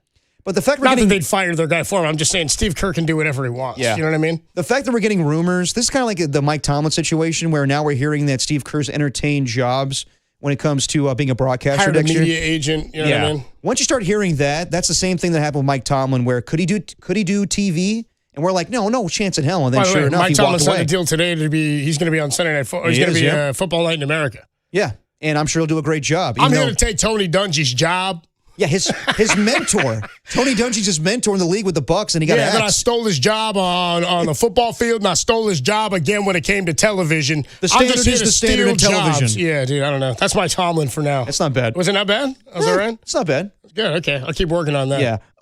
But yeah, dude, the way this is leaning, I'm anticipating that Steve is going to walk away.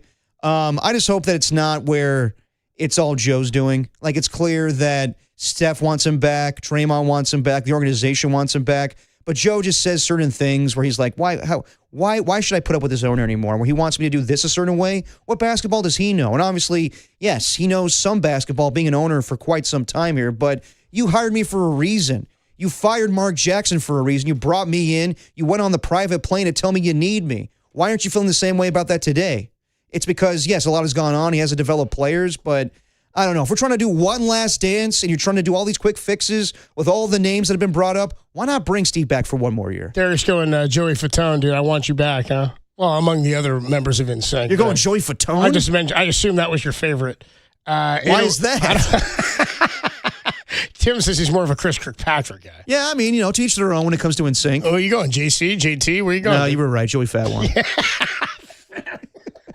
What's up with that name, dude? You know what I mean? What are we doing? Yeah, I know. That's not fair. That's unfair branding. That's not fair. What are they doing to him? Don't forget Joey Fatone singing a halftime show at a 49ers Sunday Night Football game this past season. No way. Dude, and it was really odd. He was like up on the, up where they Did he sing NSYNC songs? Dude, yeah, and he sang a Backstreet Boy song, and he sang like a couple other covers. It was really weird. O-Town? I didn't really get what was going on. I was like, what are they doing? 98 Degrees? Well, when I walked in, I remember Tim and I got there to do pregame, and they had like the sound check going on. Yeah. So they couldn't, they had like the big thing on the screen that was like, do not record, no recording allowed. And I was like, what do they think I'm going to release here from Joey Fatone? Hey, man. Out here singing. He's a big That's star. A rough day. Yeah, it's a rough day. Is he? No.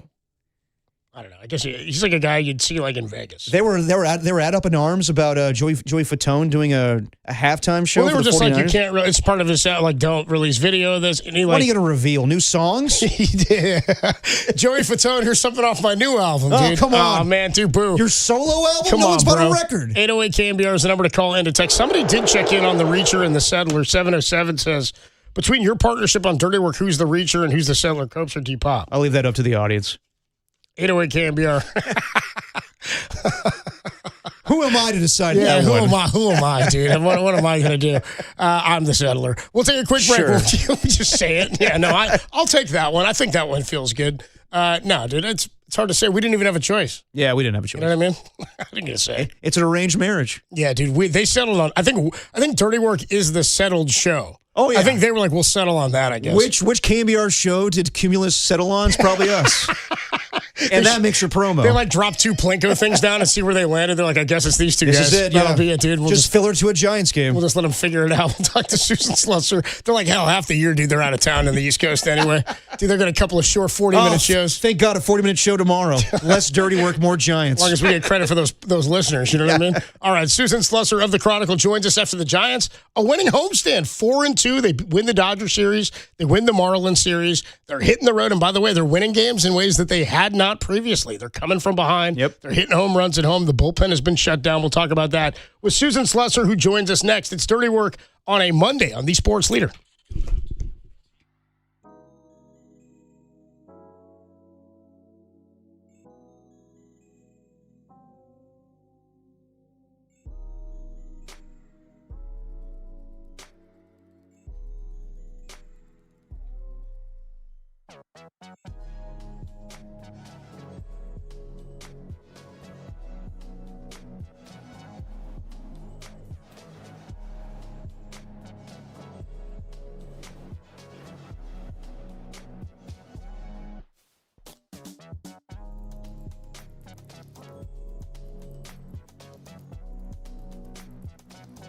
The 49ers 2026 draft is in the books, with the team selecting 8 players, notably Deshaun Stribling from Ole Miss, Romello Height from Texas Tech, and Kalon Black from Indiana. For everything 49ers, keep it locked right here to the Sports Leader.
Now back to dirty work.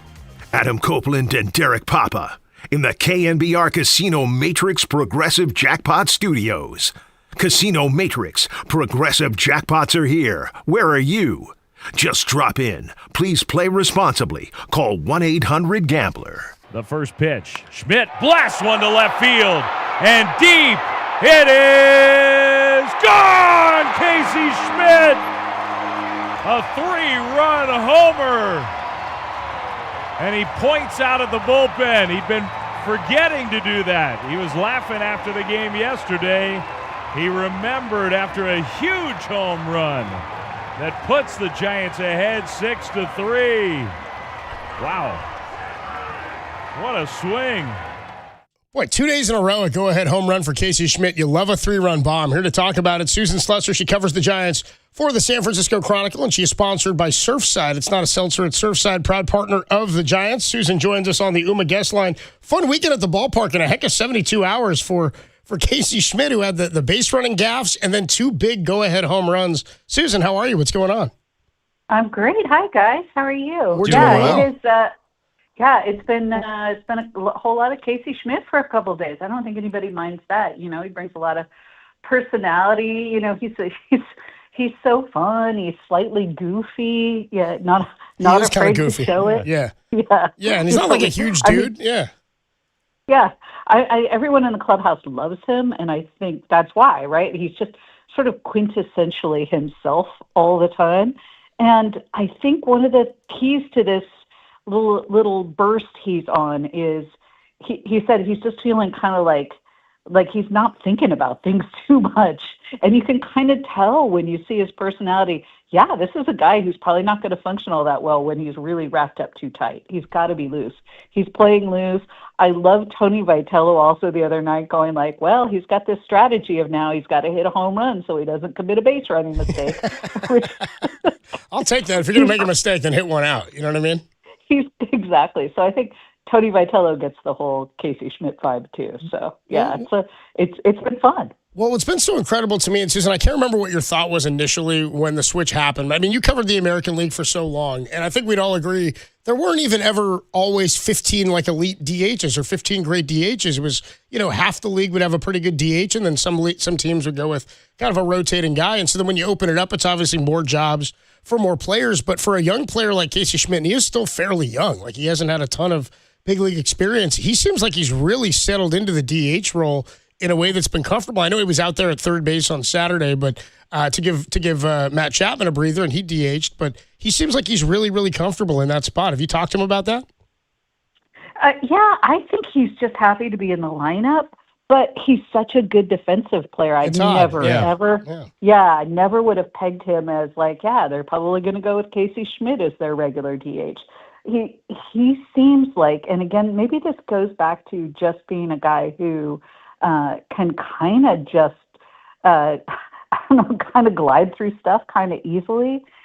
He was talking the other day about how long a trip it was from the batting cage, where were we, in D.C., back to the clubhouse, to the dugout, and it was really annoying. And it kind of took him out of himself, and it made him not think so much about his at-bats. I think he was so focused on, dang, it's so far out here.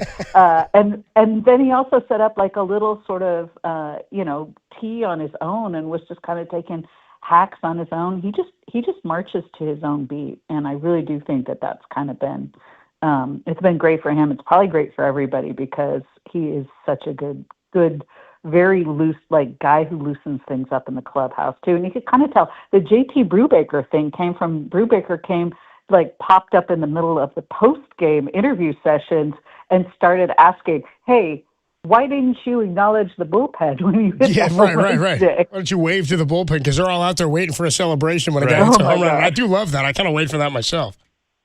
So good. Yes. I welcome all of the bullpen to please chip in with post-game questions. That would be awesome. Talking to Susan Slusser on the UMA guest line. With Casey Schmidt's great play, how do you think that impacts things when Bryce Eldridge is called up? Because right now he's playing, great as an infield player or a DH. And to that also with Casey Schmidt, with Rafael Devers' struggles, do you think that maybe we could see a switch where Rafael just kind of focuses on his hitting and he becomes more of a DH where Casey takes over as a first baseman? I'd be very surprised. I think this is working pretty well. Devers is probably... he's going to be a good first baseman. We saw flashes of that in September. He's been better here lately. He says he feels better at the plate when he's in the field, and he knows himself better than anyone else. Clearly, he's a slow starter, but he's traditionally a slow starter. That is not unique among sluggers. They take a while to warm up. I don't know. They usually say the weather, but we've had some very nice weather. I don't know. We're seeing signs, but I honestly do feel like I've been saying we're seeing signs for several weeks. Yeah. So I might have to retire that line pretty soon. Susan Slusser joins us here on the UMA guest line. I want to get into some of the pitching, but first, before we do, on April 10th, to open that road trip, the three-city road trip in Baltimore, Jung-Hoo Lee had a 571 OPS and a 174 average. After 4 hits yesterday, he's got an 833 OPS and a 313 average. He was in the leadoff spot yesterday, and I was wondering on Saturday with how hot he's been, we might start seeing him up there and seeing almost like a traditional lineup where he's at the top and you get Luis Arraez in there, Arraez. You've got Matt Chapman in there. You've got a bunch of guys now at the top of the lineup who are hitting like old school 2003, 1995, like upwards of 280 to 300. Do you think we're going to see more of him in the leadoff spot? What's the thought process on that? I would love it. And it's funny you mentioned that in Baltimore. That first day in Baltimore, I went and talked to Jung-Hoo Lee, and he said, like, look, I am not performing like the guy that the Giants thought they were signing. I am not performing like the player that the Giants fans thought that they were going to see. I want to play like the guy who, was a star in the KBO. I want to show what I can do.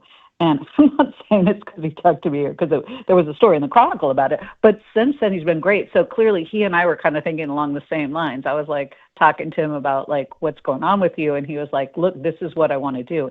And he really took off. So I don't know what happened there, but he really has a switch has flipped. And this is the guy. I talked to Zach Manassian at the time too. And Zach saw him a ton in Korea. And he was like, yeah, we know it's there.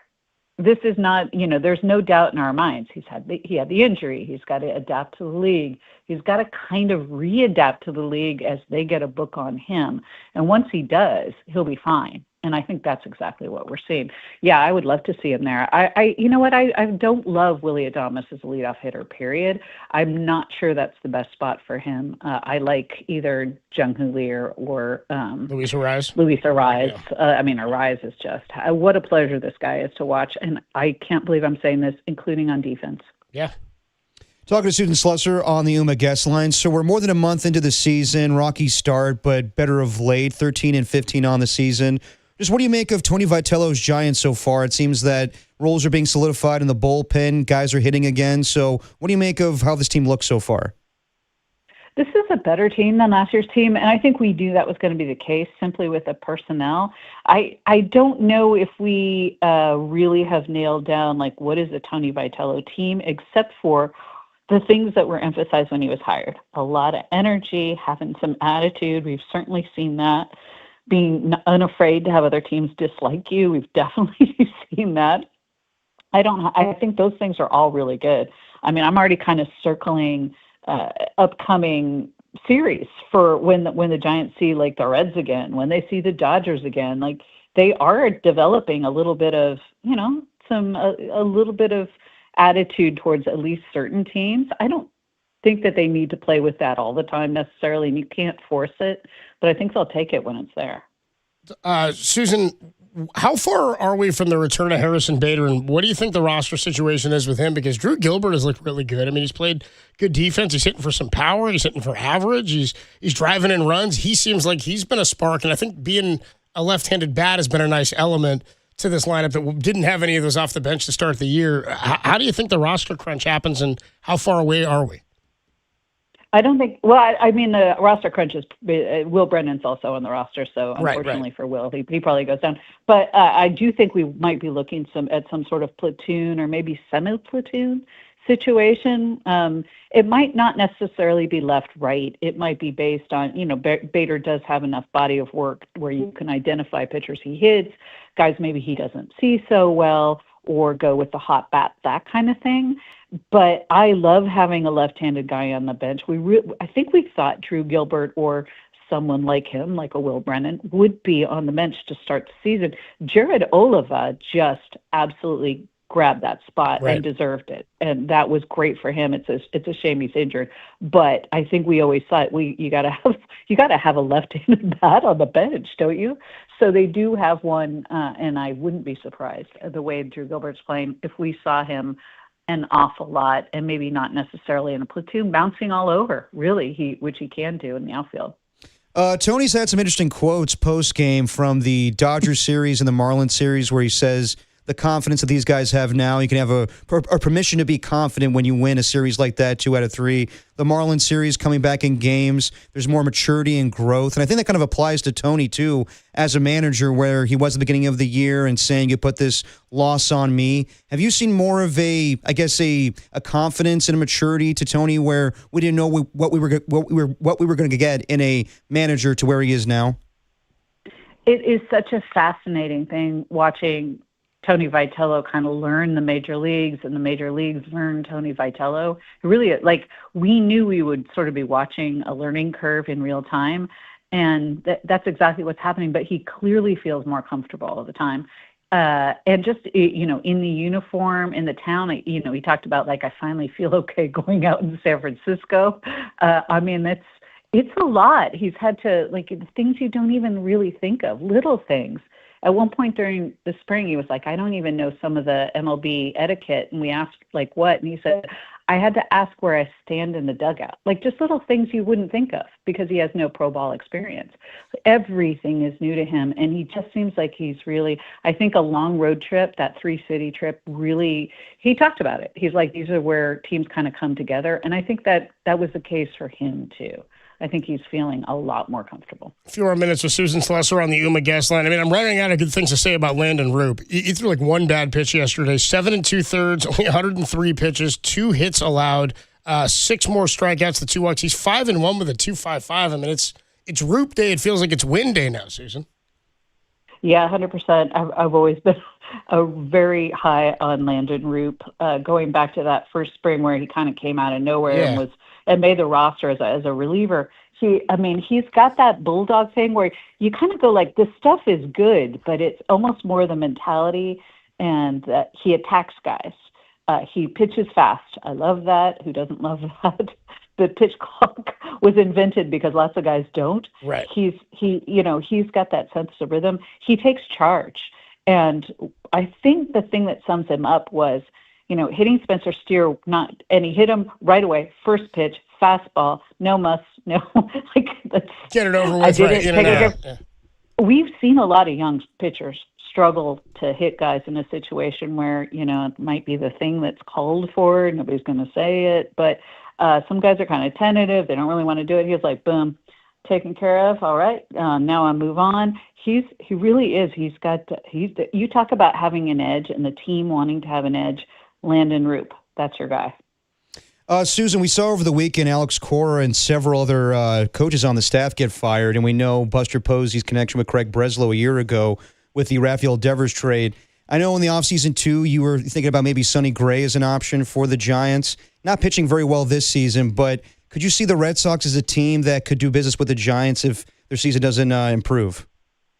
Well, we've certainly seen they can do business. Who knows what pieces they might have come midseason. So I guess let's take a look at the Giants' needs then and then talk. I mean, Sonny Gray the natural fit was with Bob Melvin. Bob Melvin always says that Sonny Gray was like his favorite pitcher he'd ever managed. Sonny always said Bob was his favorite manager. That doesn't come into things now. I think Sonny likes being a little closer to home, although Boston is nowhere near Tennessee, but he's got a Tennessee guy who, lives in Nashville just as Sonny does. So I don't know. Who knows? From a baseball standpoint, I mean, I always think it's odd when a manager gets fired, like a manager gets fired a month into the season. I'm like, you already went through all of spring training. You let him pick the whole team, and you had all offseason to do this. If it was that short of a leash, barring absolute disaster, and I know it's been bad for the Red Sox, but the optics for me are they kind of unloaded a lot of big talent, didn't sign a lot of players back, and Cora was winning and had some of the best seasons ever when he had Mookie and Xander and Rafael Devers, and now with a discount team, he's not winning. I mean, this is unprecedented stuff, right? To do this, hold the team meeting, not really answer to the team, it seems like, and not take questions, and then just sort of bring up the minor league managers and say, we don't really know where we're going from here, but this is who's in charge. I mean, this seems unprecedented. It's crazy. I covered Craig Breslow. He was obviously one of the A's relievers when I was there. I like him a lot. He's a brilliant guy. This all is very surprising to me. I'm not sure he has a lot of feel when it comes to people. Like he's so brilliant. Like I think maybe normal people, like just regular people, he doesn't maybe connect quite as well or something like that. This is very surprising. But no, baseball is not a sport where you fire basically most of your coaches on April 19th. April 19th?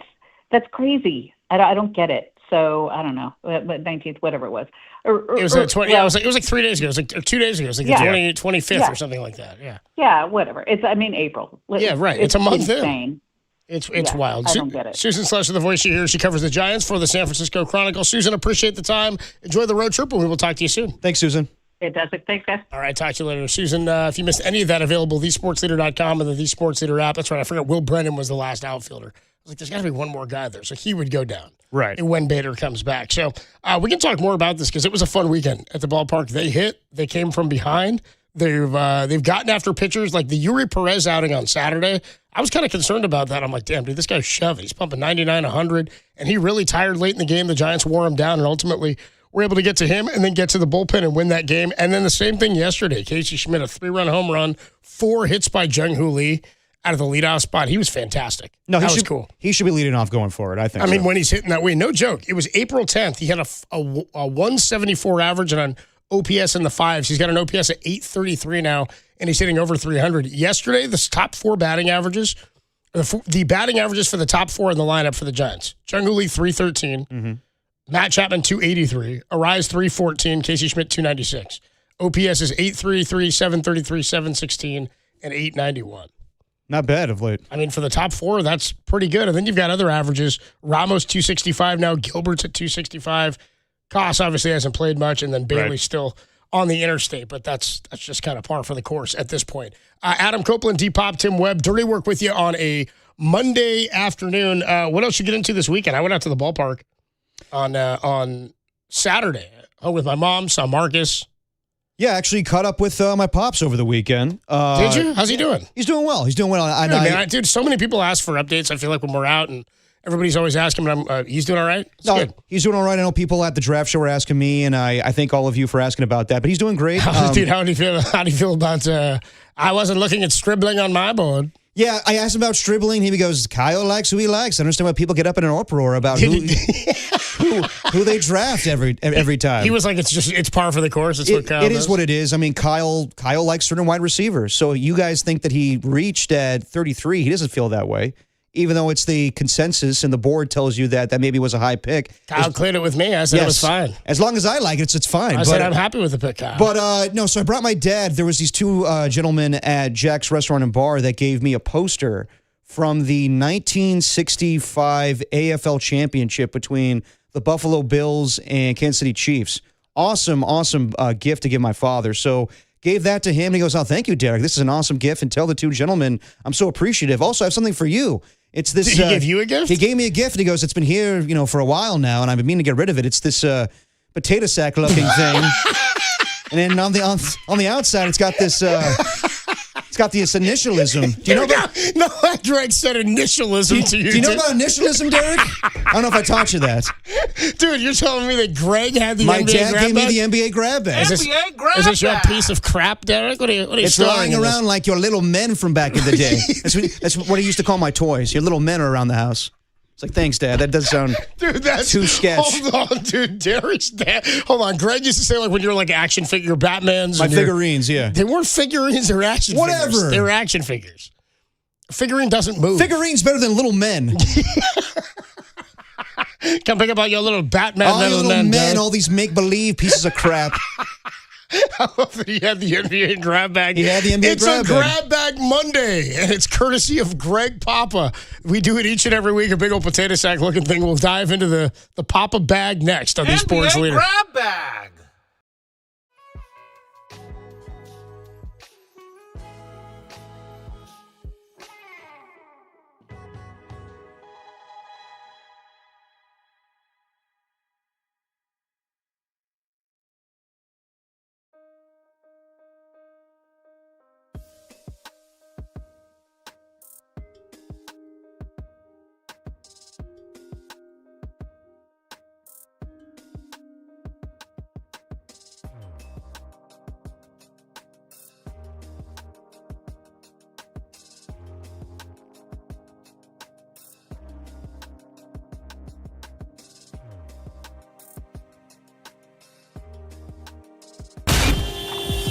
Time for your Bay Area Chevy dealers traffic update.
If it's Giants baseball, it's Dirty Work with Adam Copeland and Derek Papa on KNBR, the sports leader. Dirty Work is sponsored by Jack's Restaurant and Bar, an all-day, any-day kind of place. You know, this will happen on occasion where we have a short show in baseball season and the grab bag will just show up on a different day.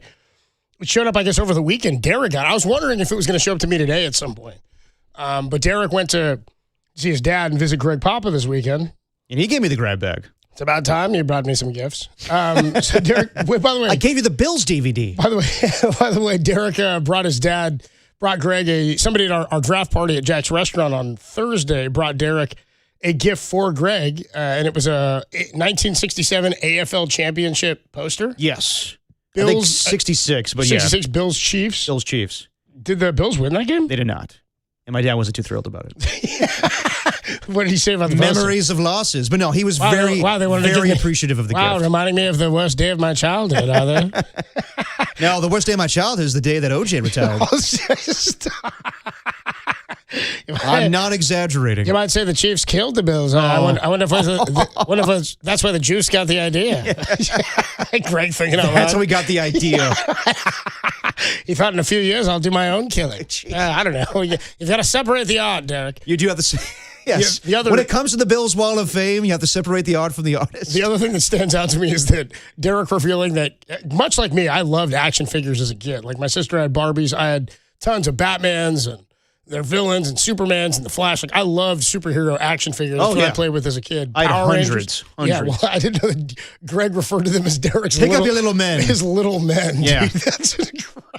And then later on in life, he would be like refer to that, being like, "Yeah, Derek had his little men in his room," and I'm like, "Why do you guys say it like that?" I imagine Derek's like in his room playing with his little men, and then he hears Greg come home, and he hears like, "Ah, he steps Derek, on one. I told you to pick up your little men." No, but like later on, my little brother, I told you, would have like figurines or action figures of athletes. So he had like Alfonso Soriano. He goes, I stepped on Alfonso. Sorry, Alfonso. Dude, sorry, that's hysterical. Calling them by their first names, too. I stepped on Bo. Sorry, sorry, Mr. Jackson. I stubbed my toe on Pudge. I am for earlier. real. Yeah, Pudge stubbed my toe earlier. To be honest, I don't know most of these guys. 6236 says, Derek's really starting to grow on me. LOL, JK. Thanks. JK, Derek, you rock. 707 says, Derek's delivery of the NBA grab bag needs some work. Dude, it just gets delivered how it gets delivered. Hey, man. It gets delivered how it gets delivered. 530 says, in the words of the hardest working man in show business, James Brown, Greg Papa got a brand new NBA grab bag. And he says, and he gave it to you guys. What a guy. Yeah. 408 says, how pissed is Depop going to be when that AFL poster makes it in the house before the Buffalo? I told you. Before the Buffalo Bills DVD does. That's like his new favorite gift. Move over the DVDs that was given to him like 15 years ago. As long as it's none of your little men. Yeah, collecting dust. Well, it got delivered by the hands of Greg Papa on a Monday. It's a big old potato sack looking thing, or as Greg said, it's got some sort of initialism on it. It's the NBA Do you know about grab bag. Initialism, Derek? Open it Time up. now for the NBA grab bag. NBA grab bag. Oh, it's time for the NBA grab bag, my friends. Where else will we start? Then college football. Hell yeah. But a scandal. So according to Pete Thamel, Texas Tech transfer quarterback Brendan Shoresby is checking into a residential treatment program for a gambling addiction. He's under NCAA investigation in wake of the discovery of Sorsby making thousands of bets via a gambling app. According to sources, Sorsby bet on Indiana football while redshirting for the Hoosiers as a true freshman in 2022. Probably made some coin, by the way. They did well. Yeah. Nice a betting. season in which he played a single game as a reserve. The bets in 2022, according to sources, were on Indiana to win, and none came in a game in which Sorsby appeared. Sorsby's gambling has not drawn the attention of law enforcement, according to sources, nor has he been linked to anyone attempting to influence the outcome of a game. Sorsby's gambling, sources say, was a steady flurry of small bets over a long period of time. So he was gambling on his own team to win. Yes. I just did the Pete Rose, right? Yeah, man, same thing. In games he wasn't really playing in or participating in. One of the games, I guess, he played in as a reserve. But they said there was didn't they say there was thousands of bets? Yes. I think I saw thousands. Dude, Yes. if a kid... And is this the only season that he did this? Probably not. I'm just saying, if he's 20-something or he's 19, 20, whatever he is, dude, he's a kid. Mentally, he hasn't seen the world yet. He hasn't had to have any major real responsibility. Certainly not as a D1 college football quarterback. No. if you're placing thousands of bets at this age, yeah, there's probably some problem. And this is, I would say, this is the issue with the accessibility to this gambling now. This is not, we're going to hear about the stories from the athletes who get into this kind of trouble or have these kind of problems, but absolutely, it is not. It's something that's plaguing young men primarily in the country right now. It's how easy it is to bet on this stuff and how easy it is to get addicted to. I mean, we do these reads all the time. Call 1-800-GAMBLER. It's easy. And it's like, it's so easy to get access. California, not as simple. And you don't want to end up like Chevy Chase, dude, in dirty work. That's the issue. You end up like Chevy, dude. Tell me. Here's the thing. Chevy says, he's like, I think it's odd that when a bookmaker breaks your thumbs, you still owe him the money. He breaks both your legs, you still owe him all the money. It feels unfair. It feels unfair, dude. Hold on, you bet the Rocky and Rocky 3. We actually have a list of some of the bets I think that this kid Sorsby was placing. So one more question here. This rehab facility is checking into, not the same as Mike Vrabel. No, not the same one. Okay, he's going to counseling, right? Yeah, counseling for a weekend. He's getting that out of the way. During day 3 of the draft. We actually have audio on some of the bets that Sorsby was placing. I'm sorry. I'm a compulsive gambler. Now, I know there's really nobody to blame for this but myself. Well, I don't know, maybe the Buffalo Bills, the Boston Red Sox, or Mr. T, or the Jets. Wait a minute, Mr. T, are you telling me that you bet on the fight in Rocky 3 and that you bet against Rocky? Hindsight is 20/20, my friend. It is, dude. I mean, it depends That's on the one fight, of my favorite jokes of the whole damn movie, where he bets on a fictional fight. The funniest thing, too, is he bet on the first fight between Rocky and Clubber Lang. Like, dude, that fight happens like 40 minutes into the movie. Exactly. You know he's going to fight again. And by the way, before that, Rocky's like 8-0 in the movie, dude. Don't forget, he's taking dudes down in a montage, and Clubber Lang is like watching all his fights. He's like, ugh. What was he doing? Leaving the theater and being like, I like Clubber Lang in this situation. Don't forget, Mick tells Rocky, too, dude. Like, It was setups. They wasn't setups. They was good fighters. They was good fights. But they wasn't killers like this guy. He'll kill you. He'll knock you tomorrow. Right? It's just, he'll kill you to death inside of 3 rounds. Hindsight is 20/20. Moving on the NBA grab bag.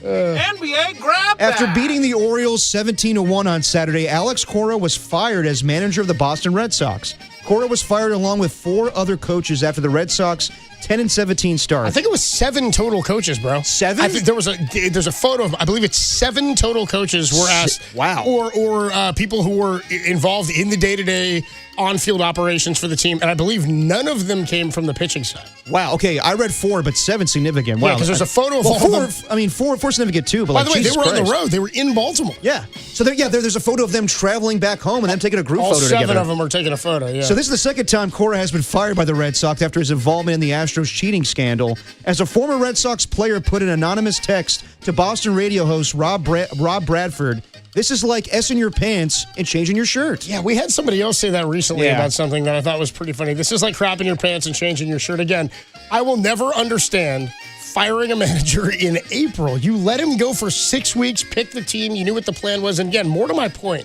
Breslow and John Henry have shaved salary of this team. Yeah. They've decided they weren't going to sign Xander Bogaerts, which is fine. They decided they were trading Mookie Betts, probably not a good idea. They decided they were getting rid of Devers. So far, that's been okay, but they turned around and moved the pieces they got in that deal already as well. So it seems purely like they're trying to shave salary. Alex Cora did great with them, led them to World Series caliber play prior to the suspension, gets suspended, comes back, and they're still good. And then you give him a discount roster, and he's not finding success, and we're like, well, what a problem this has been. So they fire Alex Cora.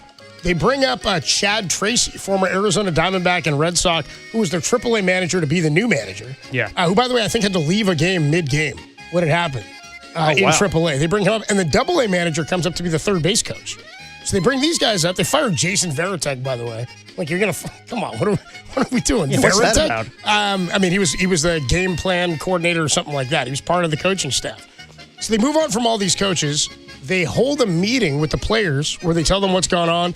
And the players effectively said that they were told, you're baseball players, your job is to go focus on playing ball. Don't worry about everything else happening.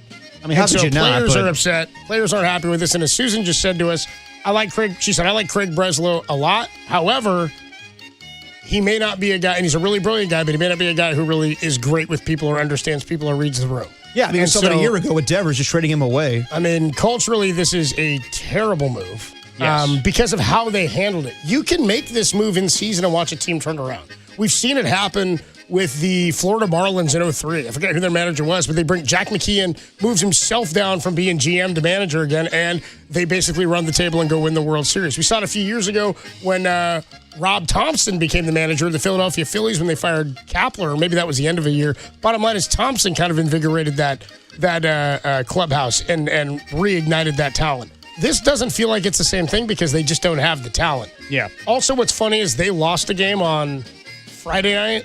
I want to say like 10-6 or something like that, 10-4. Still at his job. The Red Sox hit 7, or the Orioles hit 7 home runs, I think, in that game. After they hit their last home run, they put up a message on the scoreboard that said, "We are out of pyrotechnics because there have been too many home runs hit." The Red Sox then the next day on Saturday win 17-1. First time all year they score double digits. They score 10 in the ninth, and then they clean house. I never understand that. Never understand that. Why even let him pick the team? I know. Do this in April. Moving on the NBA grab bag. NBA grab bag. We had some big stories in the NBA over the weekend, What? Copes. I know, bear with me here. So the Rockets on Friday were up 101-95 with 25 seconds left. This is game 3, and they coughed up the lead with 2 turnovers. The Rockets lost in overtime, and were down 3-0, but they won last night to make it 3-1.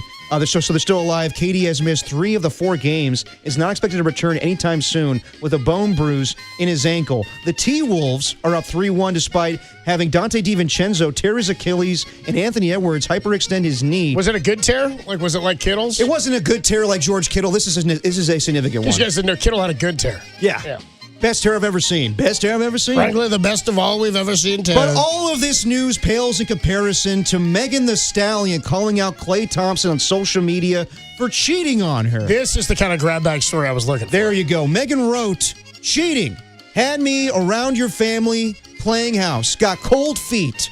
Holding you down through all your horrible mood swings and treatment towards me during your basketball season. And now you don't know if you could be monogamous? Bitch, I need a real break after this one. Bye, y'all." Oh! Damn, Megan dumping Klay publicly. 808 KMBR, who fumbled the bag worse? Was it Klay or Ime Udoka? It's tough. Oh, with Nia Long? Yeah, it's a tough one. Yeah, dude. That's a tough one, dude. Klay, by the way, I believe went live on Insta after that. It was like riding his bike around, somebody said. I'm not sure if that could have been a spoof video of or an old video. Yeah, I saw a lot of AI generated stuff. It wasn't AI, but it was like an old video of Klay doing something. It could have been an old one. On a boat. Bottom line is, this is. Look, I don't know, man. Hey, man. Dude's in the association. All I'm going to say is shoot or shoot. That's just the way Klay rolls. Yeah, I mean, dude, I've heard some stuff about Klay off the court in terms of how coddled he needs to be, and how he is not great at handling the business of being an adult by himself.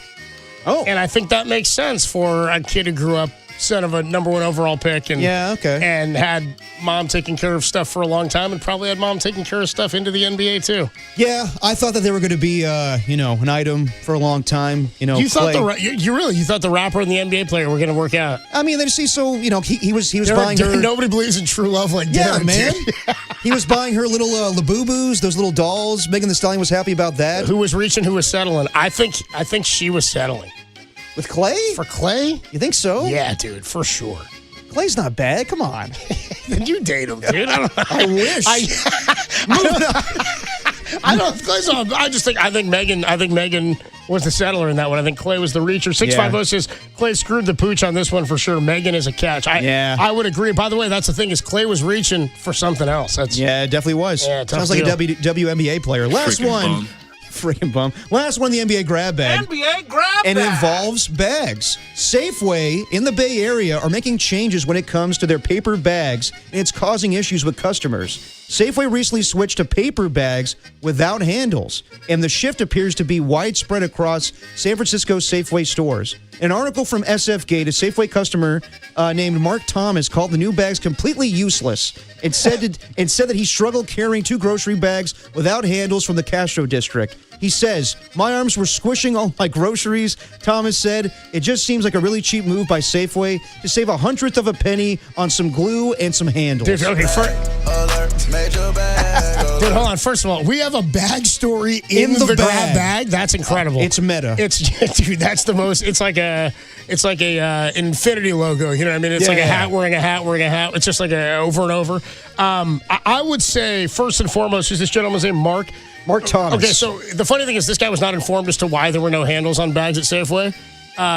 Safeway put out a statement being like, dude, it's a shipping issue. We are not getting away from handle bags. We're having an issue with our shipments, similar to that of what happened during COVID when so many people were having deliveries made and every restaurant was using bags. So they're like, dude, it's coming back. We just don't have them. We had to order. They also, by the way, don't have the Safeway logo on them. They're just big brown plain paper old bags. bags. Yeah. Second is this dude Mark saying, quote, my arms were squishing all of my groceries is the most hilarious first world issue I've ever heard. Yeah. Dude, can you imagine? You have groceries. You're squishing them. Oh, can you imagine getting home and having your Lay's smushed at the top of your bag? Here's the other thing. This guy, I read this article in SF Gate. He opens it by saying, normally I bring my own bags, but I forgot today, so I had to buy some, and he was pissed about having to walk home with his 2 squish bags. He says he called Safeway to complain. They issued him a $5 gift card, which I was like, seems that reasonable. Is way more than I thought you'd even get for arguing about seems reasonable. handleless bags. He says, quote, I don't think they took my complaint seriously, and I will not be going back until they bring bags. $5 is fine. Come with on. handles back. And I was like, but you just said you bring your own bag. Do you bring your own bags, Tim? Sometimes I forget, but I'm like, if I remember, I'm bringing bags. All the time. Keep one in the car for it. You do all the time, huh? I'm a bag hoarder. I did not. Derek didn't strike me as a dude who was because this reusable is the bagging. new world we're living now, where you need bags. Do what I do. Go to Whole Foods, get their bags, take them to Safeway. By the way, he was looking this story up. Tim found a tweet from me during COVID in 2020 talking about Safeway and bags. And I guess I was bitching on Twitter in 2020 where I was like, yo, I brought my reusable bag to Safeway and they wouldn't let me use it. They made me check it at the door. I completely forget. They're like, it's covered in COVID, oh, dude. Come on. You can't come in here. You dipped that S in COVID before you came to the store. I dipped it in COVID. They told me I had to leave it at the front. And I was tweeting, I'm like, what gives? Who's this helping? We were just trying anything, dude. That's insane. By the way, when Tim typed in Safeway bags, I was the top up? tweet, dude. So if you're out there looking for it, it's out there. Well, that shows you that you're in his algorithm. Yeah, I don't know about that, dude. The handleless bags. I'm surprised that you're such a bag man. I mean, that is a nuisance, but I would advise people just go to other stores, get bags with handles, and bring them to Safeway. But when you say you're a bag hoarder, you mean you buy a lot of reusable bags? I have a ton of bags in one closet I have in my apartment. Reusable ones? Oh, yeah. Wow. I reuse them all the time. I use any paper bags and plastic I get. I use them as I use my paper bag as my recycling. Because I'll be damned if I'm going to be charged 25 cents for a new bag. That's ridiculous. Are you a recycler? Yeah, I recycle. Oh, okay. You go downstairs, you throw it in a different bin than the... When I can, Copes. Well, hold on. What is that? No. Don't call me out for this. Wait, so hold on. You separate in the kitchen. I do, yes. So you've got a plastic bottle. You're done chugging out of the bottle. You're thinking Dr. Pepper or whatever you do. And do I drinking soda out of the jug? I don't know, dude. I don't know how you live, brother. And then you I don't do that. You don't twist the air out of it, I imagine. Then you still just put the cap on. You throw it into a receptacle for recycling. Yes. But then you have to take it out of your apartment to the blue bin, not the gray trash. I have a whole trash room in my apartment complex that I just throw that stuff in. Okay, but sometimes you don't. Sometimes you get a little... Sometimes we're all in a hurry. Yeah. And you're like, oh, damn, I threw that in the wrong bin. I'm not going back. Oh, no. You hand me, if you're at the mall and you bring the tray up, if you hand me, 5 different ones, yeah, I don't care. Yep. That's where I'm screw the environment. That's what you hand me 5 bins and I got to, decide where they go. If I'm in a hurry, I need to catch Bart. I'm sorry. I'm dumping. Turtles. I'm dumping. NBA grab and bag. that is your NBA grab bag courtesy of Greg Papa on Monday, April 27th, 2026. Matt Mayoko, our 49er insider from NBC Sports Bay Area, is going to join us coming up at 4:50. But before we do that, the Niners still employ Brandon Ayuk? They do for now. How long before the Niners release Ayuk? When should they release Ayuk? We'll talk about that next as John Lynch was asked about it this weekend. It's Dirty Work on a Monday on the Reacher, Sedler, Megan, and Clay Leader.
Now, back to Dirty Work.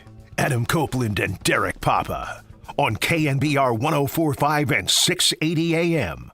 The Sports Leader. Dirty Work is sponsored by Jack's Restaurant and Bar, an all-day, any-day kind of place. Dirty Work on a Monday. Matt Mayoko joins us coming up at 4:50, our 49ers insider from NBC Sports Bay Area. We'll ask Matt what he learned about the Niners and how they view themselves after the results of the draft. 650 says hilarious segment on bags. Yeah, bags in the bag. The bag leader. The bag leader. Let's get into a little bit of this on Brandon Ayuk before we get to Matt Mayoko. So, not that like everybody's been waiting, but something that Dieter said I thought rung extremely true to me is that not only did the Niners not like this draft and how many times they moved back, clearly nobody else really liked this draft based on the lack of movement of 2027 picks. Yes. Right? We saw almost none of that. The Rams were willing to give away last year's pick and take another first rounder. They turned that into Trent McDuffie. Yep. And they turned the other one into potentially their quarterback of the future in Ty Simpson. So absolutely. The Niners moved out of the first round and hadn't had a first rounder outside of Ricky Pearsall. I think that's the only other one in the last 4 or 5 years, right? Ricky Pearsall as far as a wide receiver? As far as a first-round draft pick, the Niners. Oh, well, they had one last year, Michael Williams. Oh, excuse me, Michael Williams last year, Ricky Pearsall, and this one. And prior to that, they'd had a few years without. Right. While they were giving them away to try to, obviously the Trey Lance move. Of course. They gave some away. They didn't give away a one for Trent, did they? No, they did not. They gave up I forget that trade, but they gave ones for McCaffrey. A third and a fifth. For McCaffrey, they gave up ones, right? No, it was a second, a third, a fourth, and a fifth. Third, and 2 5s. Yeah, they only gave up ones for. That was right. It was for 3 years in a row for Lance, and then they land Purdy. The bigger deal for me is no Pro Bowls drafted since Brock Purdy. Yeah, but Pro Bowls, we know what Pro Bowls are today. It's really like how you gauge things. It's always like an all-pro. It's still a recognition of talent that you've acquired, and they haven't through the draft. I get that. Is the point. It is a popularity contest, and let's be real, when it comes to Pro Bowls, the Niners have I know that's a dumb Christian thing. McCaffrey and Kyle Juszczyk. I know, but if it's so easy to make them, that's my point. Is if it's so simple to make them, why don't they have any? Is where I'm at. Why haven't they drafted any? The biggest thing is they need to find new stalwarts to the team, guys that could be here for a long time, the guys to replace George Kittle. And they're trying to find replacements for Christian McCaffrey in time. I don't know what to expect from Jordan James or Kalen Black, but yeah, I understand that people are frustrated because it's names they don't know, but let's be clear here. This draft was not very good, and we acknowledge that going into it. Everything we heard, I know that Brett Veach and all these GMs said there's going to be a lot of movement, but no one ever said it was going to be significant movement where you're trading away draft picks for next year. Even the A.J. Brown trade. Adam Schefter's saying today that the Patriots are going to trade away probably a 2028 pick because they value next year's draft class so much. So it's clear to me when they trade down twice that Kyle Shanahan did not like this draft class very much, and he settled on guys in later rounds that maybe impacted the football team, maybe not, but that's how Kyle kind of views the draft. What's sort of funny to me is we talked about, they can hold Ayuk. It doesn't cost them anything to hold them. Why don't you see if somebody offers you a 7th? Now I'm like, if they got in a 7th, everybody would have been pissed about what they used it on anyway, right? So John Lynch met with the media and gave an update on Brandon Ayuk. The question is, when will he be released? Here's what John Lynch had to say about the current situation. No new update right now. Okay. We're available. Give us a call. Like I said earlier, I think it's the prudent thing to do. He's an extremely talented player. He's been an extremely effective player in our league. Situation didn't work itself out here. That's not to say that it can't be rekindled somewhere else, and we'd be happy to do something with anyone if the opportunity presented itself. So you still saying, hey, if you're out there and you want to offer us a 6th or a 7th, and if somebody gets hurt in training camp or if there's something you can do or you want to do it, we've got a guy for you. We're not going to pay him, but everybody also knows you're at some point going to release him. He says that's not happening anytime soon, and I would keep saying that if I were him because there's a date that they have to release him by, right? It would be right before the season starts. Right, so in right September. before they could wait that long and see if somebody decides they want to give up anything for him. Also, it doesn't hurt them to hold it. So why would they give it up? My whole thing was I was willing to go along with this. I know that Greg Rosenthal a couple weeks ago was like, this is petty by the 49ers, and I disagree with him. I think it was good business to wait until the draft. Now I told you guys I was anticipating Brandon Ayuk would get released by today, and now they're not going to do that. Could you wait a little longer? Absolutely. You can wait till the other free agent wide receivers sign. So why wouldn't you just wait till the day you have to if it doesn't hurt you or cost you anything? Because at a certain point, what are you holding him for? Like you're holding him for a 7th-round pick When in the did the 2027th? Maybe, yeah. Why not? If you get anything for him, isn't that the plus? That's what I'm saying. It's like from their perspective is we're gonna release him anyway. But if somebody comes and makes us a Sky Moore deal, you know what I mean? Wasn't that Sky Moore they got for a 7th or whatever last year? If somebody comes in and is like, hey, we'll take him as our 5th guy and rehab him and see what we can do with him, and maybe he becomes something for us by midseason. I hear all that. Maybe. Like I'm just saying, if you don't have to, I don't know why it's an issue to even discuss releasing him now. I would understand it if they played this a little tighter where they didn't tell the whole world we're releasing this guy. If they just said, like, yeah, we'll see what happens to Brandon Ayuk in the offseason. We haven't made any declarations on his future with the team. Now that you've told the whole world we're not going to have him on this football team, then no one's going to trade for him. Well, he basically told the world he wasn't going to be on the football team. No, but John Lynch and Kyle Shanahan also acknowledged at press conferences that there's not going to be a place for this guy. Right. Well, when he stops showing up, they're like, that's the thing. When he stops showing up, they're like, well, what are we supposed to do but not pay you and put you on the inactive list? I think the message was sent when they took away all his guaranteed money. So if you're looking for an eye with Brandon Ayuk and the 49ers, message received, like taking away his money away. I don't think you're getting back at him by holding him forever. And I don't think that does anything for the 49ers. I think it would be stupid for Adam Peters and the Commanders to trade for Brandon Ayuk when they know eventually they're going to release him. Right, unless somebody else on another team gets hurt and decides it's a 7th rounder on a flyer for nothing for next year. We'll do that. And then maybe Peters is like, well, hold on a minute. That's what I'm saying is that once you start getting on the field, who knows what happens? And who knows how desperate teams get. My point is it costs you nothing. Why not hold him? I don't believe it's punitive either. I think it's like, why would we just give up an asset to somebody who's going to just sign him and wait and see if somebody gets desperate again? We thought, why would anybody trade for Sky Moore? Well, if you think somebody else is going to sign him or he's going to land somewhere else, maybe we'll do it. If teams are like, we want Ayuk for a 7th, if there's somebody out there that says, we'll take him for a 7th and we know he wants to go to Washington, then you trade for him to make sure they don't get him. That's what I'm saying. No, I hear that. I don't think any of this is happening. No, like I hope we get to a certain point. Like I'm okay holding on to him till post June 1st, but then after that I'm like, but what's the problem with after that? I don't understand what I don't know what your issue is with keeping him for now. Because at a certain point I think let's just move on from the guy. Like I get it, like he was a pain in the ass, but they basically have. He's not in the building. He's not around. Like it's just answering the question of when are you dumping him. I get it. I also think that they're waiting on, let's say, the Washington Commanders. They know they want him badly, but let's wait until they actually pivot. Until then, we'll call his bluff or their bluff. Like, there's other wide receivers that are available that the Commanders could go to, whether it's Juwan Jennings or Deebo Samuel, who was with them last year, or, there's Tyreek Hill, there's Stephon Diggs. Until those guys are signed, I would wait a little bit longer. I just still don't understand the logic, though, and why you think they should just release him by June 1. Like, again, you're like, move on from them. They're going to. But again, what difference is June 1? Because there's a certain point where you have too many guys on your roster. And I don't know if this guy's on the, left team? He's on the left team list. I'm saying, I don't know why they would not keep him until the last day that they have to, because it doesn't cost them or hurt them at all. That's why I'm like, you're like, at some point, move on. But I'm like, but why? Move on from what? If you wait until September, teams are already solidified their roster. That's fine. What do the Niners care? Well, they can't go into the season because then they got to pay him. I'm not saying they will, Derek. I'm saying keep him to the last day that you can and then dump him. I'm not suggesting they carry him into the year. No. I'm saying, why do you think, I don't get why you need them to get rid of him by June 1 when they're like, but if we could get a 7th from him at the end of preseason, why wouldn't we? I just don't think that's going to happen. I don't either. But why? What's the issue in waiting? I just think that you were trying to get a draft pick for this particular draft. I don't know. Now that we know how much they hated the draft. They wanted something. They're just saying if we're not going to keep him, why don't we see if we'll get something? If not, we're dumping him. I know they have to do their due diligence. I just think that, yes, right now you could, if this is all about the post-June 1st designation, you could release him today and make it a post-June 1st move. It's not stopping them from that. They just want something in return. And I totally understand that. But at a certain point, it's like, no one's going to give up anything for him. They know what the deal is. Maybe. They know that eventually when push comes to shove, he's going to be released, so we'll just wait it out too. Right. So what's the bad move? The bad move... There's no bad move here, dude. Holding him doesn't do any negative damage to the Niners, and if nobody else makes a trade, there's no negative damage. I just think at a certain point, just move on from the guy. They're going to. It's just... I just don't think it's a story that why not do it now? I'm like, because they still might get something. Again, were the Chiefs thinking they were getting anything for Sky Moore?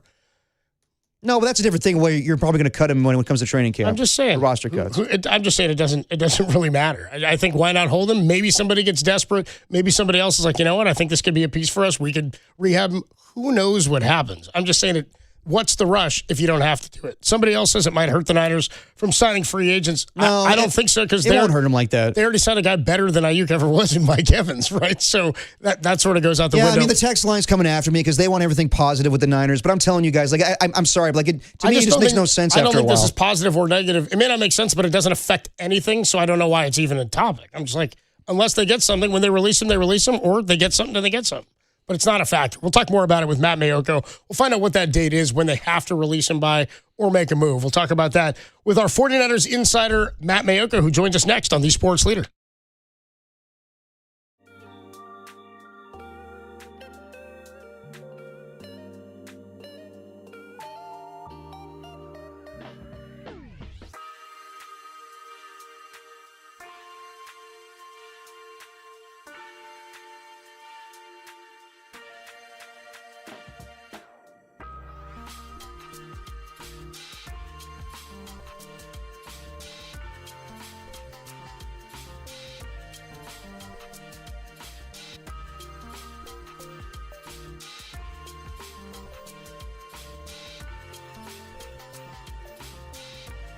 The Giants took 2 out of 3 from the Fish, culminating in their 6-3 win yesterday behind 7 strong innings from Landon Roop and Casey Schmidt's 4th homer of the season. Off today, then Philly tomorrow for the first of a 6-game road trip. For everything Giants, keep it locked right here to the Sports Leader.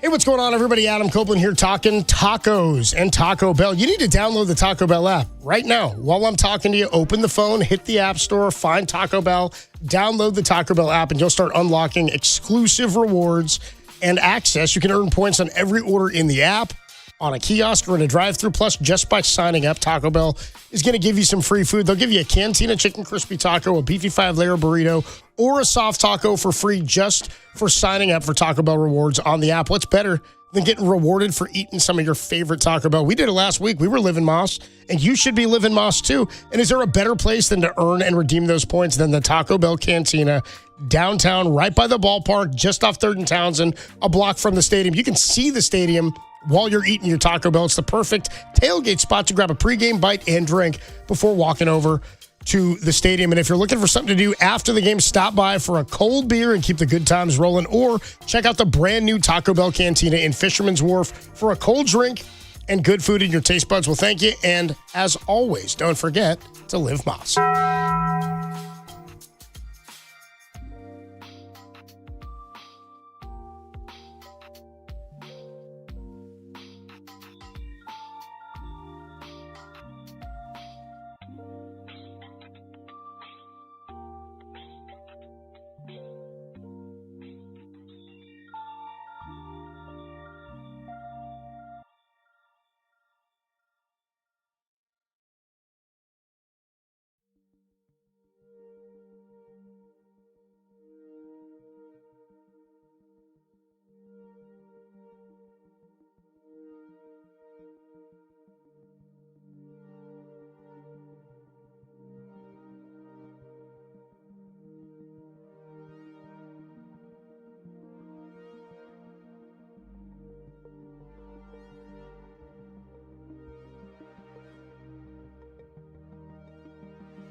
Now back to dirty work. Adam Copeland and Derek Papa in the KNBR Casino Matrix Progressive Jackpot Studios. Casino Matrix Progressive Jackpots are here. Where are you? Just drop in. Please play responsibly. Call 1-800-GAMBLER. Dirty work on a Monday afternoon. Adam Copeland, T-Pop with you. And we are joined now on the UMA guest line and on our YouTube stream and our video stream on thesportsleader.com and the app by Matt Bayoko of NBC Sports Bay Area. Our 49ers Insider, we do it every Monday. Matt, it's finally over, and we're still talking about it. The draft is in the books. How you doing, man? How you feeling? I'm feeling great. Good. I think we'll be talking about this one for years to come, I'm sure. Yeah. Yeah, I'm sure we will. Every year that passes, there will be a different letter grade for how people evaluate this draft. But Always. right now, we have no other choice but to go with Mel Kiper's big board as the basis for how this draft should be graded. Absolutely. Well, and he's always right. Just ask Bill Polian. I guess my first question for you, Matt, and Kruger said this to us last week, and I thought it was a good assessment. He goes, every year we look at what we think the needs are for the Niners or the team after free agency, where they've kind of plugged some holes. And he goes, and then we see the draft happen, and we go, oh, okay, so they were looking at it from this perspective. What did you learn about how Kyle and John view the Niners roster based on how they draft? Well, I think they viewed it like it's darn near set in stone as far as the contributors. Why else? I'm sure we're going to talk a lot about this, but if you look at the needs, I wanted to put running back very high on that list. Yeah. And after that day's picks were over, that was Friday, I framed the question to John Lynch, when you don't have a starting left guard, how could you justify taking a running back where you did? And what he said was we stayed true to our board. So my guess is that people who didn't like that pick were hoping that the 49ers would have reached at another position. To me, a reach is when the guy who's the highest on your board, you don't take him because you're going to more of a position of need. I would guess that probably the 49er fans wish the 49ers had reached and gotten, an offensive lineman there, or at that point they already had their wide receiver and their defensive end. So maybe, a safety. But to me, that was a fascinating pick because I don't think anybody really saw it as that much of a need, but clearly the 49ers did, to the point where if there were players of multiple positions that they had graded equally, they went with the running back, or just flat out the running back. Kalon Black was the guy that they had graded as the better player than anybody else they could have taken at that point in the draft, which to me is a fascinating concept. And it was surprising, quite obviously, when it happened. I'm not sure 2 days later it's any less surprising, so we'll just have to see how this thing plays out. Matt, in your time covering the 49ers, how many GMs and coaches cared about the consensus when it comes to the draft board? And I'm being facetious here, but this whole narrative that the 49ers don't go into, what everybody else is thinking when it comes to mock drafts, I think it's pretty clear to me that Kyle Shanahan drafts based off of his scheme and who fits and who doesn't fit. And yes, they may reach on players, but I don't know. I thought that whole conversation is a little much. And then we're basing it off of years past when it comes to players that didn't pan out. But we have no idea how this draft class is going to pan out, or even last year's. No, we don't. And, I think it does take 3 years. And the reason I would say 3 years is because at the end of the third year, teams can start signing their draft picks to extensions. But, I would say on, the consensus, when I just use Mel Kiper as kind of the he's the guy, he's the name I'll use to represent everybody. But when Mel Kiper puts together his list of best players in this draft, he's not making 32 lists. He's not going, this guy is more of a man blocking, a gap offensive lineman, so he wouldn't fit with the 49ers. So remove him from the board or drop him down a couple rounds. Every team has their own draft board based on what the specs are for each position in the scheme that they run. And when Raheem Morris came on to the 49ers, one of the first things he did was he met with the top guys in the personnel department, R.J. Gillen, Tariq Ahmad, and Josh Williams, and he sat down and he said, okay, this is what I look for in defensive players. And he went through every position. This is what I want from a starter. This is what I want from a backup. And it wasn't too different than what the 49ers have always viewed, but there were some tweaks there. And then it's the personnel department to then go out and base their rankings on what the coaching staff wants. And so, a player who might be a fit for one team isn't necessarily a fit for another team. And they're also working with a lot more knowledge than we are, believe it or not, as far as character issues, the medicals, and everything else. So I'm of the opinion that nobody knows truly what other teams are thinking. And so I'll just go back to Kalon Black. Was he taken before everybody in the media thought he'd be taken? Yes. Does it mean that he would have been still there in the third or fourth or fifth round? No, it doesn't mean that. So I think teams generally have a pretty good idea of how players are viewed around the league. Those scouts are on the road together. I think they all. I don't think there are probably too many surprises around the league, other than the Rams pick at 13. I think surprised some teams, but to say that Kalon Black would have been there in the next round, they could have had him late in the fourth round. I mean, it's an opinion, but that's all it is. There's no fact behind it, and we will probably never know whether he would have been there. He might have been the next player taken, for all we know. We have no idea on that.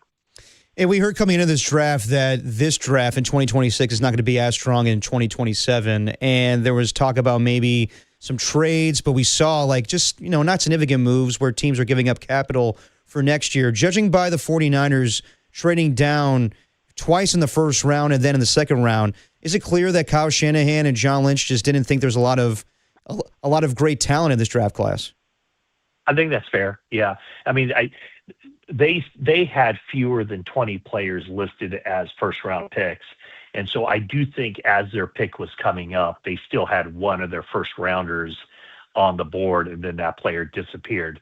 Who that player is, I don't know. My personal opinion, just a guess, is that it was Malachi Lawrence. There are others who think it was Casey Concepcion, but I almost felt even through the draft process that Concepcion wasn't necessarily a great fit for the 49ers. A really good receiver and everything else, but not necessarily a guy that checked all the boxes for the 49ers. What was interesting was when they took Stribling at number 33, the first pick in the second round, quite honestly, I didn't know much about him, and he wasn't really on my radar because I looked at the guys who came in on the 30 visits, Concepcion, Cooper, and Boston, and I was kind of looking at those guys. But once you start to watch Stribling and talk to him and learn more about him, I was like, I did, kind of one of these, what the heck? Why, that would have been so obvious if I'd spent any time watching him that he would have been a guy that you would expect the 49ers to want. A guy who's strong, he's physical, good route runner, a character guy, like a team captain type of guy, but also like the yards after the catch. Something the 49ers were really lacking last year. And also, and it's down the list, I'm sure, as far as what the fans really care about, but also a really good blocker. And, last year when Kyle Shanahan, or actually a couple months ago at the NFL annual meeting, when Kyle Shanahan was talking about why the 49ers running game wasn't as good as it was in the past, he talked about the lack of his explosive runs. Those explosive runs, those 20, 30, 40-yard runs are what bumps up his team's rushing average. And the 49ers were lacking those kinds of runs this past season, in large part because the blocking on the perimeter wasn't as good. That's when a 5 or 6 yard gain or 7 yard gain turns into a 20 or 30 yard gain. So that was something that they really value as well from their wide receiver. But in retrospect, when you go back and look at Stribling, boy, I have no issues with that pick because it just lined up perfectly for what the 49ers want. And again, people are saying, well, they could have had him in the second round or the third round, and nobody knows that. I looked at his, just watching some of his film and highlights, I'm going, geez, I can't believe he wasn't talked about as much, or I can't believe he was kind of under the radar as much as he was from the general public heading into this draft. Talking to Matt Mayoko on the UMA guest line. So, I mean, a lot of the talk was about offensive line and left guard, right? And they drafted 2 offensive linemen, one in the 4th round, Carver Willis at 127, Enrique Cruz Jr. at 179 in the 5th round. They also signed 3 offensive linemen in free agency, Vidarian Lowe, Brett Toth, and Robert Jones. How do you think that stacks up, and do they have an obvious starter there at left guard? They added 5 guys. How do you think this thing shakes out, at least right now? Yeah, I don't think they have an obvious starter, but based on the draft and not necessarily where they took him, I think that this was an indication that the 49ers felt like, they didn't have to get their starting left guard in the 1st or 2nd or the 3rd round. So I think Carver Willis is the guy. If you were to ask me, who do I think is going to be the 49ers starting left guard? Right now, I'm going with Carver Willis, a guy that played in a system at Washington where he was asked to do a lot of the things that he's going to do with the 49ers. And he does have some interaction in the past with Chris Furster, the offensive line coach. He was up there at UW, this offseason, I think it was, working, doing some camps up there. So there is some, he's familiar with what the 49ers ask. In talking to the 49ers scouts that I mentioned earlier, they talked about, I think it was R.J. Gillen who talked about, he has the movement skills that they believe that he can get out there and do the stuff athletically that's required out of the 49ers outside zone scheme, while also as a right tackle at Kansas State, I believe it was, and a left tackle at UW, he shows the things in pass protection that should be able to carry over into more of a confined situation at guard. So I think, if you look at this draft, Stribling, I think, has a chance to be a big-time contributor, maybe, 30, 35 catches, I think, as a rookie, if things fall into place for him. Romello Height should be the first edge rusher out there in nickel situations when the 49ers take the field in Australia for week 1. Black is so interesting, the running back from Indiana. I don't think they would have taken him if they didn't really like him and really think that he had a chance to jump over Garindo and Jordan James on the depth chart. So, again, this is perfect scenarios if all this stuff plays out, but he could be the backup guy. Halton, the defensive tackle from Oklahoma, should be a rotational guy or strong chance to be one of those 4 interior defensive linemen. And then Carver Willis, the offensive lineman, I think has a chance to be a starter week 1 for the 49ers, just because I'm not, to me, that was the spot, right? Left guard. Who are they going to get in the draft? And clearly they didn't think that the drop-off was as much going from, say, a Chase Basantis, who they could have taken at 33, to where they took Carver Willis in the 4th round. A couple more minutes with Matt Mayoko on the UMA guest line. Brandon Ayuk remains on the roster, and we know the 49ers are doing their due diligence on him when it comes to trying to get any possible trade compensation for him. I totally understand that during this draft process. And I also understand it when we get to the point where other wide receivers sign, whether it's Deebo Samuel or Jawan Jennings or Stephon Diggs. If the Commanders run out of options, then they can still go back to the table here, and they can release him any time to make it a post-June 1st move. But I don't think any team, and I think it'd be stupid for the Washington Commanders to do this when they know eventually he is going to be released, to make a trade. Plus, you have to take on his salary as well. I know that they got rid of the guaranteed money, but you would take on Brandon Ayuk's $30 million for this year. So I'm just asking you, Matt, is there a certain point where this becomes a little ridiculous, where they should just release Brandon Ayuk? Yeah, I mean, I would think that they've given permission for the teams to contact Brandon Ayuk's representation and maybe sign him to a deal that would be contingent on a trade that would be more in line with what any team wants. I mean, I think if you're the 49ers, the best case scenario is a conditional 7th round pick in next year's draft. And the condition would be if he actually suits up and plays a regular season game for you, you get that 7th round pick, which I don't think is, I don't think it's just a slam dunk. I don't think it's a given that Brandon Ayuk's going to be in the league this coming year. Yeah. It's a tough one. I mean, there has to be a reason, and I know we've talked about this. Like, is there an element of pettiness with the 49ers keeping Brandon Ayuk and restricting what he's able to do?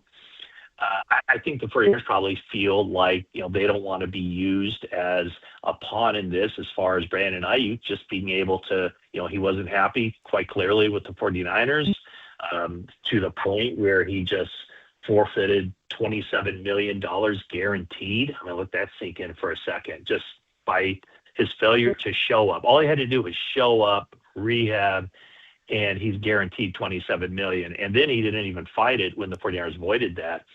So I think they kind of feel like, well, if your plan was just to, force us into letting you go, letting you free and doing whatever you want, you're still under contract. We're not going to do that. So I see it both ways. I don't. I mean, you said it, right? Yeah. For who's going to trade for him? Who? But at the same time, the 49ers don't want to just set that precedent of saying, hey, if you're not happy here, we'll cut you and you can go somewhere else. So they see him as it's a commodity that they can still potentially finagle some 2027 draft capital. And it certainly sounded yesterday, or I guess Saturday, where John Lynch felt like they were going to let this thing play out even further. Last one for you, Matt. We know they have more salary cap with the Trent Williams move, and they didn't get a ton of pass rush in the draft. Could Joey Bosa still be an option for them? I think he could be, but I don't see the 49ers all of a sudden going, oh, here's your demand before the draft, and we weren't willing to pay that money then, but now we are. So I think in order for something to happen, Joey Bosa is going to have to lower his asking price, and maybe the 49ers are going to have to be willing to pay a little bit more than they would in the past. They might also kind of wait until we'll see how long this drags on with Joey Bosa as far as his desire to get something done in a timely fashion. It very well might be that he kind of waits until training camp to see what's out there, and by that point, maybe the 49ers would have a very good idea about how their nickel pass rush looks, how Mykel Williams is coming along, how the rookie Romello Height looks. And they might kind of revisit that and say, hey, is there a need? Is there a desperate need to get another, Joey's been he's an every down player. Would he be a starter? I don't think he'd be a starter when Mykel Williams is back. I think that the base down ends would be Nick Bosa and Mykel Williams. So they'd have to kind of figure out, what his role would be. But I don't think they would view him right now as being a guy who would play the kind of significant number of snaps that he's played in the past. Matt Mayoko, our 49ers insider from NBC Sports Bay Area. Make sure you're reading him, watching him, and following him. Matt, appreciate the time as always. We'll talk to you next week. Thanks, Matt. All right. Thanks, guys. Appreciate it. There you go. Good stuff there from Matt Mayoko. I was actually, that would have been the last question I had. Did the draft make you think that the Niners are more interested or will be more interested now in Joey Bosa? And he said, I don't know why they would now after the draft. My only thought would be if they thought Malachi Lawrence was going to be there and they would draft him, maybe that would hinder that. But instead, they went wide receiver with Dejon Stribling at 33. Like, that would make me think if they took a first rounder, maybe they wouldn't. But I think it's on the table. No, 100%. I think it's definitely still on the table. They still need a pass rusher. I mean, like on third downs, they could have Joey Bosa be the bookend to Nick Bosa and slide in Michael Williams and have Osa Odigizua. So I don't think that stops them. I think that, yes, they got who was the pass rusher they got in the third round there? Height? Yeah.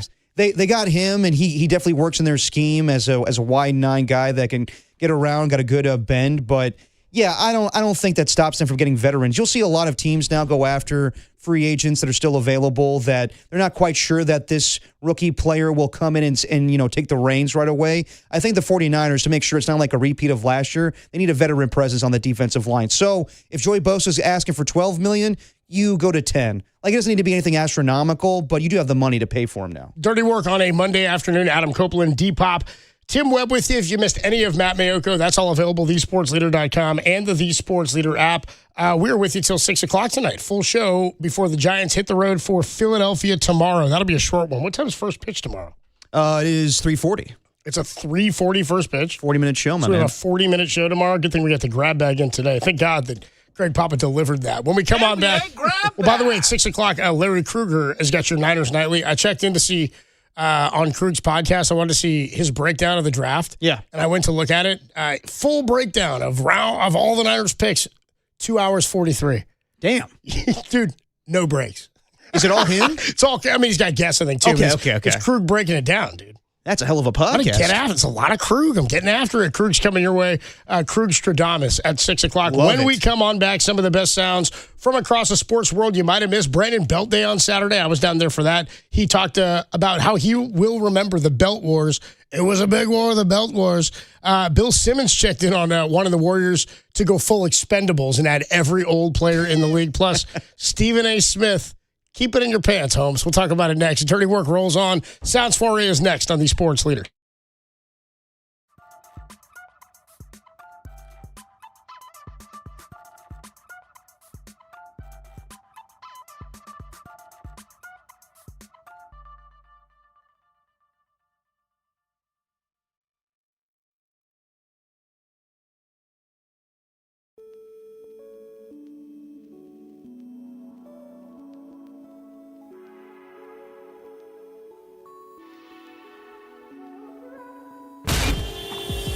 Time for your Bay Area Chevy dealers traffic update.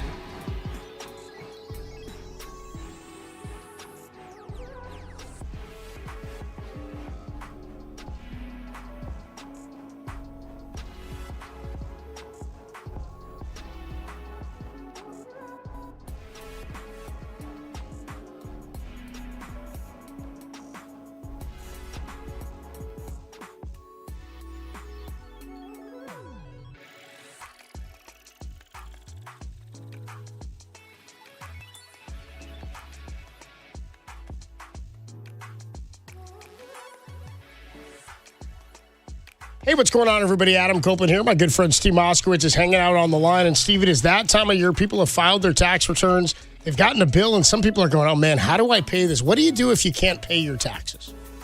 You call us. You know, a lot of people make a mistake, and they think it's all or nothing. If you don't have every penny to pay your tax bill, there's nothing you can do, and horrible things will be done to you. Wrong. Not the case at all. Instead, we want to talk to you. We understand you have kids to feed and mortgages to pay. We listen to you, too. We want to take care of your needs. Then we go to the government, we explain things, and we want to work out a deal that works for everybody. And we want a sweet deal for you. One where you can actually sleep at night, concentrate on your business, your family, not think about your taxes.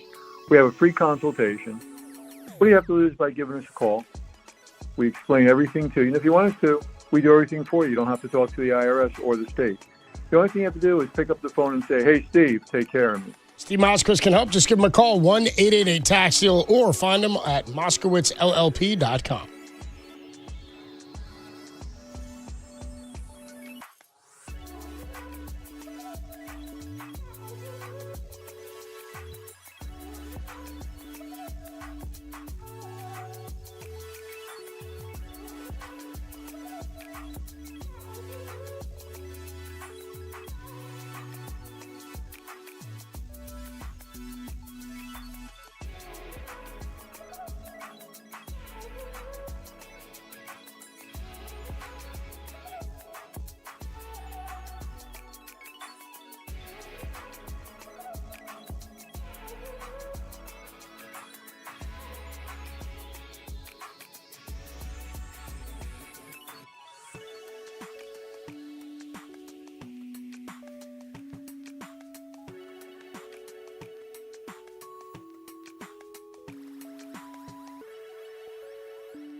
Now, back to Dirty Work.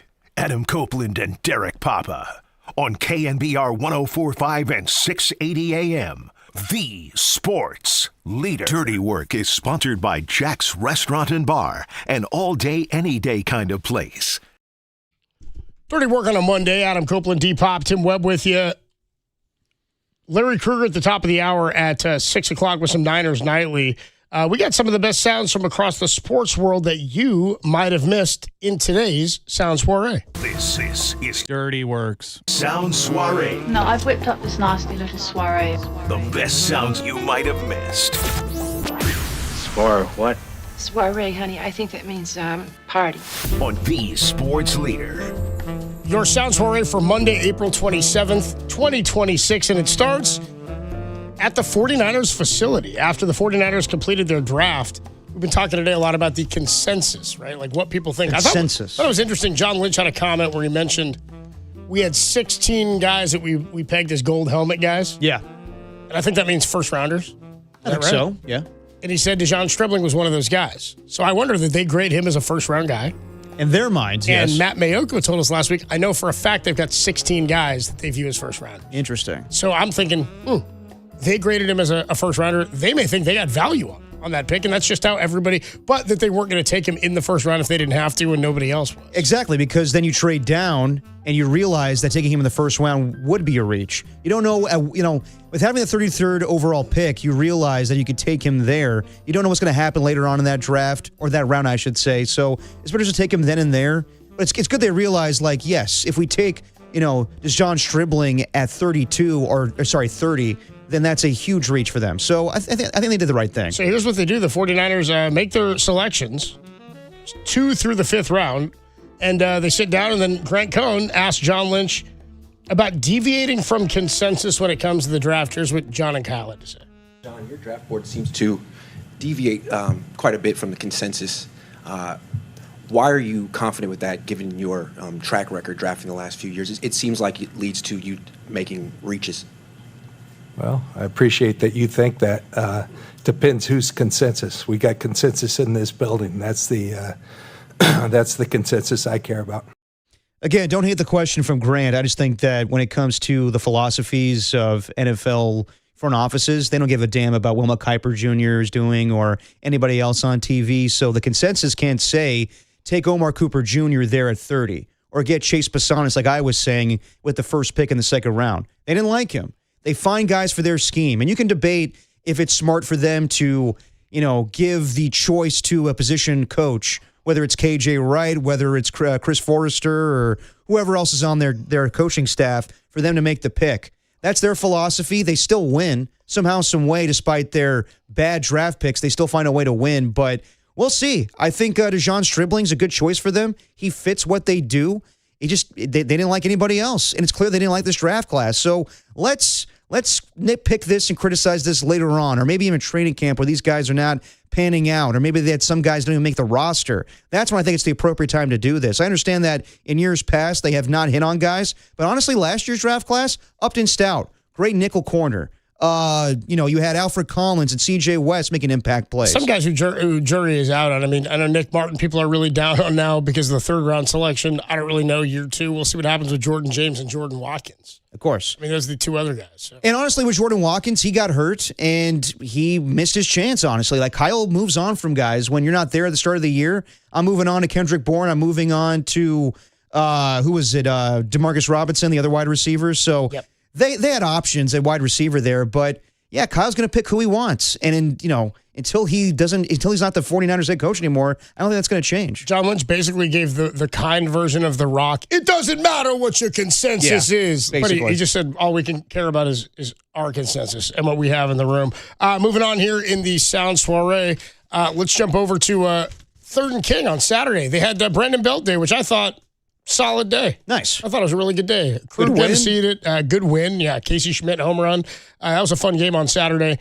And Brandon Belt getting to celebrate. I thought it was kind of cool. Something I never really think about is Brandon Belt's 2 sons were there. And I'm like, man, they weren't old enough to see their dad play and know what kind of history he helped the San Francisco Giants make. Like, they were, I don't know if the oldest one was like 10 or 11, not even, like 9 maybe, something like that. But they were young enough to where you're like, this is pretty cool that they get to experience what this means. And Brandon Belt had all the bravado and all the spirit and sort of the sarcastic, dry humor that he always had as a player. He's really, really funny. Also, I got a kick out of the fact that Boch was there.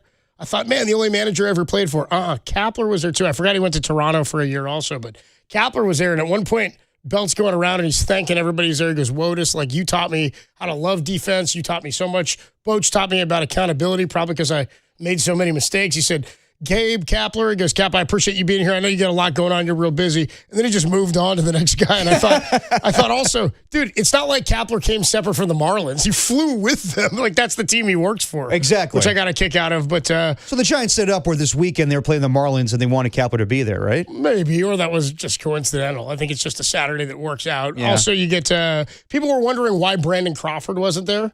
People were like, where's Crawford? The two Brandons. They put out a tweet. They would have loved to have been there, but Crawford had a Brandon Crawford day at the Richmond Flying Squirrels. Like, he got his own day in Richmond. So that's why Brandon Crawford wasn't there. And terrible timing. His wife, Jamie Lynn, I think is her name, put out a tweet saying, we love the Belts. We love their family. We wish we could be there, but we had our own Brandon to celebrate in Richmond, Virginia. So pretty cool. Here's what Brandon Belt said. They asked him, the Belt Wars, one of the more polarizing things for Giants fans in the last decade plus is Brandon Belt, were you on his side or were you against it? Brandon, how will you remember the Belt Wars? There's a pretty quick deletion of any social media right after that. So if it was on that, I didn't know what kind of went on after the first year or two. Yeah. So I just knew there's some people who liked me, some people that didn't. Yeah. And I think it kind of boiled down to just his expectations of me. You don't meet them. I just think you're the worst thing that's ever walked the face of the earth. So I think you won them over. Well, they're forced to like me now because now I got a date. So whether they do or not, tough to it sucks for them. I love that phrase. Well, he went tough T, by the way, not tough S. I know. He said tough T. Tough booby. Yes. Yeah, there you go. Tough T. I like that from Brandon Belt. I like that a lot. They gotta like me. Gotta like me anyway. So pretty cool. Some fun memories from Brandon Belt. Remember the C on the chest and all that. Apparently Gabe Kapler really was like, dude, go do it. You should go do it with the C on your chest. So. Coming out with the captain's hat on. Yeah, no. Brandon Belt, I mean, the Giants do a great job of honoring their former players, so it was great what they did on Saturday. Absolutely. The homer on the 18th against the Nats, man. That's the one I think about. All right, we'll take a quick break. When we come on back, we got plenty more in the Sound Story. Bill Simmons, Sean McVay, TJ Parker is drafted in one of the funnier ways that you'll ever hear, and Stephen A. Smith. We got that, plus a little bit of crap, the Pat H. crap section coming your way next on The Sports Leader.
Now, back to Dirty Work.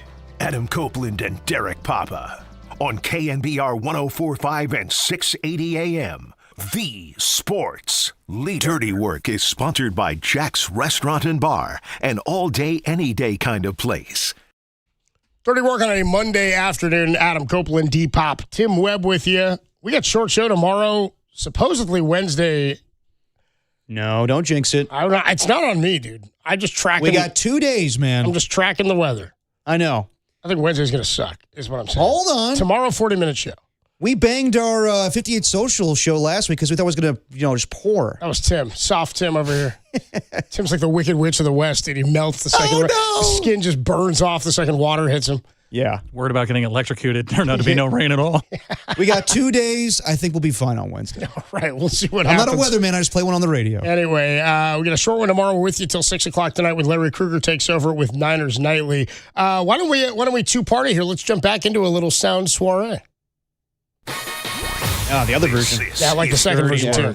Sound soiree. No, I've whipped up this nasty little soiree. The best sounds of the weekend you might have missed. Soiree, what? Soiree, honey. I think that means party. On the Sports Leader. Your second sound soiree for Monday, April 27th, 2026. And this one starts with Bill Simmons. You know him. Ah, I know him. The Bill Simmons podcast. Of course, he's on that. He's talking Warriors and how they should approach this offseason. And he wants to go full Expendables movie. Here's his explanation of that.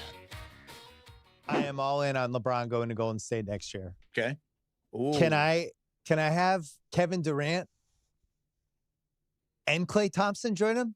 Let's go full Expendables. And Golden State ends up with LeBron, Curry, Durant, Klay Thompson, Draymond Green, and Al Horford. Let's fucking go. The Expendables are here. USA Dream Team 2024. Run it back. Even I would be rooting for this team. First of all, every game they play, sell out. Couldn't be harder to get tickets. Half the fans rooting for the Warriors wherever we go. Steve Kerr comes back now. 2 more years for him, and we're off. We're ready to go. We already had the Warriors tried to trade for Kevin Durant a couple of last season, and him being like, "Nah." That was 2 teams ago. Now he's ready to reconsider. He should have gone. Maybe his mistake was he should have done it. For entertainment purposes, it sounds great. I like that. Like Wemby and the Thunder just demand everyone's coming together. All the old guys like we can't beat them apart. We don't like these young guys. They're not ready. Blah blah blah. Let's all come together. Yeah, I mean, it sounds good in theory for having all those guys, but.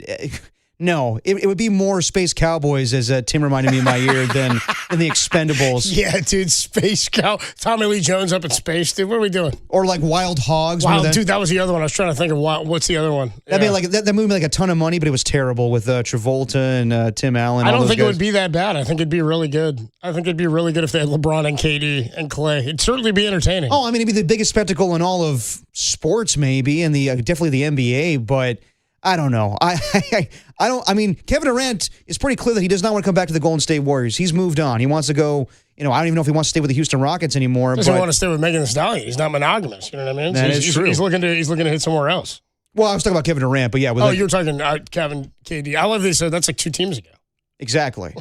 It's that different now. The only one that even feels like a possibility is LeBron. That's the only one that I think is a possibility. Not even that at this point now, man. But if you were going to rank the possibilities, that's the most likely because he's a free agent and could just decide he's coming. Yeah, I don't think that's going to happen, though, because this has been an incredible effort by LeBron James, and we hear that every year with him. Hit him in the postseason, yeah. The fact that he's not carried, but like damn near done so with the Los Angeles Lakers. They got talent on that team, DeAndre Ayton and Marcus Smart. He's passing his ass off right now. Yeah, but like Luka Doncic and Austin Reeves being out for that team, and they're up 3-1. Like LeBron James, at this point in his career, has been a better player than Kevin Durant. And I've always been a Kevin Durant guy, but I got to say, and I know injuries play a factor, but LeBron James has been more of a difference maker than Kevin Durant has been on different teams.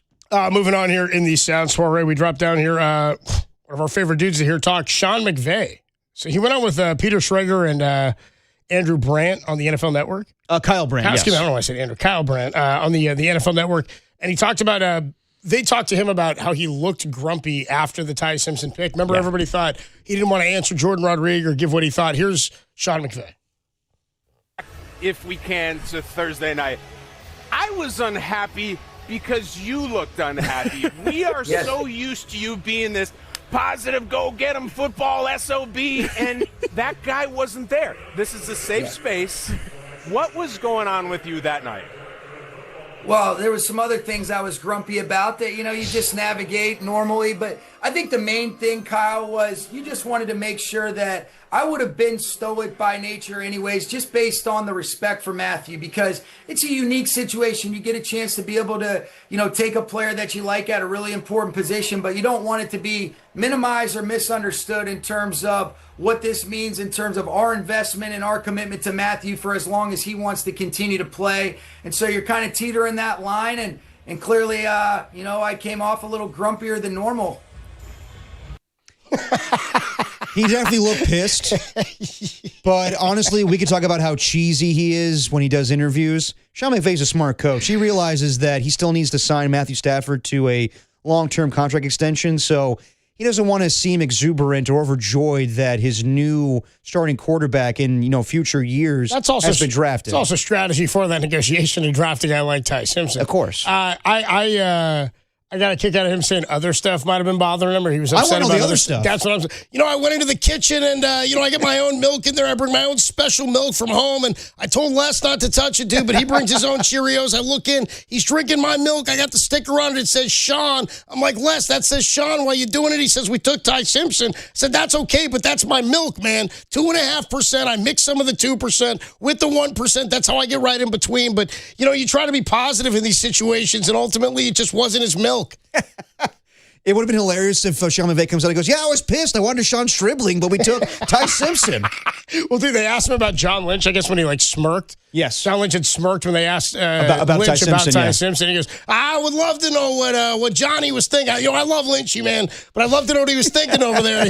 It's a good competitor. We'll get to the bottom of it. We'll talk to him later. I think Sean McVay learned from years past where they saw in real time, I think it was Cole Strange, the guard getting drafted by the New England Patriots.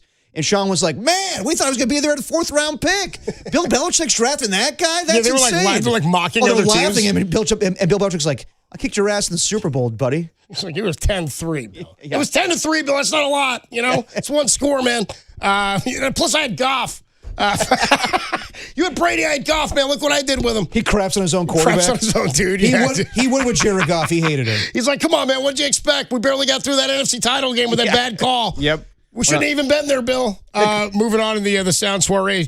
Okay, so T.J. Parker gets drafted in the 2nd round. Yes. Okay, so this is when they have former players come up and announce the draft pick of the player. Yes. The Buffalo Bills take T.J. Parker. I think it's like the 37th pick or something. It's pretty early. 36, whatever. Or, sorry, 35th, actually. It's pretty early in the 2nd round. Yeah. So they get a guy named Shane Conlon, former linebacker. I do not know this guy with the Buffalo Bills. Well, he doesn't know what year it is. Here's Shane Conlon. He's announcing the draft pick in the 2nd round of the Bills. It's T.J. Parker. Take a listen. With the 35th pick in the 2016 draft, the Buffalo Bills select linebacker T.J. Parker from Clemson. The most surprising thing is he got the name right, he got the year wrong, and the number wrong. And I'm like, maybe he's, not 35. I don't even know who this player is, but he may just be nervous speaking in a big crowd like that, but yikes. I was laughing because the tweet said, dude, imagine you work your whole life just to find out you're the 35th pick 10 years ago. T.J. Parker. 16 draft. But you know what? At least his name was said right. Like years ago when Brett Favre was drafted, the guy that came out said, selected by the Atlanta Falcons, it's Brett Favre. Favre. He called him Brett Favre. And it's kind of spelled that way, but still, that's how you're remembered for the rest of your life. It's unfortunate. 510 checks in on the Golden State Lever and Showroom text line. It says mixing 1% with 2% would make less than 2%, not 2.5%. Look, man, I'm just doing what I'm doing here. Maybe I misspoke there. Man, you're analyzing the riff way too much. Yeah, dude. And chocolate milk comes from brown cows. Moving on here. How's Brett Favre doing? In the sound soiree, last one. Stephen A. Smith.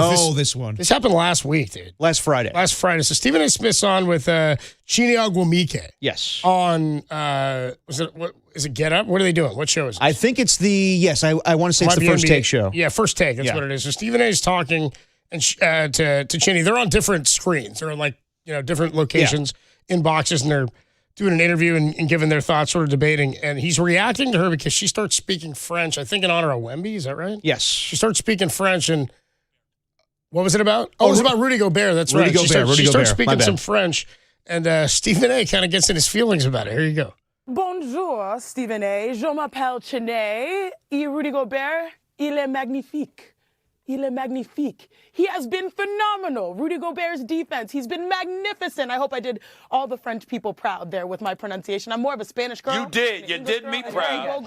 You did me. You did me proud. You did me proud. Yes. I'm here to tell you. I have to. I got to get a little personal here first for a second here, Shay and Chanae. I mean, listen. I'm living a good life. I'm pretty damn happy, to say the least. But I must admit, in all my years on this earth, I've never dated a woman from France or anything like that. But after hearing Chanae, I was like, what have I been missing? What have I been missing? I mean, that language, that verbiage right there, that kind of turned me on. Anyway, let me get back to the focus at hand. I got to tell you, when you look at Jokic, it all seriousness.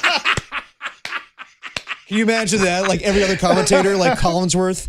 Man, I gotta say, Melissa Stark, with the way my God, what she's wearing tonight, but regardless, when you look at a guy like Patrick Mahomes. Dude, what is he doing? Stephen A. got a 12. You gotta control He yourself, got like man. $100 million contract, and he's just doing whatever the hell. By the way, he's all wrong. That was on Friday. That's not even, in his own words, it's not even the best day to be horny. No. The worst day to be horny is Sunday. The best day is a Friday and Saturday night. Because Friday and Saturday, she looking to go out in most instances. When you look at Jokic, in all seriousness. This gets back to the analysis. Dude, that was so ridiculous. Just calm yourself, Stephen A. I don't know what he was doing there, man. That verbiage. I'm going to have to date a French. Because now Cheney, every time she sees him, he's going to be like, all right, stay away from me. Got Good me Lord. a little bit turned on. I got to admit, I'm a little horny. I don't know about that, Stephen A. All right, that is your sounds for for Monday, April 27th, 2026. All right, I think we got a little bit of time here. A little bit of crap? For a crap section. We'll do it on the other side. Tim says we'll take a break. We'll do it on the other side. When we come on back, a Pat H crap section for your head. We'll take a quick break, and then Larry Krueger at the top of the hour with Niners Nightly. It's Dirty Work. It's Monday, and it's only here on the Sports Leader.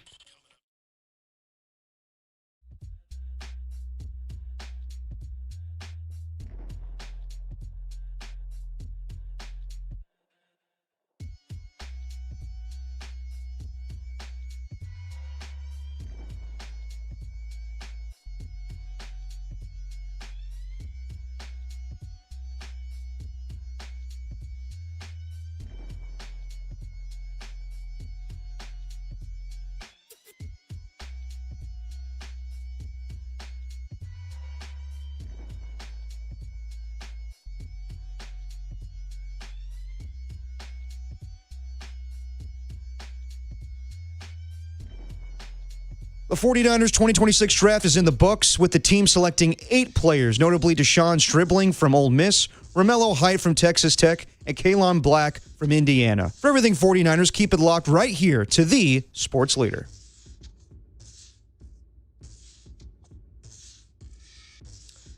Hey, San Francisco, this is Adam Copeland from KNBR and a proud San Francisco resident. You know I love to debate all things sports, but one thing that is not up for debate is how crucial your vote is in shaping the future of our city. Contests on the ballot this year will directly impact you and our community. Together, we can make a difference. So register to vote now at sfelections.gov/register. That's sfelections.gov/register, or call the Department of Elections for help at 415-558-6100. Let's do this, San Francisco.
Time for dirty work to put the show to bed. Are you crazy? I don't need a bed. On the Sports Leader. Now you will go to sleep, or I will put you to sleep.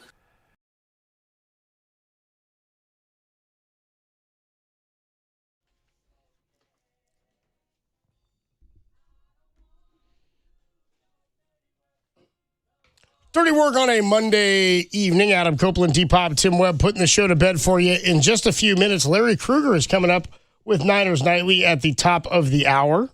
I'm sure talking NFL draft and his breakdown of all the picks the Niners made this week that did not thrill a big part of the 49er fan base, but it doesn't seem like a lot of the teams were big fans of what went on. No, not at all. I think that there's in terms of the talent, I mean. No, there's a lot of teams that had a lot of needs, and like the Dallas Cowboys, they did trade for D. Winters, but they didn't draft a linebacker. The Cincinnati Bengals didn't address some of their needs. I think it's pretty clear that some teams like certain players, but for the most part, a lot of coaches were just not high on this draft class. All right, so we got a few minutes here before Larry Krueger takes over at the top of the hour, and we got a little bit of time for one of our favorite things, the Pat H. Crap section, a big old steaming pile of crap. Tim, open it up. I should have a name for this. There already is a name for this, Beavis. It's called crap. They ought to have, a crap section. Yeah. All right, so this one, Derek, this starts down in sunny Florida. Oh, of course, they always do. The Sunshine State. This one follows a pastor. So this guy's a pastor. His name is Leslie Williams. Okay. And he's reportedly been working as a pastor and spreading the word of God, he says, for over 20 years. He's also a published author. He released a Christian relationship guide in 2017, so about 10 years ago, called Love Her Like This, Loving Her Has Never Been Deeper. All right? So it speaks directly to the hearts of men, sharing the deep intent of the type of love a man should have for his wife and aims to deal with common issues that arise in marriage. It's beautiful. It's pretty good, and problems that could destroy well done, marriage. Pastor. It's available on Amazon. So all right. Good for him. I mean, he writes this book about finding love and true love and how to treat your wife. He then this week, for the first time, it says, updated his profile on Facebook to married. He posted a picture of he and his new wife, Cindy, along with the caption, quote, "Thanks for all the wonderful comments," referencing my saved, beautiful, and talented wife, Mrs. Williams. She's saved for real. Praise God, exclaim, exclaim, exclaim. And then he got a bunch of comments on there that said things like, quote, "Love is in the air, Mr. and Mrs. Williams." And another one that said, quote, "Wow, I thought you were already married. Congratulations." Uh-oh. Here's where the story gets good. The pastor pulled a Clay Thompson? Dude, the pastor, a 62-year-old, has been arrested on bigamy for having multiple wives. Wow. And so he had he posted that he had a new wife on Facebook. An investigation into whether he had multiple wives was then launched, with cops visiting his home in Florida last Wednesday with an out-of-state warrant. He was not at home, but they spotted him later, and they arrested him. It's a federal crime. Yeah. As well as reportedly working as a pastor. As I said, he's the published author. He has a whole ministry of his own, Leslie Williams Ministries, but they think he's got several wives across many states. Whoa. Is what they believe. Now, here's enough franchises. Here's where one more time adds a little kicker to the dirty work fandom. Where was it that we used to joke that your mom lived, that you used to go visit her? The STD capital of the retirement world? Oh, in Boca Raton, Florida. The Villages. Yeah. Whatever it's called. Yeah, the Villages. That's where Homeboy lives, dude. He lives in the Villages, dude. America's largest retirement community that made headlines in 2021 when it was featured in documentary Some Kind of Heaven. How about this guy? Wow. So he's got how many wives? Does it give a number? They're investigating. It doesn't give a number. Good God. He might get jail time, though, they're saying. And he's wrote this great... kind of a tough nut to swallow. Yeah, I dude, would say so. He wrote this book, Love Her Like This, Loving Her Has Never Been Deeper, dude. And when I say deeper, I mean like deep behind like state lines, like multiple locations. Yeah, dude, does it ever answer which wife you're supposed to love deeper seriously. is the question, dude. Now, if this guy lived in Utah, then probably would be acceptable. Oh! No, he's in the Villages, dude. A big love situation. And he's preaching. By the way, he describes himself as an apologist and avid Christian who's taught the Word of God for over 20 years with a heart of discipleship. He leads Leslie Williams Ministries, and he says, quote, "We prepare as many people as we can for the end of time." Good Lord. All right, there Pastor. you go. There's your pastor there. Well, why don't we leave it at that for the? All right, we'll leave it at that one. one. I think we'll leave it at that one. One and done? Yeah, I think we're one and done. Because I think we got one more here. Okay, all right, one more. Pump that music back up, Tim. Come on, bring it back, dude. There we go. So police on Sunday responded to a disturbance in Jensen Beach, Florida. Of course. Just yesterday, then. Yeah, where police were met at the front door with a resident who was later identified as Lisa Nagel, 42. The woman, she's a looker. The woman, cops say, proceeded to slam the door in the deputy's face when they came for the disturbance. The officer then opened the door or whatever. They placed Lisa in handcuffs and continued the investigation. It should be noted that Lisa removed one of the handcuffs during this time. I don't know how she got out of the handcuff. That's impressive. When the cop asked her for her name, she responded that her name was Donald Duck. She was arrested. Did she do the voice? She was arrested. Yeah. She was arrested for resisting without violence and providing a false name. Both are misdemeanors. She works as a tattoo artist. She was booked into a county jail, from which she was later released on a $1,000 bond. Duck, they put as her name, is scheduled to be arraigned on May 14th. On a related note, yeah, quote, George Costanza recently copped to a similar resisting charge. Somebody gave their our name guy? as somebody. We did that story. We did, yeah. That was a former the guy who said crap story. It was. Court records do not further identify the type of sandwich that this guy ordered with the stale bread. Do you remember it was a Subway thing? Stale bread. He threw a fit at the Subway. That's right. He gave his name as George Costanza. Yeah, very nice there. So did this woman dress like Donald Duck, like no pants and a sailor outfit? What's your name? Donald Duck. It's a funny one to go to. It's not bad. Yeah, it's not good. Or it's not bad. You should have gone with a something more believable, though. You know what I mean? Doesn't Leonardo DiCaprio in One Battle After Another get arrested? He's like, what's your name? Batman. Yeah, I think he says something like that. Anyway, that is your crap section for Monday, April 27th, 2026. Larry Krueger is coming up next with Niners Nightly, so why don't we get out of here, put the show to bed. Tim, you got a note to sell for us?